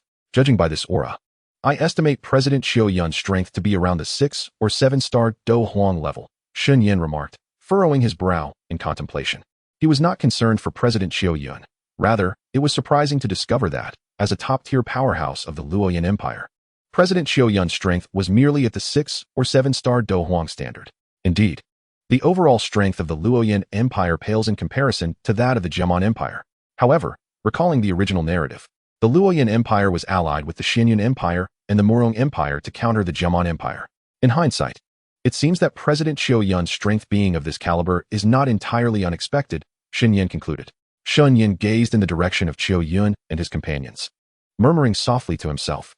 Beside him, Lin Xiao still held her small mouth in astonishment. Yet the commotion from Xiao Yun's side no longer captivated her attention. Instead, all her focus was on the contemplative Shen Yan. Not only had he emerged unscathed from a confrontation with an emperor-level combatant, but he also exhibited no fear of his opponent, taking the time to assess the enemy's strength. His composure and adeptness were truly remarkable, leaving Lin Xiao utterly astounded. His selection as one of the 10 talents of the Luoyan Empire, alongside the prodigious Meng Qian, now seemed entirely justified. Given more time, Shen Yan would undoubtedly become the most sought-after figure in the Luoyan Empire. Observing the calm and composed young man before her, Lin Xiao could almost envision the extraordinary achievements Shen Yan would attain in a few years. Although the Lin family, to which Lin Xiao belonged, was one of the 5 prominent families in Jinling, their overall strength was not particularly outstanding. They boasted only a single expert at the king level, let alone emperor level. Were it not for their close ties with the Alchemist Guild and the presence of several talented alchemists among their ranks, the Lin family might have long been ousted from the elite circle. For the sake of her family's future, as well as her own, it was imperative that she cultivate a good relationship with Shen Yan. As this thought crossed her mind, Lin Xiao firmly tucked it away in her heart.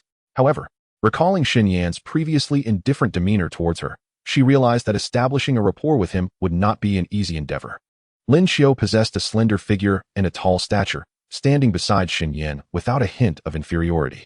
Her eyes were exceedingly captivating, with a pair of golden irises radiating the proud aura typical of noble families. Yet they also sparkled with vivacity and a touch of allure, much like a kaleidoscope. Just a glance into her eyes would irresistibly draw one in. With such beauty and her exceptional alchemical skills, she was not merely unique within her family, but revered as a treasured gem. In Jinling, she was widely recognized as a beautiful genius, attracting fervent gazes from men wherever she went. Yet, Shen Yan, standing before her, was evidently unlike those ordinary admirers. While Lin Xiao's mind wandered through these thoughts, Shen Yan remained oblivious to her musings, focused solely on holding her hand as they swiftly exited the treasure pavilion. Young Master Shen, my hand hurts a bit, Lin Xiao remarked outside the pavilion, prompting Shen Yan to realize his grip had been too tight. Instantly, he released her hand. Shen Yan, he said, I apologize for the oversight, Miss Lin. I got a bit distracted and didn't mean to hurt you. Lin Xiao's small hand was remarkably soft, despite her slender appearance. It possessed a delightful firmness, offering a pleasant sensation. Feeling the enchanting gaze of Lin Xiao's golden eyes, Shen Yan, with his formidable self-control, barely resisted the urge to succumb to her charm. Actually, it's nothing to worry about, young Master Shen. There's no need for an apology. Lin Xiao waved her hand with a smile. I understand you were concerned for my safety. Otherwise, you likely wouldn't have distanced yourself from President Xiao, would you? It seems you were quite eager to engage, in fact. Oh well. Shen Yan began, uncertain of how to respond. Shen Yan wished to elucidate his thoughts. However, Lin Xiao had almost accurately discerned his intentions, leaving Shen Yan momentarily at a loss for words. Chapter 58, The Family Secret. Haha, there is no need for you to explain, young Master Shen. Your concern for me, as well as your escort away from this perilous place, is a kindness I, Lin Xiao, shall remember. Lin Xiao, somewhat touched, continued speaking. Shen Yan, feeling a bit awkward, absent-mindedly touched his nose. He had initially intended to swiftly escort Lin Xiao away and then return to offer support. As for worrying about Lin Xiao's safety, he believed he had no such intention. It appeared that Lin Xiao had misunderstood him. Why are you two still here? Depart immediately. An urgent voice rang out. Shen Yan turned to see dozens of individuals clad in the grand robes of alchemists hastening towards them. They were elders from the Alchemist Guild. Yes, we understand. While Shen Yan was still in a daze, Lin Xiao quickly acknowledged and then pulled Shen Yan towards the exit. Shen Yan glanced in the direction of President Xiao Yun, where the commotion was unexpectedly minimal. It seemed that the battle had either yet to commence or had already concluded. President Xiao was preoccupied, And after the vice president received Shen Yan and Lin Xiu briefly, he allowed them to leave. Shen Yan acquired a recipe for a fifth-tier elixir, the concealment pill, and the vice president made no effort to reclaim it, stating that it was President Xiu's directive, and, since a prior agreement had been made, they would not go back on their word, which greatly pleased Shen Yan. As for Lin Xiu, due to Shen Yan's sudden outburst in the treasure pavilion, she had not obtained anything suitable. Shen Yan, I truly apologize, Miss Lin. Had I not interrupted you, you would have likely procured what you desired, wouldn't you? Young Master Shen, there is no need for your apology. I previously mentioned that my purpose in visiting the treasure pavilion was solely to seek the recipe for the rejuvenating spirit pill. Without that recipe, the others hold little value for me. The recipe for the rejuvenating spirit pill? By the way, Miss Lin, why is it so imperative for you to seek this particular recipe? Shen Yan inquired. There are 4 or 5 fifth-tier recipes in the treasure pavilion. Aside from the concealment pill I acquired and the rejuvenating spirit pill, there are several other rare recipes. Surely acquiring those would not be a loss. Shen Yan, somewhat perplexed, listened as Lin Xiu let out a bitter laugh and shook her head. You are aware of the relationship between our Lin family and the Alchemist Guild, are you not? Those recipes, for my family, can be obtained with merely a request. Oh, I see. I did not realize Miss Lin had considered this so thoroughly. It seems I have been presumptuous. Since the Lin family can access those recipes, it is evident that the value of retaining them at the treasure pavilion far exceeds simply acquiring them for our family. That is of no concern, young Master Shen. I am the one who must thank you for your assistance today. Otherwise, with my abilities, it would have been quite challenging to extricate myself from the treasure pavilion. Lin Xiu's small face bore a hint of bitterness. Before today, she had been filled with confidence, believing that among the youth, apart from Meng Qian, no one in the entire Falling Goose Empire could rival her. Now, reflecting on it, she realized she had indeed been overly proud. Miss Lin need not be mentioned. It is a duty that a man must fulfill. I believe that even in my absence, should another witness Miss Lin in peril, he would not remain indifferent. Shen Yan, young Master Shen, you overestimate the current generation of men. When true danger arises, no one will sacrifice themselves to shield me. Shen Yan, no one. Miss Lin's assertion seems rather absolute. With your remarkable talent and beauty, I dare say no man would refuse the role of a gallant protector. Shen Yan, surely there are some. For instance, is there not one standing right before you? A flicker of resignation crossed Lin Xiu's eyes. Upon hearing this, Shen Yan paused, then surveyed the empty surroundings, quickly realizing that Lin Xiu was referring to himself. Shen Yan, Miss Lin overestimates me. Shen Yan, no, young Master Shen is unlike others. I recognize this from our very first encounter. However, given our fortunate connection, I have a request. I hope you will comply. Shen Yan, what is it? As long as it is within my capacity, I shall grant it. Shen Yan, from this moment forth, you shall no longer call me Miss Lin. My name is Lin Xiu, and I wish for you to address me directly. Shen Yan, well, Shen Yan, I desire to be friends with young Master Shen. Surely you would not refuse? Lin Xiu's bright gaze bore sincerity and determination. Feeling her gaze, Shen Yan swallowed hard and eventually nodded. Shen Yan, of course, I would be honored to befriend you, Miss Lin. Speaking of which, Lin Xiu, why do you seek the revitalizing purple spirit pill?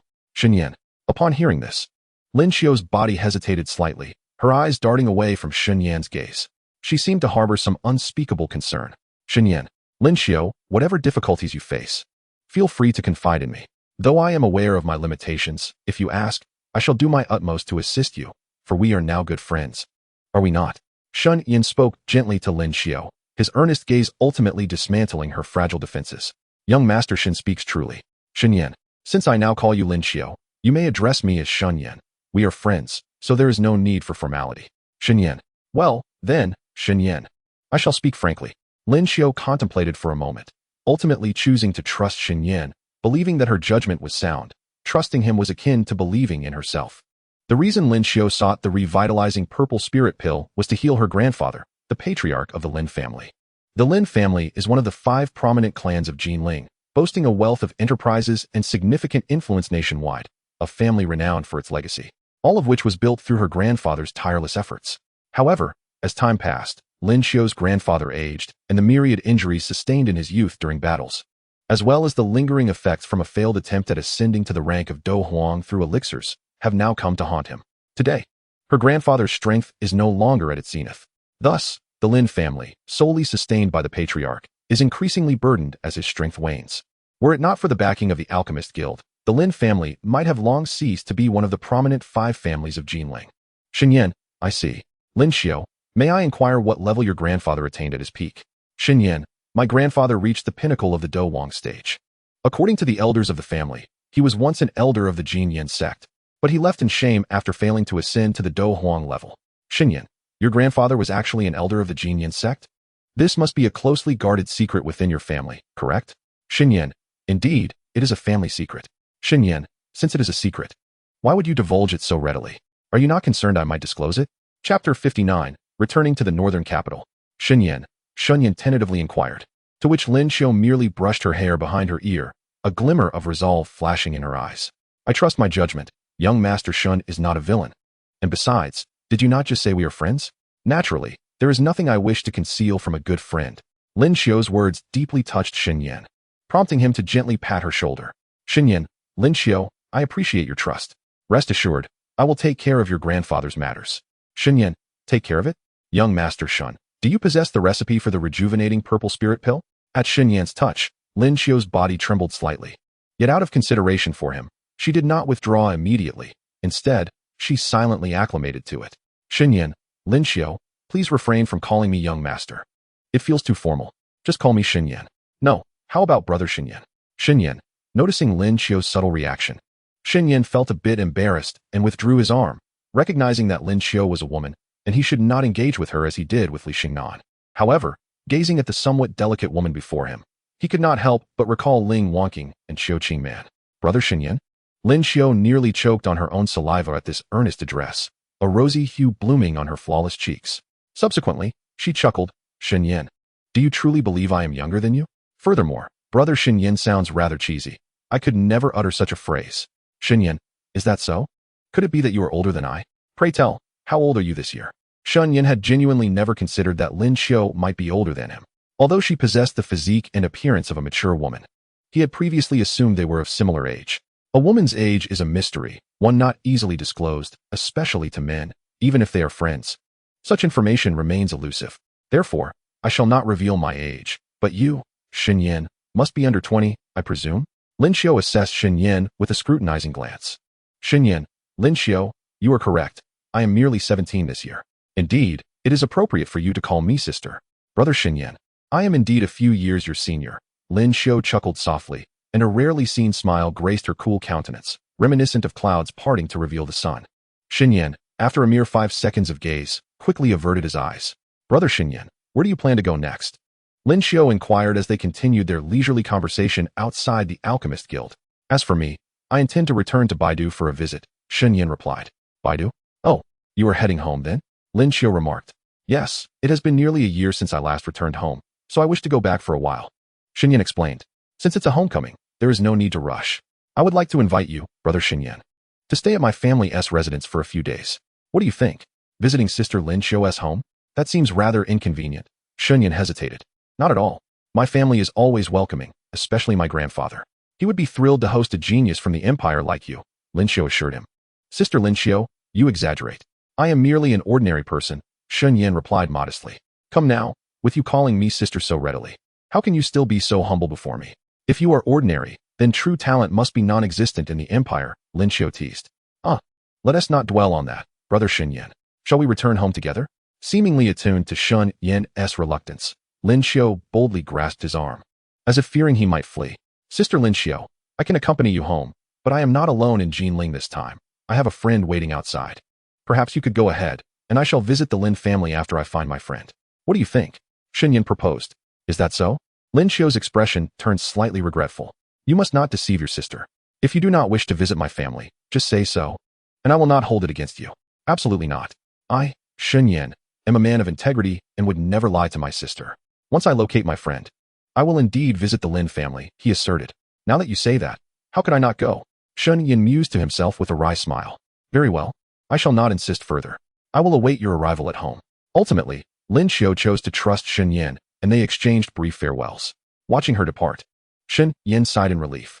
This woman is truly difficult to handle. Young Master Shen, you have finally emerged. Just as Lin Xiao left, a man clad in a white robe approached. Who are you? Shen Yan inquired. The robed man, appearing to be in his 40s and rather unremarkable in appearance, was unfamiliar to Shen Yan. His strength was merely at the level of a combat master, and at such an age.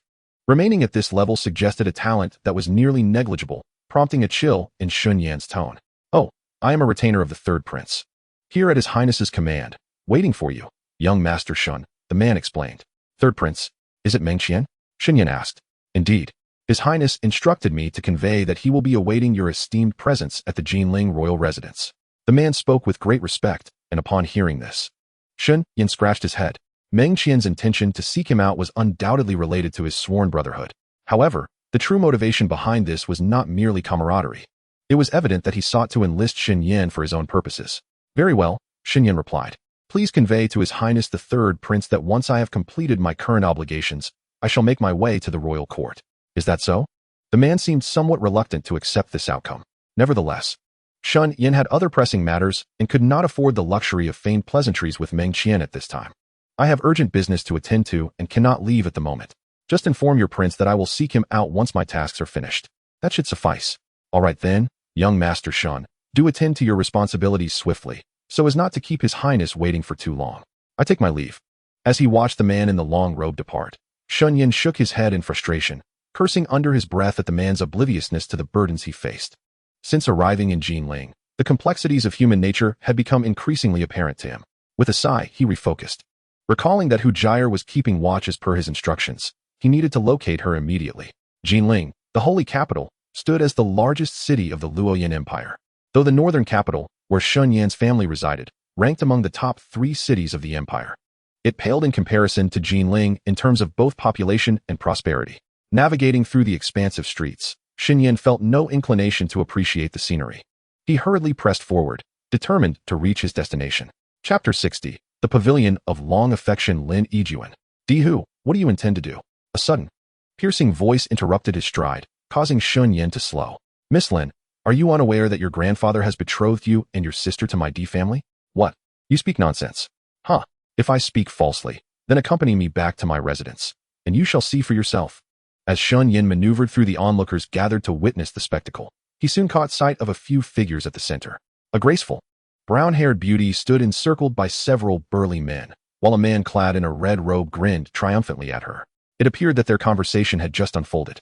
Could that be the second son of the D family, Dihu? What could he possibly want?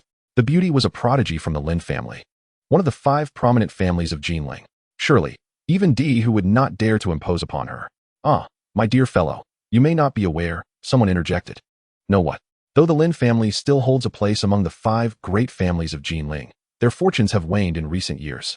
Their ranks are filled with the elderly and infirm. In contrast, the D family thrives, producing numerous talents and formidable figures. Have you heard of DCU? He is a genius who has emerged from the D family, destined to elevate them to the pinnacle among Jinling's 5 families. Indeed, indeed. Were it not for the Lin family's close ties to the Apothecaries Guild, their position among the 5 families would surely be in jeopardy. Listening to the murmurs of the onlookers, Shen Yan turned his gaze toward the solitary maiden. The young girl appeared to be around 16 or 17, her long chestnut hair cascading smoothly, resembling a celestial being descended from the heavens. Beneath her subtly translucent white gauze dress, her delicate pink skin stirred the imagination, truly embodying the essence of a captivating fairy. Could this girl possibly be of Lin Xiu's lineage? Shen Yan pondered, noting the resemblance between her and Lin Xiu, and after a careful observation, he was nearly certain they hailed from the same family. How about it, little beauty? Come with me, he proposed. I come directly from your Lin family. And if you doubt my words, simply return with me now to verify. The red-robed youth asserted, seizing the maiden's arm with an increasingly lascivious grin. Let go.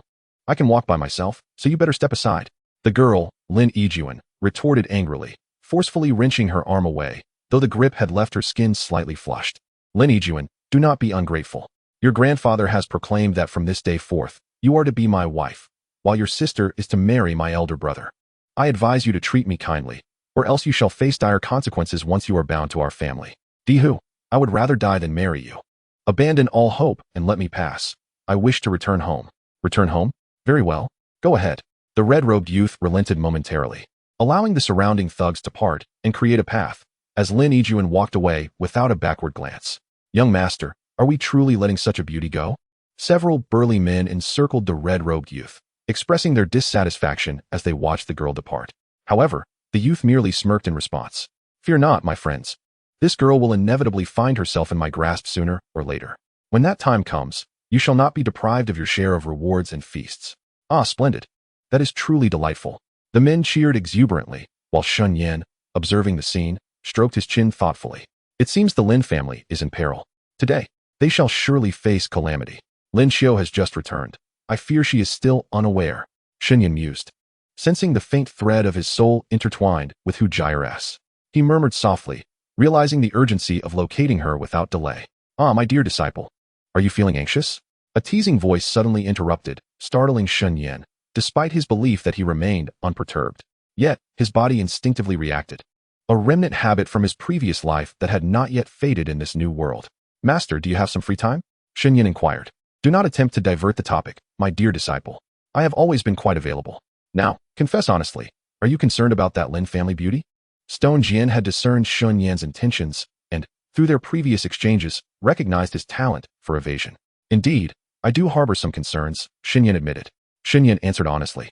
But soon his eyes brightened, and he dashed off in a certain direction. Sure, Jian, have you found Hu Jire? Yes, master. She is currently in the eastern part of the city. That's quite far, isn't it? Why don't you just fly there? It would be much quicker. This is Jinling, master. How could I dare to expose myself? You are putting me in a difficult position. Heh, you are indeed cautious. It's evident that you are not one to seek trouble. Not at all, master. Whether trouble arises or not, if it comes to that, I must confront it. I simply believe that before inviting trouble, I must ensure the safety of my family. Every action I take must be approached with utmost caution for their sake. Indeed, I did not expect my disciple to be so benevolent, always considering others. I have not misjudged you. Hee, that is a necessity. However, is there truly such a thing as perfection in this world? No matter how cautious one is, as long as one continues to advance, unforeseen events will inevitably occur. Sigh. Disciple, you are still too young. Shi Jian thought to himself. Yet gazing at Shen Yan's confident demeanor, he felt an inexplicable belief that perhaps Shen Yan could indeed succeed. Before long, Shen Yan arrived at the location where Hu Jire was said to be. He gazed at the magnificent white pavilion before him. Hu Jire should be inside at this moment. Esteemed guest, do you wish to enter? A man resembling a leader approached as several guards noticed Shen Yan. Yes, it's my first time here, and I'm not sure what is sold here. Shen Yan glanced at the entrance. There were no signs outside the pavilion, making it impossible to discern if it was a place for commerce or dining. What do we sell? Ha. Esteemed guest, you jest. Our Chongqing Pavilion does not engage in trade. Chongqing Pavilion? If you do not conduct business, then what do you do? If the guest wishes to know, you may enter and see for yourself, the man replied with an air of mystery. Very well, then I shall enter. Do not be hasty, esteemed guest. As you are new here, you may not be aware of our customs. To enter Chongqing Pavilion, an entrance fee is required. If you wish to enter, please pay the fee. Chapter 61, Intelligence. The customs here were indeed quite unique. It was the first time he had heard of an entrance fee. However, when in Rome, Shen Yan thought it prudent to remain discreet. Entrance fee? How much is it? Not much, just 10,000 gold coins. 10,000 gold coins? Why don't you just rob me? Although Shen Yan had plenty of gold, he did not wish to be taken advantage of. He noticed someone else entering without paying. Are you jesting with me? Why did you not collect money from the one who just entered? He is a loyal customer. He has paid before, so he need not pay again. Are you trying to fool me? Do you take me for a fool?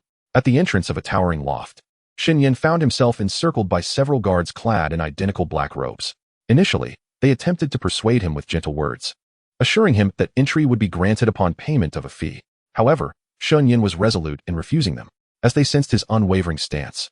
Their patience began to wane. You scoundrel! If you lack the funds, then be on your way and cease bothering us. One guard exclaimed. Indeed, we thought you were a young master from a wealthy family, but it seems you're merely a pauper. Leave, and spare our eyes your presence. The guards hurled insults at Shen Yan before shoving him. Despite his typically calm demeanor, Shen Yan could no longer tolerate their provocations. How dare you? He retorted, his voice laced with fury. Before the guards could respond, he unleashed a powerful punch that sent one of them flying. The others, taken aback by his sudden aggression, contemplated retaliating, yet they were quickly cowed by the formidable aura emanating from Shen Yan. Why, you're a grandmaster? How can this be? The head guard stammered. Disbelief etched on his face, for he himself was merely at the level of a fighter. I hail from the Golden Goose sect. Are you familiar with the young master Meng Qian? He is my brother. Dare to provoke me, and I shall ensure your heads adorn the ground, Shen Yan declared, his voice resonating with authority. Meng Qian? Oh no, my apologies. We were mistaken. Please spare us. The head guard pleaded, clearly intimidated by Shen Yan's power. Recognize your folly and be gone. Should you dare to trouble me again, I shall raise this so-called Longqing Pavilion to the ground, Shen Yan warned, dismissing them entirely as he strode confidently inside. The grand hall of the loft was expansive, yet the flow of patrons was sparse, lending an air of desolation. Shen Yan paid little heed to this atmosphere, instead making his way towards a crowded corner. There, he discovered a throng of people seated, with an elderly man of considerable age sternly addressing them from behind a counter. "Hu Jire, I have finally found you," Shen Yan exclaimed, scanning the crowd. He quickly spotted Hu Jire seated towards the back. Noticing the empty seat beside her, he settled down next to her. "Oh, it's you, brother Shen Yan. You nearly startled me," Hu Jire replied, her eyes widening. "My apologies. I did not intend to frighten you. Are you well?" Shen Yan inquired with concern. "I am fine. There is no need for you to apologize, brother Shen Yan. I was merely startled because you called me by my full name. I feared an enemy had recognized me," she explained. "Is that so?" Shen Yan responded, intrigued. "Yes, from now on, please just call me Jire. Using my full name feels rather distant. We've finally grown closer, and I would prefer not to create any space between us," she said, a hint of shyness in her voice. "Very well, Jire. How have you been? Where is the person you were keeping an eye on?" Shen Yan inquired. "Ah, he is seated just ahead. However, it appears he intends to sell information regarding the foreign fire," Hu Jire revealed. "Sell it? How do you know this?" Shen Yan pressed for details. "Brother Shen Yan, are you unaware?" Upon being questioned thus, Shen Yan found himself momentarily bewildered. "Shen Yan? Aware? Aware of what?" "Hua Jire," she replied. "This is the Chongqing Pavilion. Don't you know that?" Shen Yan responded. "Well, I must admit, I truly do not know, as this is my first visit to Jinling. Jire, since you are informed, do enlighten me." "Certainly," Hua Jire began. "The Chongqing Pavilion is a faction dedicated to exchanging intelligence. Here, vital information is not only immensely valuable, but can sometimes be exchanged for treasures of unfathomable worth. During my time at the Jinyan sect, I often heard tales of this place. It is said that my identity was exposed because someone procured information here." "Your identity?" Shen Yan inquired. As Hua Jire concluded her statement, her tone grew considerably somber. Shen Yan immediately recalled that her mother was still imprisoned within the Jinyan sect, enduring torment. "Do not worry, Jire. I will undoubtedly rescue your mother," he vowed. A promise Shen Yan would never forget. Upon hearing this, Hua Jire's expression brightened slightly. "I know that brother Shen Yan is formidable. However, the Jinyan sect is the largest faction in the country. Not to mention the multitude of powerful individuals within. Their spies are dispersed throughout the entire empire. It will not be an easy task to rescue my mother. Rest assured, Jire. Grant me a little time, and I will certainly rescue your mother," he reassured her. Just then, the individual possessing information regarding the exotic flames suddenly stood up and approached the elderly man seated before Shen Yan and the others, whispering something to him. After hearing the man's words, a look of surprise crossed the elder's face, and he rapped the table to gain attention. "Everyone, please quiet down. This gentleman possesses crucial intelligence for sale. I implore you to remain silent." Upon the elder's announcement, several individuals from the front row voiced their curiosity. "Old me. What is the information?" The elder cast a glance at the informant, and after a brief exchange of glances, they both nodded in agreement. "It pertains to the elder declared solemnly. This revelation landed like a bombshell, causing many present to rise in excitement, their eyes gleaming with fervor. "Where can one find? In the realm of Dou Shi is a coveted existence that all yearn for. Unlike ordinary flames, it harbors immense power. Across the entire continent, those who possess are renowned legendary figures, which has spurred countless individuals to seek it out in hopes of ascending to greatness. However, despite its might, is exceedingly rare. Although 23 types of are known to exist, some have spent their entire lives without ever encountering a single variety. The prospect of discovering news of here is undeniably tantalizing. However, the details regarding cannot be openly disclosed. It is a rule we adhere to here. Should anyone wish to learn more, they must satisfy one condition set forth by this esteemed guest." "A condition? What sort of condition?" "1 5th-grade pill. Merely 1 5th-grade pill is required for exchange." The elderly man spoke with gravity, while the man who provided the information about the quietly sat aside. "Shen Yan, a 5th-grade elixir, is it?"